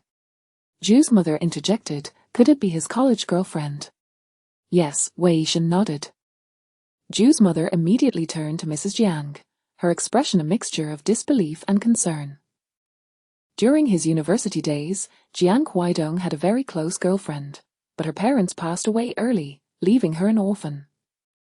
Despite her humble origins, she was quite exceptional, beautiful, intelligent, and exceedingly polite. Ju's mother held a favorable impression of the girl, yet lamented that the Jiang couple would never allow such a girl into their family.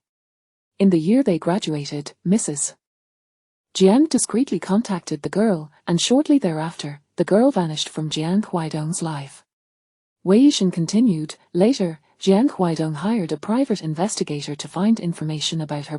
One day, intoxicated, he came to me and said that the person he cherished had died, expressing a desire to see her if ghosts truly existed." Wei Yishan had thought it mere drunken ramblings, but years later, it seemed Jiang Huaidong remained fixated on the idea of encountering the dead. It was no wonder that his typically composed demeanor had led him to engage in reckless adventures, including a live-streamed exploration of places rumored to be haunted. After hearing this, Wu Yin turned to Mrs. Jiang.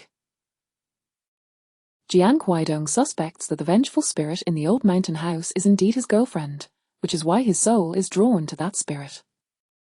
Wu Yin cautioned, even if that spirit was once Jiang Huaidong's girlfriend, she has long since lost her human rationality and cannot recognize those from her past. Master, regardless of the circumstances, we must retrieve Jiang Huaidong's soul first. We can address future matters afterward, Wei Yishan urged. Wu Yin acknowledged, "Prepare the items as we discussed this morning."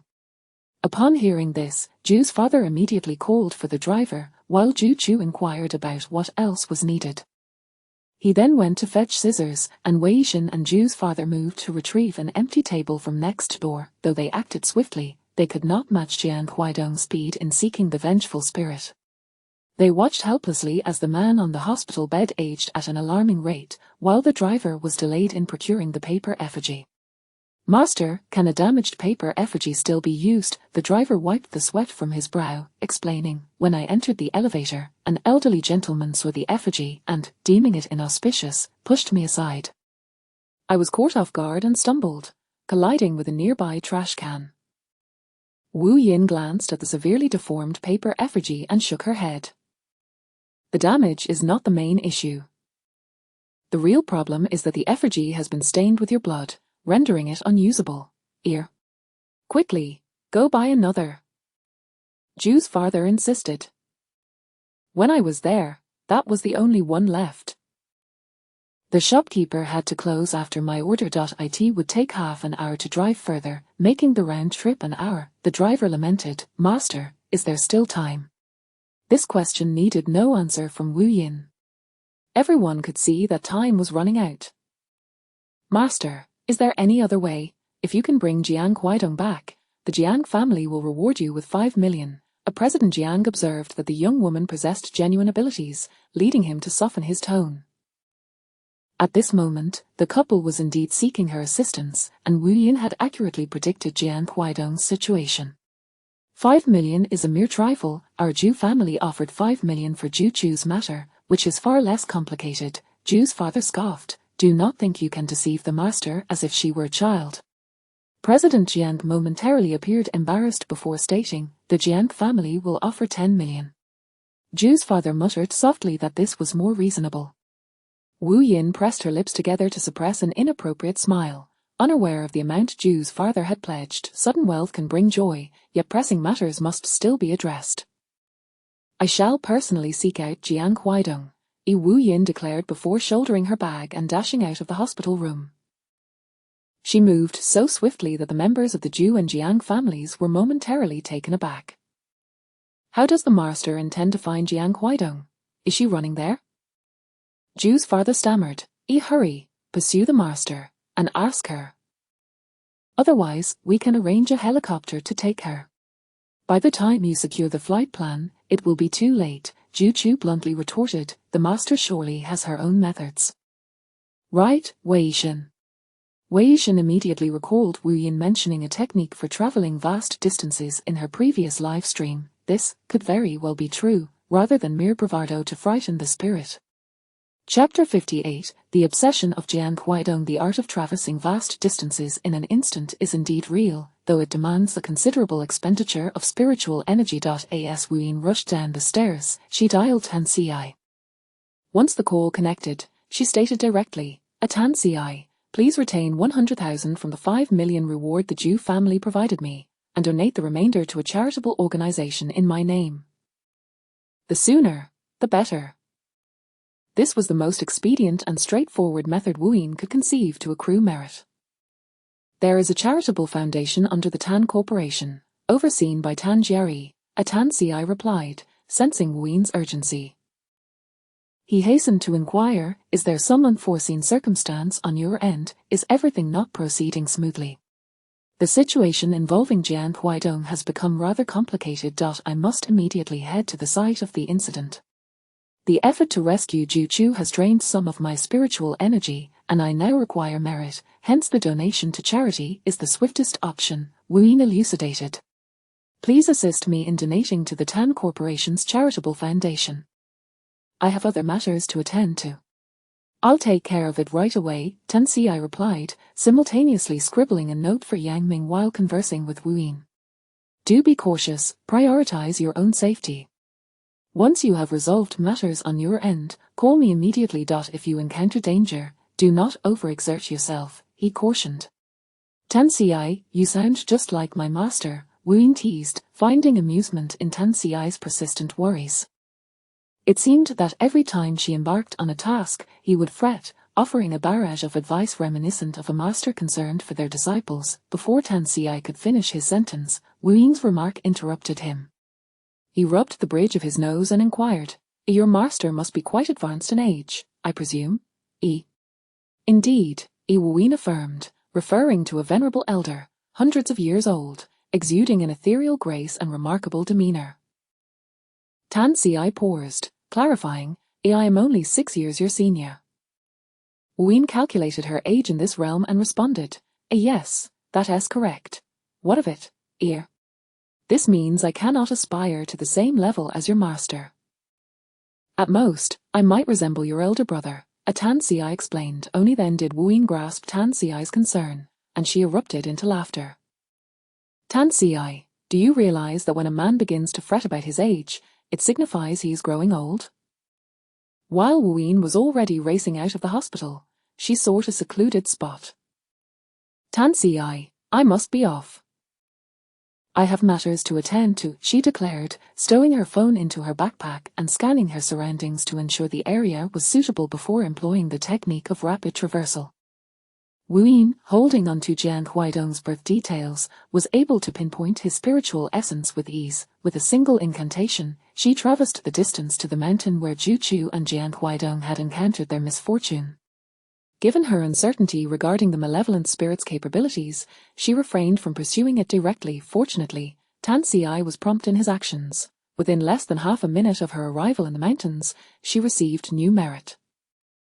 Wu Yin immediately converted the merit into spiritual energy and utilized a pre-drawn soul-summoning talisman as a guiding token. As she cast the spell, the talisman led the way. Wu Yin moved swiftly, and after a minute, she reached the location Zhu Chu had mentioned, where the malevolent spirit was being obstructed.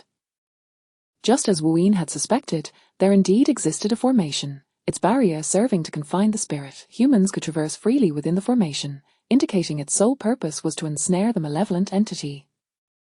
Wu Yin stepped into the formation, following the talisman deeper into the mountains, its speed increasing as her own pace quickened. Within 10 minutes, she came upon an abandoned traditional mansion, its architecture reminiscent of ancient times. Yet, with a flick of her spiritual energy, what lay before her was revealed to be merely a paper house. At the entrance stood Jian Huaidong's spiritual essence, poised to enter. Wu Yin unleashed a surge of spiritual energy, drawing Jian Huaidong's essence back. You truly are rushing headlong into peril. Wu Yin exclaimed, do you not sense that the closer you approach this place, the weaker your spirit becomes? Are you aware of your current state? Jian Huaidong's essence had transformed from the image Wu Yin had seen in the live stream the previous day. He now resembled a middle-aged man of approximately 50. The only aspect unchanged was his attire. Are you the broadcaster? Jian Huaidong inquired, astonished, before recalling her name. Wu Fang Jiu Wu Yin, did Wei Xin send you to rescue me? Indeed, Wu Yin replied, contemplating for a moment before adding, your parents have offered 1 million for my assistance in bringing you back. Jian Huaidong scoffed coldly at the mention of his parents. In their eyes, I must be quite valuable. After that sarcastic remark, he asked, has Zhu Chu returned? I saw him earlier. Zhu Chu has awakened, Wu Yin confirmed. Then I can rest assured, Jian Huaidong expressed with a hint of regret, but you have wasted your effort. I will not return with you. I must find her. I am aware of your intentions, Wu Yin cautioned, but do not rush to your demise. Although she was uncertain why the malevolent spirit had yet to appear despite Jian Huaidong's presence, she knew that should he enter the mansion, it would become the spirit's domain. Once inside, the spirit could extinguish Jian Huaidong without even revealing itself. I understand you are searching for your girlfriend. Wei Xin mentioned you consulted a private investigator regarding her, who informed you that she has passed, Wu Yin stated. Come back with me first, and provide me with your girlfriend's birth details. I shall assist you in divining her fate. As long as she is alive, I can help you locate her, regardless of where she may be hiding. Even if she is deceased, as long as you can afford the price, I can summon her spirit to meet you, provided she has not yet reincarnated. Wu Yin's offer was enticing enough, yet to her surprise, Jian Huaidong shook his head. Broadcaster, my intuition tells me that my girlfriend is within the mansion, he said, gazing longingly at the mansion's entrance, as if by merely looking, he could penetrate the closed door and behold the one he longed for. Broadcaster, do you have any idea how much I loathe my mother? She had my father send me abroad under the guise of a business trip, only to confront her with cruel words, shattering her dignity. She is a person both self-effacing and proud, which is why she left without a word. Later, through the private investigator, I learned she was pregnant when she left me. While I searched for her, she gave birth to our son in a small town. The investigator reported that she was abducted on her way to the hospital with our child. The surveillance footage only captured her being dragged into a van with a false license plate, and since then, there has been no further news. It has been years, and neither she nor our child has reappeared. They must have met with misfortune. Broadcaster, do you comprehend the suffering my girlfriend endured from the moment we parted until her disappearance and presumed demise? Chapter 59, The Formation at the Bottom of the Well. She endured the bitterness of pregnancy alone, bearing both physical and mental torment by herself.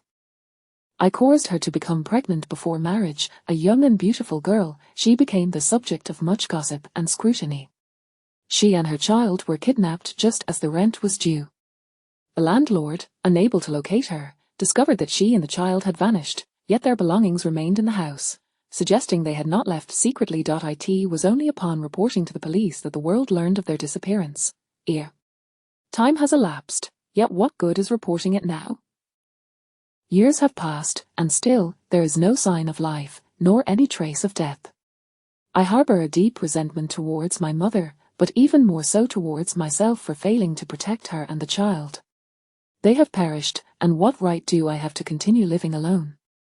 I simply wish to find her and the child, to reunite our family. I vow never to part from them again, for we shall remain together forever. Ween listened quietly as Jian Huaidong spoke. He had not even confided in his close friend, Wei Xin, about his girlfriend bearing his child. Over the years, Jian Huaidong had concealed all his troubles within, and any person could be driven to madness by such anguish. Provide me with your girlfriend's birth details, and I shall assist you in divining her fate. Wu Yin felt a twinge of compassion for Jian Huaidong, this lovesick soul. Having come here alone and rescued Ju Chu, Jian Huaidong trusted Wu Yin's abilities, so upon hearing her willingness to help, he promptly relayed his girlfriend's birth details to her. Upon hearing the details, Wu Yin fell silent. Nevertheless, she performed a calculation, sighing afterward. When she raised her gaze to Jian Huaidong, she suddenly comprehended the ominous lines surrounding him. She could glean the events of his girlfriend's life from the birth details, thus she now understood the tragedy that had befallen Jian Huaidong's beloved. Your girlfriend is indeed deceased. Wu Yin discerned the fate of Jian Huaidong's son from his birth details as well. However, it was the reading regarding his girlfriend that unveiled further revelations. Jian Huaidong, the circumstances surrounding the demise of your girlfriend and son are deeply entangled. Wu Yin stated, but I can tell you that the vengeful spirit involved is your girlfriend. Before Wu Yin could finish her words, Jian Huaidong lost his composure, struggling frantically in an attempt to break free from his restraints. Yet, it was futile against Wu Yin's spiritual energy. Xiaoran, come out, it's me, Dongzi, I have come to find you. Jian Huaidong ceased his struggles, shouting towards the house, hoping to lure the spirit within to reveal itself. Observing this, Wu Yin swiftly cast a stream of spiritual energy to silence Jian Huaidong's voice. In the next instant, he could only open his mouth without a sound. He stared in shock for a moment, then glared at Wu Yin with fury. Jian Huaidong, while death is indeed a simple matter, it must not be met with such disgrace or meaninglessness.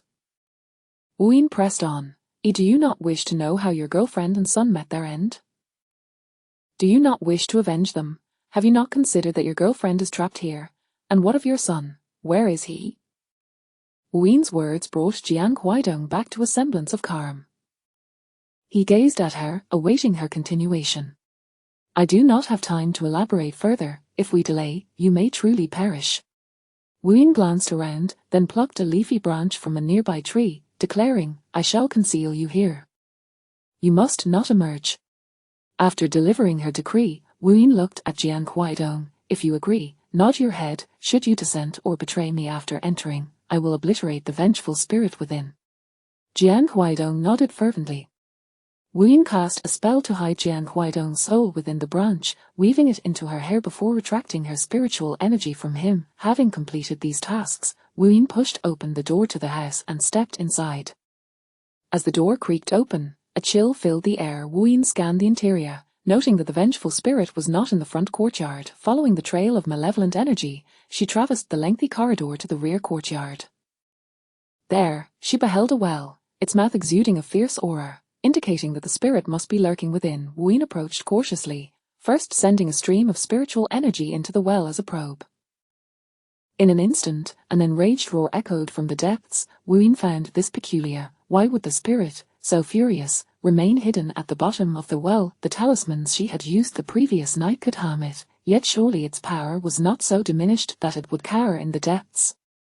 The spirit's growl was strange, as if it were attempting to intimidate her into retreating. After a brief moment of hesitation, Wuyin leaped into the well. The well was deep, yet its bottom held untold mysteries.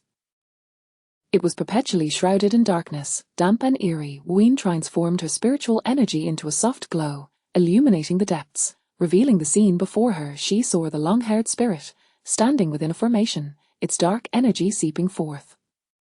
Yet the formation rapidly absorbed and dissipated this malevolent energy. Upon witnessing this formation, Wuyin understood the source of the relentless dark energy emanating from the abandoned building. She had not anticipated such significant findings on this visit.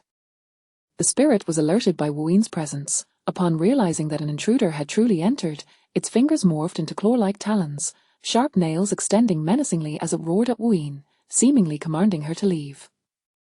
"Siran, either you come out now, or I shall destroy this formation and drag you out," Wuyin threatened.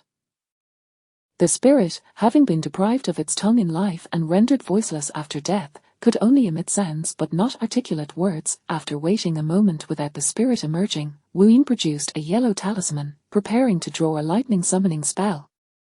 The spirit recognized the talisman at once, panic flooding its visage as it frantically shook its head, hastening to exit the formation. Once free, the spirit, having lost much of its malevolent energy to the formation, emerged with a more human-like appearance, no longer the ghastly figure with glowing eyes. The spirit did not immediately attack Wuyin. Instead, it pressed against the well's wall, clearly wary of her. As Wuyin remained alert to its movements, she circled the small formation. Just as she was about to step inside, the spirit suddenly lunged at her, reaching for her neck. Wuyin transformed her spiritual energy into a blade, striking towards the spirit. The energy sliced through the spirit's fingers, severing its claws, causing it to retreat. Chapter 60. Witnessing a web of deception. Though Wuyin's strength has yet to recover to even 10% of what it was during her time in Wufang Valley, the malevolent spirit has only just emerged from the formation and is still in a weakened state. Coupled with the injuries sustained the previous night, it is no match for Wuyin. In fact, Wuyin has only made 2 moves, not even resorting to the thunder summoning talisman, before severely wounding the spirit and knocking it to the ground. However, fearing that Wuyin would destroy the formation, the spirit endures and does not flee. Wuyin channels her spiritual energy into a sword, its sharp blade pressed against the spirit's neck. With her other hand, she forms a seal, casting a spell that directly erases the mark between the spirit and Jian Kuai Dong. This spell is exceedingly domineering. The mark is passively obliterated, and the spirit suffers a backlash, causing its ghostly aura to dim immediately. At this moment, Jian Kuai Dong, hidden among the branches, can no longer contain himself and pleads, "A master, I implore you, do not harm her. If I do not eliminate her today, the lords of heaven and earth will not spare her in the future. She is a malevolent spirit responsible for the deaths of hundreds of lives." However, even if Jian Huaidong were not to plead for mercy, Wuyin has no intention of disposing of this spirit just yet. She gazes at the spirit named Siran before her. While her tragic fate elicits sympathy, the hundreds of innocent lives lost at her hands are equally deserving of compassion. "Now, I will ask you questions, and you shall answer. Nod if it is true, shake your head if it is not." With limited spiritual energy, Wuyin cannot afford to waste it on divining the spirit's thoughts, so she employs the simplest method to inquire. "You were channeling the sinister energy in the formation to your son, correct?" Wuyin asks. The spirit glares at her, neither nodding nor shaking her head. She is protecting her son. "Jian Huaidong, come forth." Wuyin removes the branch from her hair, and once Jian Huaidong emerges, she inquires of the spirit, "Do you know who he is?" The spirit initially nods, then shakes her head. Wuyin continues, "You mean to say you saw him last night, but you do not know who he is?" The spirit nods twice. "Siran, do you not recognize me?" Jiang Huaidong, bewildered, exclaims, "It is me, Dongzi." After the shock, only heartache remains. "It is my fault. I failed to protect you and the child, leading you to this plight." Jiang Huaidong reaches out to touch the spirit's face, but Wu Yin swiftly swats his hand away. "Did you not hear her say she does not know you?" Wu Yin states, she has been turned into a malevolent spirit. Her memories were erased during the process of her transformation. To control these spirits, those who perform the ritual only allow them to retain memories advantageous to their control. The one who transformed Xiran likely utilized the mother-son bond to manipulate her. This indicates a lack of finesse in their magical arts, necessitating such precautions. "How often does your master feed you? When was the last time they came?" Wu Yin queries further. "Aside from feeding you, do they visit regularly? Can you contact your master unilaterally?" The spirit writes the number 7 in the air with ghostly energy, followed by 6 days ago. This signifies that her master feeds her once every 7 days, with the last visit occurring 6 days prior. Then the spirit nods, pauses for 2 seconds, and nods again, indicating that her master does visit periodically and that she can contact them unilaterally. Jiang Huaidong comprehends this and turns to Wu Yin. "A master, the one controlling Xiran, may arrive today or tomorrow."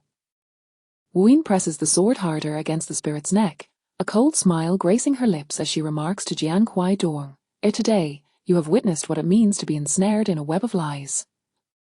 Not a single word of truth escapes her lips. Wu Yin continues.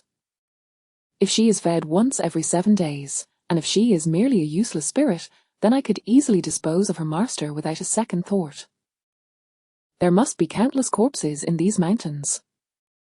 The spirit's strength clearly suggests that she has been starved for half a year. Her captors have confined her deep within the mountains not to train her as a fierce warrior but merely to provide sinister energy to the abandoned building. The spirit's deceit is merely an attempt to test Wu Yin's fear of her master, hoping to intimidate her into retreating. Wu Yin uses her spiritual energy to pull Jiang Huaidong back, casting a binding spell on the spirit before leading Jiang Huaidong away from the well. After taking a turn around the residence, Wu Yin checks the formation. The formation's rank is low. If the spirit were slightly more powerful, she could easily break it herself. Within the confines of the formation, even mobile phones lack signal. Wu Yin exits the barrier, one hand tethering Jiang Huaidong while the other raises her phone in search of signal. It is only at the halfway point of the mountain that a signal finally appears. Wu Yin promptly dials the number of Old Master Zhao. As soon as the call connects, Wu Yin states, "Grandfather Zhao, I am currently in the mountains where Ju Chu and the others encountered trouble last night. I have discovered that someone is raising malevolent spirits here, utilizing the bond between mother and child to have the spirit deliver sinister energy daily to the formation at the abandoned building. I intend to take that spirit along with the residents shortly, but the one behind this may become aware, so I need you to arrange for someone to discreetly monitor this mountain. We need to see who approaches after I leave. If possible, please help me bring the soul bottle discovered at the Yu family home. I need it to suppress the malevolent spirit." At this point, Wu Yin pauses, adding earnestly, "I will return it after use." Old Master Zhao chuckles at her words. "You truly have a sense of humor, my child. I will make arrangements now. I cannot rush over, but I will have the person in Sea City contact you shortly. I will see how to send the soul bottle to you," Old Master Zhao replies. After hanging up, Wu Yin tosses the phone back into her backpack and tugs at Jiang Huaidong, who stands there in a daze. "We are leaving." She then pulls him along as they proceed forward. Jiang Huaidong opens his mouth, hesitating to speak. The young master of the Jiang family being treated like a dog is a matter that would ruin his reputation. However, realizing that no one can see him, he ultimately refrains. After all, even if he were to speak, it would likely be in vain. In the eyes of the master, he is merely a tethered soul, akin to a million. Wu Yin traverses the area for some time before locating a suitable piece of wood. She sits directly on the ground and picks up a sharp stone shard to use as a knife. Jiang Huaidong, uncertain of Wu Yin's intentions, sits down about a meter away from her, his gaze fixated on her busy hands. As he watches, the moon hangs high in the sky. Wu Yin only interrupts her work to answer a single phone call before continuing her task. Jiang Huaidong observes as the thick piece of wood gradually takes the shape of a small coffin. Unable to contain himself any longer, Jiang Huaidong finally speaks up. Master, you know where my son is, do you not? You have quite the patience to have waited until now to ask, Wu Yin replies nonchalantly, blowing gently onto the small coffin, causing wood shavings to scatter and slowly drift to Jiang Huaidong's feet. Chapter 61. A man of 300,000 inch. Although I have yet to return to confirm, I am certain of my words. Wu Yin cast a sidelong glance at Jiang Huaidong. Your son is ensnared within the array of abandoned buildings in the new development area of S-City, sustained by the dark energy his mother provides him daily. Jiang Huaidong was about to inquire why the mother and son were separated by such distance, to ask about the circumstances surrounding his girlfriend and son's demise, and most importantly, to question the hardships his little Ran endured in life that rendered her a voiceless spirit. However, before he could utter a sound, Wu Yin abruptly rose, directing an angry shout to the left. Who goes there? Step forward. Startled, Jiang Huaidong realized he had not sensed anyone approaching. Is this Ms. Wu Yin? It came a man's voice from a distance. The man seemed taken aback as well. Despite the considerable distance, it was unexpected that practitioners like them could be so easily detected. Who are you? Wu Yin advanced 2 cautious steps, her vigilance palpable. We are bodyguards hired by Mr. Tan. Due to his physical condition, he is not accompanying us up the mountain. He and his assistant are waiting at the foot of the mountain. The man, noticing Wu Yin's wariness, quickly explained, You may call Mr. Tan to verify. Stay where you are, do not move. Wu Yin commanded as she picked up a leaf from the ground and sent it forward with her spiritual energy. The leaf pierced the trunk of a nearby tree like a blade. If you dare to take another step without my permission, you shall be the ones harmed by this leaf. The men's expressions shifted dramatically, and a younger man whispered to the leader beside him, Captain, this woman is more formidable than we are. None of us could replicate her feat with that leaf. Mr. Tan has hired us to protect her. Yet I feel rather uneasy about this arrangement. Wu Yin, holding her phone, overheard the exchange, her keen hearing catching every word. She stepped forward, curiosity piqued. How many of you are there? How much did Tan spend to hire you? There was no need for concealment, the captain answered truthfully. There are 10 of us. He then raised 3 fingers, 300,000. Wu Yin responded with a casual, her demeanor relatively calm. However, another voice chimed in, that's 300,000 per person. Wu Yin nearly lost her grip on the small coffin she held. 300,000 per person, with 10 people, amounted to 3 million. What a prodigal expenditure! As she dialed Tan Xi's number, her frustration intensified. Upon answering, Tan Xi was met with Wu Yin's furious outburst, You spent 3 million hiring a bunch of inept protectors. Why not just give me the 3 million directly? I can protect myself and earn that money. Jiang Huaidong glanced back and, predictably, the expressions of the men were quite entertaining. I called you before I set off. At that time, your phone had no signal. When I reached the foot of the mountain, your line was busy, and you didn't reply to my messages. Tan Xi's concern dissipated as he heard Wu Yin's explosive words. In his mind, he could vividly picture her flailing arms. The fact that she was still fretting over money indicated she was unharmed. Don't worry, it will be reimbursed, Tan Xi reassured with a smile. I came with a mission. Old Master Zhao entrusted me to deliver the items you required. I've instructed the bodyguards to take them to you. Once you're done, come back down. I will be waiting at the foot of the mountain. Though Tan Xi was worried about Wu Yin, he refrained from calling again after she had ignored his 2 attempts, fearing that his concern might inadvertently endanger her. Is there really reimbursement?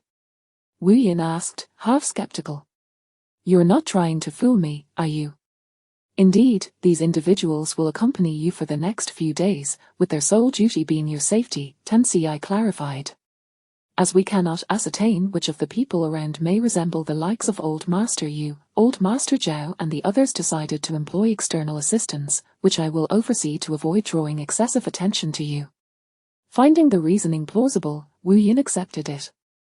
After concluding the call, she permitted the bodyguards to approach. Following Tan Si's prior statement, she scrutinized the 10 bodyguards upon their arrival, ensuring none had been possessed before accepting the soul bottle from the captain. If I had known this item would arrive so swiftly, I wouldn't have wasted my efforts, Wu Yin remarked as she stowed the intricately crafted coffin into her backpack, zipping it up and giving it a gentle pat. I'll save it for next time. Wait here for me. I shall return shortly, Wu Yin instructed, her voice firm.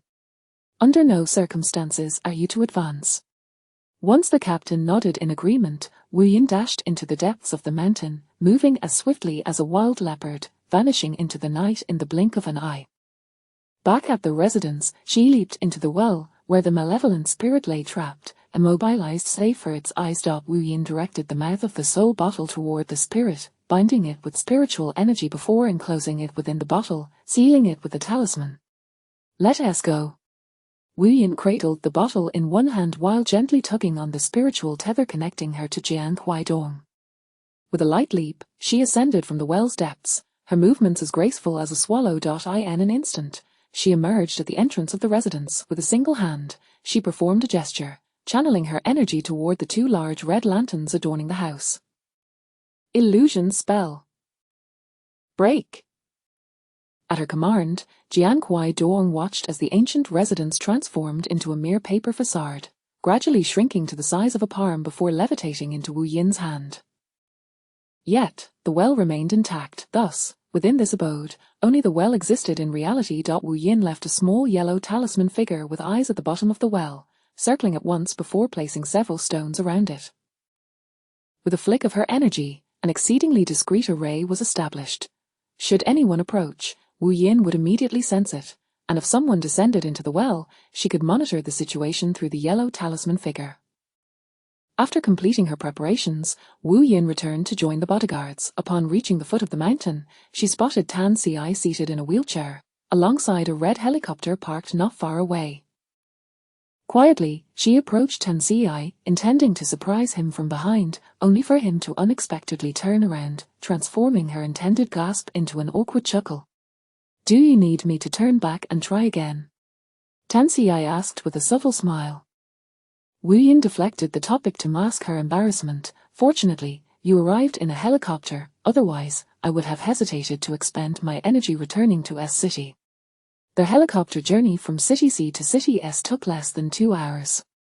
Upon landing on the rooftop of the military hospital, Wu Yin hurried directly to Jian Huaidong's hospital room. At that moment, the occupants of the room were anxiously awaiting her return.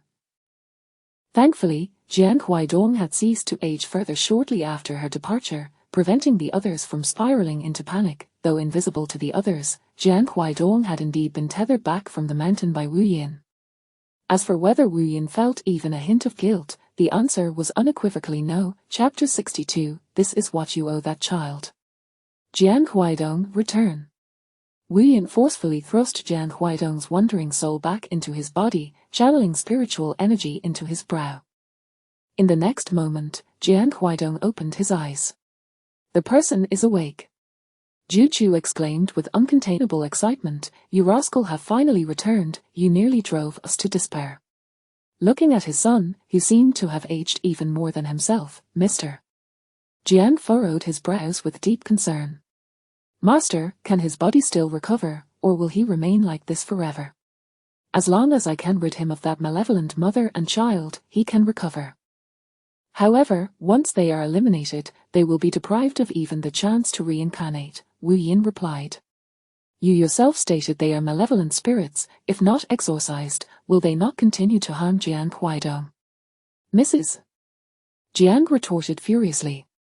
We, the Jian family, have paid you $1 million. Why are you being so fierce? Wu Yin placed her hands on her hips. Do you not know how to speak politely to others? Jian Huaidong, in a fit of desperation, nearly tumbled off the bed, urgently imploring, No. Master, I beg you, do not kill them. Wu Yin ignored Jian Huaidong and continued to confront Mrs. Jiang. You must recognize that the $1 million you provided was for me to bring Jian Huaidong's soul back, to awaken him. Have I not fulfilled that obligation? She pointed at the person on the sickbed. Is he not alive, with all limbs intact and his mind clear? Wu Yin harbored a deep-seated disdain for the haughty Mrs.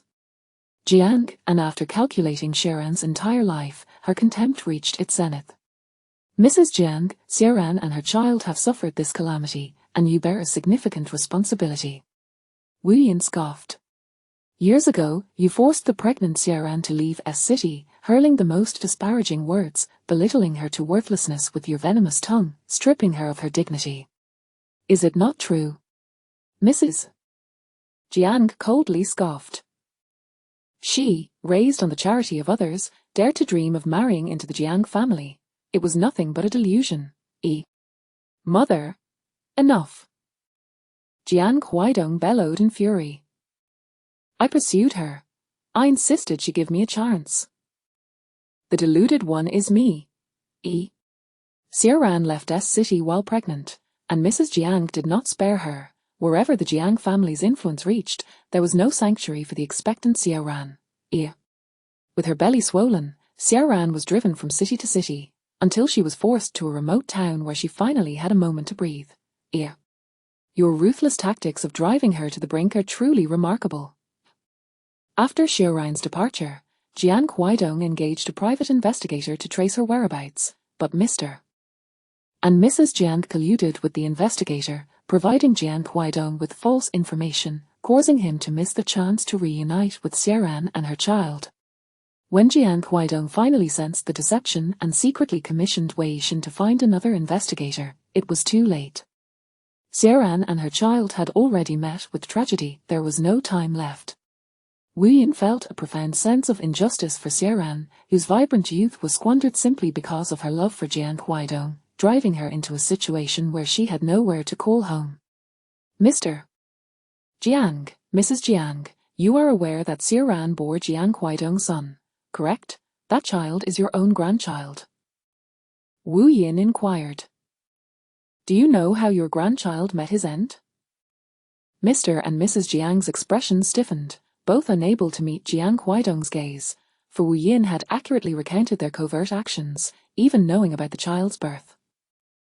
Yet, due to their disdain for the child's mother, they had no intention of acknowledging the child. How did the child die? What about Xiaoran? Jiang Huaidong had long awaited this answer. Jiang Huaidong, I shall reveal it now, Wu Yin said, her face solemn. Your son was brutally dismembered. His limbs and head, along with his torso, were mercilessly severed with an axe. First, they took his left foot. The child's cries were heart-wrenching. Then they struck his right foot, and the child fell silent. Stop. Please, stop. I do not wish to know. Mrs. Jiang screamed, covering her ears. Jiang Huaidong, in agony, clawed at his palm until it bled, seemingly oblivious to the pain. You are the child's grandmother. You must know the truth. Wu Yin forcibly removed Mrs. Jiang's hands from her ears and continued, during the gruesome murder, Xiaoran, as the mother, was compelled to watch helplessly. Xiaoran's demise was no less tragic. Wu Yin asserted. You can barely endure hearing it, yet Xiaoran witnessed her son endure such torment, experienced it herself, and was ultimately silenced in a horrific manner, her vengeful spirit unable to find peace, and she was subsequently transformed into a malevolent ghost for others to exploit. After becoming a vengeful spirit, Xiaoran was still subjugated by others. For the sake of her child, she gradually descended to this wretched state. Having made her point, Wu Yin fixed her gaze upon Mr. and Mrs. Jiang. Had you not pushed her too far, would a talented individual like Xiaoran, a graduate of a prestigious university, have ever been compelled to retreat to such a desolate town in solitude? Given her capabilities, whether in S-City or C-City, even with a child in tow, could she not have lived well? Mr. Jiang, Mrs. Jiang, let me ask you again, upon learning of Xiaoran and the child's disappearance on their way to the hospital, did your conscience not stir with a hint of unease? Had you only reported to the authorities at that time, Xiaoran and her child might have been spared from such a dreadful fate. Wu Yin observed Mr. and Mrs. Jiang's expressions, a cold smile curving her lips. The Jiang family's business has not been prosperous these past 2 years, has it? I tell you, the child who was so cruelly slain was the only heir of the Jiang family. With his death, your lineage ceases to exist. That child also holds the key to your family's fortune. If he suffers, the Jiang family shall not prosper. With his demise, your financial prosperity will forever remain out of reach. From the moment Mr. and Mrs. Jiang forced Xiaoran and her child into dire straits, the Jiang family's fortunes plunged into a dead end. Had Wu Yin not intervened in Jiang Huaidong's affairs, he would have perished last night in the old mountain residence.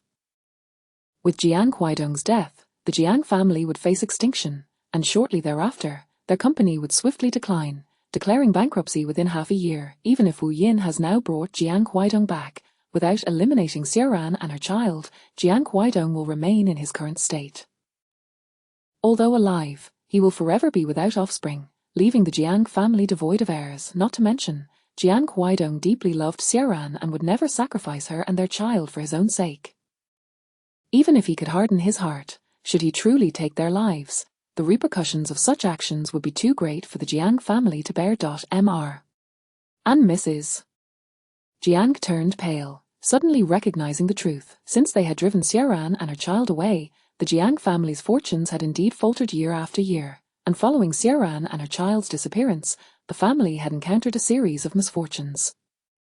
Wu Yin cast another divination for Jiang Huaidong, yet the result remained grim. Chapter 63 Master, I have encountered something strange. She once stated that she could save those who wish to live, yet could not save those who wish to die. Jiang Huaidong. Wu Yin gazed at the man on the hospital bed, tears streaming down his face.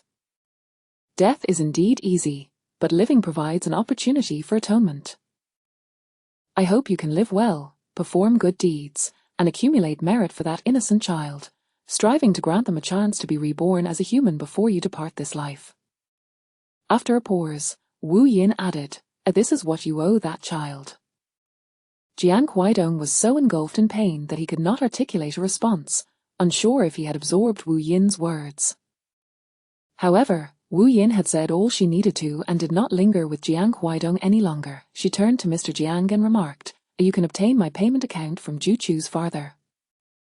A friendly reminder, those who default on my debts typically repay me with something far more valuable. Wu Yin was certainly not threatening anyone over 10 million. She left Jiang Huaidong's hospital room with an almost radiant smile that could have filled an emoticon. Master! Jiang Huaidong stumbled out after her, choking on his words. Master, can I perform good deeds to atone for my child? What about my little Ran? What can I do to make amends for her? It is not that I wish to harm little Ran, it is that she has taken a life, and fate does not permit her to escape. Wu Yin explained, once she enters the underworld, she will inevitably endure torment for nearly a millennium. With her strength, she cannot withstand such agony for long. Then, after I die, may I suffer in her stead. This is also what I owe her. Jiang Huaidong pleaded, Master, I will redeem her sins. Can we allow her and the child to reincarnate together? Tears streamed down Jiang Huaidong's face. In the next life, she will not encounter me again, and thus will not bear the burden of my existence. Every matter has its laws. The law does not permit anyone to fully substitute another who has committed the sin of taking a life to receive punishment. However, if you choose not to regret, once I uncover the mastermind, I can establish a bond of shared fate between you and little Ran, allowing you to share her burdens after your demise. With that, Wu Yin turned and departed. She had already spent too much time on matters concerning Juchu and Jiang Huaidong, and now needed to rush back to the unfinished building. Wu Yin had not forgotten that she had other tasks to fulfill that evening. As the elevator doors opened, Wu Yin stepped in with her soul bottle, only to notice Tan Xi and Yang Ming were also present. Are you here to see me? Wu Yin remarked, her gaze falling upon the food container resting on Tan Xi's lap. It smells delightful. Mr. Tan mentioned you hadn't eaten yet, so he specifically asked the chef to prepare this for you. Yang Ming chimed in, speaking rapidly before Tan Xi could utter a word. Tan Xi inhaled deeply, pinching the bridge of his nose in exasperation. Is this for me? Wu Yin responded, feeling a bit embarrassed. yet she had already extended a hand to take the food container. Exiting the elevator, Wu Yin followed Tan Xi to his car, placing the soul bottle at her feet as she began to eat. Upon opening the box, she was overjoyed to find it contained small wontons and pan-fried dumplings. The wonton soup was adorned with seaweed and shrimp, and taking a sip of the broth was so delicious it nearly made her tongue melt. Tan Xi, I've realized you truly understand my preferences. Wu Yin assured him, once I have sufficient spiritual energy, I will certainly heal your leg at the earliest opportunity. No matter how much others offer me, I will not allow anyone to cut in line, and I shall even give you a discount. Then, Tan Xi pondered for a few moments. Thank you, Master Wu Yin. This perfectly timed jest elicited laughter from Wu Yin as well. As was her custom, Wu Yin only allowed Tan Xi to drive her to the intersection, instructing the bodyguards to find accommodation in the nearby residential area, ensuring they did not approach the unfinished building. Upon alighting from the vehicle, she carried the snacks Tan Xi had prepared in one hand and her sketching tools in the other, turning her back to him as she playfully swayed her head side to side before striding inside. Yang Ming understood the gesture and turned to Tan Xi, saying, Master Wu Yin's way of bidding farewell is quite unique. Who would have thought someone would wave their head like a hand? Tan Xi shot Yang Ming a sidelong glance. You're quite chatty this evening. Yang Ming was momentarily taken aback, as this was the first time Mr.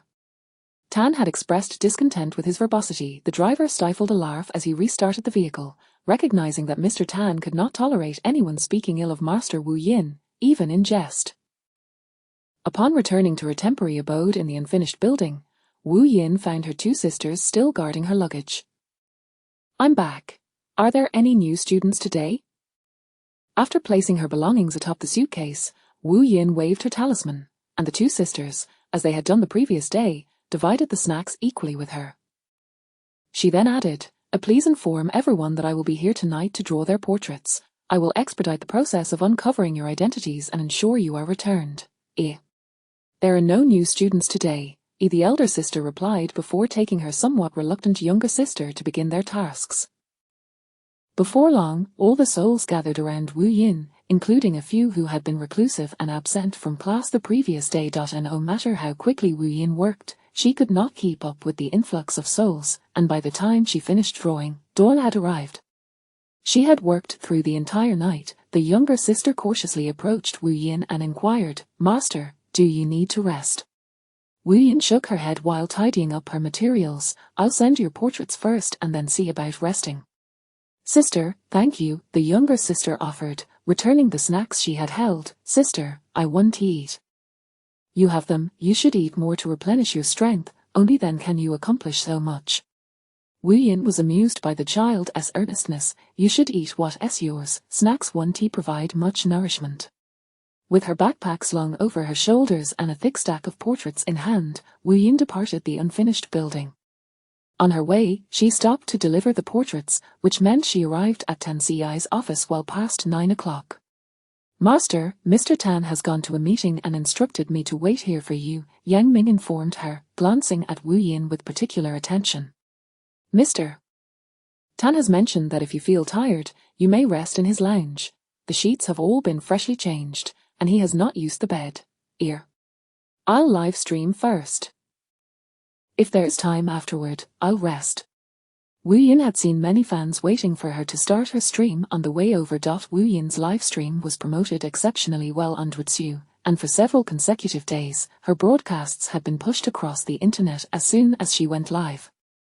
In the comment section, amidst the greetings from viewers, one particular message stood out. A subscribed user wrote, Master, I am Zhu, do you remember me? I urgently need your help, can I request a connection now?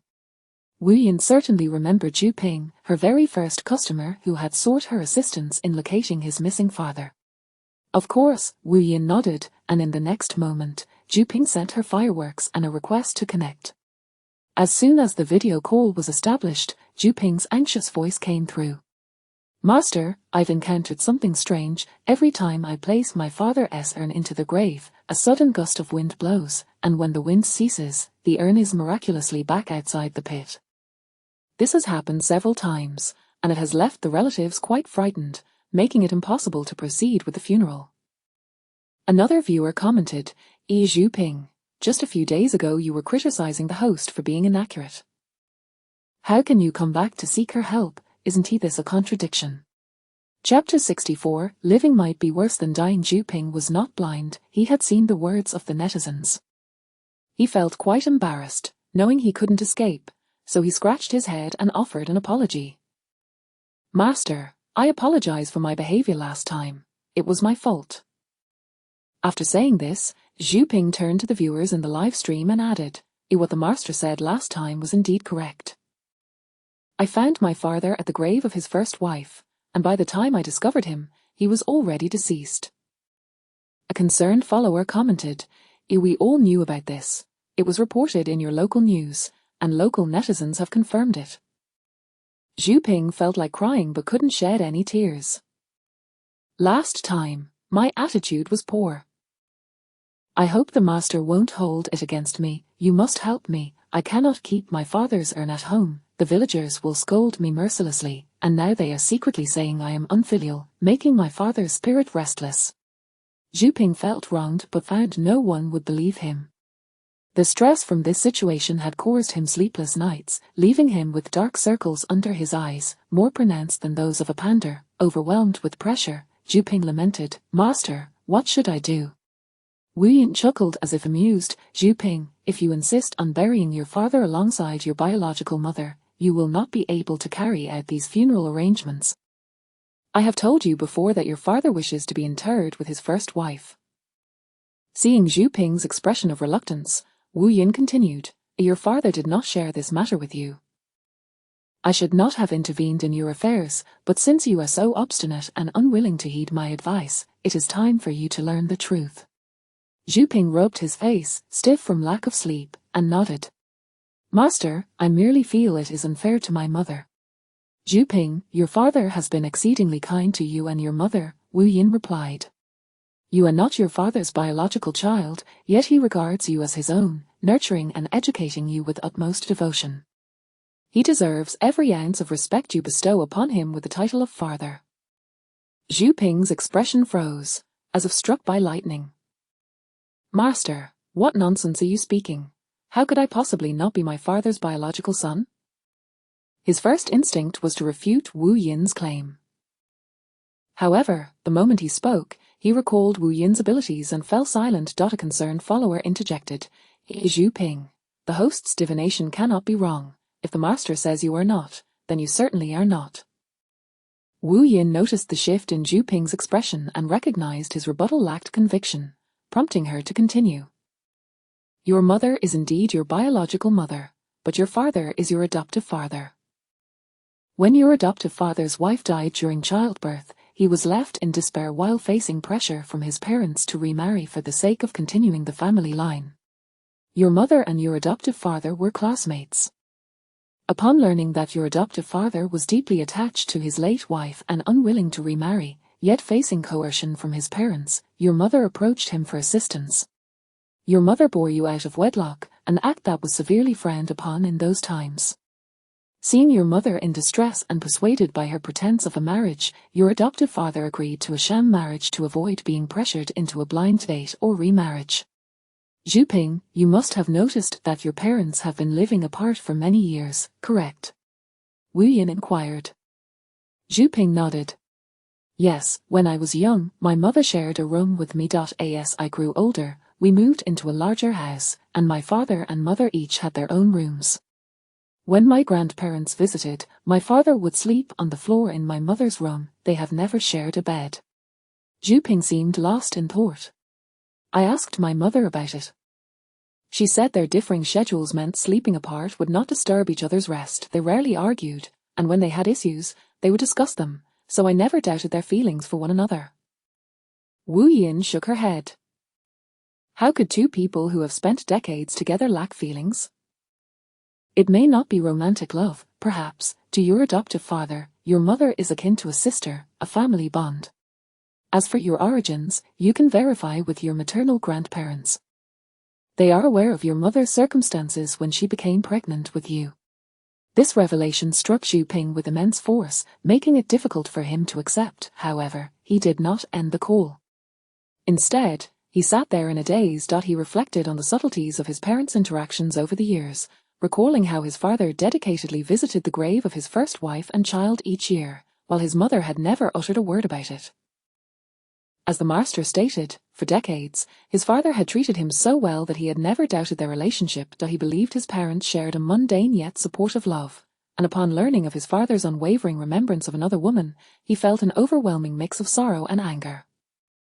After a long while, Xu Ping finally asked, trembling, "Master, may I provide you with my birth date? Could you help me discern the whereabouts of my biological father? My parents never revealed these matters to me before their passing." Xu Ping, your mother's situation of being pregnant before marriage was a grave matter. The fact that she had to seek help from your adoptive father indicates that either your biological father has passed away, Wu Yin paused, or he may still be alive, but life for him might be. That last statement is indeed irrefutable. If he is a heartless person, it would be better for him to be dead. Your adoptive father and mother have given you a nurturing environment to grow up in. Thus, it would be wise not to seek unnecessary hardships, Wu Yin advised kindly. Sometimes, blood relations are not as significant as one might think, don't you agree? Xu Ping gently nodded. I will heed the host's advice.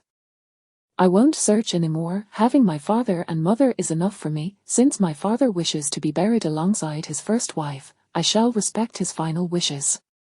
Xu Ping rubbed his eyes. I must also apologize to my aunt. In the past, I held resentment towards her, thinking she was trying to take my father away even after her death. Now that my father is gone, I will visit their graves. Xu Ping expressed his gratitude and ended the call. A concerned follower commented, I previously criticized Xu Ping's father, believing he should not have married a second wife while remaining devoted to his first. I apologize. My sincerest apologies, uncle. Another follower added, I never expected to see this follow-up. Xu Ping's father truly was a remarkable man, maintaining his affection for his deceased wife for decades, always remembering her during the annual visits to her grave. He never wronged anyone in his lifetime and treated a child without blood ties as his own.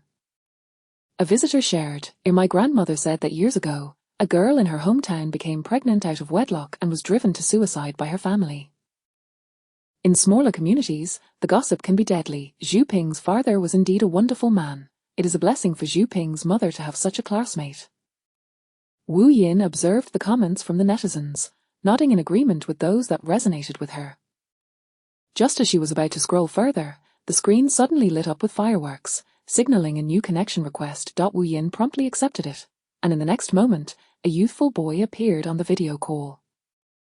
The boy, possessing delicate features, clearly bore the signs of someone who was accustomed to hunching over for extended periods. Chapter 65. The brainwashing lie. The mobile phone speaker transmitted the sound of the howling wind from his location to all the viewers in the live broadcast room. Wu Yin immediately sensed something was amiss and inquired, where are you right now? Host, my name is Chen Fangyu. Chen Fangyu seemed oblivious to Wu Yin's question about his whereabouts, continuing to speak to himself. I don't even know what I expect from the host. I just want someone to listen to me. Though his face was youthful, it bore the weight of sorrow that belied his age. His tone was eerily calm, a tranquility that was unsettling. Such composure was not befitting a child of his years, who ought to be laughing and playing freely in a classroom. Perhaps you could help me figure out where my father and mother are and why they don't want me, Chen Fangyu suggested. Or could you assist me in obtaining my parents' phone numbers? I wish to call them and ask why they brought me into this world only to abandon me. I will help you, but you must provide me with your birth information, Wu Yin promptly replied. However, Chen Fangyu did not immediately send her a private message. Instead, he continued to gaze vacantly into the camera, lost in his own thoughts. My parents divorced when I was very young, and they both went abroad to pursue their careers. They abandoned me, leaving me alone at my uncle's home. Since childhood, I have been a guest in someone else's house. Although I am alive, I live without dignity or hope. My uncle tells me that I am an unwanted child, and he and my aunt took me in out of pity, so I must be grateful and not act ungratefully. They told me my parents have remarried abroad and have new families and children. To them, I am a burden. My aunt insists that they support my education, provide for my needs, and shelter me, so I must repay them and not be an ungrateful wretch. As a child, I thought I must study hard and achieve excellent grades to make them proud. But for some reason, whenever I scored perfectly, my uncle and aunt would become upset. When they were displeased, they would hit me, scold me, and refuse to feed me. I foolishly believed it was because I wasn't good enough, so I worked even harder to become more exceptional. It wasn't until I grew older that I realized the more accomplished I became, the more they resented me. They did not wish to see me excel. Later, I was placed in the same class as my cousin, who forced me to write his name on my exam papers. That time, he brought home an outstanding report card, and my uncle and aunt were overjoyed, taking him to an amusement park and buying him many treats, new clothes, and toys. From that moment on, I understood that those who supported me did not desire for me to shine too brightly or to excel. Since then, I have been compelled to do all my cousin's homework and write his name on my own test papers. He became the good student, while I became the one who failed to submit assignments, consistently turning in blank papers. Yet, my uncle and aunt did not punish me for this. Instead, they praised me, saying that studying was exhausting and that there was no need to focus on it. Children should play, for that is their nature. Initially, their praise thrilled me. I thought I had finally made them happy. However, I gradually began to feel that something was amiss. At times, I truly resent my own intelligence. How wonderful it would be if I were simple-minded enough to be coddled by them for my entire life. The more aware I became, the more agonizing it felt. Is there truly no one in this world who wishes to love me? Host, I do not blame others for their lack of affection. I merely wish to ask those who brought me into this world why they do not love me. If they intended to abandon me, why not have simply ended my life? It would be preferable to endure this solitary suffering. Wu Yin grew increasingly uneasy as she listened, feeling compelled to interrupt Chen Fangyu's soliloquy. Chen Fangyu, please send me your birth information, and I will take a look. Wu Yin said, from your features, it appears that your familial ties are not as tenuous as you believe. There may be some misunderstanding. Her words, suggesting a possible misunderstanding, sparked a flicker of hope in Chen Fangyu's eyes. Host, is that true? His voice altered. Am I perhaps a kidnapped child? Is it possible that my biological parents love me and have been searching for me all along? Chen Fangyu continued, 4 years, I have dreamt that I am not an unwanted child, but rather a child who was abducted, and that my real parents have been tirelessly seeking me. Please send me your birth information, Wu Yin requested, only to realize that Chen Fangyu, having not seen his parents since he could remember, might not even know his own birth details. She then asked, do you know your birth information? If not, you may provide me with your parents' details instead. I do not know my own. Chen Fangyu shook his head. But I have my mother's. I once saw the red paper used at her wedding with my father in the storage cabinet at my uncle's house. It contained her and my father's birth information, but my father's was smudged, so I only remember my mother's. That's acceptable. Please send me your mother's birth information. Wu Yin nodded. After a brief wait, she received a private message from Chen Fangyu. It revealed a fate of wealth, yet marked by the tragedy of a middle-aged parent losing a child. After a short while, Chen Fangyu anxiously asked, Host, is this my biological mother? Am I truly a child they picked up? His tone conveyed both urgent hope and apprehension. Wu Yin did not prolong the suspense. She nodded. She is your biological mother, and she loves you dearly, Wu Yin said softly. From the reading of your mother's fate, I can discern certain truths. Her voice gentle, Wu Yin continued, Chen Fangyu, please take a few steps back and find a quieter spot to listen to what I have to say. Moved by her assertion of love, Chen Fangyu hesitated for only a moment before complying. The phone screen shook slightly as he sought a sheltered location from the wind. Viewers began to comment, Am I seeing things? Was that a rooftop I just glimpsed in the camera? I thought I was the only one who saw it. It terrified me. I have a fear of heights. So Chen Fangyu was preparing to. After searching for over a minute, Chen Fangyu finally stabilized the camera, and the howling wind ceased, leaving only dimmer lighting, as though he had entered a corridor. Host, it's quiet now. You may speak, Chen Fangyu said, sitting upright, with the hand not holding the phone resting calmly on his knee, embodying a well-behaved posture. Wu Yin acknowledged his request and began to speak again. Your mother sends you numerous gifts from abroad every year, on holidays and your birthday, never missing a single occasion. In addition to gifts, she also deposits money into a bank account under your name. You mentioned you haven't seen your mother since you can remember, yet I can ascertain that she has returned to the country every year for the past few years. Moreover, your mother has not remarried, nor has she had any other children. You are her only child. Chapter 66, Leaving the Rooftop to Find Your Mother. The words spoken by Wu Yin and those of Chen Fangyu were utterly contradictory, leaving netizens bewildered. A concerned follower commented, What on earth is happening? Chen Fangyu's mother has not remarried, and he is her only child. How could she possibly not love her sole offspring? Another viewer noted, the streamer mentioned that Chen Fangyu's mother sends him birthday gifts every year and transfers money to him, so she must have been thinking of her son all along. A curious fan inquired, then why, upon returning to the country, does she not meet her only son? Is there some unspoken reason? Chen Fangyu's spirits evidently soared. He spoke with a slight stutter, a clear indication of his excitement. Initially, he had contemplated that if he were an adopted child or one born, he might still hope that his biological parents loved him. However, to his astonishment, he realized that he was indeed his parents' biological child, and the streamer asserted that his mother loved him dearly. He had believed he was treading on a fragile ice surface, incapable of enduring another heavy blow. That with just one step forward, he might plunge into the icy river below, awaiting his demise in silence. From that moment on, he feared that no one would remember Chen Fangyu, nor would anyone lament his disappearance from this world. Yet, the streamer told him that he was merely standing by the lake, awaiting the moment when spring would arrive and flowers would bloom. A flicker of hope ignited within him, hastening the arrival of the warmth he had long dared not dream of into his life. Streamer, you say my mother loves me very much, then why does she not come to see me? Chen Fangyu pondered aloud, is it my father who prevents her from seeing me? Or is it due to some other reason? Wu Yin shook her head, it has nothing to do with your father, but it is indeed related to your uncle and aunt. Wu Yin had discerned the entire truth from Chen Fangyu's mother's fate.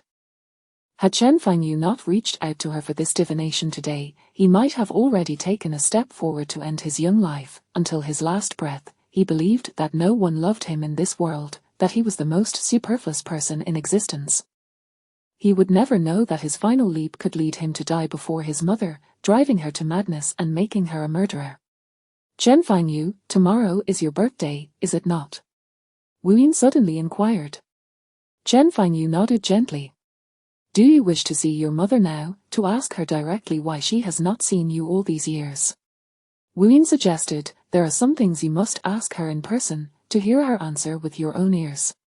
Now, when you leave the rooftop and exit the building, the first woman you see wearing a black dress will be your mother.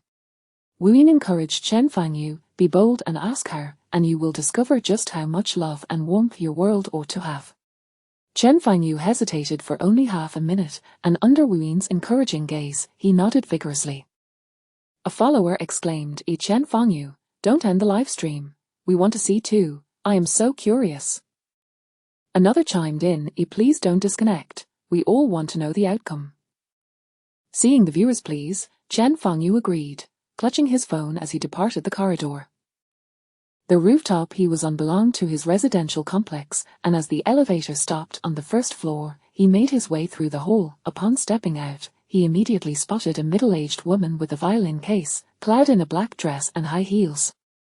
Just a few hundred meters ahead lay the villa area where his uncle resided, yet she lingered there, hesitating for quite some time. As Chen Fangyu approached, she remained with her head bowed until he mustered the courage to ask, Auntie, are you my mother? Hearing his voice, Chen's mother lifted her gaze to the boy standing before her. In that instant, a wave of astonishment washed over her. Fangyu, as she exclaimed, her hands trembling with excitement. "How did you come to be here? I just spoke to your uncle, who said you were throwing a tantrum at home." Her heart swelled with joy as she gazed at her grown son. She placed her belongings on the ground, reached out to stroke his head, and measured their heights against each other. "You're almost taller than your mother now." This marked the first time Chen Fangyu had ever been addressed so affectionately. He stared wide-eyed at the woman before him, struggling to believe. "Are you really my mother?" Only then did she realize something was amiss. "Fangyu, you don't recognize your mother?" For her, this was a staggering blow. "Your uncle and aunt told me that since you were old enough to remember, they had shown you pictures of me and your father. We send them new photos every year, fearing you wouldn't recognize what we looked like." As she held Chen Fangyu's hand, she noticed that he was wearing clothes she had bought, which filled her with a bit more joy. "Didn't your mother send you many new clothes from abroad every year?" "This outfit is from when you were 10. Why are you still wearing it? Look how short the pants have become, and the shirt is too small for you. Are you too sentimental?" She was delighted to see her son wearing clothes she had purchased, pondering whether this indicated he did not truly despise her as a mother. Chen Fangyu shook his head, explaining, "This outfit was given to me by my cousin after he outgrew it." After a pause, he added, "My uncle and aunt have never shown me any pictures of you and Dad, nor have I received any clothes from you." At this moment, Wu Yin let out a cold laugh. "Chen Fangyu, the clothes your mother bought for you were only given to you after your cousin no longer wanted them, which indicates that your uncle and aunt have taken everything your mother prepared for you." Wu Yin continued, "Chen Fangyu, now you and your mother should find a private place to talk." Chen Fangyu's mother was startled by the unfamiliar voice emanating from his phone. Live streaming was not a widespread practice abroad, so she initially did not realize her son was connecting with someone on a live stream. She asked Chen Fangyu, "Are you on the phone with a friend?" Being an honest child, Chen Fangyu shook his head and explained, "I am connected with a streamer on the Duok platform. She told me that if I came down from upstairs, I would meet my mother." He paused, seemingly unsure of how to interact with her, which made his words come out somewhat clumsily. The streamer suggested we find a secluded place to have a good talk. Wu Ying found amusement in the way Chen Fangyu spoke, realizing he was still very much a child in his mannerisms and thoughts. Upon hearing that her son wanted to have a private conversation with her, Chen Fangyu's mother was overjoyed. "If you don't mind, would you like to come to the hotel where I'm staying? It's nearby." Chapter 67, The half-goal appropriated. Chen Mu picked up the items on the ground, saying, "Although I have already sent you a gift from abroad, I heard from your aunt that you are learning the violin recently, so I specially ordered a violin for you from overseas." There were many items, and Chen Fangyu, being a well-behaved child, hurriedly bent down to help lift the larger ones. Upon hearing his mother's words, he called out, Mom. It's my cousin who is learning the violin. Uncle and Aunt won't let me pursue such things, claiming it's a waste of money. They say they don't have the extra funds to indulge me." Chen Mu's expression changed abruptly. "If you want to learn, then learn. What does it have to do with them? When did my son ever require their support?" Chen Mu continued, "When your father and I divorced, I opened a bank account in your name. Every year, your father deposits money into that account, a portion for your living expenses and tuition, and the rest as your pocket money. Every new year, your father and I would add your red envelope money to that account. If our companies were doing well, we would also contribute more for you to spend." Chen Mu recalled, "In the early years of starting my business, I didn't earn much, but I still managed to deposit over 500,000 into your account each year. After about 5 or 6 years, once my company took off, I deposited at least 5 million annually. As for your father, he has always been competitive with me. If I deposited 500,000, he would contribute 600,000. If I contributed 5 million, he would deposit 6 million. So how could you possibly lack the funds for violin lessons?" Chen Mu was perplexed. "Your uncle and aunt even told me that you found a renowned teacher to come to your home for lessons, charging over 5,000 per session. How did it become that your cousin is the one learning the violin?" Chen Mu, a self-made female entrepreneur, was far from foolish, and it finally dawned on her the gravity of the situation from Chen Fangyu's brief words. Is it possible that your bank card is not in your possession? Chen Fangyu shook his head. That card is with my uncle. He said he couldn't find his identification when he opened the account, so he temporarily used mine to set it up. How convenient for him. Chen Mu laughed bitterly in anger and then asked, You haven't even seen a photo of your mother, yet all these years, your uncle and aunt have told me that you despise your father and me for abandoning you in the country, leading you to refuse to see us. Is that true or false? Ew. False. Chen Fangyu clenched his fists. My uncle and aunt said you and dad no longer wanted me, that you both got married abroad and had other children, that I was a burden to you, and if it weren't for them taking me in, I would have starved to death. Chen Mu, incensed, cursed in front of her son. If she hadn't been so overwhelmed with anger, she would never have resorted to such vulgarity. Your father and I were both abroad, struggling to establish our businesses. At first, we were busy with work, but once our companies became stable, we would make the effort to return each year, especially on your birthday. I would always come back. However, your uncle and aunt told us you were rebellious and extreme, that you hated your father and me to the core, and that if you saw us, you would go mad, harm yourself, or even run away from home. Therefore, out of fear of upsetting you, your father and I didn't dare to enter your home for many years, only brave enough to stand outside and catch a glimpse without you noticing. The thought of how she had missed her child day and night, only to have her trusted relatives exploit and harm him, was a bitter pill for Chen Mu to swallow. Fangyu, let me tell you, your uncle and aunt are treacherous and ungrateful wretches. Chen Mu pointed to the villa not far away, saying, That house is under your name, purchased for you in the year your father and I divorced. All the food, clothing, and necessities, including utilities and the nanny's wages, were covered by your father and me. The ones who should be grateful are your uncle and aunt. Aside from Wu Yin, who had deduced the truth from Chen Mu's birth details, the vast audience in the live stream was left in shock. Followers, what a shocking revelation. No way. The ones living off someone else are Chen Fangyu's uncle and aunt? Visitors, what do you mean living off someone else? That's called seizing someone else's nest, alright? Followers, is seizing someone else's nest? That's criminal. Have you heard of criminal law? Followers, illegally occupying someone else's property and of significant value, Chen Fangyu's uncle and aunt should be behind bars for a lifetime. Visitors, based on what Chen Mu just said, after a few years, that's at least half a small goal. What a heavy punishment. When your father and I divorced due to disagreements, you were still very young.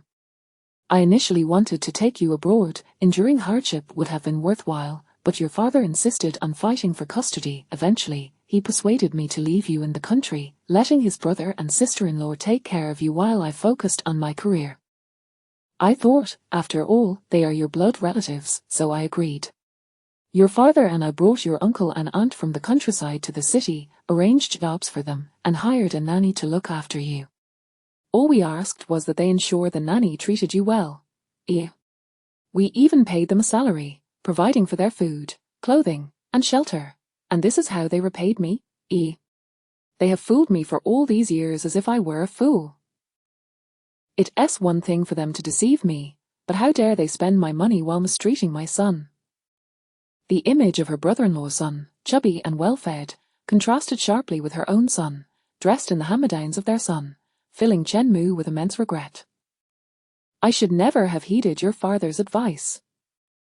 No matter how difficult it was, I should have kept you by my side. Chen Mu, touching Chen Fangyu's thin face, felt a deep pain in her heart. I thought that by working hard abroad, you would at least have a good life in the country, even if you hated your father and me.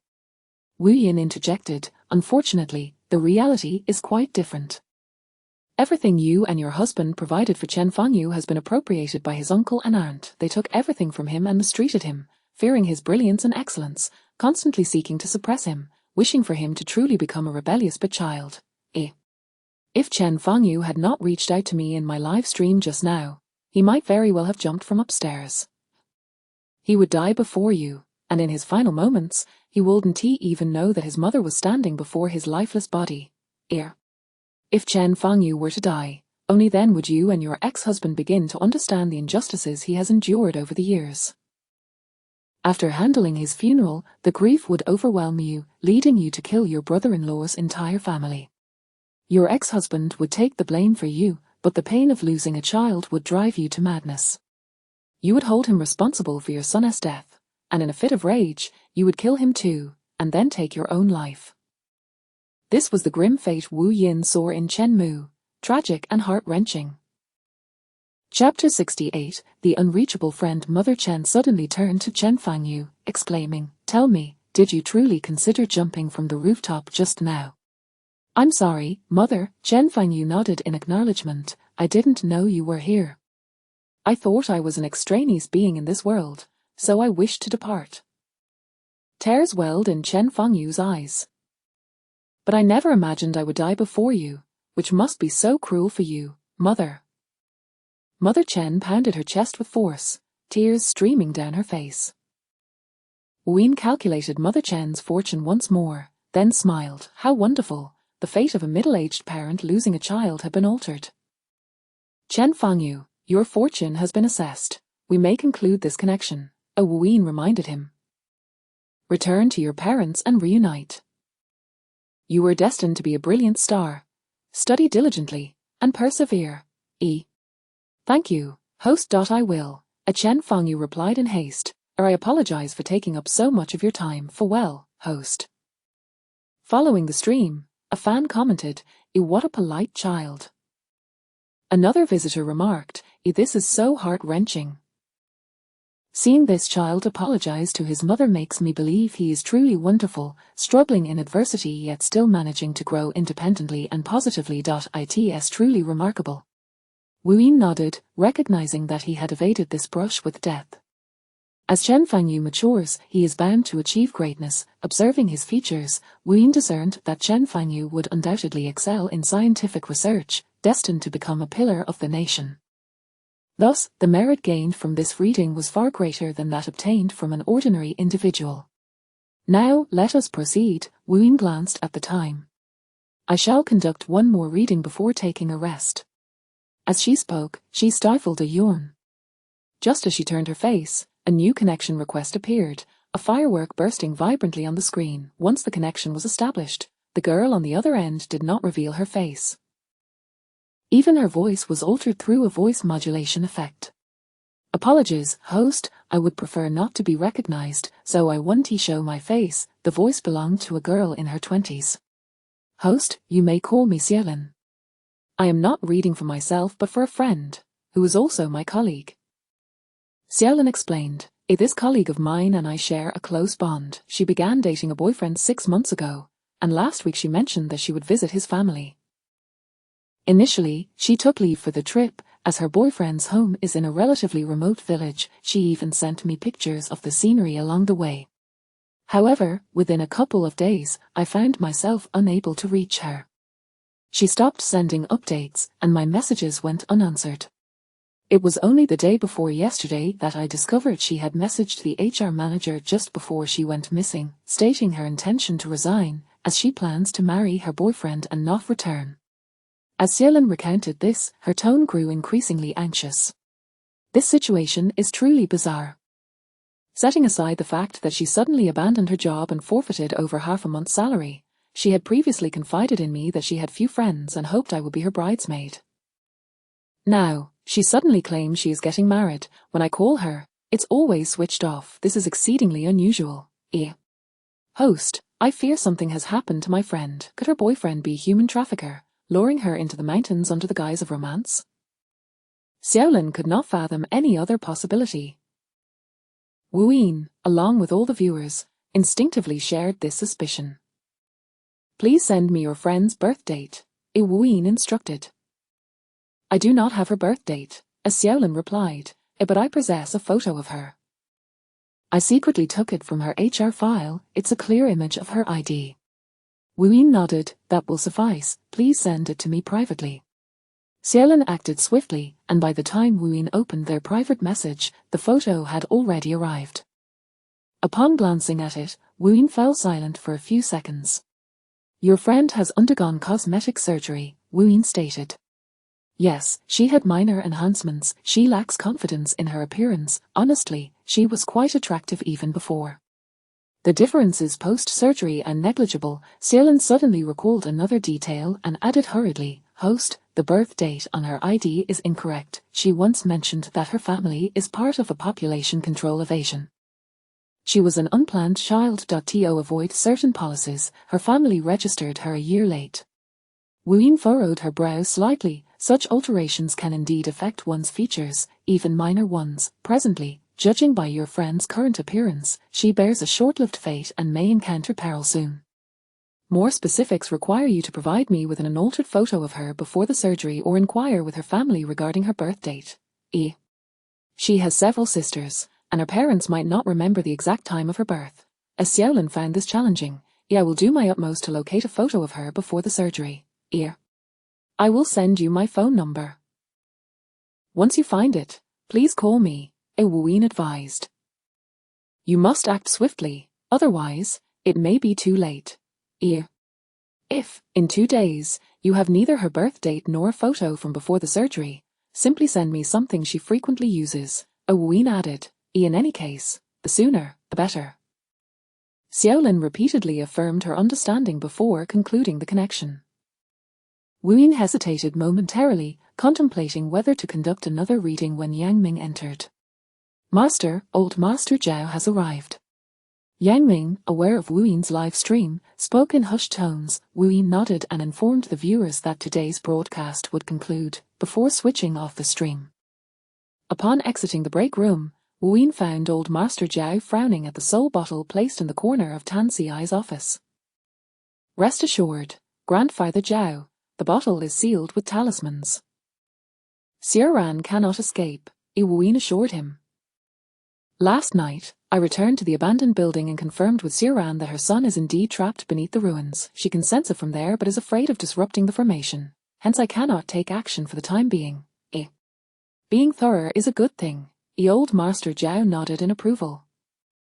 I came to discuss the matter of those wandering souls with you. Before arriving at the Tan family conglomerate, Wu Yin had deliberately passed by to deliver the portraits to old Master Zhao.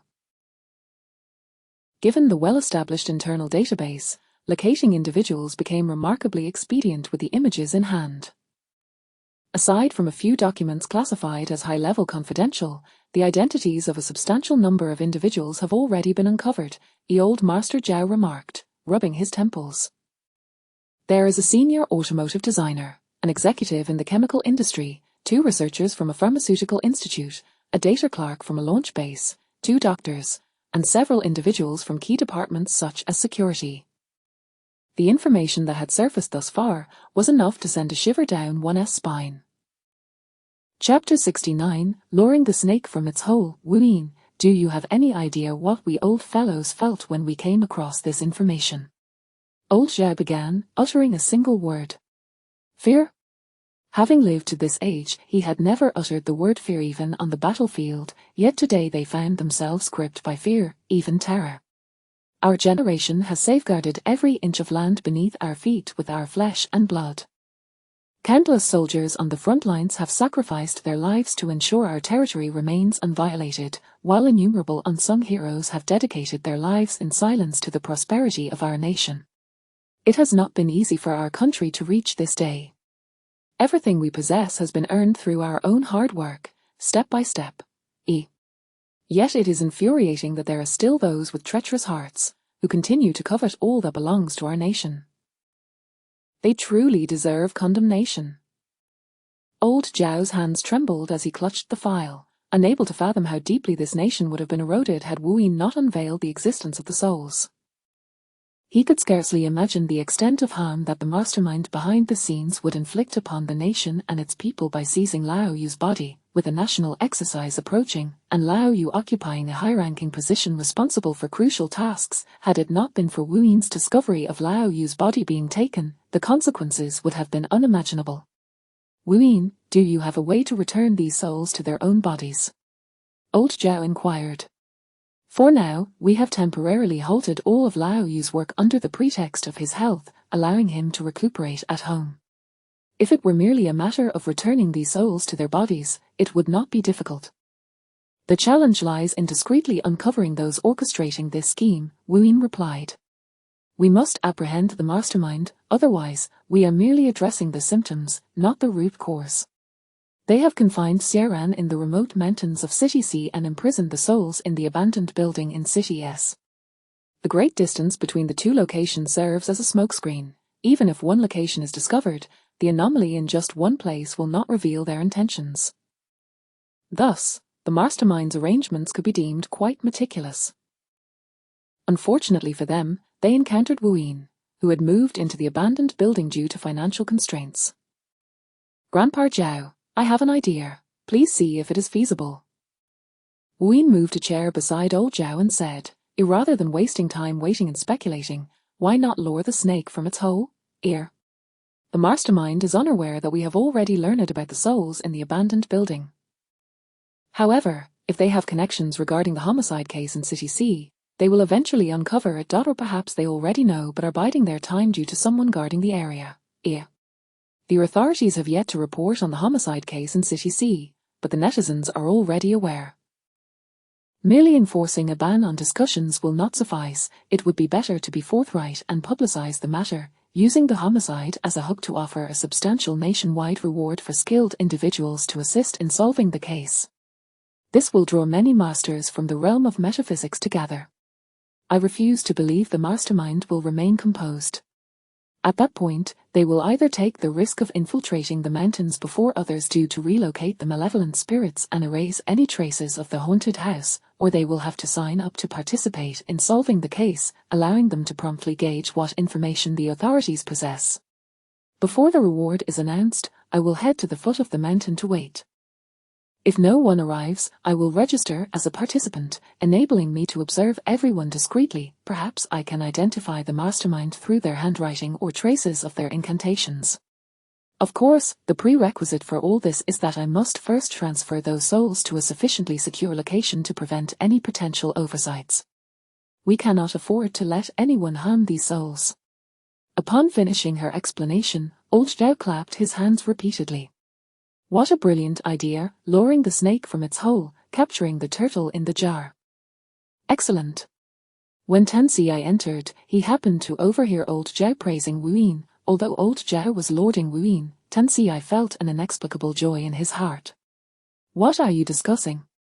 Tan Xi chuckled softly, reminding the two who were engrossed in their excitement that he had returned. Wu Yin turned around, waved to Tan Xi, and recounted the method she had just discussed with old Zhao. We can also investigate the ownership of the abandoned building, Tan Xi suggested. The price of that land was not high back then. It was not even considered a development zone at the time. It wouldn't make sense to purchase the land to build a factory, only to declare halfway through that funds were insufficient and abandon it, leaving the building to languish for years without resolution. Are you implying that the abandoned building might have been specifically constructed to imprison those souls? This time, it was Wu Yin who clapped her hands. That makes sense. Otherwise, the presence of those trees serving as the formation's focal point is indeed puzzling. The fact that they can confine souls there indicates that they are aware that the area will remain untouched for at least a decade. How could they be so certain? Perhaps because that land belonged to them entirely. Old Zhao turned to Wu Yin. Now, let's discuss the temporary accommodation for those souls. We need to hear your requirements. First, I need you to find me a clean, larger jade bottle or wooden box. I must draw the souls into it for safekeeping while ensuring the formation remains intact as I extract them from the abandoned building. I also need to find a somewhat spacious location that guarantees safety and is devoid of any nearby presence. I must set up a new formation and then release these souls from the container. Otherwise, if the container is too small, the souls will become cramped inside, and if any of them become irritable, they may end up fighting. With 30-odd souls, some prefer lively company while others desire solitude. If they are left cramped together for too long, it could lead to trouble. If a fight were to break out and a soul were to be harmed, it would be a serious matter, as healing and restoring souls is an immensely taxing task. This is quite manageable. I have a friend in the jade business who surely possesses exquisite jade bottles, old Zhao replied. My Zhao family ancestral home is spacious enough and usually devoid of visitors. I can arrange for a few individuals to take turns guarding it, ensuring the soul's safety. Old Zhao inquired, if you have time now, shall we head to the Zhao family ancestral home for a look? Sounds good. Wu nodded, then rose to gather her belongings. In less than a minute, she emerged with her backpack and phone in hand. Let us go. Upon seeing Wu come out, Tan Xi spoke to her before asking, do you need me to prepare anything for you? On the way, I need to make a detour first to purchase some materials for drawing talismans, and then I will stop by the live poultry market to procure some live animal souls to complement the illusion technique, Wu replied before following old Zhao out. Then she heard the sound of Tan Xi's wheelchair. She turned back, surprised to see Tan Xi had indeed come out as well. Are you going too? Wu asked, puzzled. Aren't you busy? I've already completed my tasks. Tan Xi replied with an air of nonchalance, is it inconvenient for me to accompany you? Chapter 70. Inconvenience does not exist, there is no inconvenience at all, Wu remarked, shaking her head as she naturally slowed her pace to walk alongside Tan Xi's wheelchair, engaging him in conversation about Chen Fanyu. She candidly lamented the eccentricities of Chen Fanyu's uncle and aunt, while simultaneously criticizing his inadequate parents. After discussing the live stream, her final words were, once I finish this task, I shall treat you to lemon fish. I am quite affluent now. Tan Xi's lips curled into a faint smile, realizing that her previous remarks about Chen Fanyu were merely a prelude to her true intent. All right, let me know when you're done, and I shall reserve a table in advance, Tan Xi replied. Subsequently, Wu's good spirits evidently soared to new heights. Wu directed the driver to the shop she had previously visited. With Tan Xi present, she felt no need to use her own cash, ordering a plethora of items worth several tens of thousands. The shopkeeper, sporting a handlebar mustache, regarded Wu with a noticeably more amiable gaze. Have you exhausted the supplies you used last time so swiftly? You must be practicing diligently, the shopkeeper remarked as he busily packed the items. Given Wu's youth, the shopkeeper assumed she was merely honing her skills and added a suggestion. Would you care to purchase some ordinary supplies? Those would suffice for practice, and using standard materials would save you quite a bit of money as a novice. Oh, by the way, didn't your master prepare these for you? Why must you come to purchase them yourself? Which school do you hail from? The shopkeeper's questions came one after another, to which Wu simply replied, they are not for practice, they must be of high quality. Tan Xi, more direct in her disdain, interjected, a shopkeeper, you are rather talkative. The shopkeeper was momentarily taken aback, pondering, am I not merely trying to familiarize myself with a potential valued customer? After settling the bill, Tan Xi handed her bank card to Wu, stating, cash payments are quite inconvenient in many places now, use this card. The shopkeeper's eyes widened in astonishment, nearly popping out of their sockets. Good heavens, a black card. He instantly forgave Tan Xi's previous rudeness. Casually, the shopkeeper added, as some smaller establishments may not accept card payments, perhaps you should set up a close payment option for her, that would be more considerate. This was the first time Tan Xi had heard such a term. How does one do that? She inquired. The shopkeeper promptly bent down to guide her step by step through the process, explaining the green software before moving onto the blue one. Wu, intrigued, leaned in to observe. Once Tan Xi's phone was properly configured, Wu asked, does this mean I can pay with my phone in the future? Indeed, the shopkeeper replied enthusiastically, instructing Wu on how to set her default payment method. Tan Xi was quite pleased, as was Wu, and the shopkeeper was equally satisfied. As they exited the shop with their purchases, the shopkeeper stroked his handlebar mustache, smiling with contentment, musing, it is rare to see such generous young couples these days. Watching others in love is truly delightful. After all, it was a black card. He murmured to himself, observing wealthy individuals in romance is indeed entertaining. Unbeknownst to Wu and Tan Xi, Their relationship had been misinterpreted by the shopkeeper.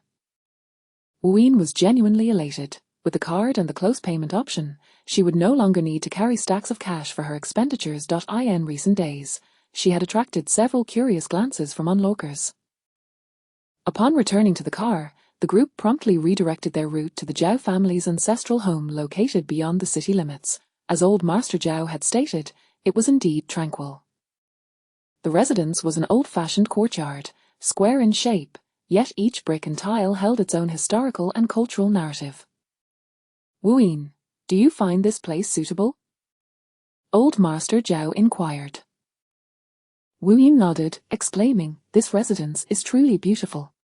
Do you have an affinity for traditional Chinese-style homes?" Old Master Zhao chuckled, adding, "If you like it, I have a traditional villa in the city that I can give to you." "Grandfather, Wu does not lack for accommodation," Tan Xi interjected at an opportune moment. "What she lacks is money." Upon hearing the last three words, Wu's eyes crinkled in delight. "Perhaps after this matter concludes, you could arrange for her to receive a larger bonus," Tan Xi suggested. "It would be splendid if the reward for the bank robbery case could be increased." At this, Wu could hardly contain herself. With her hands in her pockets, she spun around slowly, turning her back to old Master Zhao while facing Tan Xi. A broad, exuberant smile began to emerge on her lips. "That can be arranged," old Master Zhao readily agreed. Tan Xi further explained, Wu has recently donated nearly 5 million to charity. Hence, he understood well the source of Wu's joy upon hearing the mention of money. Sometimes, having sufficient funds can indeed alleviate pressing concerns. Wu was also not one to accrue debts. Even with the black card in her possession, she would not readily spend beyond her means unless absolutely necessary. Compared to a house, she truly required financial support. Old Master Zhao felt an increased admiration for Wu, recognizing that a person in need of money could still afford to be charitable, clearly indicating she was not a greedy individual. Moreover, old Master Zhao had heard from Yang Ming that while Wu was short on funds, she had never considered selling the gifts bestowed upon her by the Zhao family due to her relationship with Zhao Yu. Wu was a young person who valued loyalty and righteousness, qualities that have sadly diminished or even vanished in many of her contemporaries. To many, a gift received is theirs to do with as they please, and while this reasoning holds merit, it is individuals like Wu who place greater significance on the emotional intentions behind a gift that are truly moving.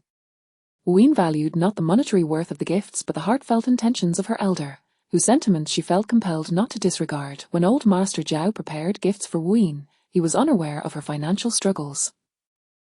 He had contemplated that directly offering money might not be a wise choice. For someone with strong pride, it could even be perceived as a blatant mockery. Thus, he opted to present her with jade, a decision made with careful consideration. He thought that should Wu require funds, selling that gift, though it might incur some loss, would still yield her at least 5 million in cash, provided she did not encounter unscrupulous dealers. Old Master Zhao had not anticipated that Wu, despite her financial difficulties, would be unwilling to part with the gifts from the Zhao family. Now, with a deeper understanding of Wu, his fondness for her grew. Wu spent less than half an hour arranging formations in the Zhao family ancestral home before departing for the breeding farm. The wooden coffin crafted from stone slabs during her last visit to the mountains proved useful, as she enclosed the souls of over 30 chickens and ducks within it, while the trunk of the car became laden with more than 30 motionless birds. Let us return to the ancestral home first to place the chickens and ducks in the trunk, ensuring they remain alive until this matter is resolved, Wu stated. Chapter 71, Li Zhaodu's response. The Zhao family's old residence features a quaint backyard, where Wu first arranged the formation and affixed talisman papers before placing the motionless chickens and ducks from the trunk into a corner of the yard. Tan Xi and the elder Mr. Zhao were unable to assist and could only observe from the sidelines. After a while, Wu returned to their side and announced that she was finished. The elder Zhao inquired, "Will these chickens and ducks survive without food or water?" "They will not perish," Wu clarified. "The formation can bestow vitality upon them, thus ensuring their survival. However, this formation is not everlasting, it only lasts for 10 days. If the matter is not resolved by then, we will need to return to rearrange it." "What if these chickens and ducks die?" the elder Zhao asked once more. Wu Yin pondered for a moment before responding earnestly. If they die, the roast chicken will no longer be fresh. The elder Zhao appeared taken aback, staring at Wu Yin in disbelief.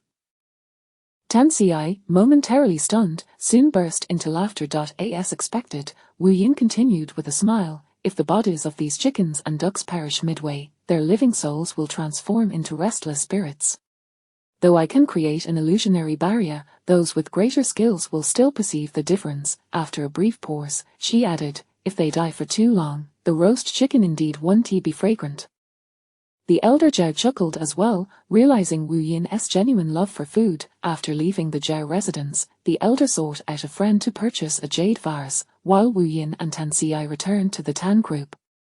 Upon their return, the driver coincidentally delivered lunch for the three of them to the office. As Yang Ming set the meal on the table, Wu Yin dashed off to wash her hands, returning quickly while drying them with a paper towel, her gaze fixed on the array of dishes.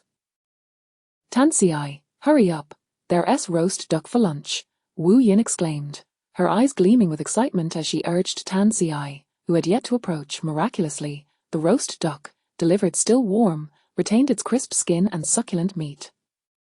Each bite was a delightful explosion of flavor. Tan Xi, your chef must make an exquisite roast chicken as well, Wu Yin beamed. I specifically chose a few more chickens when selecting live poultry, as I believe chicken is even more delectable than duck.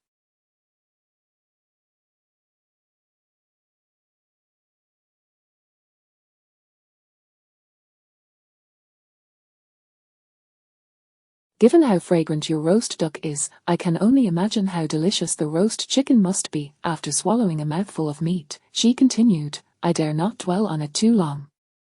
If I do, I'll be craving it all night. Dining with a master always seems to enhance one's appetite, Yang Ming complimented. You wouldn't understand, Wu Yin replied cryptically. She had always been fond of food, yet had refrained from indulging while focusing on her cultivation in Wufang Valley. The senior brothers and sisters, as well as her uncles, were well aware of her passion, and whenever they ventured outside the valley, they would bring back delicacies for her. Sometimes, during her retreats, they even crafted a special artifact to preserve food, ensuring that no matter how long she remained secluded, she could savor freshly prepared meals upon her return. Everyone in Wufang Valley knew of Wu Yin's love for food. As her master often said, even the dogs raised in Wufang Valley would bring back treats for her after a stroll. After finishing their meal, Wu Yin and Yang Ming settled on the sofa, engrossed in their phones, while Tan Xi returned to his desk to review documents. Wu Yin glanced at Tan Xi and whispered to Yang Ming, being a boss is not at all enjoyable. Recently, Mr. Tan has been quite busy. Before you arrived, he was perpetually consumed by work. I often wake in the middle of the night for water, only to find his study still lit, with him engaged in international video conferences at 2 a.m, Yang Ming remarked, shrugging.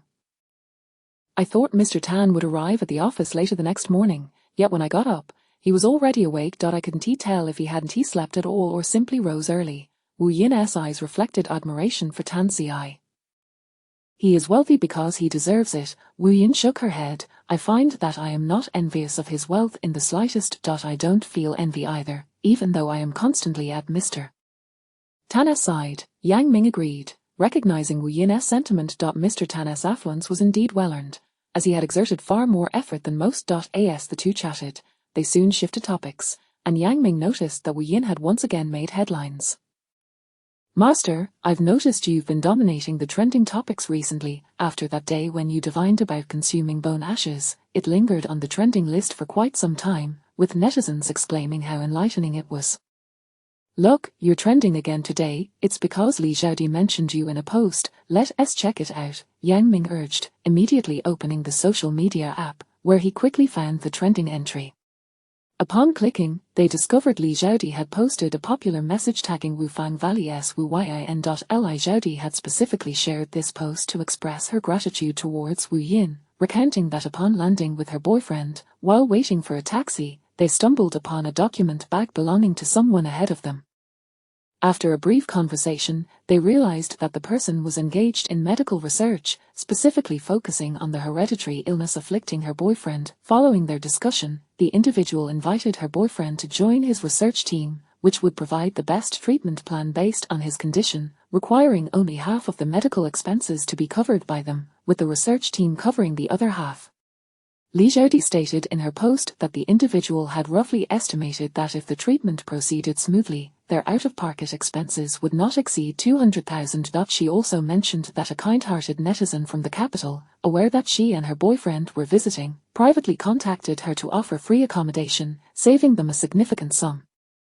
Every word of this lengthy post radiated gratitude towards Wu Yin, appreciation for those who had selflessly aided her and her boyfriend, and a deeper appreciation for fate itself. The essence of Li Xiaodi's message conveyed confidence and hope for her future, assuring every follower that she and her boyfriend would not give up or lose heart, believing in the warmth of the world, and vowing to strive diligently to repay this warmth to society in their own way.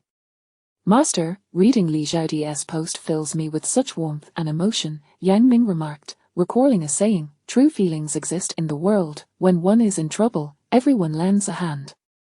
There are indeed more kind-hearted souls in this world. Wu Yin smiled, her eyes narrowing with joy. She had just performed another divination for Li Xiaodi's boyfriend, and the signs had shifted, finally landing on a favorable outcome. As Tan Xi finished reading the first document, he looked up to see the two whispering together on the sofa, their voices too soft for him to discern in the spacious office.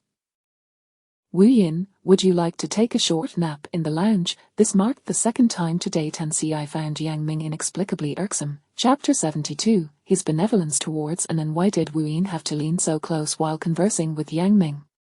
When did their relationship become so amicable? Upon hearing Tan Xi call her name, Wu Yin responded, I just finished lunch, there's no rush. After glancing at the time and realizing it was indeed early, Wu Yin stood up and said, I'll go and start another live stream. This was Wu Yin's first impromptu live broadcast, and she had initially anticipated a sparse audience.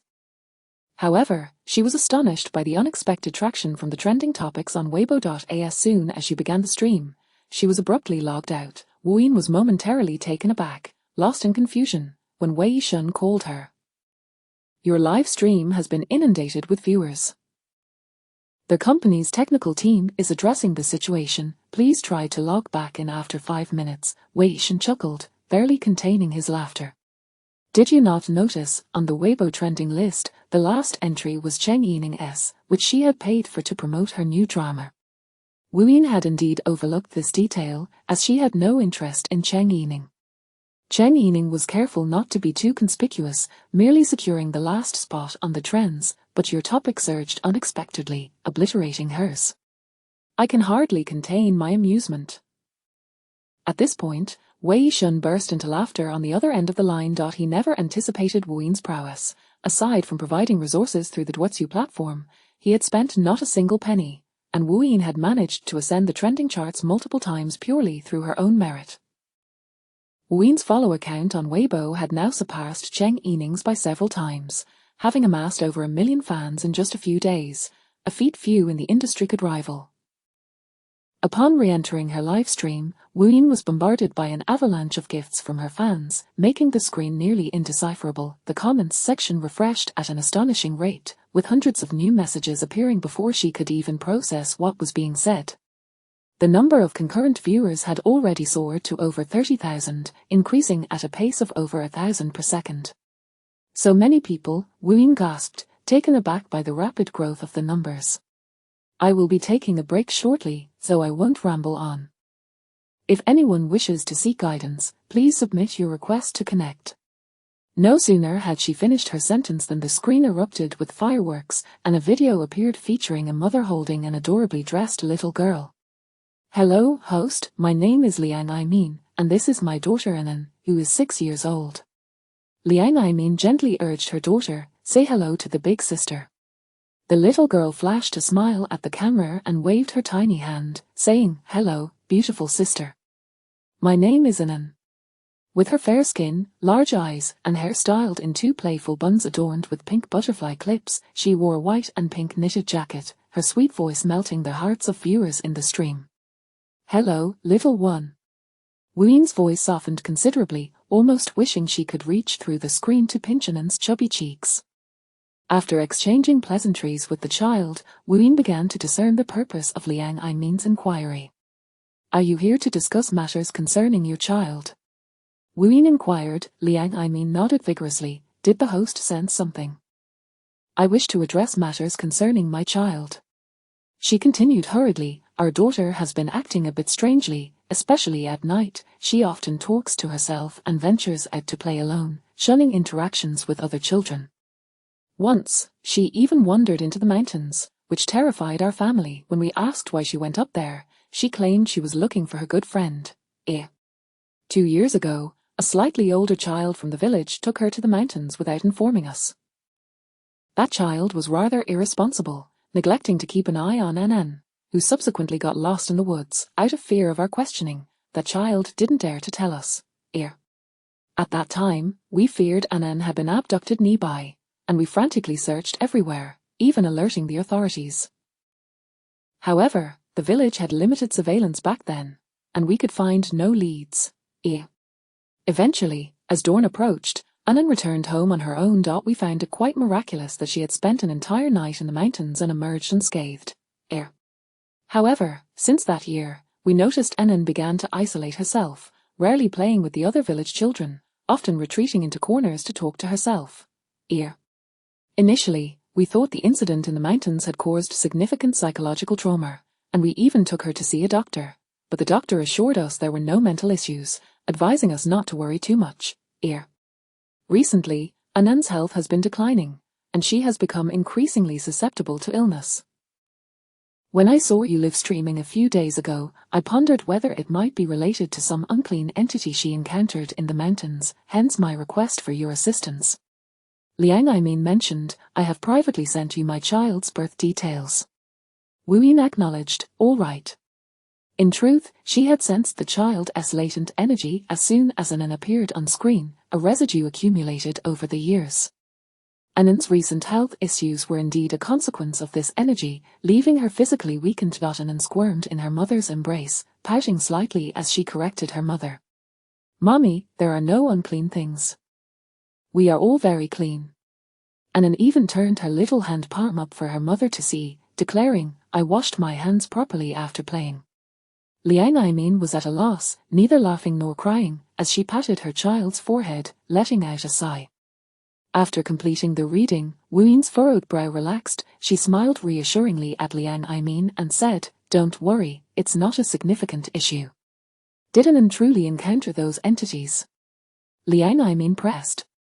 Yes, Wu Yin affirmed, Anan is still quite young, her energy is light, thus she can perceive things that you cannot.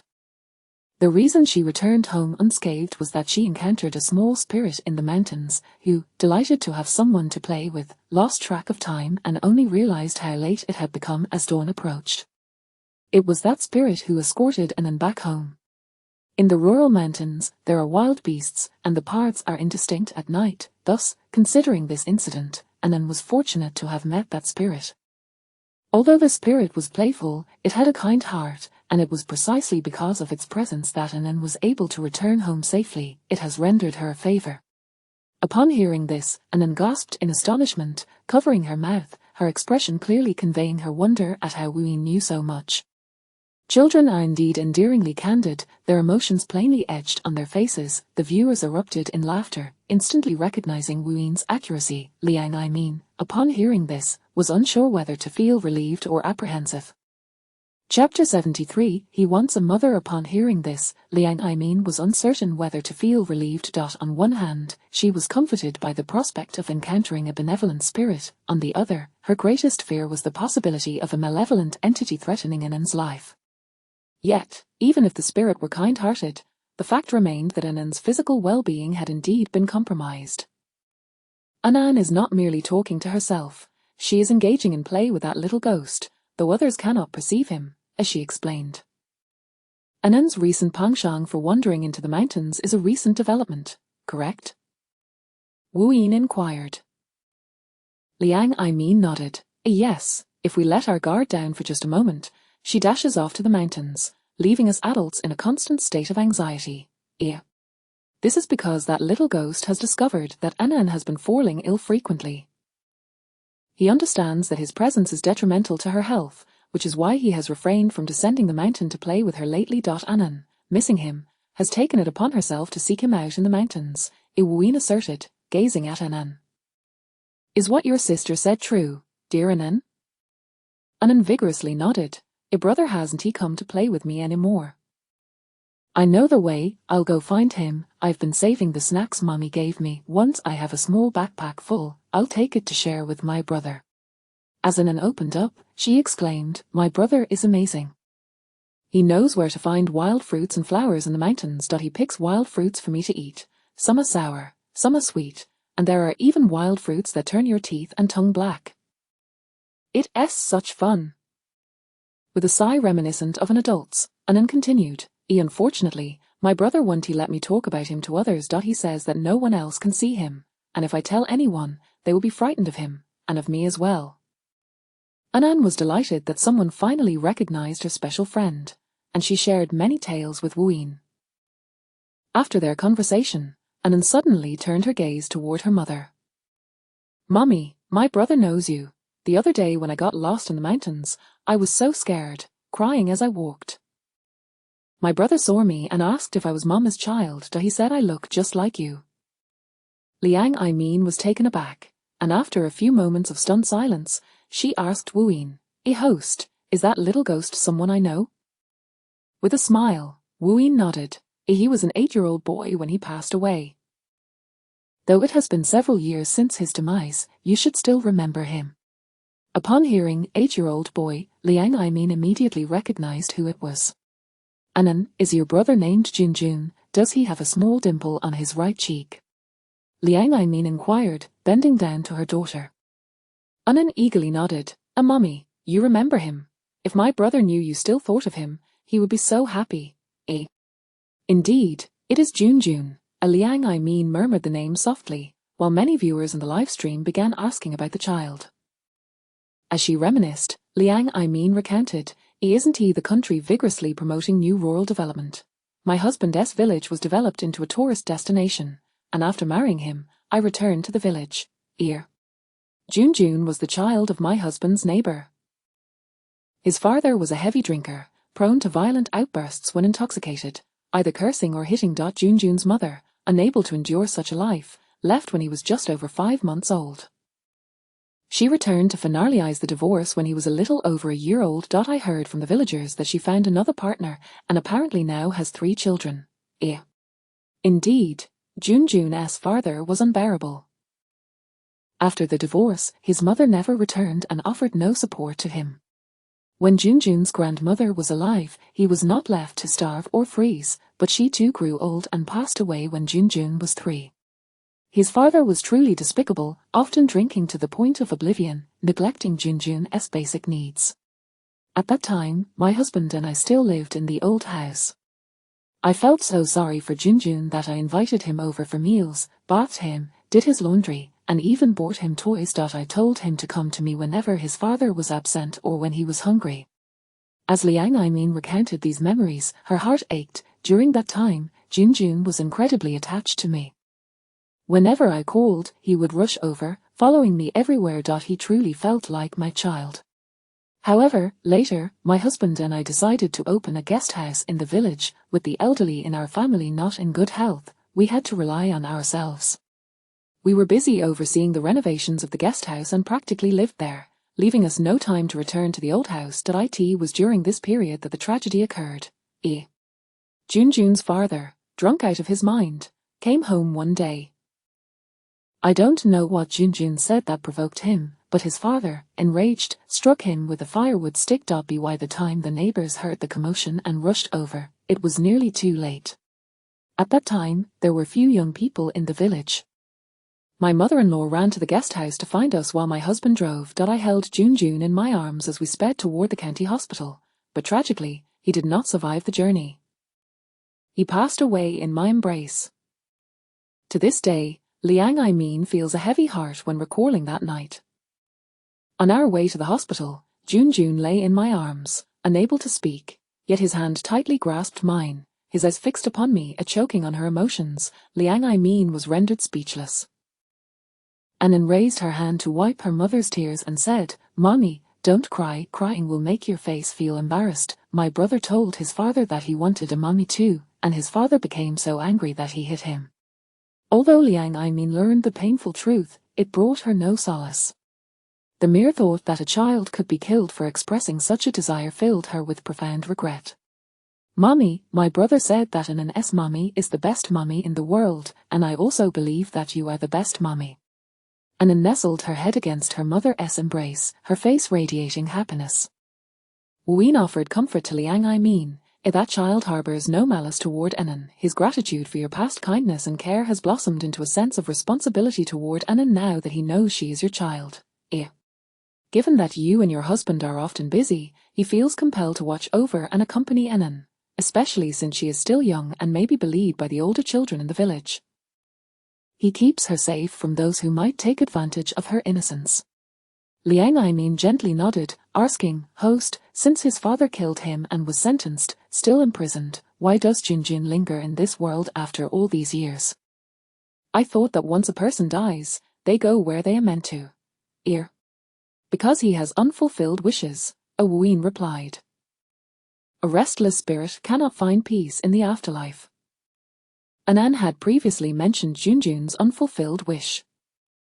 He wanted a mother. This desire led to his untimely death, and after passing, it transformed into an unwavering obsession, preventing him from moving on to the afterlife, thus making him a wandering spirit in this realm.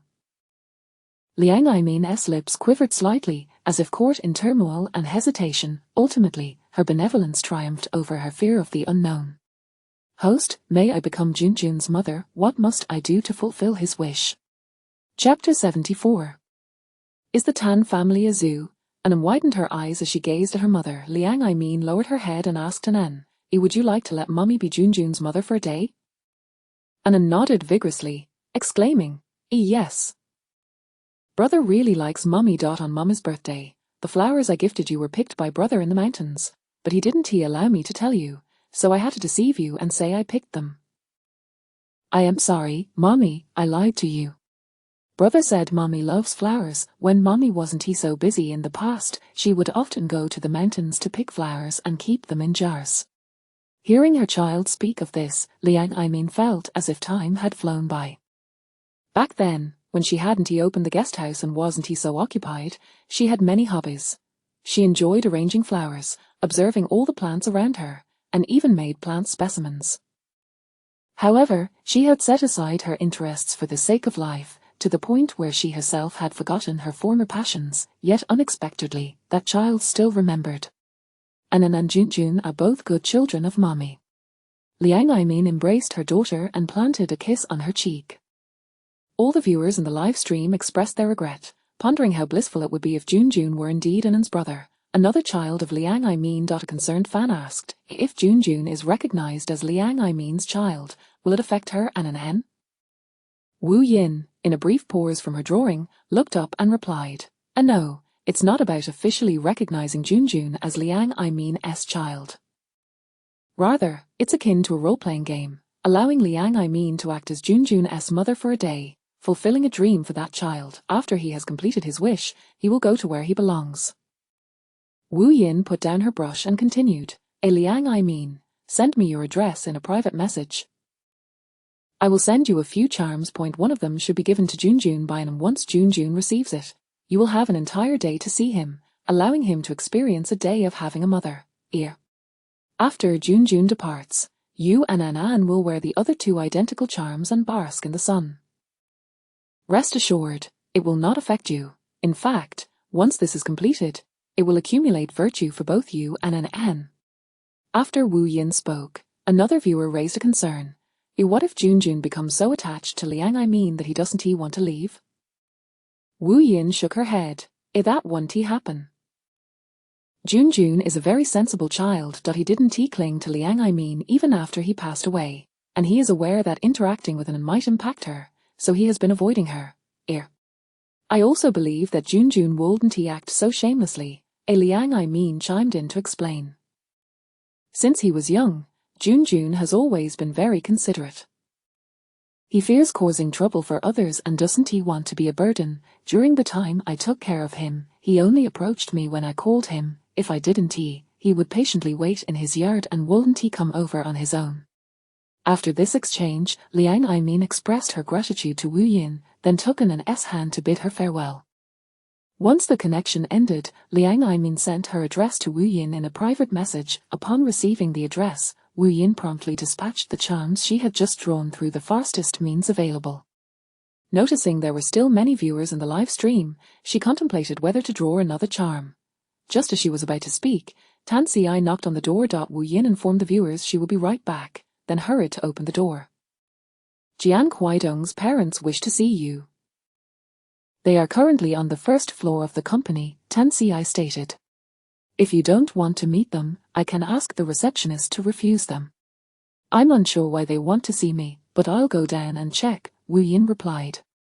Their mindset seems stuck in the Qing dynasty. Their actions are quite peculiar. I must see what they are thinking, lest they interfere with my affairs. Afterward, Wu Yin returned to her phone and announced she had a matter to attend to, thus ending the live broadcast. I'll accompany you downstairs, Tan Ci offered. I heard from Wei Yishan that Jian Huaidong's parents were not very kind to you at the hospital that day. That day, I was mainly there to support the Zhu family and Wei Yishan, and I intended to visit that old house in the mountains anyway. Rescuing Jian Huaidong was merely incidental, otherwise, I wouldn't have bothered with the Jian family's affairs, Wu Yin shrugged. You need not worry about me, you attend to your matters. If something arises, I'll call you. With that, Wu Yin exited Tan Ci's office, taking the dedicated elevator directly to the first floor. At that moment, Jiang's father and mother were seated on the sofa on the first floor, conversing with another individual who appeared to be an acquaintance. Wu Yin approached and paused before them, directly asking, "What brings you two to see me?" Before Jiang's parents could respond, the person opposite them, Tan Mingzhong, spoke first. He scrutinized Wu Yin with a condescending gaze. Are you the woman who has been coming in and out with Tan Ci these past few days? He feigned a serious demeanor while adjusting his tie, his eyes filled with disdain. Tan Ci is becoming increasingly reckless, bringing anyone into the company. What does he think this place is? Wu Yin, hands in her pockets, surveyed Tan Mingzhong with a smirk and retorted, Is the Tan family a zoo? Why do we have all sorts of beasts here? Even Jiang's father and mother were momentarily taken aback by Wu Yin's sharp rebuttal. After all, he was the eldest son of the Tan family, and a relative of Tan Ci. Wu Yin certainly dared to speak her mind. Tan Mingzhong took a couple of seconds to process that Wu Yin had insulted him, and he immediately stood up, grabbing a water cup from the table to hurl toward her. However, the cup only flew a few inches before suddenly veering back towards him. Tan Mingzhong was alarmed and quickly stepped back to evade it, but as he took 2 steps, his foot unexpectedly slipped, causing him to fall flat on the ground with a loud thud, his face crashing down while his foot collided with the sofa leg. A cup of tea, meanwhile, landed with a thud on his head. The sound alone was enough to evoke sympathy for his pain. Wu Yin chuckled lightly and remarked, So you drink water with the back of your head? I've never seen such a unique way of drinking in my life. It's truly fascinating. Several security guards rushed over to help Tan Mingzhong up. Before he could regain his composure, he shouted angrily, Who is responsible for cleaning this area? What kind of floor is this? I could have been killed. Tell HR to fire them. After finishing with that, he pointed towards Wu Yin, bellowing, and her, she's just playing tricks, get her out of Tan's group. The security guards merely assisted Tan Mingzhong back onto the sofa and stood silently to the side, heads bowed. The receptionist quietly inquired, Manager Tan, are you all right? Do you need to go to the hospital? Go to the hospital? Didn't you hear me say to expel this woman from Tan's group? Tan Mingzhong, feeling humiliated, was even angrier. The receptionist, with a forced smile, explained, Manager Tan, please don't make it difficult for us entry-level employees. Ms. Wu Yin is a distinguished guest of Mr. Tan, who has specifically instructed us that Ms. Wu Yin's matters are his concerns. We wouldn't dare. The receptionist wore a professional facade, yet inside, she felt unfazed. The Tan group was under Tan Ci's authority. Although Tan Mingzhong was Tan Ci's uncle, he was merely a department manager within the company. Firing a cleaner, according to company policy, how could he, as a department manager, have the authority to dismiss a formal employee? Moreover, Wu Yin treated the Tan general manager's office as if it were her own, coming and going freely. Who in the company would dare to expel her?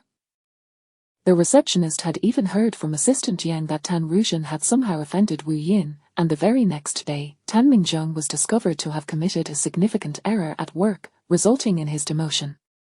It was said that Tan Ruzhen had her cards cancelled by the Tan family for self-reflection, and amidst all this, even old Master Tan didn't he inquire about it. Chapter 75. The walking green had the receptionist pondered for a moment before instructing the security to escort Tan Mingzheng to the hospital, sparing him the embarrassment of shouting and making a scene. Wu Yin stepped aside with her hands tucked into her pockets, squinting her eyes and smiling as she watched Tan Mingzheng being led away by 2 security guards under the pretense of being taken to the hospital. In a particularly provoking manner, she waved at Tan Mingzheng, who was still glaring at her, and said, "Take care, no need to see me off, you wretched woman." Tan Mingzheng was immediately incensed, ready to charge back to strike her. Wu Yin, placing a finger to her lips in a shushing gesture, rendered Tan Mingzheng speechless in an instant, his mouth agape but no sound emerging. The security guard seized the moment, declaring, "Manager Tan can't even speak now. We must hurry him to the hospital." They quickened their pace, taking him away. Only then did Mr. and Mrs. Jiang realize that the girl before them was not as powerless as they had presumed.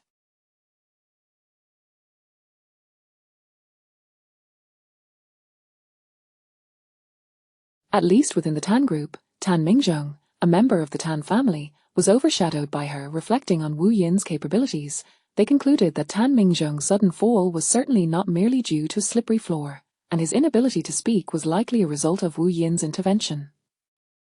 The audacity to lay hands on a member of the Tan family left Mr. Jiang uncertain whether Wu Yin was truly fearless or merely young and reckless. They recalled their demeanor towards Wu Yin in the hospital. Her choice not to turn away was likely out of respect for Ju Chu and Wei Yixin, as she intervened to save Jiang Huaidong. Had Ju Chu and Wei Yixin sought her aid for themselves instead of Jiang Huaidong, Wu Yin would probably have walked away without a second thought. "Speak, what brings you to me?" Wu Yin, having vented her frustration at Tan Mingzheng, turned her attention back to Mr. and Mrs. Jiang. Mr. Jiang cleared his throat and spoke in a measured tone. "We wish to request that you eliminate the female ghost and her child, restoring Jiang Huaidong to his original state at his age. The reward is 10 million. During that day in Jiang Huaidong's hospital room, they had refrained from elaborating to avoid agitating him. However, their intentions had remained unchanged, leading them to seek out Wu Yin again upon learning that she had been with Tan Ci at the Tan group in recent days. Wu Yin promptly rejected their offer, stating, "I have already promised Jiang Huaidong. No amount of money will change my mind. I perceive that you are still youthful and impetuous. Why must you be at odds with money?" "How much can Jiang Huaidong offer you?" Mr. Jiang questioned, bewildered by the girl's apparent foolishness in dismissing financial gain. Mrs. Jiang, still unable to shed her haughtiness, was cautious in her tone, now adopting a more elder-like demeanor. "You are still young and beautiful, but a woman should not rely solely on a man for her entire life. While Tan Ci may protect you now, it does not guarantee his lifelong support. The Jiang family offers you a lucrative opportunity. It is wise to secure the money in hand first." Wu Yin clicked her tongue, realizing that the truly irritating individuals would always remain so. Jiang Huaidong's parents were precisely those types. "Now I understand why your family has reached its current predicament. With your limited perspective and mindset, the Jiang family is indeed doomed." After expressing her sentiments, Wu Yin cast a look of bewilderment at Mrs. Jiang, asking, "Haven't you made any friends throughout your life?" How pitiful. When Tan Ci arrived, he overheard Wu Yin's conversation with the Jiang couple. The more perplexed her tone became, the more infuriating her words were. Observing Mrs. Jiang's changing expression indicated that she was likely seething inwardly, unable to voice her anger. Wu Yin, Tan Ci approached her, offering a smile before addressing Mr. and Mrs. Jiang. "Wu Yin's abilities are not a result of my teaching. I am not her trigger. She can utilize her talents without my presence. Furthermore, Wu Yin is not the kind of woman who needs to depend on others, as you, Mrs. Jiang, seem to imply.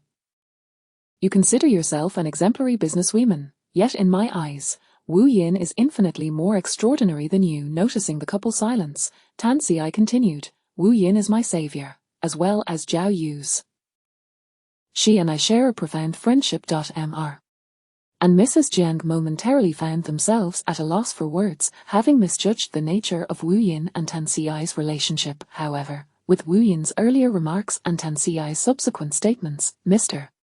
Jian felt that both had disrespected him, filling him with displeasure. He grasped his wife's hand and said, "Let us depart. Though she possesses some skill, it does not imply that every one of her predictions is accurate. In my view, her abilities are rather ordinary." Mr. Jiang did not intend to malign Wu Yin but genuinely believed her capabilities to be merely average. While she had rescued Jiang Huaidong from malevolent forces, he dismissed her predictions concerning the Jiang family's downfall as laughable. "There are others in this world capable of such arts. We approached her only out of gratitude for saving Jiang Huaidong and offered 10 million, which is a fair sum. If she refuses, there will always be someone else willing to accept the money." Mrs. Jiang, swayed by her husband's words, picked up her handbag from the sofa and left. Wu Yin felt no anger. Instead, she smiled and waved goodbye to their retreating figures. Once the Jiang couple was a distance away, Wu Yin made a phone call.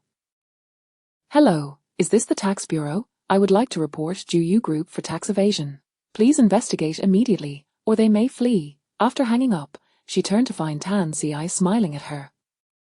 "They are exceedingly bothersome. I must give them something to occupy their time." Wu Yin declared earnestly, "As a law-abiding citizen, I have an obligation to report wrongdoing." Tan Ci nodded, adding, "Rest assured, the Tan Group never engages in tax evasion."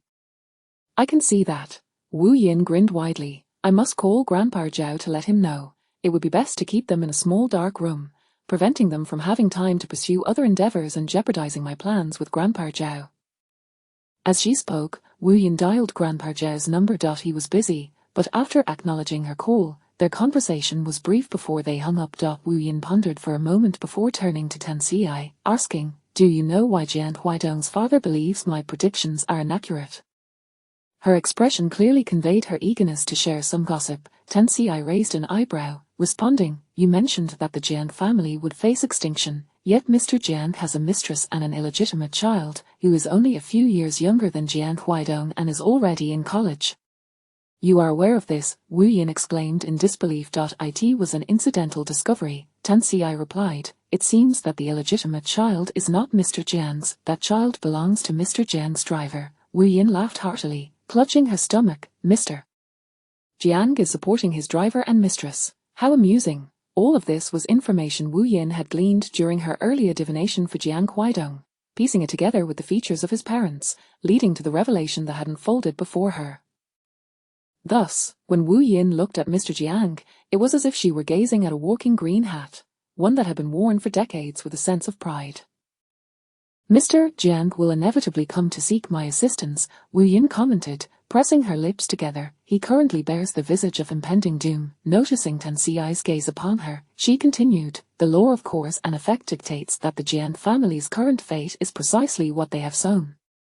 Tan Ci nodded, then proceeded to discuss the matter concerning Tan Mingzhong. Chapter 76. The offering to the mountain god. Regardless of the setting, whether within the confines of the company or beyond, the Tan family remains the Tan family, and I am simply myself. Wu Yin comprehended Tan Ci's words, smiling as she nodded. "I just reprimanded Tan Mingzhong. Should you provoke me one day, I shall not hesitate to retaliate against you as well."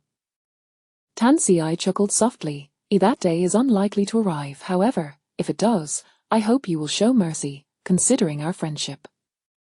He added, "I have spoken with the chef. We shall be having roast chicken for dinner tonight." Wu Yin's lips, which had been struggling to contain a smile, gradually turned upwards. She tucked her hands into her pockets and led the way towards the elevator. A few seconds later, a muffled response from Wu Yin, clearly suppressing laughter, echoed back, "All right." Upon returning to Tan Ci's office, Wu Yin made her way to the lounge, intending to catch a brief nap. Yet, only half an hour into her repose, her phone vibrated. It was a message from Xiao Lin, informing her that she had procured a pre-surgery photo of her colleague and had sent it via private message on the Duoqi platform. Wu Yin sat up, logging into Duoqi to open the private message containing the photo Xiao Lin had sent. Although Xiao Lin had previously mentioned that the colleague had not undergone extensive alterations, the photo revealed quite a significant number of changes on the girl's face. As Wu Yin scrutinized the image, her brow began to furrow in contemplation. Without hesitation, she dialed Xiao Lin's number and inquired, "Do your colleague's family members not recall her exact birth date?" Surprised by Wu Yin's call, Xiaolin exclaimed in excitement before regaining her composure to respond. I managed to contact her parents, but they stated they could not recall the specific time of her birth. There are 7 children in total, including those who were given away. Her parents only remember the birth dates of her eldest sister and youngest brother, while the others are somewhat hazy. In rural areas, where families often exceeded the legal limit of children, births occurred in the mountains, and birth certificates were seldom issued. As the number of children grew, parents became less attentive, preoccupied with the daily struggles of life, and thus did not prioritize remembering what they deemed trivial information. Do you have any of her recently used items or clothes? Wu Yin asked. Her coat is still draped over her workstation, as Xiaolin replied. Would it be all right if I sent this coat to you? I am in S City, and I am unsure how long it would take for it to arrive. Will the host have enough time? Coincidentally, I am also in S City, currently at the Tan Corporation, Wu Yin replied. You can simply arrange for a local courier to deliver it to the Tan Corporation. That would expedite the process.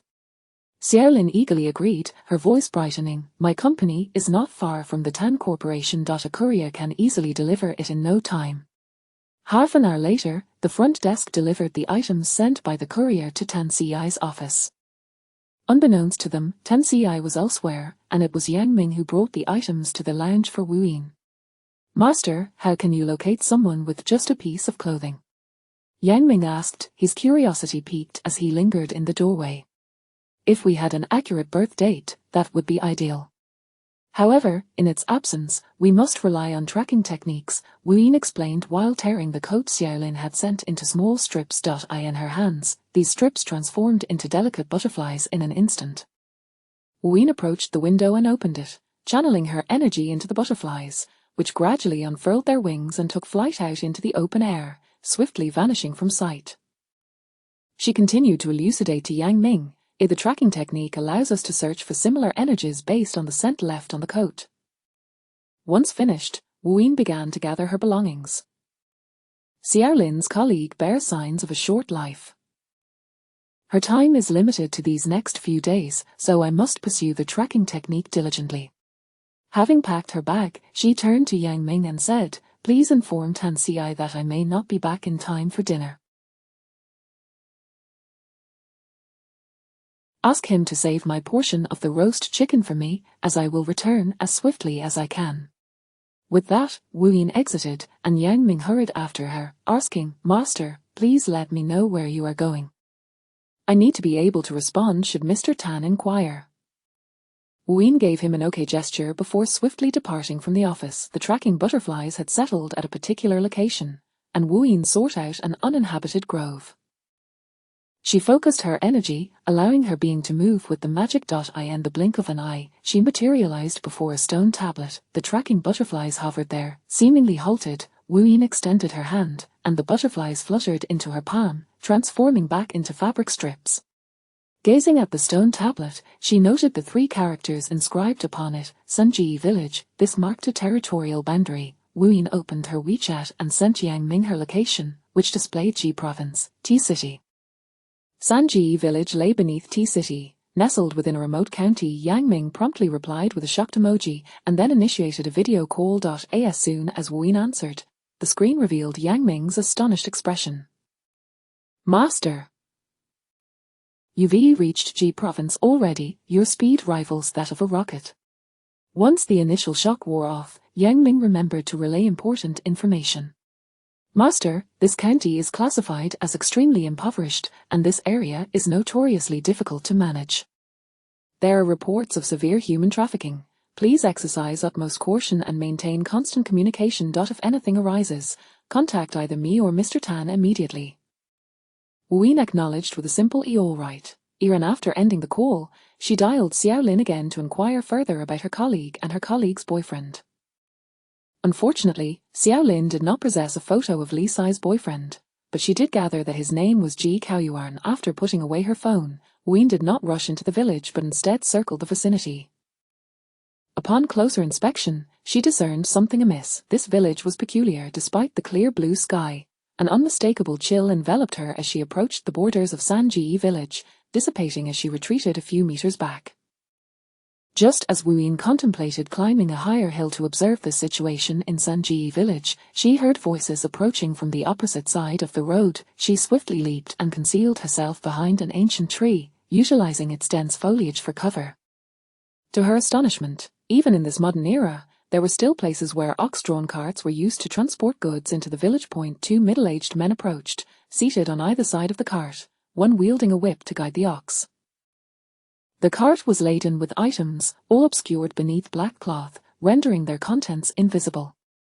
Dali, in 3 months, it will be your family's turn to present offerings to the mountain god, correct? With no daughters in your family, what do you intend to do? Inquired the man in the blue sweater. Dali, the middle-aged man, sighed heavily. I have no idea. Why has the mountain god suddenly altered the rules? Previously, it was once every 6 months, and now it has been reduced to 3. My son is not like Ji Kaoyuan, who possesses such charm that he could entice a girl from the city. What else can I do? I can only borrow a bit from relatives and friends to buy an offering from Changji. Dali raised his hand, indicating 6. I asked Changji yesterday, and he said even a fool would cost 60,000 now. I am nearly at my wit's end, spending 60,000 on an offering now. What will we do when my son is ready to marry in a couple of years? Relatives and friends have already lent us money. No one will be willing to lend us again. Chapter 77. I am Li Sai's bridesmaid. The man beside nodded. In the past, I used to think that studying was of little value. Now, looking at that lad Kaoyuan, it seems that education does hold some merit. By gaining admission to a university, one can secure employment in a big city. Young women from the city are easily deceived. Just look at this. Without spending a dime, I managed to lure back a sacrificial offering. I've heard that city girls don't even demand a bride price upon marriage. Just calculate how much money Kaoyuan has saved by getting into university. Dali was envious as well, estimating that it saved at least 200,000 to 300,000. Da Qiang, you mentioned that the mountain god's rules have changed several times. Previously, we offered sacrifices every 6 months, with each household in our village drawing lots for the order. Now it has changed to every 3 months. This is quite troublesome. I hope it doesn't revert to once a month. Where on earth will we procure so many offerings? Dali complained. Why has the mountain god become increasingly greedy? No sooner had he spoken than the man named Da Qiang hurriedly covered Dali's mouth. Par. How can you speak disrespectfully of the mountain god? The mountain god blesses us. It is only right that we offer sacrifices. Da Qiang lightly struck Dali on the forehead. You're not a child anymore. How can you speak so recklessly? What gives you the audacity to say such things? Dali quickly apologized to the mountain god in a tone of utmost reverence. Once he had atoned for his words, he continued conversing with Da Qiang, inquiring, do you think that Kaoyuan, being so capable, would help me deceive a girl from the big city if I offered him some money? I could buy one from Changji for 60,000. If I give Kaoyuan 40,000, he profits, and I save 20,000. Why not give it a try? It might just work. Da Qiang laughed. 40,000 is too easy to earn. If I were Kaoyuan, I would certainly agree. We toil day in and day out and barely earn 40,000, while he can charm someone with just a few words. Only a fool would pass up such an opportunity. Upon hearing this, Wu Yin understood why Li Sai met such a tragic fate. Who could have imagined that a romantic relationship could lead to death? She thought she was here to meet her boyfriend's family, but in reality, she was merely a sacrificial offering. Listening to the tone of these two men during their conversation, it became evident that the lives of others were mere commodities to them, akin to offerings. To them, killing was as commonplace as slaughtering a chicken. The mountain god they spoke of, one could only wonder what malevolent spirit masqueraded as a deity to deceive these ignorant and cold-blooded villagers. The two had now shifted their conversation to gossip about others, merely discussing which young girl had come of age and was ready for marriage, speculating on the bride price her family might demand. As they delved into this topic, their enthusiasm heightened. Da Qiang clapped his thigh. Had I known that raising a daughter could yield such a hefty bride price, I wouldn't have cast her off down the mountain back then. Just think, I threw away tens of thousands for nothing. Da Jiang lamented, raising a daughter doesn't cost much, just providing her with food suffices. After a few years, she could help with chores at home. Why didn't I realize this sooner? Deli chuckled, Da Jiang, you are quite something. I remember your wife bore you 2 daughters in quick succession, right? Your wife urged you to keep them, yet you stubbornly insisted on tossing both of them off the cliff. Now, if you calculate, that's 2 daughters worth tens of thousands gone. Da Jiang's expression soured immediately. Let us not speak of that. My grandfather always said that raising daughters meant we would never have sons. He believed that with too many mouths to feed, we would starve, so in hopes of having a son, I listened to him and discarded those 2 daughters. Da Jiang spat. After casting off those 2 daughters, the woman finally bore me a son. I was hoping to try for another, but before the child was weaned, I lost track of her, and she jumped off the cliff. I squandered 6,000 yuan on that. Back then, 6,000 was equivalent to several tens of thousands today. Da Jiang, did that not leave you with a legacy for future generations? You are fixated on the 6,000 you spent for a son, but think of the value it holds. Dali consoled him. Sanyo's family bought a son from Chongji last year, and he is a mute, yet they spent 30,000. Yours is your own flesh and blood, lively and healthy. 6,000 is a fair price. Da Jiang felt comforted by his good friend's words. The thought that others had spent even more without attaining better outcomes made him feel that his life, too, had its worth. As the two continued their conversation, the ox cart moved forward, while Wuyin stealthily followed the trees along the mountain path, eavesdropping. Only when their discussion turned mundane did Wuyin quicken her pace to move ahead.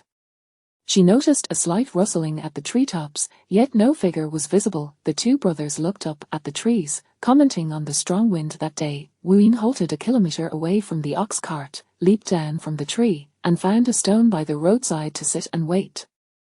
Almost 10 minutes later, the ox cart, carrying Dali and Da Jiang, approached slowly.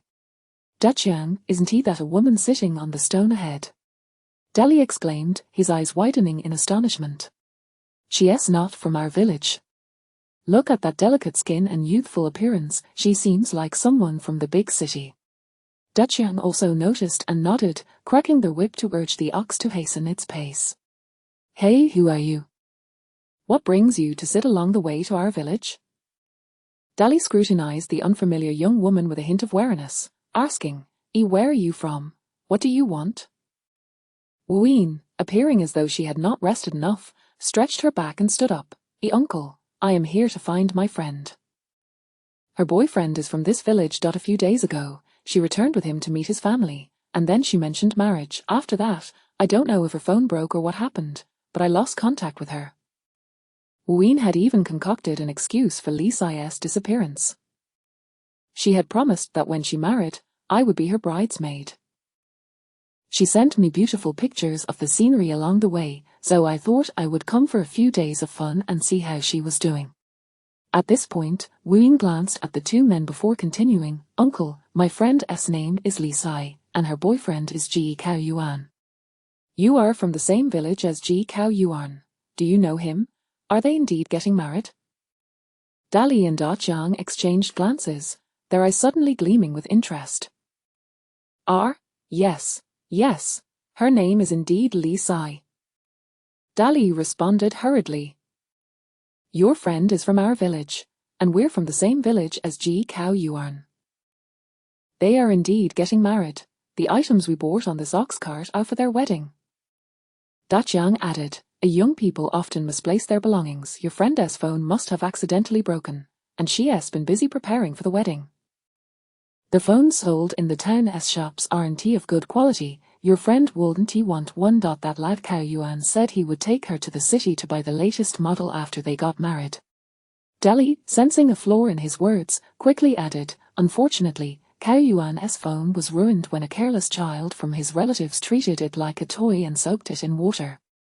So, your friend had no way to contact you with her boyfriend's phone.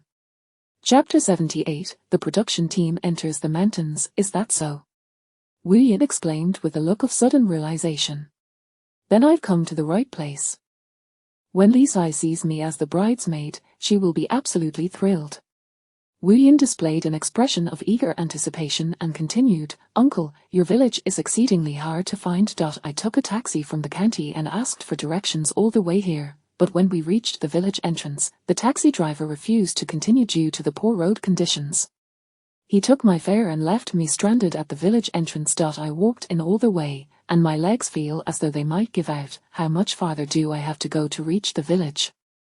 Might I hitch a ride on your ox cart to spare myself some effort? I really don't want to walk any further." Wu Yin clasped her hands together in a pleading gesture, gazing innocently at Da Li and Da Qiang. "It's still quite a distance to the village. Hurry up and hop on. Although the ox cart isn't as fast as a car, at least we won't have to walk on our own legs, right?" Da Li promptly responded, beckoning Da Qiang to his side and leaving space for Wu Yin. Da Qiang was exceedingly attentive, even wiping the seat where Wu Yin would sit with his sleeve. "Your friend will be overjoyed to see you," he thought, though he was unsure whether Li Sai would feel the same. However, he and Da Li were absolutely elated. This was no ordinary bridesmaid arriving. This was clearly a treasure. She was a free offering to the mountain deity. Both men felt an overwhelming sense of joy, considering themselves incredibly fortunate to have encountered such good fortune, a stroke of luck that was simply handed to them. Throughout the nearly 2-hour journey, Da Li and Da Qiang showcased the genuine simplicity and warmth of the mountain folk, managing to keep Wu Yin entertained and smiling all the way. As the ox cart entered the village, the scene before them revealed the most primitive mountain settlement: stone parts, earthen walls, towering trees, and terraced fields lush with vibrant crops. The cart halted in front of a household adorned with red lanterns and couplets. Wu Yin glanced over and, with an endearing expression, exclaimed, "Everything is all set. The red lanterns and couplets at the door are truly beautiful. Although Ji Yuan's family may be a bit poor, their sincerity for the wedding is evident." Wu Yin nodded in satisfaction before jumping down from the ox cart. Da Li and Da Qiang could no longer contain their laughter. Indeed, how could one not have sincerity when marrying a bride from the big city? Da Li chuckled repeatedly, exchanging a knowing glance with Da Qiang, and added, "I suspect that no one is home at Tsai Yuan's place. They are probably busy outside. I will stay here with you for a moment while I send Da Qiang to fetch someone." Da Qiang understood the cue, wandered off for a moment, and then climbed over the wall into Ji Tsai Yuan's home. Ji Kao Yuan. Ji Kao Yuan. Upon entering, Da Qiang lowered his voice and began searching for him. At this moment, everyone in Ji Tsai Yuan's family was busy in the fields, but Ji Kao Yuan, the university student, was certainly at home resting. Hearing the call, Ji Kao Yuan emerged from his room and said, "Uncle Qiang, are you looking for me?" "Not me looking for you, but rather a joyous occasion is seeking you," Da Qiang exclaimed, pulling Ji Kao Yuan aside with a smile. "That friend you tricked back here, Li Sai, has sent her friend. She is here to be her bridesmaid and surprise Li Sai. Uncle Da Li and I have brought her back for you." Da Qiang continued, "This girl is named Xiaolin. Have you seen her? She is truly enchanting, as expected of someone from the big city, looking as lovely as a fairy." Xiaolin? Ji Kao Yuan nodded vigorously. "I've heard Li Sai mention that her best friend of the company is this Xiaolin. Although I've never met her, Li Sai has said that Xiaolin is exceptionally beautiful, hailing from a long line of city dwellers." Then it's settled, without a doubt. Da Qiang felt reassured. "Ji Kao Yuan, this Xiaolin is someone that Uncle Da Li and I have helped bring back, so when you sell her, the profits must be split among the three of us." Da Qiang remarked, "Xiaolin is stunning. Selling her to Changji might fetch an even higher price. I've heard Changji say that he sells beautiful goods to wealthy individuals, making quite a profit. We'd need at least 100,000 for such a beauty, wouldn't you agree?" Calculating in his mind, Da Qiang figured that if they made 100,000 and divided it 3 ways, each would receive over 30,000. This was far quicker than farming, and it was no wonder Changji indulged in such business. 800,000, offered as a sacrifice, would be a profitable venture indeed. "Uncle Qiang, this Xiaolin is a city girl. If she goes missing, her family will undoubtedly search for her everywhere." Ji Kao Yuan expressed his concerns about the risk. If we sell her to Chongji, the rest will be his responsibility. As long as he dares to take her, he will find a way. Moreover, as long as she hasn't been seen in our village, we can simply say she visited and left. Who would trace her back to us? Yang patted Ji Kaoyuan on the shoulder. Besides, no one would even know she came to our Sanji village. It's astonishing that you, a university student, lack this kind of courage. How can you achieve great things outside with such timidness? Ji Kaoyuan, unable to resist the provocation, also succumbed to the allure of money. The mountain folk viewed his university education as a badge of honor, a sign of a promising future. Yet, this university student was a rarity in the mountains. Once he stepped outside to the city, he was just another face in the crowd. He had not graduated from a prestigious institution and couldn't even meet the entry requirements of reputable companies. In the village, everyone spoke of his glamorous life in the city, but in reality, he earned only 4,000 to 5,000 a month, and after paying rent, he barely scraped by. As Ji Kaoyuan contemplated the ease of earning over 30,000 by selling someone who practically presented herself at his doorstep, he felt that such an opportunity was too good to pass up. Yang, I'll follow your lead. Bring her in for me to see. If she truly is as beautiful as you say, she could be worth much more than 100,000. Ji Kaoyuan declared. You have no idea how delicate city girls are. They don't even lift a finger at home. Exactly, they're delicate. Yang nodded vigorously at the thought of the fairy-like girl. We must keep Li Sai's matter under wraps. We'll just say there are traditions in our clan that require a bride to stay at the mountain goddess temple for 7 days before her wedding. We'll hold her here for now. Ji Kaoyuan suddenly remembered another matter.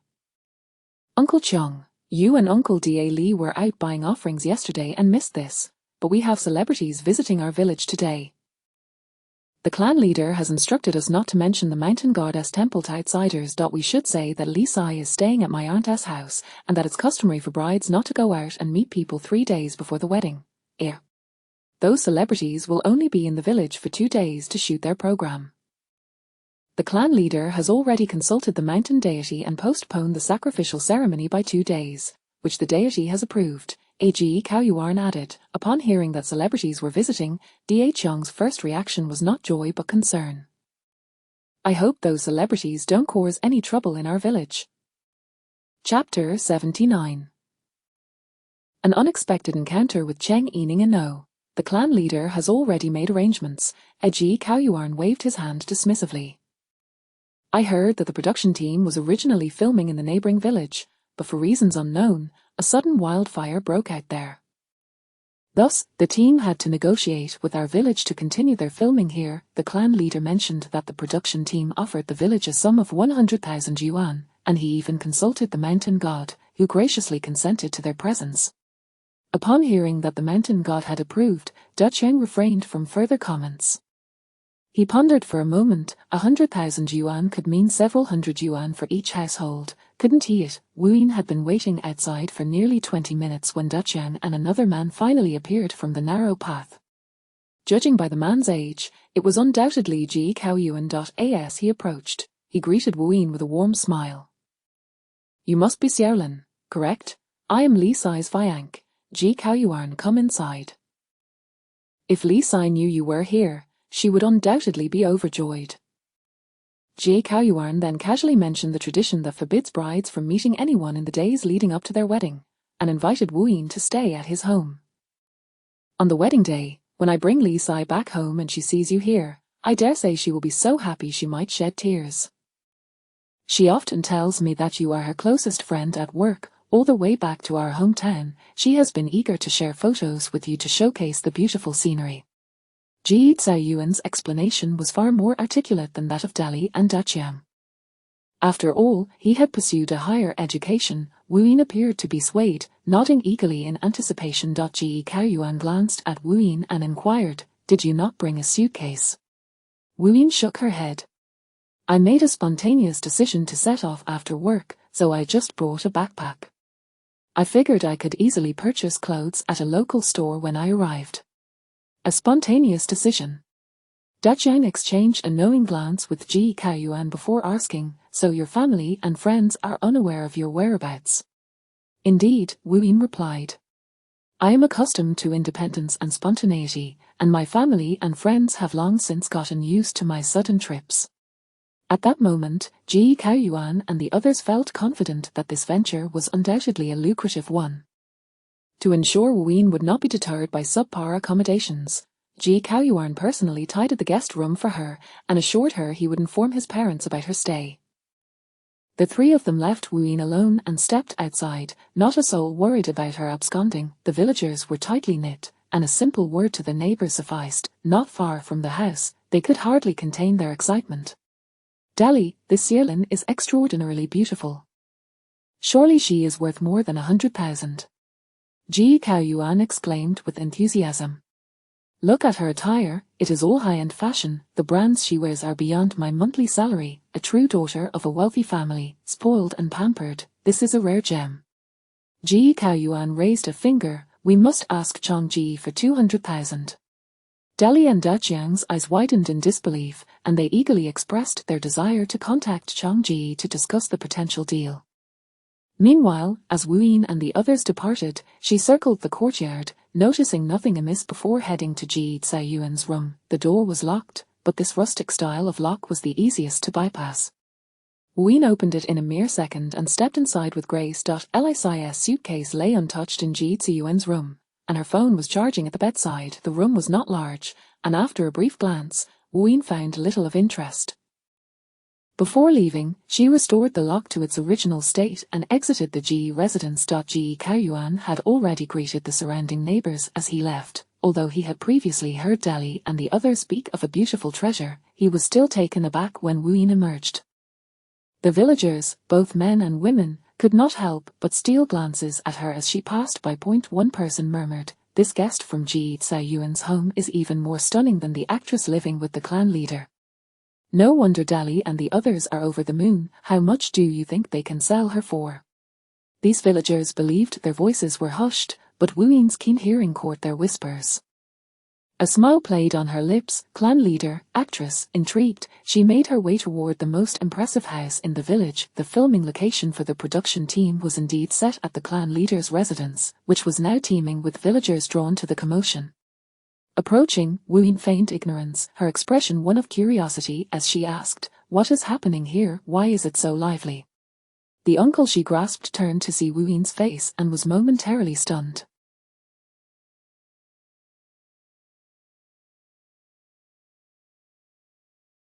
He then called out to the production team, "There's another star among you who has just arrived. Why did you start filming without waiting for her?"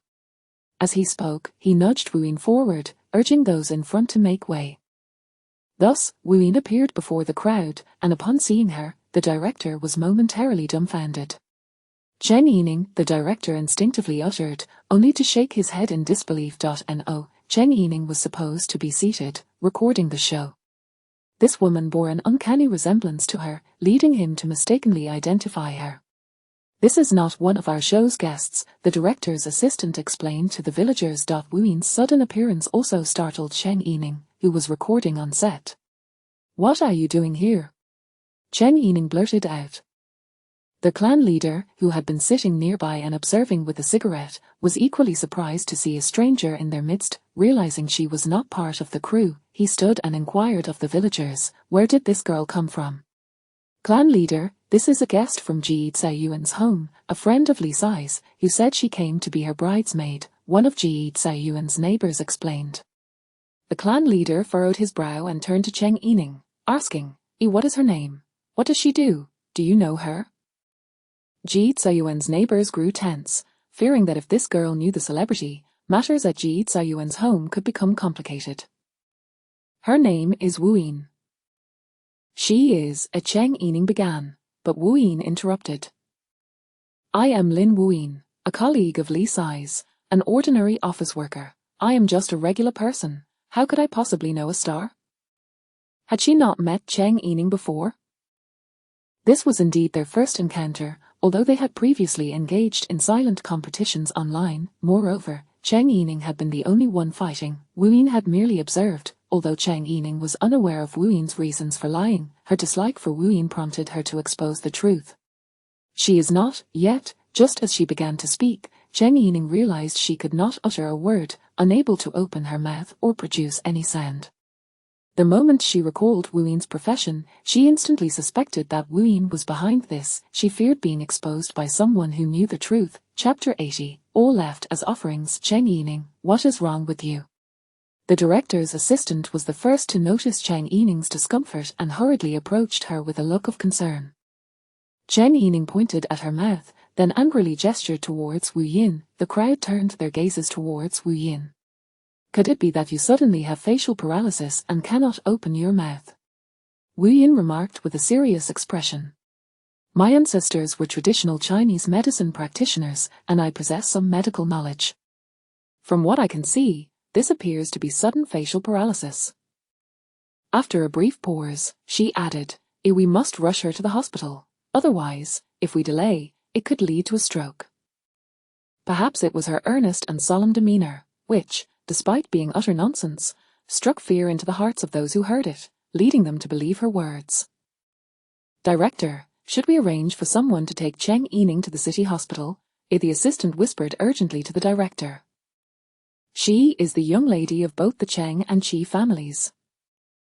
If anything were to happen to her on our set, we would bear the consequences.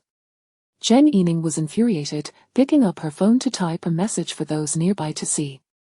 However, just as she unlocked her phone, it slipped from her grasp and crashed to the ground, shattering its screen. A male actor chuckled heartily. Chang Yining, you're having a rough day.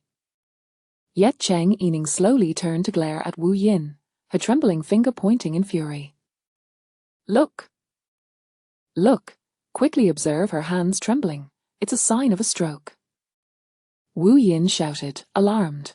The director promptly halted the filming and arranged for 2 individuals to accompany Chang Yining's assistant to the hospital. Wu Yin, seizing the moment as a concerned citizen, rushed forward to support Chang Yining. As Chang Yining attempted to push her away, Wu Yin leaned in and whispered softly, If you cannot control your tongue, then perhaps it is best for you to remain quiet for a few days. After delivering her words, Wu Yin stepped back. The moment she retreated into the crowd, Chang Yining suddenly fainted. Sister Yining has collapsed.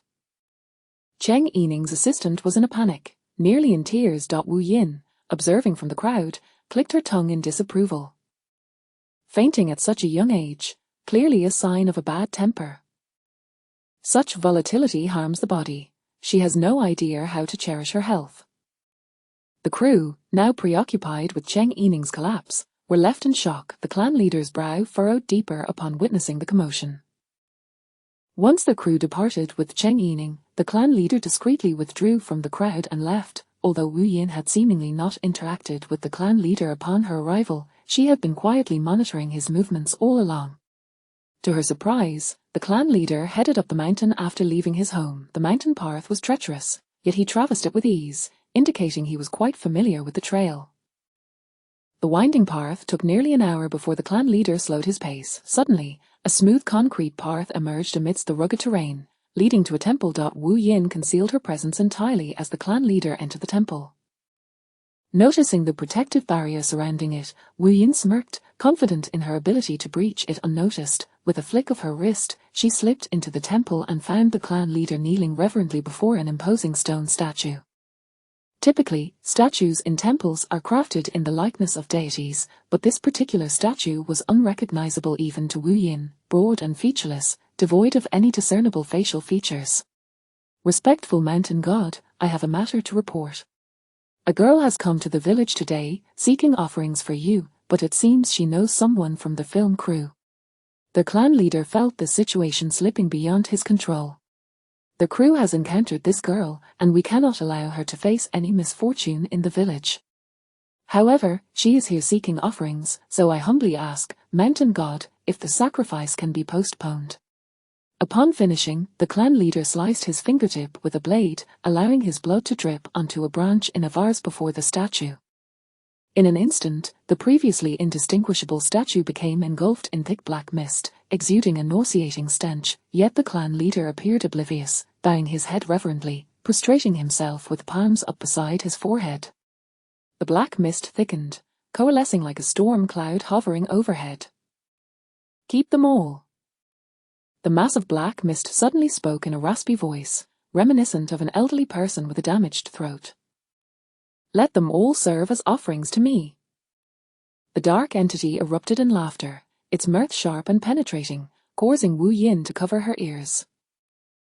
What kind of malevolent spirit was this, lacking any discernible features? Its voice bore no characteristics of any known species. So brazen as to demand the entire film crew as offerings. No wonder the clan leader had inquired earlier if this entity would agree to spare the crew. The clan leader was visibly shaken, shaking his head vehemently. "Oh, Mountain Guard, please, do not. These are all celebrities. They have countless fans and millions of eyes watching them. If anything were to happen to them in our village, it would spell disaster for us. The secrets of the Mountain Guard would be exposed. Foolish. How dare you question my decree?" The black entity's mood shifted abruptly. One moment it was laughing, and the next it lashed out in anger, a tendril of dark mist striking the clan leader. Though pained, he did not dare to move, repeatedly pleading for the Mountain God's mercy, too fearful to defy. "Those who are timid and fearful are destined to achieve nothing. I can elevate you to this position of clan leader, and I can just as easily strip you of it." After threatening him, the black entity added, "I have my ways to ensure this all appears as an accident. No one will uncover any issues, so do not question my decisions, you need only obey." Yes, yes, yes, I shall faithfully follow the Mountain God's commands. I will arrange this immediately. The clan leader responded anxiously, bowing as he hastily exited the temple. Wu Yin chose not to follow the clan leader back but remained still. As she observed the dissipating black mist, she noted that the temple remained eerily silent, despite being deep in the mountains. An unsettling quiet enveloped the area. It was so quiet that Wu Yin suddenly realized something. Since she had embarked on the mountain path, she had not heard a single chirp or rustle of wildlife, not even a squirrel had crossed her path. This mountain was abnormally silent. Only after confirming that the malevolent spirit had departed the temple did Wu Yin begin to explore the premises, unexpectedly discovering the unconscious Li Sai in a room to the left of the temple. Chapter 81, The Lives of Others Matter. The villagers in this mountainous region seem accustomed to using antiquated locks, and it is such a lock that secures Li Sai's room. Wu Yin effortlessly opened the door and entered. She gently pushed Li Sai, but when she could not rouse her, she used a touch of spiritual energy to prod Li Sai's brow, prompting her to slowly open her eyes. Upon seeing another person, Li Sai instinctively recoiled, ready to scream, but Wu Yin gestured for silence. "Li Sai, I have come at Xiaolin's behest to find you." Hearing the familiar name, Li Sai nodded eagerly, yet her terror lingered, her eyes brimming with tears. "Ji Kaoyuan is not human. He intends to kill me." Li Sai clutched Wu Yin's hand, weeping. "We had just arrived at the village entrance, and after merely sipping the water he offered, I lost consciousness. When I awoke, I found myself in Ji Ziyuan's home. It was only then, listening to his boasts alongside his relatives, that I realized I was not regarded as a girlfriend but merely a sacrificial offering to be obtained without cost. Ji Ziyuan's family and the village chief brought me to this temple, locked me away, and forced me to drink a bowl of water laced with unknown substances, claiming it was for purification. Afterwards, they deprived me of food and drink, stating that once my body was cleansed by the mountain deity, they would proceed with the ritual to sacrifice me to their god. Not long after drinking that bowl of water, I lost consciousness." Though Li Sai had never seen the mountain deity spoken of by Ji Kaoyuan, she had witnessed the fervent reverence and respect he exhibited when mentioning the deity. "They are all mad. The entire village is insane," Li Sai muttered under her breath. "I understand now," Wu Yin nodded, realizing why she had been unable to awaken Li Sai earlier, though she was still uncertain as to what Li Sai had consumed. However, she could sense the dark energy coiling around Li Sai's brow, mingled with a strange green aura. "Did you bring the police to rescue me?" Li Sai, leaning against a pillar in the room, slowly rose. "Can we leave this cursed place?" "Have the police already apprehended Ji Kaoyuan and the others?" I came alone, Wu Yin replied, rising as well. The mountain deity that Ji Kaoyuan speaks of is a deceitful malevolence in disguise. Until that evil is vanquished, the police's presence will be of no use. To impersonate a deity is an audacious act of recklessness. At present, I must investigate further in other locations and seek out that malevolence, so I cannot yet take you out of the village, Wu Yin explained. I will leave you 3 talismans. In times of danger, these talismans will protect you thrice, but I assure you, I will arrive before they are exhausted. Upon hearing this, Li Sai immediately shook her head. I refuse to remain here any longer. I want to leave now. You cannot be so benevolent without reason in helping Xiaolin find me. He must have paid you. You were being paid for your services, and you must take me away immediately. I will take you away, but not at this moment, Wu Yin said, furrowing her brow. A filming crew for a variety show has arrived in the village, totaling around 40 to 50 people. While it is easy to take you away, you carry the lingering essence of malevolence. If you step out of the temple and leave the village, the malevolence will detect you, and I will not have time to return and protect the filming crew. This malevolence that masquerades as a deity is exceedingly cunning. Even the stone statues in the temple cannot reveal its true form. When the village chief sought counsel, it did not reveal itself in its entirety. I require more time to investigate the nature of this malevolence. Only by uncovering what it truly is and where it conceals itself can I hope to eliminate it.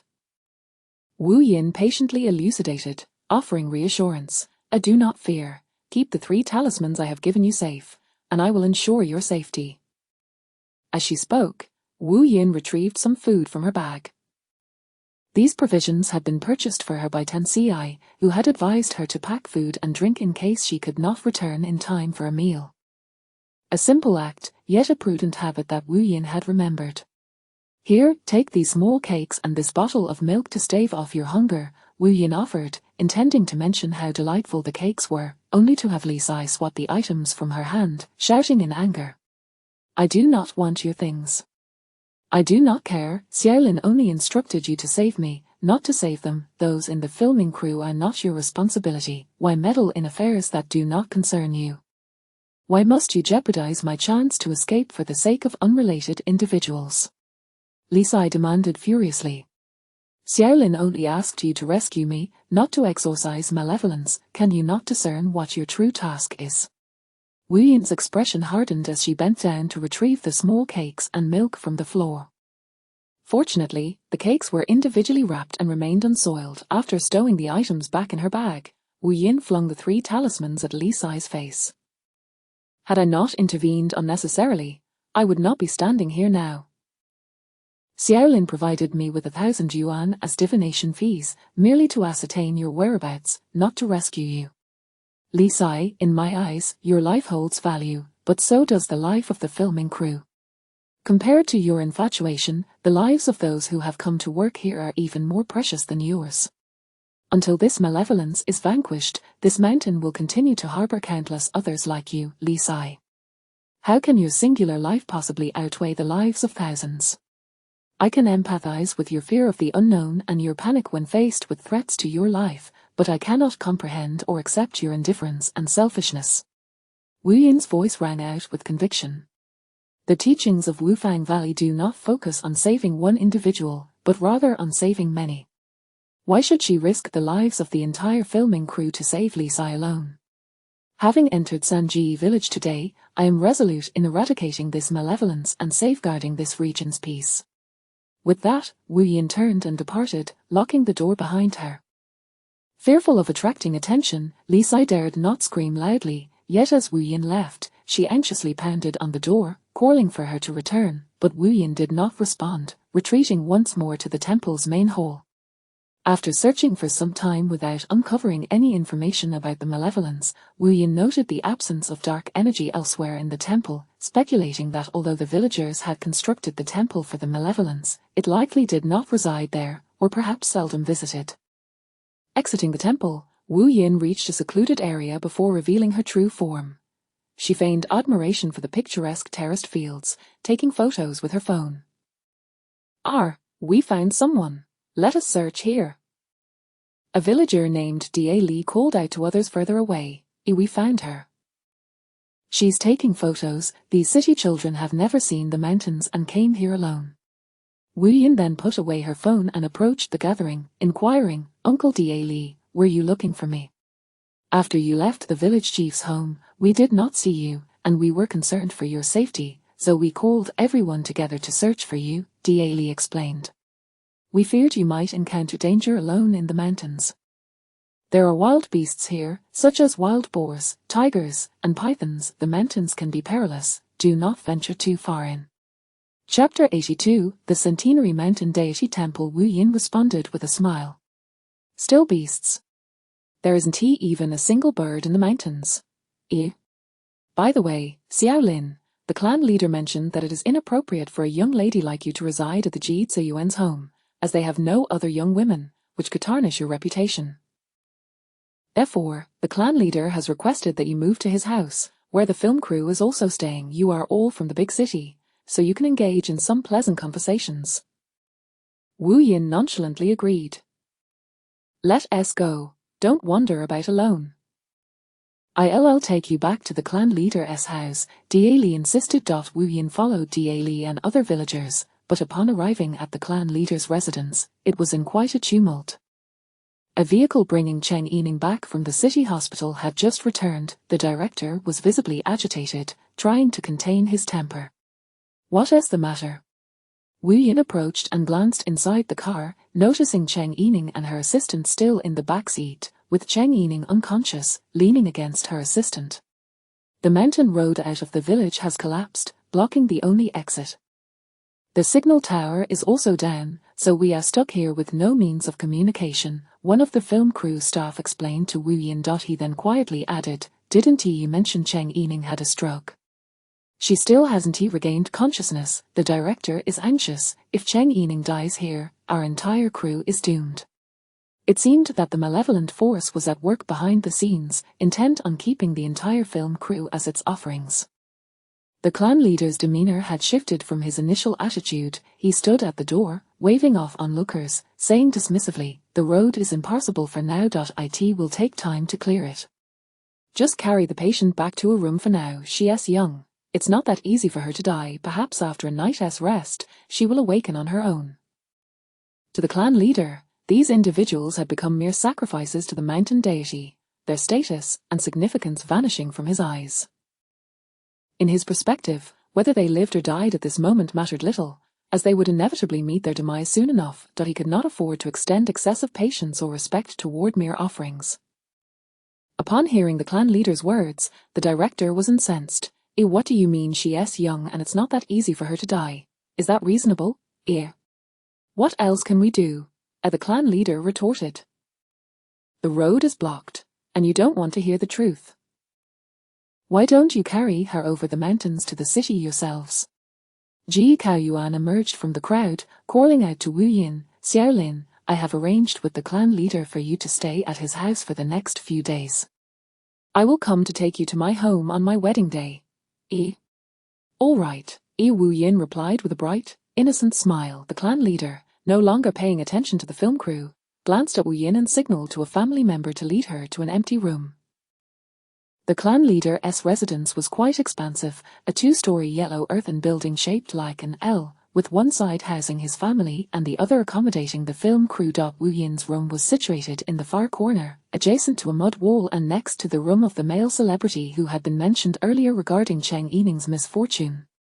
With the shooting halted, the program's guests rested in their respective rooms. Perhaps due to the lack of mobile signal, they were growing restless. Hearing that someone was staying next door, the male celebrity stepped out to take a look. Seeing Wu Yin, he exclaimed, Oh, it's you. This caught Wu Yin slightly off guard, and after a moment of thought, she nodded, Yes, it's me. The calm and indifferent demeanor of Wu Yin momentarily stunned the celebrity, who then cautiously inquired, You don't recognize me, do you? After pondering briefly, Wu Yin confirmed, No, I don't know you. The celebrity glanced at Wu Yin's attire and felt a twinge of doubt regarding his fame. He could understand that in a remote village with limited internet access, people might not recognize him. However, why did a stylish and beautiful young woman from a big city not know him? Had his celebrity status truly declined to such a degree? Scratching his head, the celebrity noticed Wu Yin was still waiting for him to speak, so he extended his hand, saying, "Allow me to introduce myself. My name is Li Chaofeng, and I am an actor." Just as Li Chaofeng finished his introduction, the director's assistant hurried over. "Xiaolin, I heard you mention having some knowledge of traditional Chinese medicine. The director would like to ask you to take a look at Cheng Yining's condition. If there's any way you could assist, we would greatly appreciate it. If it's too much trouble, you can decline." The assistant explained, the villagers lack the means for large-scale transportation. They can only arrange for a few people to use farming tools to clear the way, which may take several days. We are concerned about delaying Cheng Yining's treatment. Tell your director not to worry too much. Cheng Yining is suffering from a mild stroke due to her temperament. She will wake up on her own, Wu Yin said with a smile, her eyes crinkling. If she hasn't awakened by noon tomorrow, prepare a set of silver needles for me. I'll ensure she regains consciousness. Really, thank you so much. The assistant left feeling relieved and ran back. Once the assistant departed, a few other guests approached, seeking Li Chaofeng. One male guest asked, "With the signal tower damaged and Cheng Yining unconscious, we certainly can't film tomorrow. We were thinking of wandering around the mountains to visit the village's mountain deity temple. We've already discussed it with the clan leader and will have a villager guide us. Would you like to join us?" Li Chaofeng, who enjoyed lively gatherings, readily agreed. Wu Yin was taken aback upon hearing about the mountain deity temple. "You're going to the mountain deity temple tomorrow?" Was this a voluntary offering to become one of the earliest sacrifices? "Yes," Li Chaofeng replied, adding, "When we were recording in the neighboring village, the locals mentioned that this village has a mountain deity temple built several hundred years ago. However, it has fallen into disrepair over the last few decades due to neglect, but the ruins are still quite fascinating. If you're interested in visiting, you could join us tomorrow. It'll be more lively with more people." Wu Yin sighed in relief. Evidently, these individuals were unaware of the other temple built for the malevolent force. If they hadn't mentioned it, she would have remained oblivious to the existence of a centuries-old mountain deity temple in this village. "What time are you going tomorrow?" "I'll join you," Wu Yin promptly answered. "I heard from the clan leader that the path to the mountain deity temple is difficult and rather long, so be prepared." One male guest asked directly, "How's your stamina? Do you usually hike or exercise?" Wu Yin knew their concerns were genuine. "I'm not boasting. When it comes to hiking, none of you can compete with me." While others managed to maintain a straight face, Li Chaofeng burst into laughter. "Isn't he that a bit boastful? It's not boasting," Wu Yin replied earnestly. "All right, then we'll meet in the courtyard at 7 tomorrow morning and head out after breakfast." A female guest reminded with a smile, "The fog in the mountains is dense in the morning, and the dew is heavy, so remember to wear waterproof hiking gear." Wu Yin blinked. "A thank you for the reminder, Bing Jie." Though she had come dressed as she was, it didn't hinder her from accepting the kind advice of others. "You know Bing Jie?" Li Chaofeng exclaimed. "You don't know me, but you know Bing Jie? I thought you had just returned from abroad and weren't keeping up with the domestic entertainment scene." Chapter 83, How Blissful It Must Be. "I also know teacher Li Jinhui," Wu Yin remarked, glancing up at Li Jinhui. In her memory, there seemed to be two individuals, one who idolized Sister Bing as a goddess and another who revered Li Jinhui as a god. Therefore, despite her disinterest in celebrity culture, she found herself aware of both. "And what about me? Do you know me?" Lu Kaiyuan inquired, pointing to himself. Wu Yin shook her head. Li Chaofeng chuckled, patting Lu Kaiyuan on the shoulder. "Good brother, we need to keep striving, our recognition is insufficient." After a brief conversation at the door, they all returned to their respective rooms. Once back in her room, Wu Yin did not emerge until the photography team called for dinner. It was only when Li Chaofeng knocked on her door to invite her that she finally came out.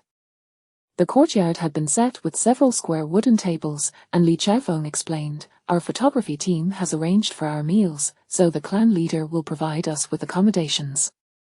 You're staying with the clan leader too, as a guest here, so why not join us for these few days? As they approached the table occupied by Lu Kaiyuan and the others, Li Chaofeng was extolling the deliciousness of the pork and lamb raised in the village, when his gaze fell upon the evening's meal. The spread consisted of 5 dishes and a soup, devoid of any meat, the green hue of the vegetables causing a sense of unease. Li Chaofeng was taken aback, turning to survey the other tables, only to discover that everyone was served the same fare, with the soup being unidentifiable. It was so devoid of substance that even an egg was absent. This, Li Chaofeng gestured toward the table. Are you serious? The clan leader's son said the roads were blocked, making it impossible to procure supplies, so we have to eat whatever the village offers. Lu Kaiyuan shrugged.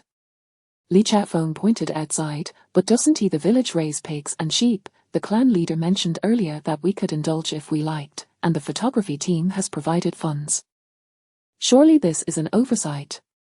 Wu Yin's gaze swept over the table of food. Aside from a bowl of white rice, everything else appeared steaming to others, but to her, it emanated a dark, greenish aura.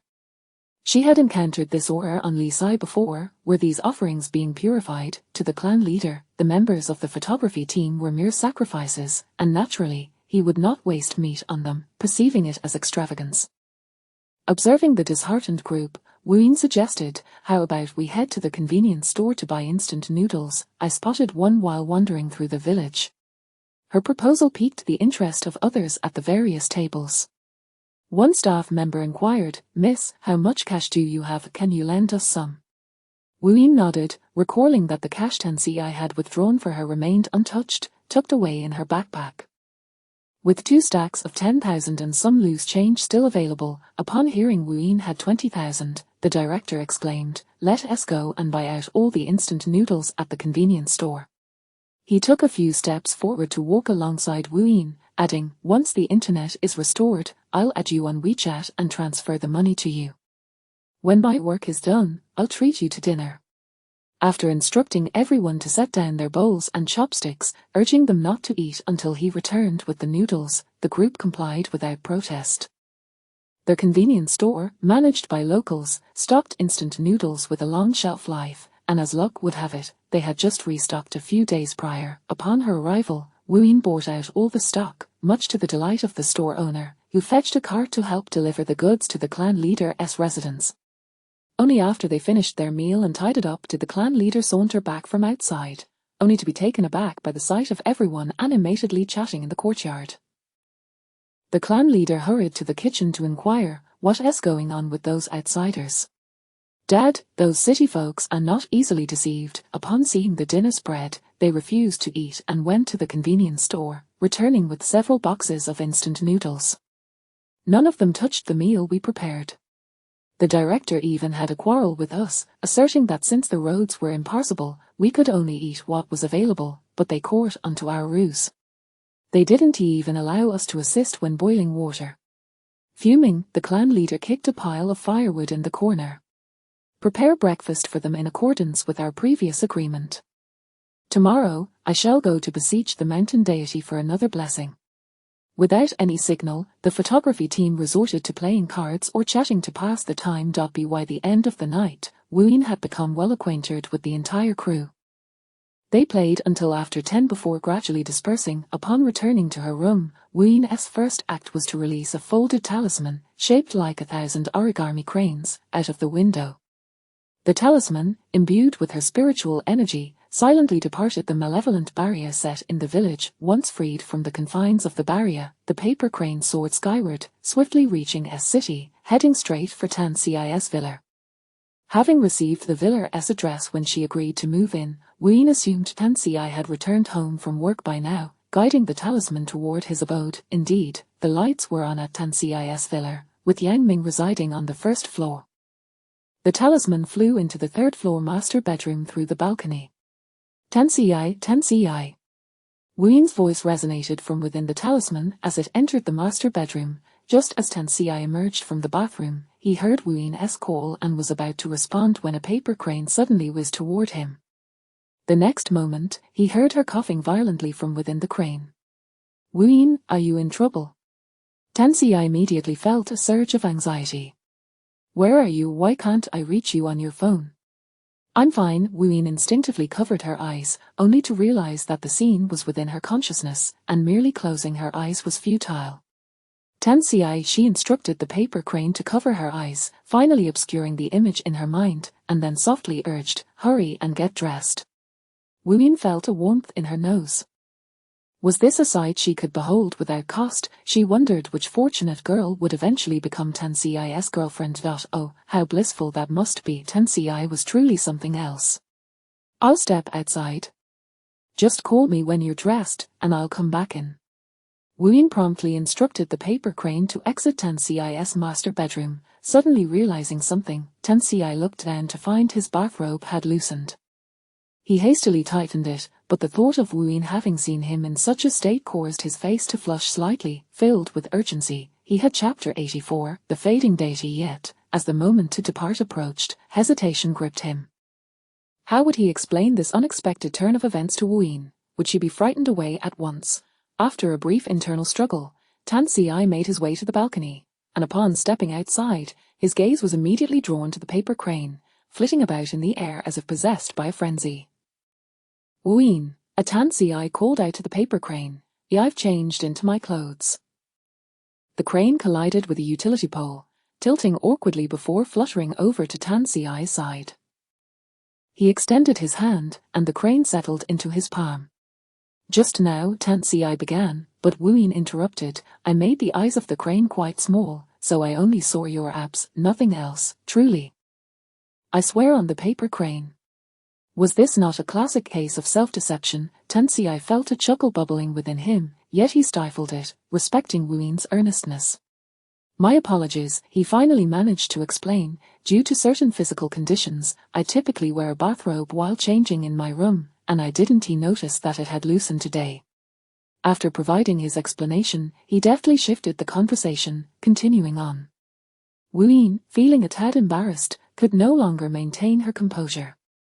Did you not return to S-City tonight? I called your phone after work, but it was unreachable. Tensi remarked, contemplating that if he were unable to contact Wuyin before sleep, he would have to send his bodyguards directly to T-City. The signal tower here is damaged, resulting in no reception, and the road out of the village is blocked, Wuyin explained, fully aware that Tensi would be worried about her due to their lack of communication. Thus, she had expended her spiritual energy to reach out in this manner. There are malevolent spirits in the village. Li Xiqing has become a sacrificial offering to them, and the ritual has yet to take place. Moreover, a film crew of about dozens of people has also fallen victim to these spirits. The signal tower and the village road are their doing. I need to venture into the mountains tomorrow to investigate the matters concerning the local deity. Rest assured, I shall return promptly. Wuyin was mindful of the unfinished business at the abandoned building, hence she had no intention of lingering in the village for too long. Inform Grandpa Zhao about the situation here, so he can arrange for people to wait for my instructions to apprehend anyone, but no one should be allowed to enter the village until I send word. Allowing even one more person in would equate to offering another sacrifice to the spirits, thus increasing her responsibility to protect.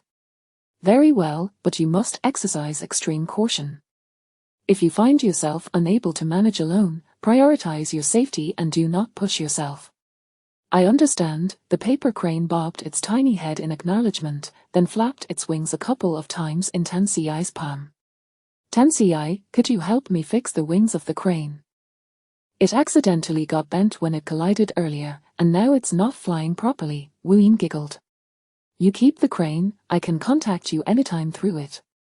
After lying down, Tensi turned his head to see the crane and, after a moment's contemplation, placed a clean handkerchief over it, as if tucking it in with a little blanket. Upon completing this act, he suddenly realized how foolish it seemed. Before Wuyin could notice, he swiftly retrieved the handkerchief. Throughout the night, Wuyin remained on high alert, yet the malevolent spirits did not make an appearance to inspect their offerings. When Li Chaofeng arose, he knocked on Wuyin's door, reminding her not to forget their impending visit to the ruins of the mountain deity temple. Breakfast lay waiting in the kitchen, and after ensuring all the food was in order, Wuyin took a bowl. After their meal, the four of them followed a villager, arranged by the clan leader, up the mountain. The old mountain deity temple was not located on the same peak as the malevolent spirits temple, yet the two mountains faced one another. The mountains were deep and the trees tall, rendering both temples invisible from the village. As Li Kaiyuan had mentioned the previous day, the path was indeed arduous. Though a trail existed, it was completely overgrown with weeds.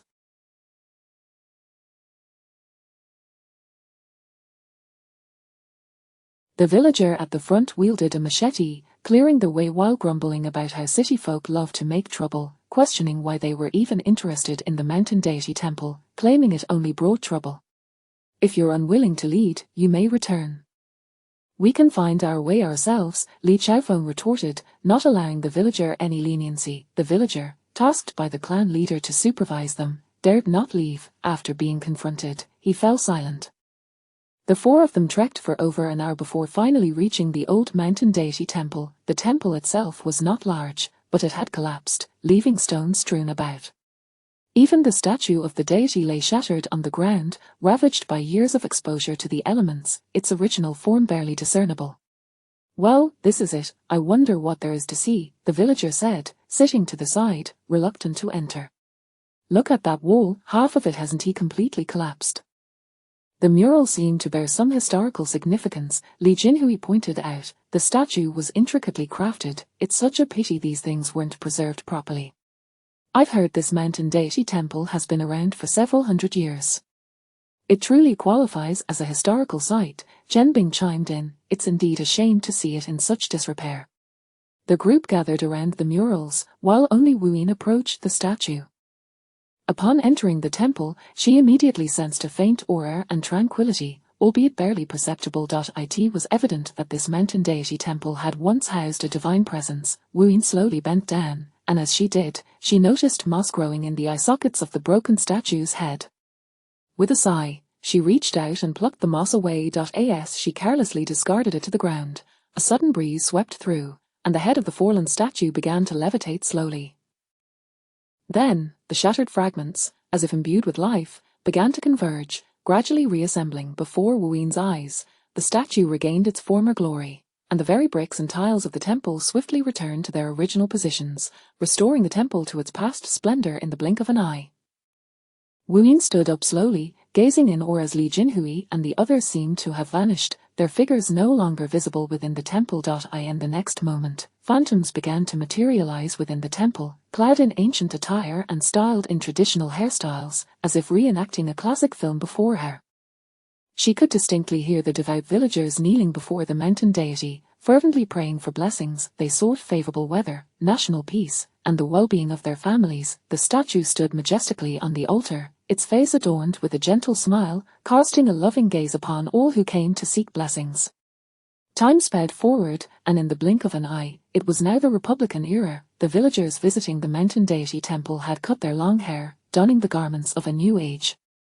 Chapter 85. Do you understand this feeling? They continued to fervently offer their prayers, beseeching for the peace of their homeland and the safe return of a loved one who had gone to the front lines.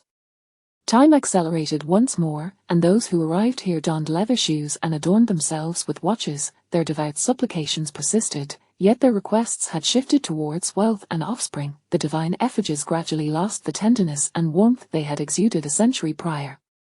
When the deities failed to satiate their selfish desires, they derisively declared the gods to be ineffectual, dismissing the venerable mountain deity as mere folklore propagated by the elder generation. One day, a troop of inebriated men stormed into the mountain shrine, reeking of alcohol. They hurled insults at the divine statue, even desecrating it with their urine. They vociferously condemned the mountain deity for its impotence, lamenting their lack of sons. Despite their fervent pleas for progeny, the mountain deity had only bestowed upon them a series of burdensome misfortunes. They reviled the deity's incompetence, yearning for wealth yet invariably facing losses in gambling, unable to earn a living while lounging at home. The shrine lay in ruins, gradually becoming a desolate sight. Even when visitors arrived, they only came to curse at the shattered remains of the mountain temple, lamenting that the deity had failed to bless them, thus rendering them incapable of finding wives. Wu Yin gradually came to realize the history of this mountain shrine, a tale that incited both laughter and ire. Young friend Wu Yin, she suddenly heard a voice calling her. Glancing around, she found no one present, and her gaze fell upon the fallen statue. "Were you calling me?" she inquired. "It is I," the statue replied, as a pale, almost transparent figure materialized before her. "You are the mountain deity." Wu Yin struggled to discern the figure's features. "You are on the verge of dissipating into the ether." "Indeed," the mountain deity affirmed. "A decade ago, I utilized the last remnants of my feeble spiritual power to divine a prophecy. It foretold that in 10 years, this mountain would witness a turning point, and I believe that turning point is you, young friend Wu Yin. I have heard your conversation with that girl in the accursed temple. This decade of waiting has not been in vain." The spectral figure raised a hand and suddenly said, "Young friend Wu Yin, take this." Before she could comprehend, a gust of wind lifted her hand, and a radiant token appeared within it. Upon closer inspection, Wu Yin recognized it as the mountain deity's order, a symbol of divine authority. "Young friend Wu Yin, remember the incantations, vanquish evil and eradicate malevolence, for the gods shall aid me. I bestow upon you the sacred artifact, with the essence of heaven and earth as your bow, and the divine order as your arrows. May you rid this mountain of its malevolence and restore its pristine aura.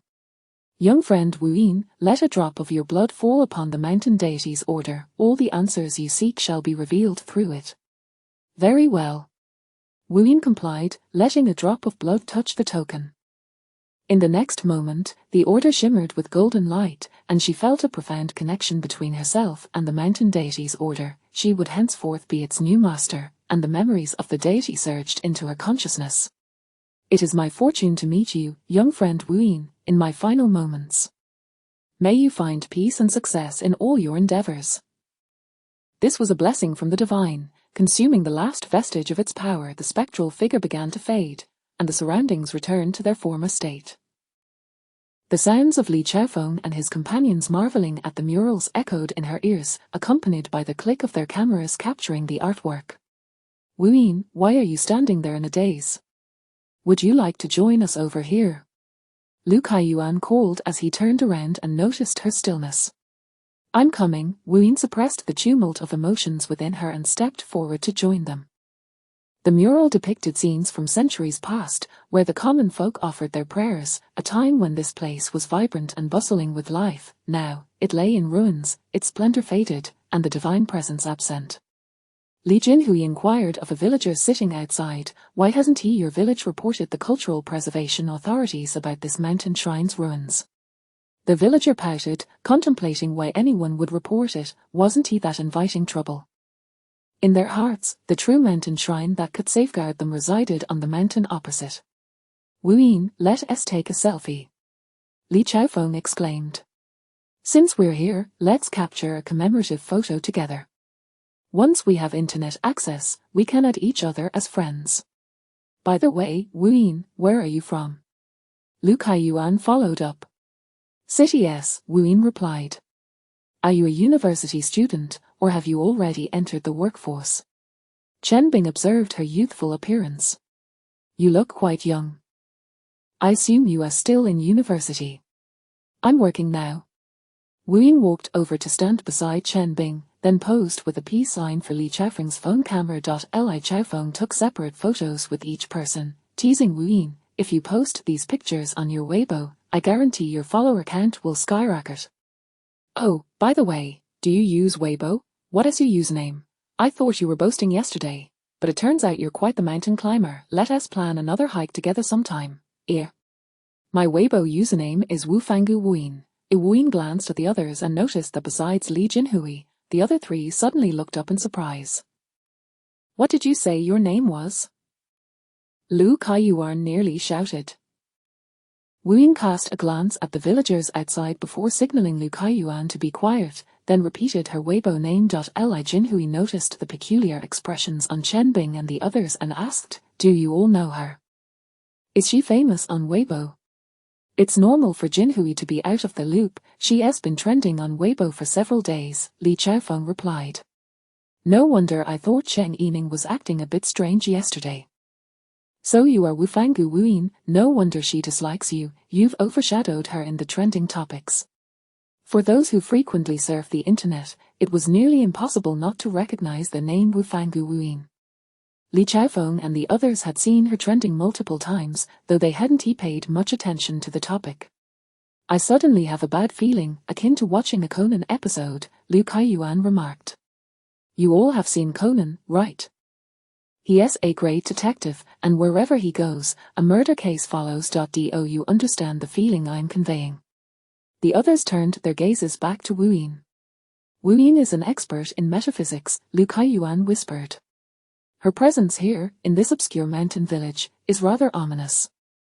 Think about it, the signal tower is down, the roads are blocked, doesn't that resemble the backdrop of a murder mystery in a Conan episode? Now that you mention it, it does seem that way, Chen Bing agreed. The setting is entirely consistent with an impending significant event. The group fell silent, their eyes fixed intently on Wu Yin, awaiting her response. Under their watchful gazes, Wu Yin slowly nodded, the three of them swallowed hard. Chapter 86, she appeared to be paralyzed. They listened as Wu Yin spoke in a faint voice, there are malevolent spirits in the mountains. You are their chosen sacrifices. The trio felt their breaths quicken. But fear not, for I have discerned the true nature of that malevolence, Wu Yin declared, I shall protect you. In truth, the sudden wildfire in the neighboring village was a divine warning, a self-sacrificial act to deter the film crew from approaching the perilous area. However, it was unexpected that the crew, in a twist of fate, ended up venturing into the most dangerous village instead. The reason everyone had instant noodles last night was due to the issues with the food we had, Wu Yin explained. Upon returning at noon, watch for my cues. If I suggest instant noodles, persuade everyone to join me.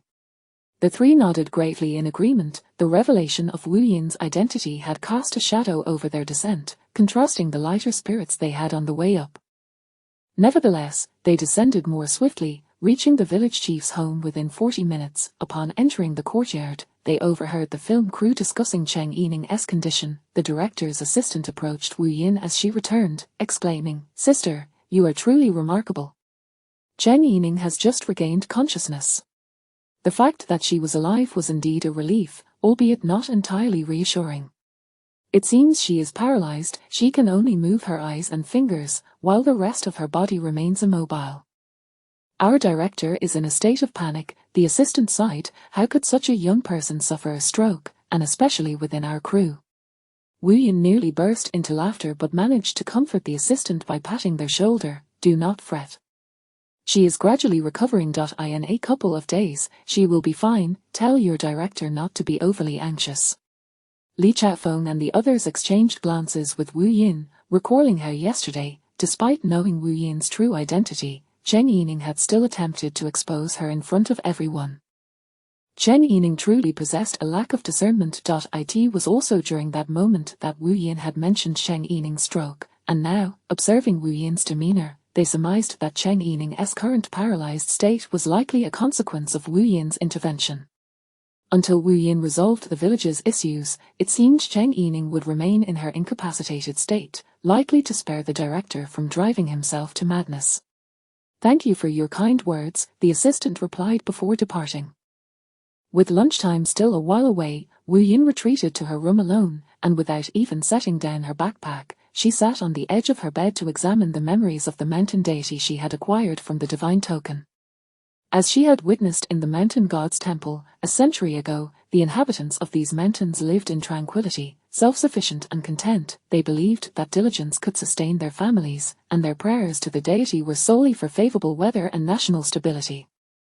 However, as the nation's economy began to flourish rapidly, they shifted their demands towards the divine, seeking wealth and sons to carry on their lineage. The destruction of the mountain god's temple led to the deity's abandonment, and without worshippers, it gradually fell into a deep slumber. During these years of divine dormancy, the faithless villagers became increasingly restless and savage. It remains unknown who initiated the practice of casting newborn girls into the chasm. Rumors circulated that having a daughter meant an extra mouth to feed, which would deter sons from entering the household. Thus, when a girl was born, the villagers would throw her into the abyss as a form of punishment, ensuring she would not dare to be reincarnated into their family in the next life. Over time, the number of infant girls lost to the chasm grew, filling the depths with resentment and malevolence. Ironically, the villagers named this ominous chasm Childbearing Cliff. It was even said that if a girl was cast into the chasm, the family would be blessed with a son the following year. After several years, as the villagers noted a decline in the number of daughters, they began to believe in the chasm's efficacy. Wu Yin found this notion utterly absurd. The newborn girls were cast to their deaths, leaving no chance for survival, thus how could the village still expect to see living girls? The Vil Chapter 87, How to Persuade Within Her Heart. Wu Yin had already devised a rough plan. Outside, the call for lunch resonated, prompting Wu Yin to rise and step out. Li Chaofeng and the others stood motionless at the side. Upon seeing Wu Yin emerge, the four exchanged meaningful glances. Wu Yin understood their silent communication and cast her gaze over the table. Compared to last night's fare, this midday meal was nothing short of lavish: 8 dishes and 2 soups, 5 meat dishes and 3 vegetarian, a true feast for the senses. Come, everyone, it's time to eat. I specially borrowed some meat from the villagers this morning to prepare for you all, so do indulge yourselves at lunch. The clan leader enthusiastically beckoned from the side. Li Chaofeng jogged over to Wu Yin and inquired, Wu Yin, can we actually partake in this meal? 2 of the soups and that braised lamb dish are off limits, but the rest is fine, Wu Yin replied, glancing at Li Chaofeng. Seeing how bountiful the spread is, one might think they were afraid you would resort to instant noodles again like last night. How can we persuade them otherwise? Li Chaofeng was momentarily taken aback. The exquisite offerings left him at a loss for excuses. What do we do? Will eating this lead to dire consequences? As Chen Bing and Li Jinhui observed the prolonged exchange between Li Chaofeng and Wu Yin, they silently concocted a shared excuse. I am on a diet, so I won't be eating lunch. I'll head back to my room first, Chen Bing declared before making her exit. Li Jinhui quickly chimed in, I'm on a diet too, and followed suit. To allow everyone to eat instant noodles in the face of such culinary delights would be utterly absurd in the eyes of others. The director, noticing that Li Chaofeng and Wu Yin were still standing idle, waved them over. Director, I'm also on a diet. Li Chaofeng scratched his head and added, Wu Yin is on a diet as well, we won't be eating lunch. Oh dear, you young people really do not cherish your bodies. Each of you is as thin as a stick. Why on earth would you want to diet? Perhaps you could at least have a bit of soup. Our soup is not only nourishing but also beneficial for your complexion, and it won't make you gain weight, the clan leader interjected, preventing Li Chaofeng from leaving. No, I'm from the north, and I don't particularly enjoy soup, Li Chaofeng insisted, shaking his head vigorously. The director, bemused, thought to himself how Li Chaofeng could be so nonsensical when everyone knew he was a true southerner. Having already retreated to their rooms, Chen Bing and Li Jinhui emerged not to partake in the meal but to summon their assistant back with a fabricated excuse. It was then that Li Chaofeng recalled his assistant, a dedicated eater, and upon turning around, he noticed the assistant had already taken a seat. Li Chaofeng hurried over, tugging on the hood of the assistant's sweatshirt to pull him away. The director had collaborated with Li Chaofeng, Chen Bing, and Li Jinhui numerous times and was well acquainted with their personalities and habits. Their actions were too conspicuous, leading the director to suspect something was amiss. I just remembered some work-related matters. Let us have everyone follow me for a meeting first, we can eat afterward, the director urged, turning back. Everyone, move quickly, you won't starve while we are in there. After relaying his thoughts to the clan leader, he added, I suddenly have some inspiration for the afternoon's filming schedule. Please do not touch anything on the table, I'll need it for shooting later. We'll return after the meeting to finalize the filming details. True to his directorial prowess, the excuse was so compelling that the clan leader found himself at a loss for words, ultimately conceding with a simple all right. At the director's call, regardless of their inner protests, everyone obediently made their way outside. Wu Yin, is it? Come, I'd like to discuss something with you. The director beckoned Wu Yin and called for Li Chaofeng to join them.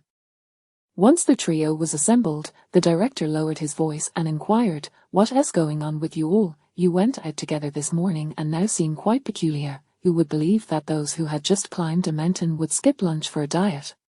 Where was the talk of dieting when they were eagerly adding ham to their instant noodles last night? Wu Yin, recognizing the director's need for cooperation, shared the unsettling events regarding the malevolent presence in the mountains, also mentioning the unusual nature of the meal. The director appeared taken aback, his expression suggesting disbelief at Wu Yin's claims. "Whether you believe it or not, you'll find out this afternoon," Wu Yin asserted. "I will set up a protective formation in this open area. Until I return, none of you are to leave the formation. Without my talismans, no one can breach the barrier. I'm pressed for time. I must go to that malevolent temple this afternoon to draw it out. If any of you leave the formation and become sustenance for that camphor tree spirit, I shall not be held accountable," Wu Yin warned. Before dashing ahead, she turned back to call out, "Li Chaofeng, Lu Kaiyuan, come help me shield this area." While the director remained skeptical, he nonetheless urged the two forward. Wu Yin retrieved the talismans she had prepared earlier and, after circling the clearing, had Li Chaofeng and Lu Kaiyuan provide her cover. She buried the talismans at specific points and casually gathered nearby stones to outline the boundaries on the ground. "Have the director call everyone inside," Wu Yin instructed, tossing the stones aside. Once the director had everyone positioned within the circle, Wu Yin pushed Li Chaofeng and Lu Kaiyuan inside as well. 50 pairs of eyes fixated on Wu Yin as she held up the yellow talismans. With deft movements of her fingers, the talismans floated into the air. "Formation, rise," Wu Yin commanded. As her words resonated, the boundary suddenly erupted with white light, transforming into a barrier that enveloped everyone within. "You can see the boundary from inside, but those outside cannot. Thus, you need only stay within until I return. No one is permitted to cross the boundary. Should you do so, you alone shall bear the consequences," she instructed firmly. "Rest assured, Wu Yin, we won't leave. We won't even think of it," Li Chaofeng assured her. "You focus on your task, we will not hinder you." Nodding, Wu Yin turned and departed. The crowd watched as she took 2 steps forward before her figure vanished entirely, leaving them in stunned silence. Desiring to save time climbing the mountain, Wu Yin opted to employ her magic to reach the malevolent temple directly. The spiritual energy she had left with Li Sai had been depleted, leaving him once again in a state of slumber. Wu Yin entered the room, drew blood from Li Sai's brow onto a talisman, and in front of the large incense burner in the temple courtyard, she took a spent incense stick and wrapped the talisman within it. Once the spell was cast, the incense, now imbued with the talisman, fell to the ground, materializing into a duplicate of Li Sai. This was merely an illusion. To confront the adversary solo was unwise. Wu Yin devised a binding formation around the faux Li Sai. The camphor tree spirit had already cultivated a doppelganger. By luring it out and trapping it here, she could deplete a portion of the spirit's power, ensuring her plan was the most prudent course of action. Chapter 88, Leap from the cliff. If the doppelganger cannot be contained, it would be prudent to destroy it before seeking out its true form. After meticulously arranging everything, Wu Yin boldly entered the malevolent temple, reaching out to extract the camphor branch from the vase, casting it to the ground, and crushing it underfoot with a decisive stomp. As the branch's leaves trembled delicately, Wu Yin swiftly retreated, positioning herself before the incense burner. "Who dares to wreak havoc in my temple, you yellow-toothed wretch?" A dark shadow materialized before the stone statue, unleashing a fierce gust of wind towards Wu Yin. This malevolent entity was intent on taking lives. Should it strike a mere mortal, it would surely be fatal. Indeed, for nearly a century, the mountain folk had revered it as a deity, accustomed to being venerated, mimicking the mannerisms of the divine, and after being addressed as Great Mountain God for so long, it had come to believe itself an untouchable deity. "It is I, Wu Yin of Wufang Valley. A petty malevolence dares to impersonate a god. How audacious! Today, I shall enact heavenly justice and eradicate your impudent self." With a mere flake of her spiritual energy, Wu Yin intercepted and rebuffed the fierce wind. The shadow, evading the gust, charged towards Wu Yin, its form becoming increasingly distinct until, upon exiting the temple, it had fully materialized into a grotesque humanoid shape. I wondered which divine being spoke so brazenly, thinking to extinguish me. The doppelganger of the camphor tree had arrived, standing at the entrance, appraising the audacious girl with a loud guffaw. "What sect is Wufang Valley? I have never heard of it. You send but a mere sapling to confront me. Are you aware of my recent slow progress in cultivation, and thus have sent a supplement? The flesh and soul of cultivators are the most delectable. I have yet to savor one. Today, I shall devour you and greatly enhance my power. The camphor tree spirit did not approach Wu Yin, remaining at the temple's entrance, its humanoid form hideously marred, with its face etched with the patterns of ancient tree bark. Suddenly, its fingers twisted like branches, enveloping the entire temple in black mist, causing the stone slabs beneath to tremble ominously. Roots erupted from the earth, their tips sharp as daggers, encircling Wu Yin with lethal intent. With a light leap, Wu Yin sprang several meters into the air, narrowly evading the roots that burst forth from her previous position. I underestimated you, you possess some skill, the camphor spirit remarked, astonished that the seemingly tender girl could evade its roots. With a scoff, it added, but this is merely the beginning. In the next instant, the already 1-meter-high roots surged upward as if propelled by infinite nutrients, rapidly extending towards the sky. I shall see where you can hide. The camphor spirit descended the temple steps, advancing with deliberate strides. With each step it took, the roots closed in on Wu Yin by several centimeters. Why should I hide? Wu Yin retorted, observing the roots nearly ensnaring her feet. Channeling her spiritual energy into a blade, she raised it high, unleashing a slicing wind that severed the roots where it struck. Seizing the opportunity, she soared towards the formation she had prepared. Trying to flee, too late. The camphor spirit, perceiving Wu Yin's intent to escape, refused to let her go after having already trampled its branches and wounded its roots. Of course I must flee. I am but a child, I need to return to my sect to fetch reinforcements. Soon, I shall summon my master and senior brothers and sisters to deal with you. Wu Yin, aware of her limited spiritual energy, could not afford to expend too long on the doppelganger. Merely wounding it would not suffice, only by vanquishing the true malevolence could she ensure its complete destruction, and she needed to conserve her energy for the descent down the cliff. Everything was proceeding according to her optimal plan. As the malevolent spirit advanced several more steps, she dashed toward the formation, grasping the unconscious Li Sai's hand. I shall rescue the offering first. I cannot stay to entertain you, but I shall return with help to annihilate you. This was undoubtedly a provocation to the camphor spirit, which, seeing Wu Yin attempt to take its offering, immediately pursued her. 1 meter, half a meter. Now, Wu Yin tossed the Li Sai aside and ignited the talisman paper, exclaiming, "Formation, activate." The binding evil formation was meticulously crafted as a cage specifically for the doppelganger, and as the talisman ignited above the formation, fierce flames began to blaze within it. Fire conquers wood. This was the most effective formation for both containing and draining the doppelganger's power. I shall never let you go, I will flay your bones and skin, leaving you with neither life nor death. Do not think that this will be enough to incinerate me. I am indestructible, and none shall slay me.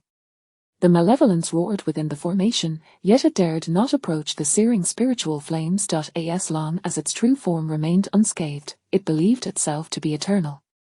The spirit vowed to extract the girl's very soul and devour it piece by piece. At that moment, Li Sai awoke, frightened by the commotion outside, crying out and pounding on the door. Let me out. Let me out. Wu Yin was taken aback. It seemed that when she extracted Li Sai's blood from her brow, her spiritual energy had also suppressed the malevolence's lingering presence within her. Li Sai, remain inside and wait for me to slay this malevolence before I return to open the door, Wu Yin instructed. Keep the talisman I gave you close, and do not venture out. With the spiritual fire burning and the doppelganger ensnared within the formation, Li Sai had 3 talismans left from the previous day. Even if the mountain folk endeavored to ascend, it would take them over an hour. This would provide ample time for Wu Yin to eliminate the true malevolence, hence, as long as Li Sai stayed inside, she would be safe. After leaving a reminder, Wu Yin did not expend further spiritual energy on Li Sai and departed the temple. The sacrificial altar was not within the temple but rather before the cliff from which the mountain folk had cast their infant daughters, and the true form of the camphor spirit lay beneath that precipice. Utilizing her spatial technique, she arrived at the cliff's edge within mere breaths. Observing the meticulously cleaned sacrificial altar, Wu Yin approached and shattered it to pieces with a powerful fist. Strength has its advantages, it even saves effort. Grateful for the years of guidance from her martial brother, she may not have become impervious like him, but she had certainly cultivated a physique capable of wielding such uncostly strength. After shattering the altar, Wu Yin channeled her spiritual energy towards the cliff, breaking the barrier left by the malevolence. She stepped to the edge of the cliff and peered down, where she beheld swirling black mist and an ominous aura enveloping the abyss below. With her spiritual energy shielding her, she leaped into the void. As her energy parted the black mist, Wu Yin descended slowly. Here, the perpetual shroud of darkness prevented even a sliver of sunlight from penetrating. Beneath her, the cliff's surface was stained crimson with the blood of countless infants, their lifeblood forever marked in the earth. Rainwater had washed the stains but could not fully cleanse them, only to be stained anew. Over the years, even the flora that grew below bore the taint of malevolence's red hue. According to the mountain goddess memory, the true form of the camphor spirit lay at the cliff's base, but as Wu Yin glanced around, she did not see the towering tree from the mountain goddess recollections. It must have concealed itself. Chapter 89, Break My Chains. However, the camphor tree spirit boasts a colossal form, having thrived in this location for several centuries. It is capable of concealing itself, but it must employ illusions to do so. It is utterly impossible for it to relocate its entire being. As the saying goes, humans thrive through movement, but trees perish when uprooted. Among all the creations of heaven and earth, the most arduous to cultivate are the botanical beings. The camphor tree spirit has yet to attain the mastery required to shift its immense body to continue its cultivation elsewhere, otherwise, it would not permit the villagers to construct the sacrificial altar at the mountain's precipice, nor would it require them to cast offerings into the abyss, indicating its true inability to depart from this spot. It is also conceivable that, given the spirit's insatiable greed, had it the power to move, it would have long since ventured into the densely populated cities to feast upon humanity. Out of fear of Wu Yin, the camphor tree spirit refrains from acting rashly, biding its time for an opportunity to ambush her. The miasma swirling through the mountain serves as an advantage for the camphor tree spirit. Wu Yin produced a paper crane folded from talismanic paper from her bag, channeling her spiritual energy into it. Go. The paper crane soared into the sky, unimpeded as it ascended. Wu Yin intended to survey the situation from above but was taken aback to witness a throng of villagers lining up to enter the mountain. Controlling the paper crane, she directed it towards the villagers, observing their eyes gleaming with an eerie green light, resembling thoughtless puppets, mindlessly advancing to their destination. The crane then flew towards the village, and upon seeing that the protective formation surrounding Li Chaofeng and his companions remained intact, Wu Yin felt a modicum of relief.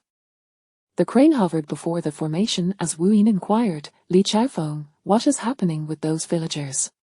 Wu Yin. Li Chaofeng turned around. "Where are you? I can only hear your voice, I cannot see you." "I am at the base of the cliff." "This paper crane can transmit sound," Wu Yin explained. Li Chaofeng searched and finally located the crane, marveling at the phenomenon, yet he promptly resumed addressing Wu Yin. "Those villagers are terrifying. After you left, the village chief brought us a bucket of tea, saying we should drink while we hold the meeting. We dared not go out to receive it. When the chief noticed they could not approach us, he realized we had sensed their intentions and dropped the pretense. The chief summoned all the villagers, armed with hoes, axes, and various farming tools, and began to strike at the formation you established, attempting to shatter the barrier and drag us out. Previously, their innocent faces transformed into something grotesque as they raised their tools, frightening many of my female colleagues to tears. We were concerned that the barrier might not be sturdy enough, but the villagers seemed possessed. The leaves they wore around their necks suddenly floated out of their garments, morphing into a dark green mist that penetrated their foreheads, after which they discarded their tools and gazed in unison towards the mountain behind them. Wu Yin, do you have any idea how frightening that synchronized movement was?" "Li Chaofeng, get to the point," Wu Yin urged, her patience thinning. Li Chaofeng rubbed his nose and continued. The villagers turned their gaze towards the great mountain and suddenly knelt, all of them bowing their heads in reverence, proclaiming, "Great mountain deity, we offer our sacrifices in your name." After that, the entire village, young and old, lined up to ascend the mountain. Even one of our crew members, who had hastily eaten a piece of mutton, seemed possessed, shambling like a corpse as he followed the villagers up the mountain. We couldn't stop him, no matter how hard we tried. Li Chaofeng queried, "Isn't it true that those who are possessed possess extraordinary strength?" We even dislocated his arm trying to restrain him, and those villagers offering sacrifices. It couldn't possibly be us, could it? Not you, stay put and do not venture away from here, Wu Yin comprehended. These villagers are under the control of malevolent forces. They intend to offer themselves as sacrifices. The camphor tree spirit is stalling for time, awaiting its new sustenance. It aims to devour the entire village. This plan appears to be to consume its nourishment before confronting her. Wu Yin must locate the camphor tree spirit's true form before the villagers reach the altar. Wu Yin maneuvered the paper crane back to the cliff when she suddenly heard Tan Xi calling her. Wu Yin, are you busy? Tan Xi held a paper crane that had accompanied him from S City, which had fallen silent since last night. I am indeed occupied, Wu Yin replied briefly. What is it? We have arrived in the county town. Please keep me updated with any progress, Tan Xi paused before adding, also, you must ensure your safety. You've come so quickly. Wu Yin exclaimed with joy, adding, wait for me in the county, do not approach the village. I will finish up here shortly. Just wait for my notification. Wu Yin hastily concluded their communication and retrieved the paper crane from the village. Since Tan Xi had come to fetch her, she no longer needed to conserve her spiritual energy for the return to S City. There are strategic approaches suitable for both lacking an abundant spiritual energy. Wu Yin ascended along the cliff face for 100 meters, light as a feather, her toes barely grazing a vine on the cliff wall as her gaze swept through the dense fog ahead. Indeed, botanical spirits excel at concealment. Their illusions are flawless from an external perspective. However, against absolute power, no amount of concealment proves effective. Wu Yin struck downward with her palm, channeling her energy. Break. A continuous stream of spiritual energy surged downward. Initially, there was no response from below, but gradually, the camphor tree spirit's illusions could no longer withstand the onslaught. As Wu Yin's energy rippled throughout the mountains, the spirit's concealment shattered. The black mist began to dissipate, revealing the towering form of a tree, several dozens of meters tall. The camphor tree spirit's growth is exceedingly aggressive, its branches and leaves reaching upward while the surrounding flora appears feeble in comparison. Cursed! You have thwarted my plans. Today, I shall ensure you return empty-handed. Realizing its disguise had been penetrated, the camphor tree spirit roared in fury, its lush foliage transforming into whip-like tendrils that lashed out towards Wu Yin's position. You insignificant malevolent spirit, what a waste of the destiny bestowed upon you. Wu Yin deftly evaded the attack, but merely dodging this strike left her open to the next. In the blink of an eye, her energy coalesced into hundreds of spiritual swords, all aimed at the tree. Seizing the moment while the camphor tree spirit was ensnared, Wu Yin lightly descended and approached the spirit's true form. Having cultivated for many years, the tree stood stout and formidable. Wu Yin concentrated her energy in her palms, embracing the trunk with both hands, summoning her strength. Rise! With a crouch and a stand, Wu Yin forcefully uprooted the camphor tree from the ground. Devious scoundrel! How dare you launch a covert attack? The camphor tree spirit, in a panic, thrust its roots from the earth towards Wu Yin's direction. Wu Yin released her grip and gracefully leaped onto the treetop, channeling her energy directly from the branches beneath her feet into the camphor tree, swiftly retrieving a talisman from her bag and sending it into the spirit's body along with her energy. Chapter 90, The Divine Artifacts. Extermination of Evil. In a swift motion, she leapt from the camphor tree, wielding her spiritual sword to carve a path as she soared toward the cliff face. Upon reaching midair, she enacted a spell, murmuring an incantation, and suddenly, the sky erupted with thunderous roars. In the next moment, a bolt of lightning descended directly upon the essence of the camphor tree. The malevolent spirits tremble at the mere presence of heavenly thunder, and for the wicked entities of the plant realm, the damage is magnified manifold. As the thunder struck, it collided with the spiritual energy that Wu Yin had left embedded within the tree's trunk, igniting spiritual flames that began to consume the camphor tree from within. Master! Master, I surrender. I shall never commit malevolent acts again. The camphor spirit, enduring the torment of the heavenly lightning while simultaneously suffering the burning of the spiritual fire, cried out for mercy. I implore you, Master, consider the difficulties my kind faces in cultivation and grant me a chance for redemption. The path I tread today was not of my choosing, it was those wretched villagers who abandoned the infant, thrusting her into my branches, and it was they who first disrupted my cultivation. I too sought to cultivate by absorbing the essence of heaven and earth, but due to the selfish desires of the mountain folk, resentment has surged from the cliff's base, eroding my spirit. I had no choice but to embark on the path of consuming humans to further my own cultivation. Wu Yin remained unconvinced by the camphor spirit's pleas. Evil is evil, a wavering heart is a wavering heart. Words are futile. The villagers have wrought their own misfortune. Had you not harbored ill intentions, you would not have sought to absorb those innocent infants as your nourishment. Were I in your position, after a century of cultivation, I would never so easily destroy my own path. With such ability, I would have guided those tragically lost infants toward reincarnation, allowing them to be reborn as humans. Accumulating virtue is also a means of cultivation, yet you obstinately choose the path of depravity. Wu Yin scoffed. In your ambition to enhance your power while fearing the mountain deity's detection, you have created a doppelganger to infiltrate the villagers, inciting them to demolish the mountain deity's temple, severing its offerings. Furthermore, you spread deceitful rumors, leading the ignorant villagers to sacrifice even more infants to satiate your insatiable hunger for power. Camphor spirit, your sins are unforgivable. Were it not for the villagers' ignorance, how could I have seized such an opportunity? The camphor spirit suddenly burst into laughter. This is a gift from the heavens. It is only right that I seize it.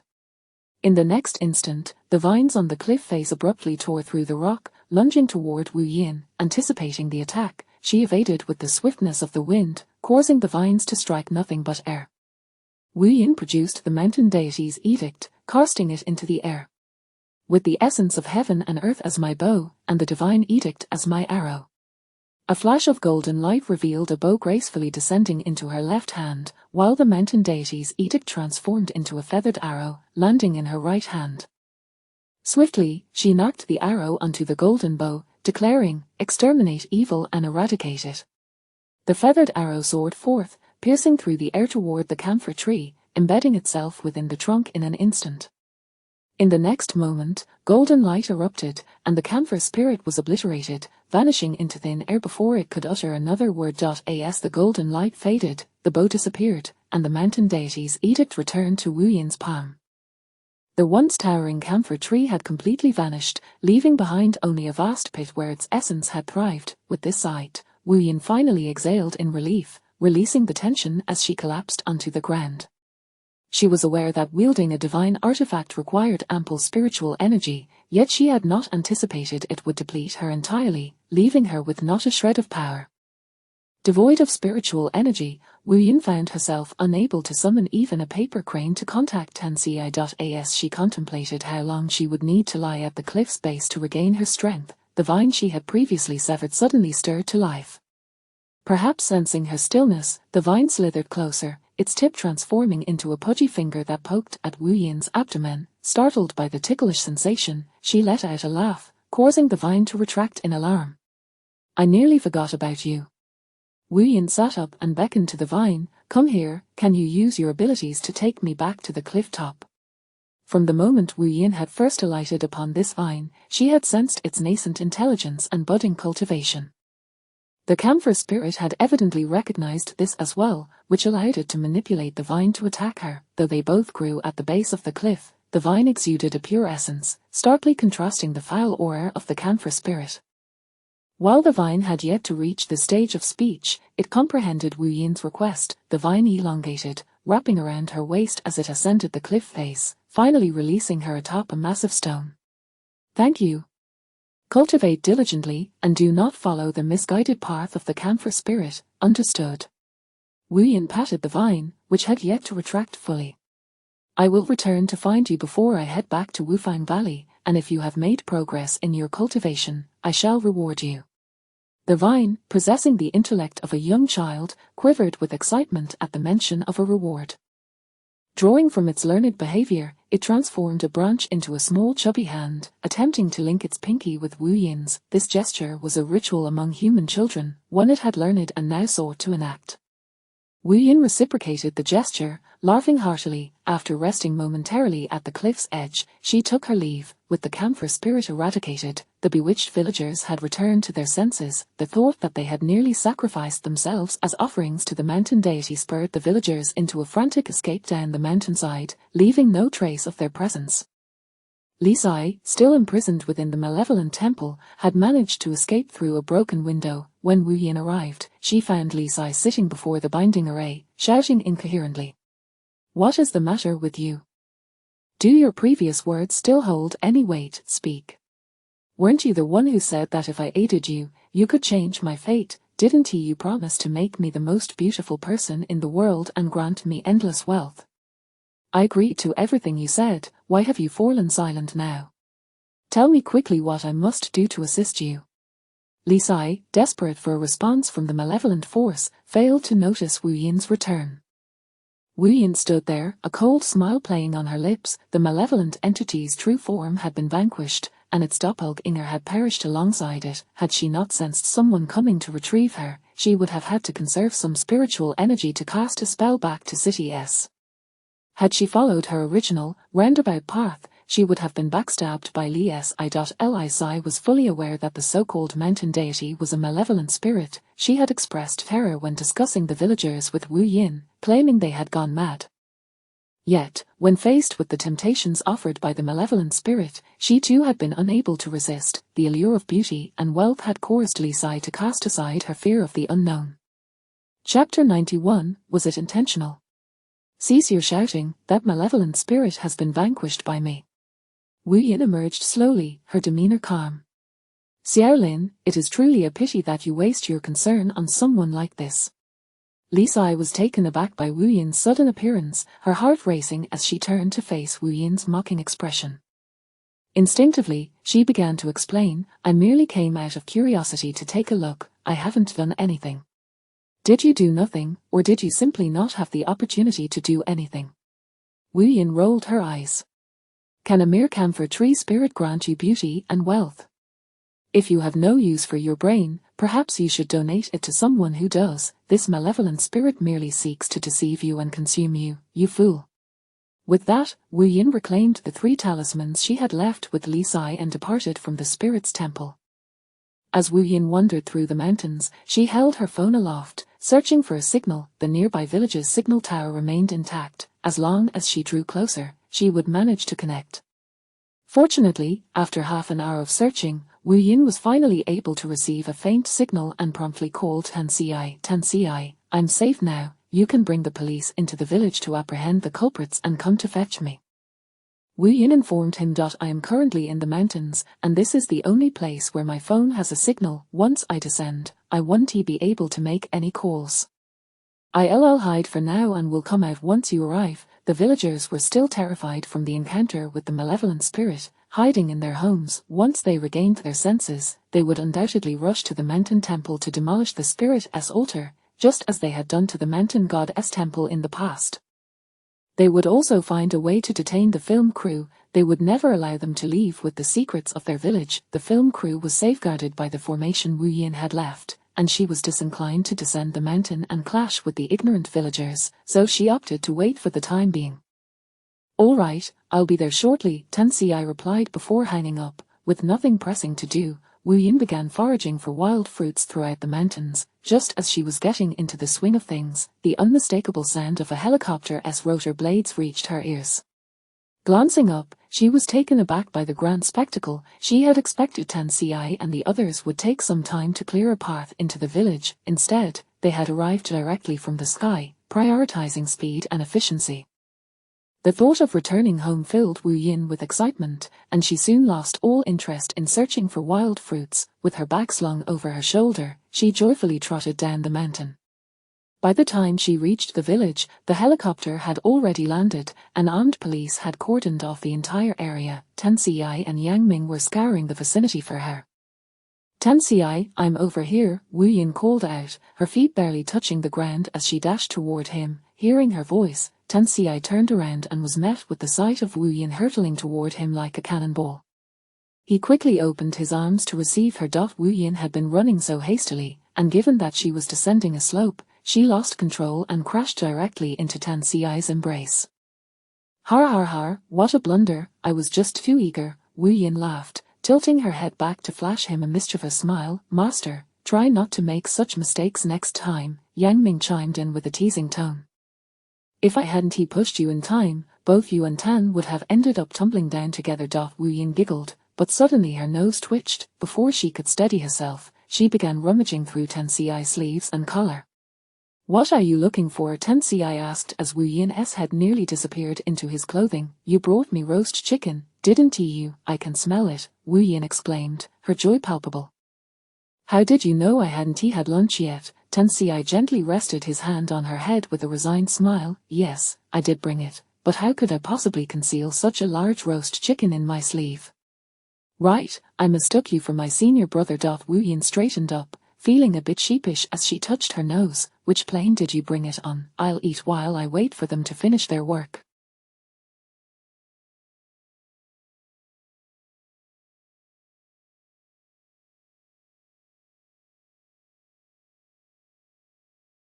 Tan Ci turned to Yang Ming and instructed, go and fetch it. Yang Ming nodded and ran off, soon returning not only with the roast chicken but also a cup of milk tea.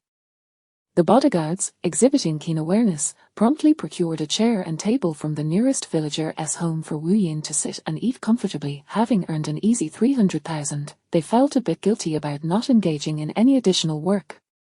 Tan Ci pulled out a wet wipe from his pocket and handed it to Wu Yin while asking, are you injured? I'm fine. Wu Yin wiped her hands and, upon hearing Tan Ci instruct her to lower her head, complied. Did you get caught in the thicket? Tan Ci plucked a dead leaf from her hair. Wu Yin suddenly remembered, I picked some wild fruits for you to try. She opened her coat pocket to check and gasped in surprise. Yang Ming nearly burst into laughter. They are all squished. Wu Yin quickly shook out the contents of her pocket, and Tan Ci instinctively reached out to catch them. What tumbled out were squashed wild fruits, oozing juice and unrecognizable in their original form, red, black, green, and every color in between. The fruits had been crushed when she had fallen into Tan Ci's arms earlier. Mature wild fruits indeed tend to bruise easily. What are you doing? Hurry and toss them to the ground. Look, the juice is dripping onto your pants. If it stains, it won't come out. Wu Yin jumped back a couple of steps and plopped down into the chair, the straw of her milk tea puncturing the cup with a loud pop as her gaze drifted skyward. I won't be liable for any damages, you know. Tan Ci chuckled softly, picking up one of the less squished fruits and taking a bite, only to be overwhelmed by its sourness, temporarily losing control of his senses. Wu Yin sat there, stomping her feet with laughter. Isn't it sour? These wild fruits are exceptionally tart. Was that intentional? Tan Ci tossed the squished fruits to the ground and wiped the juice off his palms with a wet wipe. The coloring properties were indeed potent. Even in such a short time, his palm had become stained, and the wet wipe did little to remove it. Of course, it was intentional. Wu Yin flashed a toothy grin. If you hadn't arrived so promptly, I had planned to find a type of wild fruit that could numb your mouth for you to taste. Tan Ci picked up a thumb-sized black fruit that had fallen onto his pant leg and tossed it at Wu Yin, hitting her squarely on the forehead.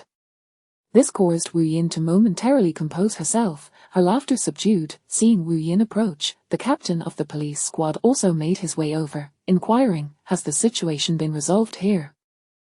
There's a film crew over there, but they have an invisible barrier preventing our personnel from entering. They refuse to come out, insisting they must wait for you. Wu Yin slapped her forehead, having momentarily forgotten about the film crew. Upon Tan Ci I'll go over there and call them out. Clutching her milk tea, she walked alongside the captain until they reached the edge of the formation, at which point Wu Yin called out to the director and his team, coaxing them to emerge. The malevolent spirit has been exorcised. It is safe outside now. You may come out. Wu Yin declared. Li Chaofeng was the first to dash out, patting his chest in relief. What on earth happened? Didn't you see that our comrades have the villagers under control? Why did it take her to resolve this?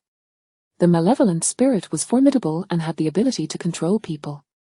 We were concerned that you might be a manifestation of the spirit trying to lure us out, Li Chaofeng explained. Are you not afraid that I might also be a manifestation of the spirit? Wu Yin countered, her expression turning fierce as she growled, I could swallow all of you in one gulp. Li Chaofeng leaped back into the formation, startled like a frightened rabbit.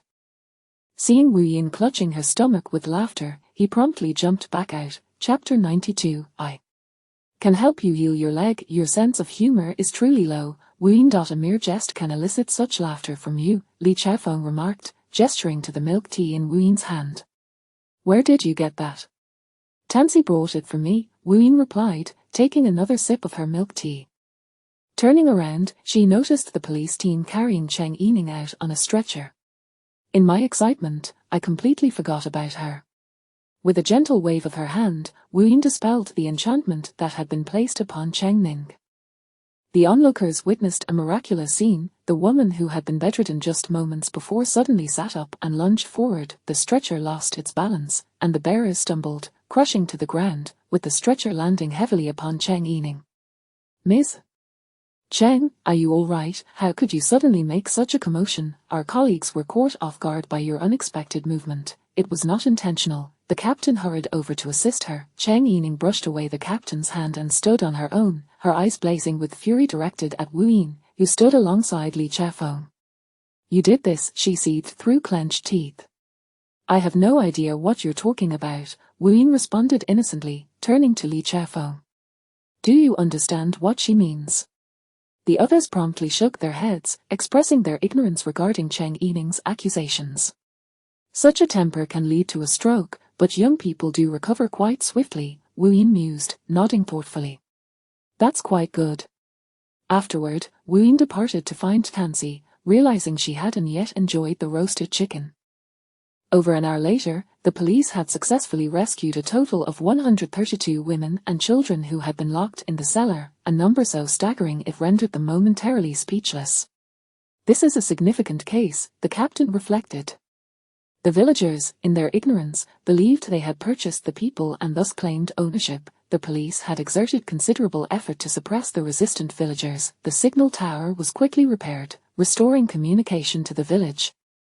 With the number of villagers being substantial, the police contacted higher authorities to await reinforcements, determined to bring all lawbreakers to justice. Wu Yin, let us be friends, Li Chaofeng approached her with his phone. Seeing that she was preparing to leave, he added, stay in touch after you return, we should hike together again when the opportunity arises. Wu Yin handed him her phone. I'll create a group and add Bingjie and the others shortly, Li Chaofeng said, shaking his phone. We must also leave. The director has requested a change of location for filming. Wu Yin acknowledged and boarded the helicopter, where Tansy and Yang Ming were already waiting for her. Once she was on board, the bodyguard closed the door. Are you tired? Tansy offered Wu Yin a blanket. You can sleep until we arrive. I hardly slept last night, Wu Yin admitted, yet she felt no fatigue, only excitement. This trip had yielded abundant rewards. While she was uncertain of the extent of her merits, acquiring a divine artifact was enough to elate her. The blessings and gifts from the deity represented the greatest gain of her journey, as well as her fortuitous encounter. The helicopter landed atop Tansy's villa in City S. Wu Yin hopped off and accompanied Tansy down to the first floor via the elevator. You will occupy the master bedroom on the second floor. Everything in there is prepared for you. Take a shower and rest. I will call you when dinner is ready, Tansy instructed. Old Master Zhao will be sending the jade vase over shortly, and after dinner, I will escort you back to the unfinished building. While she hadn't felt tired on the plane, the moment she disembarked, the thrill subsided, and fatigue took over. She nodded in agreement and ascended the stairs. The master bedroom featured a spacious walk-in closet filled with seasonal clothing and loungewear, while the drawers contained freshly laundered intimate apparel. Upon spotting the undergarments, Wu Yin's mind involuntarily recalled the scene from the previous night. She quickly shook her head, admonishing herself, stop, don't think like a pervert. After showering and donning clean loungewear, Wu Yin nestled into the plush bedding. The 2-meter bed, with its incredibly soft and comfortable mattress, beckoned her to slumber. Before drifting off, Wu Yin contemplated that when she could return to Wufang Valley, she must purchase this bed for herself.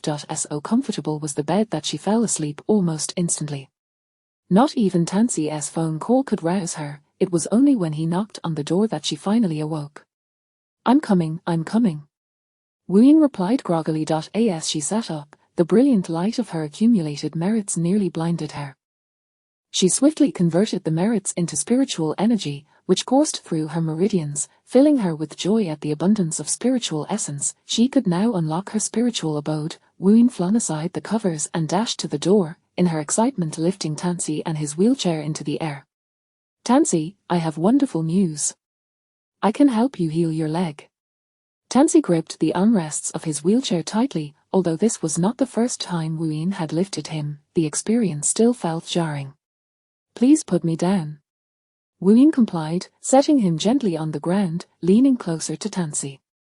"Aren't you excited?" "Excited," Tansy replied with a soft smile. "But let us eat first. If we delay any longer, the food will get cold. Food is of utmost importance." Wuyin immediately agreed. "Once I finish with the unfinished building, I will treat your leg. Rest assured, your long-standing injury will be a simple task for me. I will concoct a marrow-cleansing elixir, and then help you reshape your bones. You will soon be as good as new." While Tansy didn't fully grasp the concepts of the marrow-cleansing elixir and bone reshaping, he understood the confidence and lightheartedness in Wuyin's words. "All right, I'll be waiting," he said, his gaze falling to Wuyin's hands. "In your sect, if one were to sustain an injury, would it also not leave a scar?" "Generally, external injuries do not leave scars," Wuyin explained. Tansy's eyes flickered with hope. As the elevator doors opened, he entered behind Wuyin, casually continuing their conversation. "If my leg injury can be cured, would a piercing from a branch in the palm also heal without scars or sequelae?" "Indeed," Wuyin confirmed. "Such injuries are trivial to us. Only those inflicted by highly powerful malevolent beings can be troublesome to treat."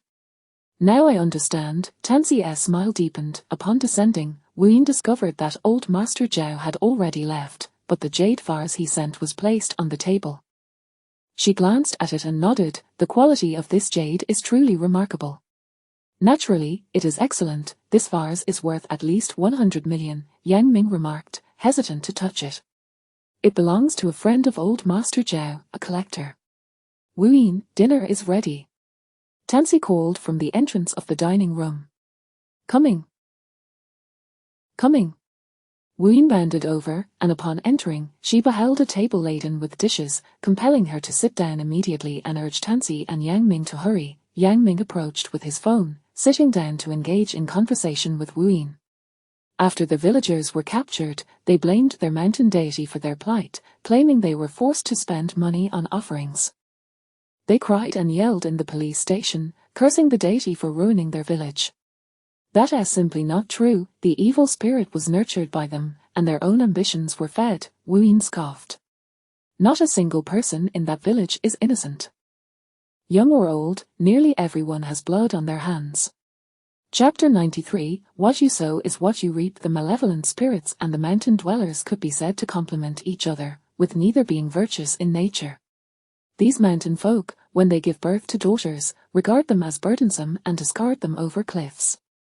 Yet when their offspring, the pride of their lineage, come of age and seek wives, they lament the injustice of life, claiming that their impoverished status prevents them from marrying, and that the bride prices in their region are exorbitant, thus compelling them to purchase women out of sheer desperation. What you sow is what you reap. In their area, the scarcity of girls due to the difficulty of raising them has led to a shortage, making girls a precious commodity. Their inability to find brides is the direct consequence of their own actions.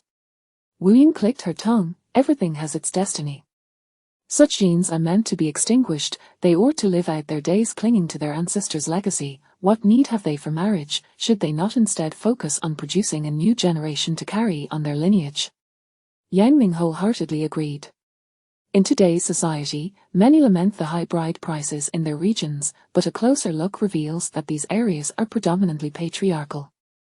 Historically, the high bride prices were indeed due to the scarcity of girls. Thus, families fortunate enough to have daughters set their bride prices exorbitantly high, a tradition that has perpetuated through generations. Wuyin's sentiments resonated deeply with Yang Ming, especially when recalling events from 2 decades prior. Had it not been for the prospect of obtaining a substantial bride price, how many girls in those areas would have been deprived of the chance to grow up? In a word, they brought it upon themselves. After dinner, Wu was in no rush to return to the unfinished building and was contemplating starting a live stream when a call from Wei interrupted her thoughts. "Have you been busy these past few days?" Wei inquired. "Indeed, somewhat. I haven't done a live stream today, I was just planning to do one now," Wu explained, presuming he was curious about her lack of streams. Wei chuckled. "I mentioned during our contract signing that I wouldn't interfere with your live streams. I'm not calling about that, rather, I wanted to know if you are free next Saturday evening to accompany me to a film festival. Cheng Yining is also on the guest list. I can't give you a definitive answer at the moment. Can I let you know by next Friday?"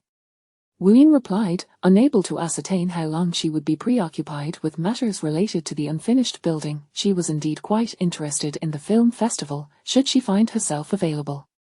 "That works," Wei responded, then suddenly burst into laughter. "I suspect you are unaware that you've once again made the trending topics on Weibo." Wu genuinely did not know. When did this happen? For what reason? It just occurred. Chen Bing, Li Jinhui, Li Chaofeng, and Lu Kaiyuan have all followed your Weibo and tagged you in a post. Each of them shared group photos as well as individual pictures of you, causing your popularity to surge once more. Wei excitement was palpable. Cheng Yining is participating in this program as well. "Have you met her? I'm curious about what you've been up to lately. It's impressive that you've befriended these four. Your status has undoubtedly risen. The company has received numerous invitations for you. If you have time, do come and take a look. Whether you accept them is entirely up to you. Unless they invite me to read fortunes or exorcise spirits, I will not accept any of the rest," Wu stated firmly. "There are variety shows and web drama invitations. Are you sure you don't want to give them a try?" Wei pressed. "There's even an audition opportunity for a television drama that seems promising." "I am not interested," Wu replied succinctly. "I will inform you about the film festival by next Friday. If there's nothing else, I'll proceed to start my live stream." With no further matters to discuss, Wei ended the call, and Wu quickly checked her Weibo. Upon opening it, she immediately saw her trending topic. It seemed Wei had omitted mentioning one individual. The director of the variety show, Wu Mingho, had also followed Wu and retweeted the posts from the four individuals, each time adding a comment, "Remember to invite me on your next mountain hike." What madness drives one to repost the same content 4 times? Wu followed back the 5 individuals before logging off Weibo and switching to the live streaming app. One must never underestimate the power of Weibo in attracting viewership. As soon as the trending topic emerged, the number of fans in her live stream surged rapidly even before she officially began. By the time she organized her materials and looked up to check the viewer count, it had already exceeded 500,000. So many people. Wu was quite taken aback. A follower commented, "Wow, in the blink of an eye, it surpassed 800,000. Another follower added, "Host, are you shocked?" "Surprised, I feel like I've suddenly become an esteemed veteran fan." A visitor remarked, "I came here from my idol. I wanted to see if this host is truly as beautiful as she appears in the photos with him." Yet another visitor chimed in, "I arrived from Bingjia's stream. She rarely shares photos with others, but you, my dear, have certainly captured our attention." Another follower noted, "Li Chaofeng has praised you to the heavens. I'm here to see if you're as delightful as he claims." A fan declared, "Little fan of Kai reporting in." The comments section was bustling, and the screen was continuously adorned with virtual gifts. As a firework exploded on the screen, Wu initially thought it was someone requesting to connect, but upon closer inspection, it was a gift from Xiaolin. A follower stated, "Host, I'm Xiaolin. The friend I asked you to contact finally reached out to me, but I've severed ties with her. You should go rescue her, even if she doesn't thank you. She spoke ill of you, and I find her character lacking. Hence, I have decided not to associate with her any longer." Wu raised an eyebrow. "Her character is indeed questionable. Your decision to distance yourself is the right one." A follower exclaimed, "Wow, the host never comments on anyone in the live stream. To hear her say someone has poor character means they must be truly despicable." Another follower remarked, "To speak ill of the host is unforgivable. You made the right choice to cut ties." Such a person lacks gratitude. While Wuyin engaged with the comments and conversed with her fans, Tenci approached her and informed someone transferred 1,000 through WeChat. Tenci could ascertain the source of such a small amount without investigation. It was undoubtedly due to Wuyin's livestream. Wuyin nodded and glanced at the connection requests, which remained stagnant, before stating, "Those who have paid for fortune-telling, please request to connect." A follower remarked, "This man's voice is so pleasant." Another added, "Am I the only one who noticed the host is streaming from a different location today? Is that a mansion? If I'm not mistaken, it's a mansion." Wuyin acknowledged the fans' comments, saying, "I'm currently at a friend's house." After responding, a new connection request came through, and Wuyin accepted it. The video revealed a pale-faced young man. "Hello, host, my name is Liu. Liu coughed a couple of times, appearing gravely unwell. A follower commented, "Are you seriously ill? You look like you're on the brink of death." Another visitor remarked, "Hey, could you be a bit more tactful?" Chapter 94. The exchange of fate. Liu observed, shaking his head.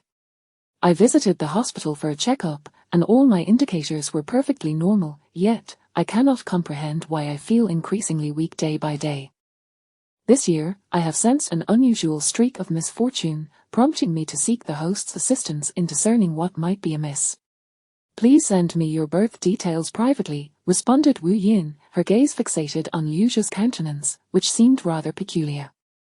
How could a single individual possess such contrasting features on either side of their face? However, this anomaly was evidently lost on the viewers in the live stream. Liu acquiesced, albeit with a sluggishness in his fingers, struggling to type while conversing.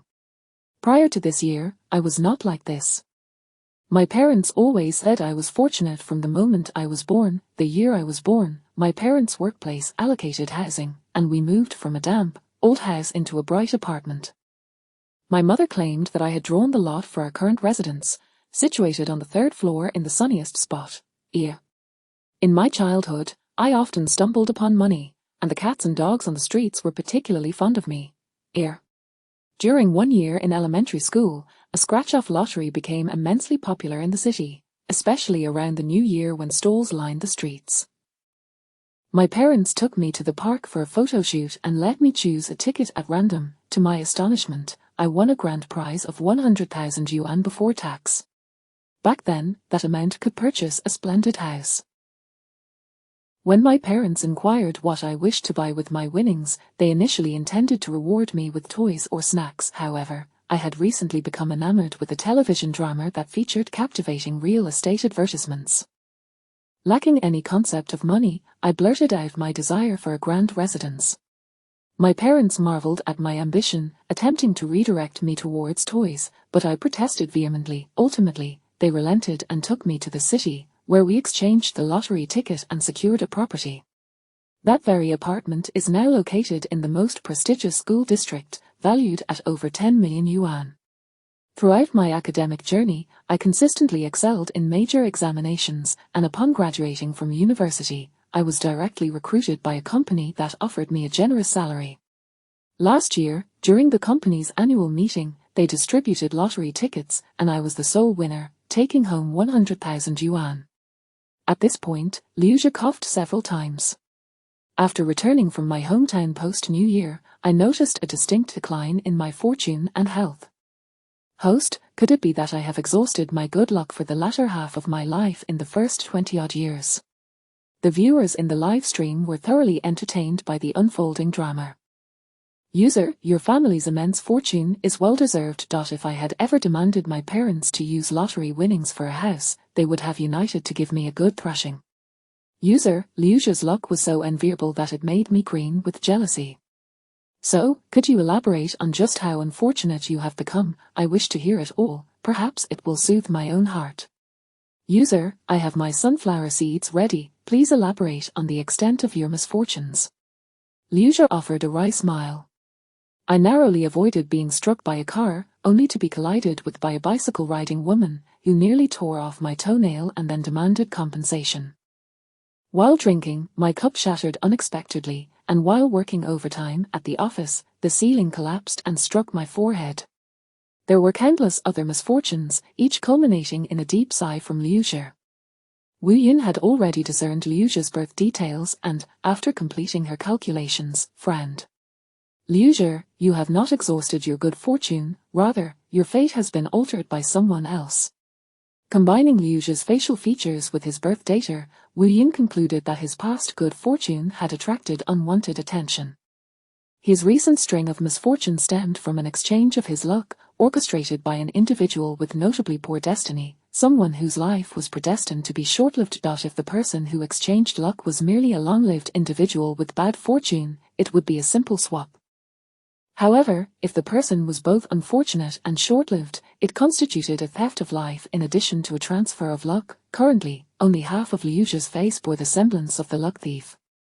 Should the entirety of his visage be transformed, everything belonging to Liu Zhi would be covertly appropriated by the one who had exchanged fortunes. Once Liu Zhi were to pass away, the act of life-stealing would be complete. Liu Zhi, please hold on for a moment. I shall create a drawing for you to identify, Wu Yin declared, rising to fetch her drawing board, only to realize she was in Tan Xiai's home, not his office's lounge. What are you searching for?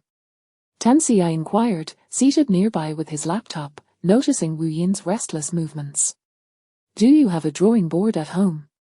Wu Yin replied, shaking her head. Never mind, a pencil and some paper will suffice. I do, Tan Xia affirmed with a nod. Yuan Ming, lounging on the opposite sofa while engrossed in Wu Yin's live stream, suddenly sprang up. The study has won, I'll fetch it for you. Yuan Ming dashed off at lightning speed, skipping the elevator and leaping up 3 steps at a time to the 3rd floor, retrieving the items and racing back down. Tan Xia grabbed a financial magazine from the coffee table to serve as a support for Wu Yin. Wu Yin accepted it, returning to face the camera as she began to draw.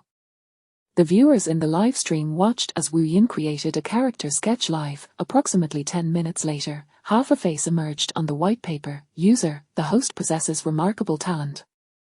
The fluidity and distribution of light and shadow are impeccable. My art teacher would find no faults. User, it seems she completed this in just 10 minutes.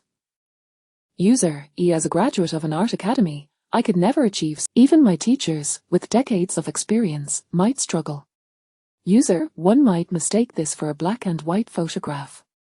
While the viewers admired Wu Yin's artistic prowess, Liu Zhi was solely focused on the figure depicted in the drawing.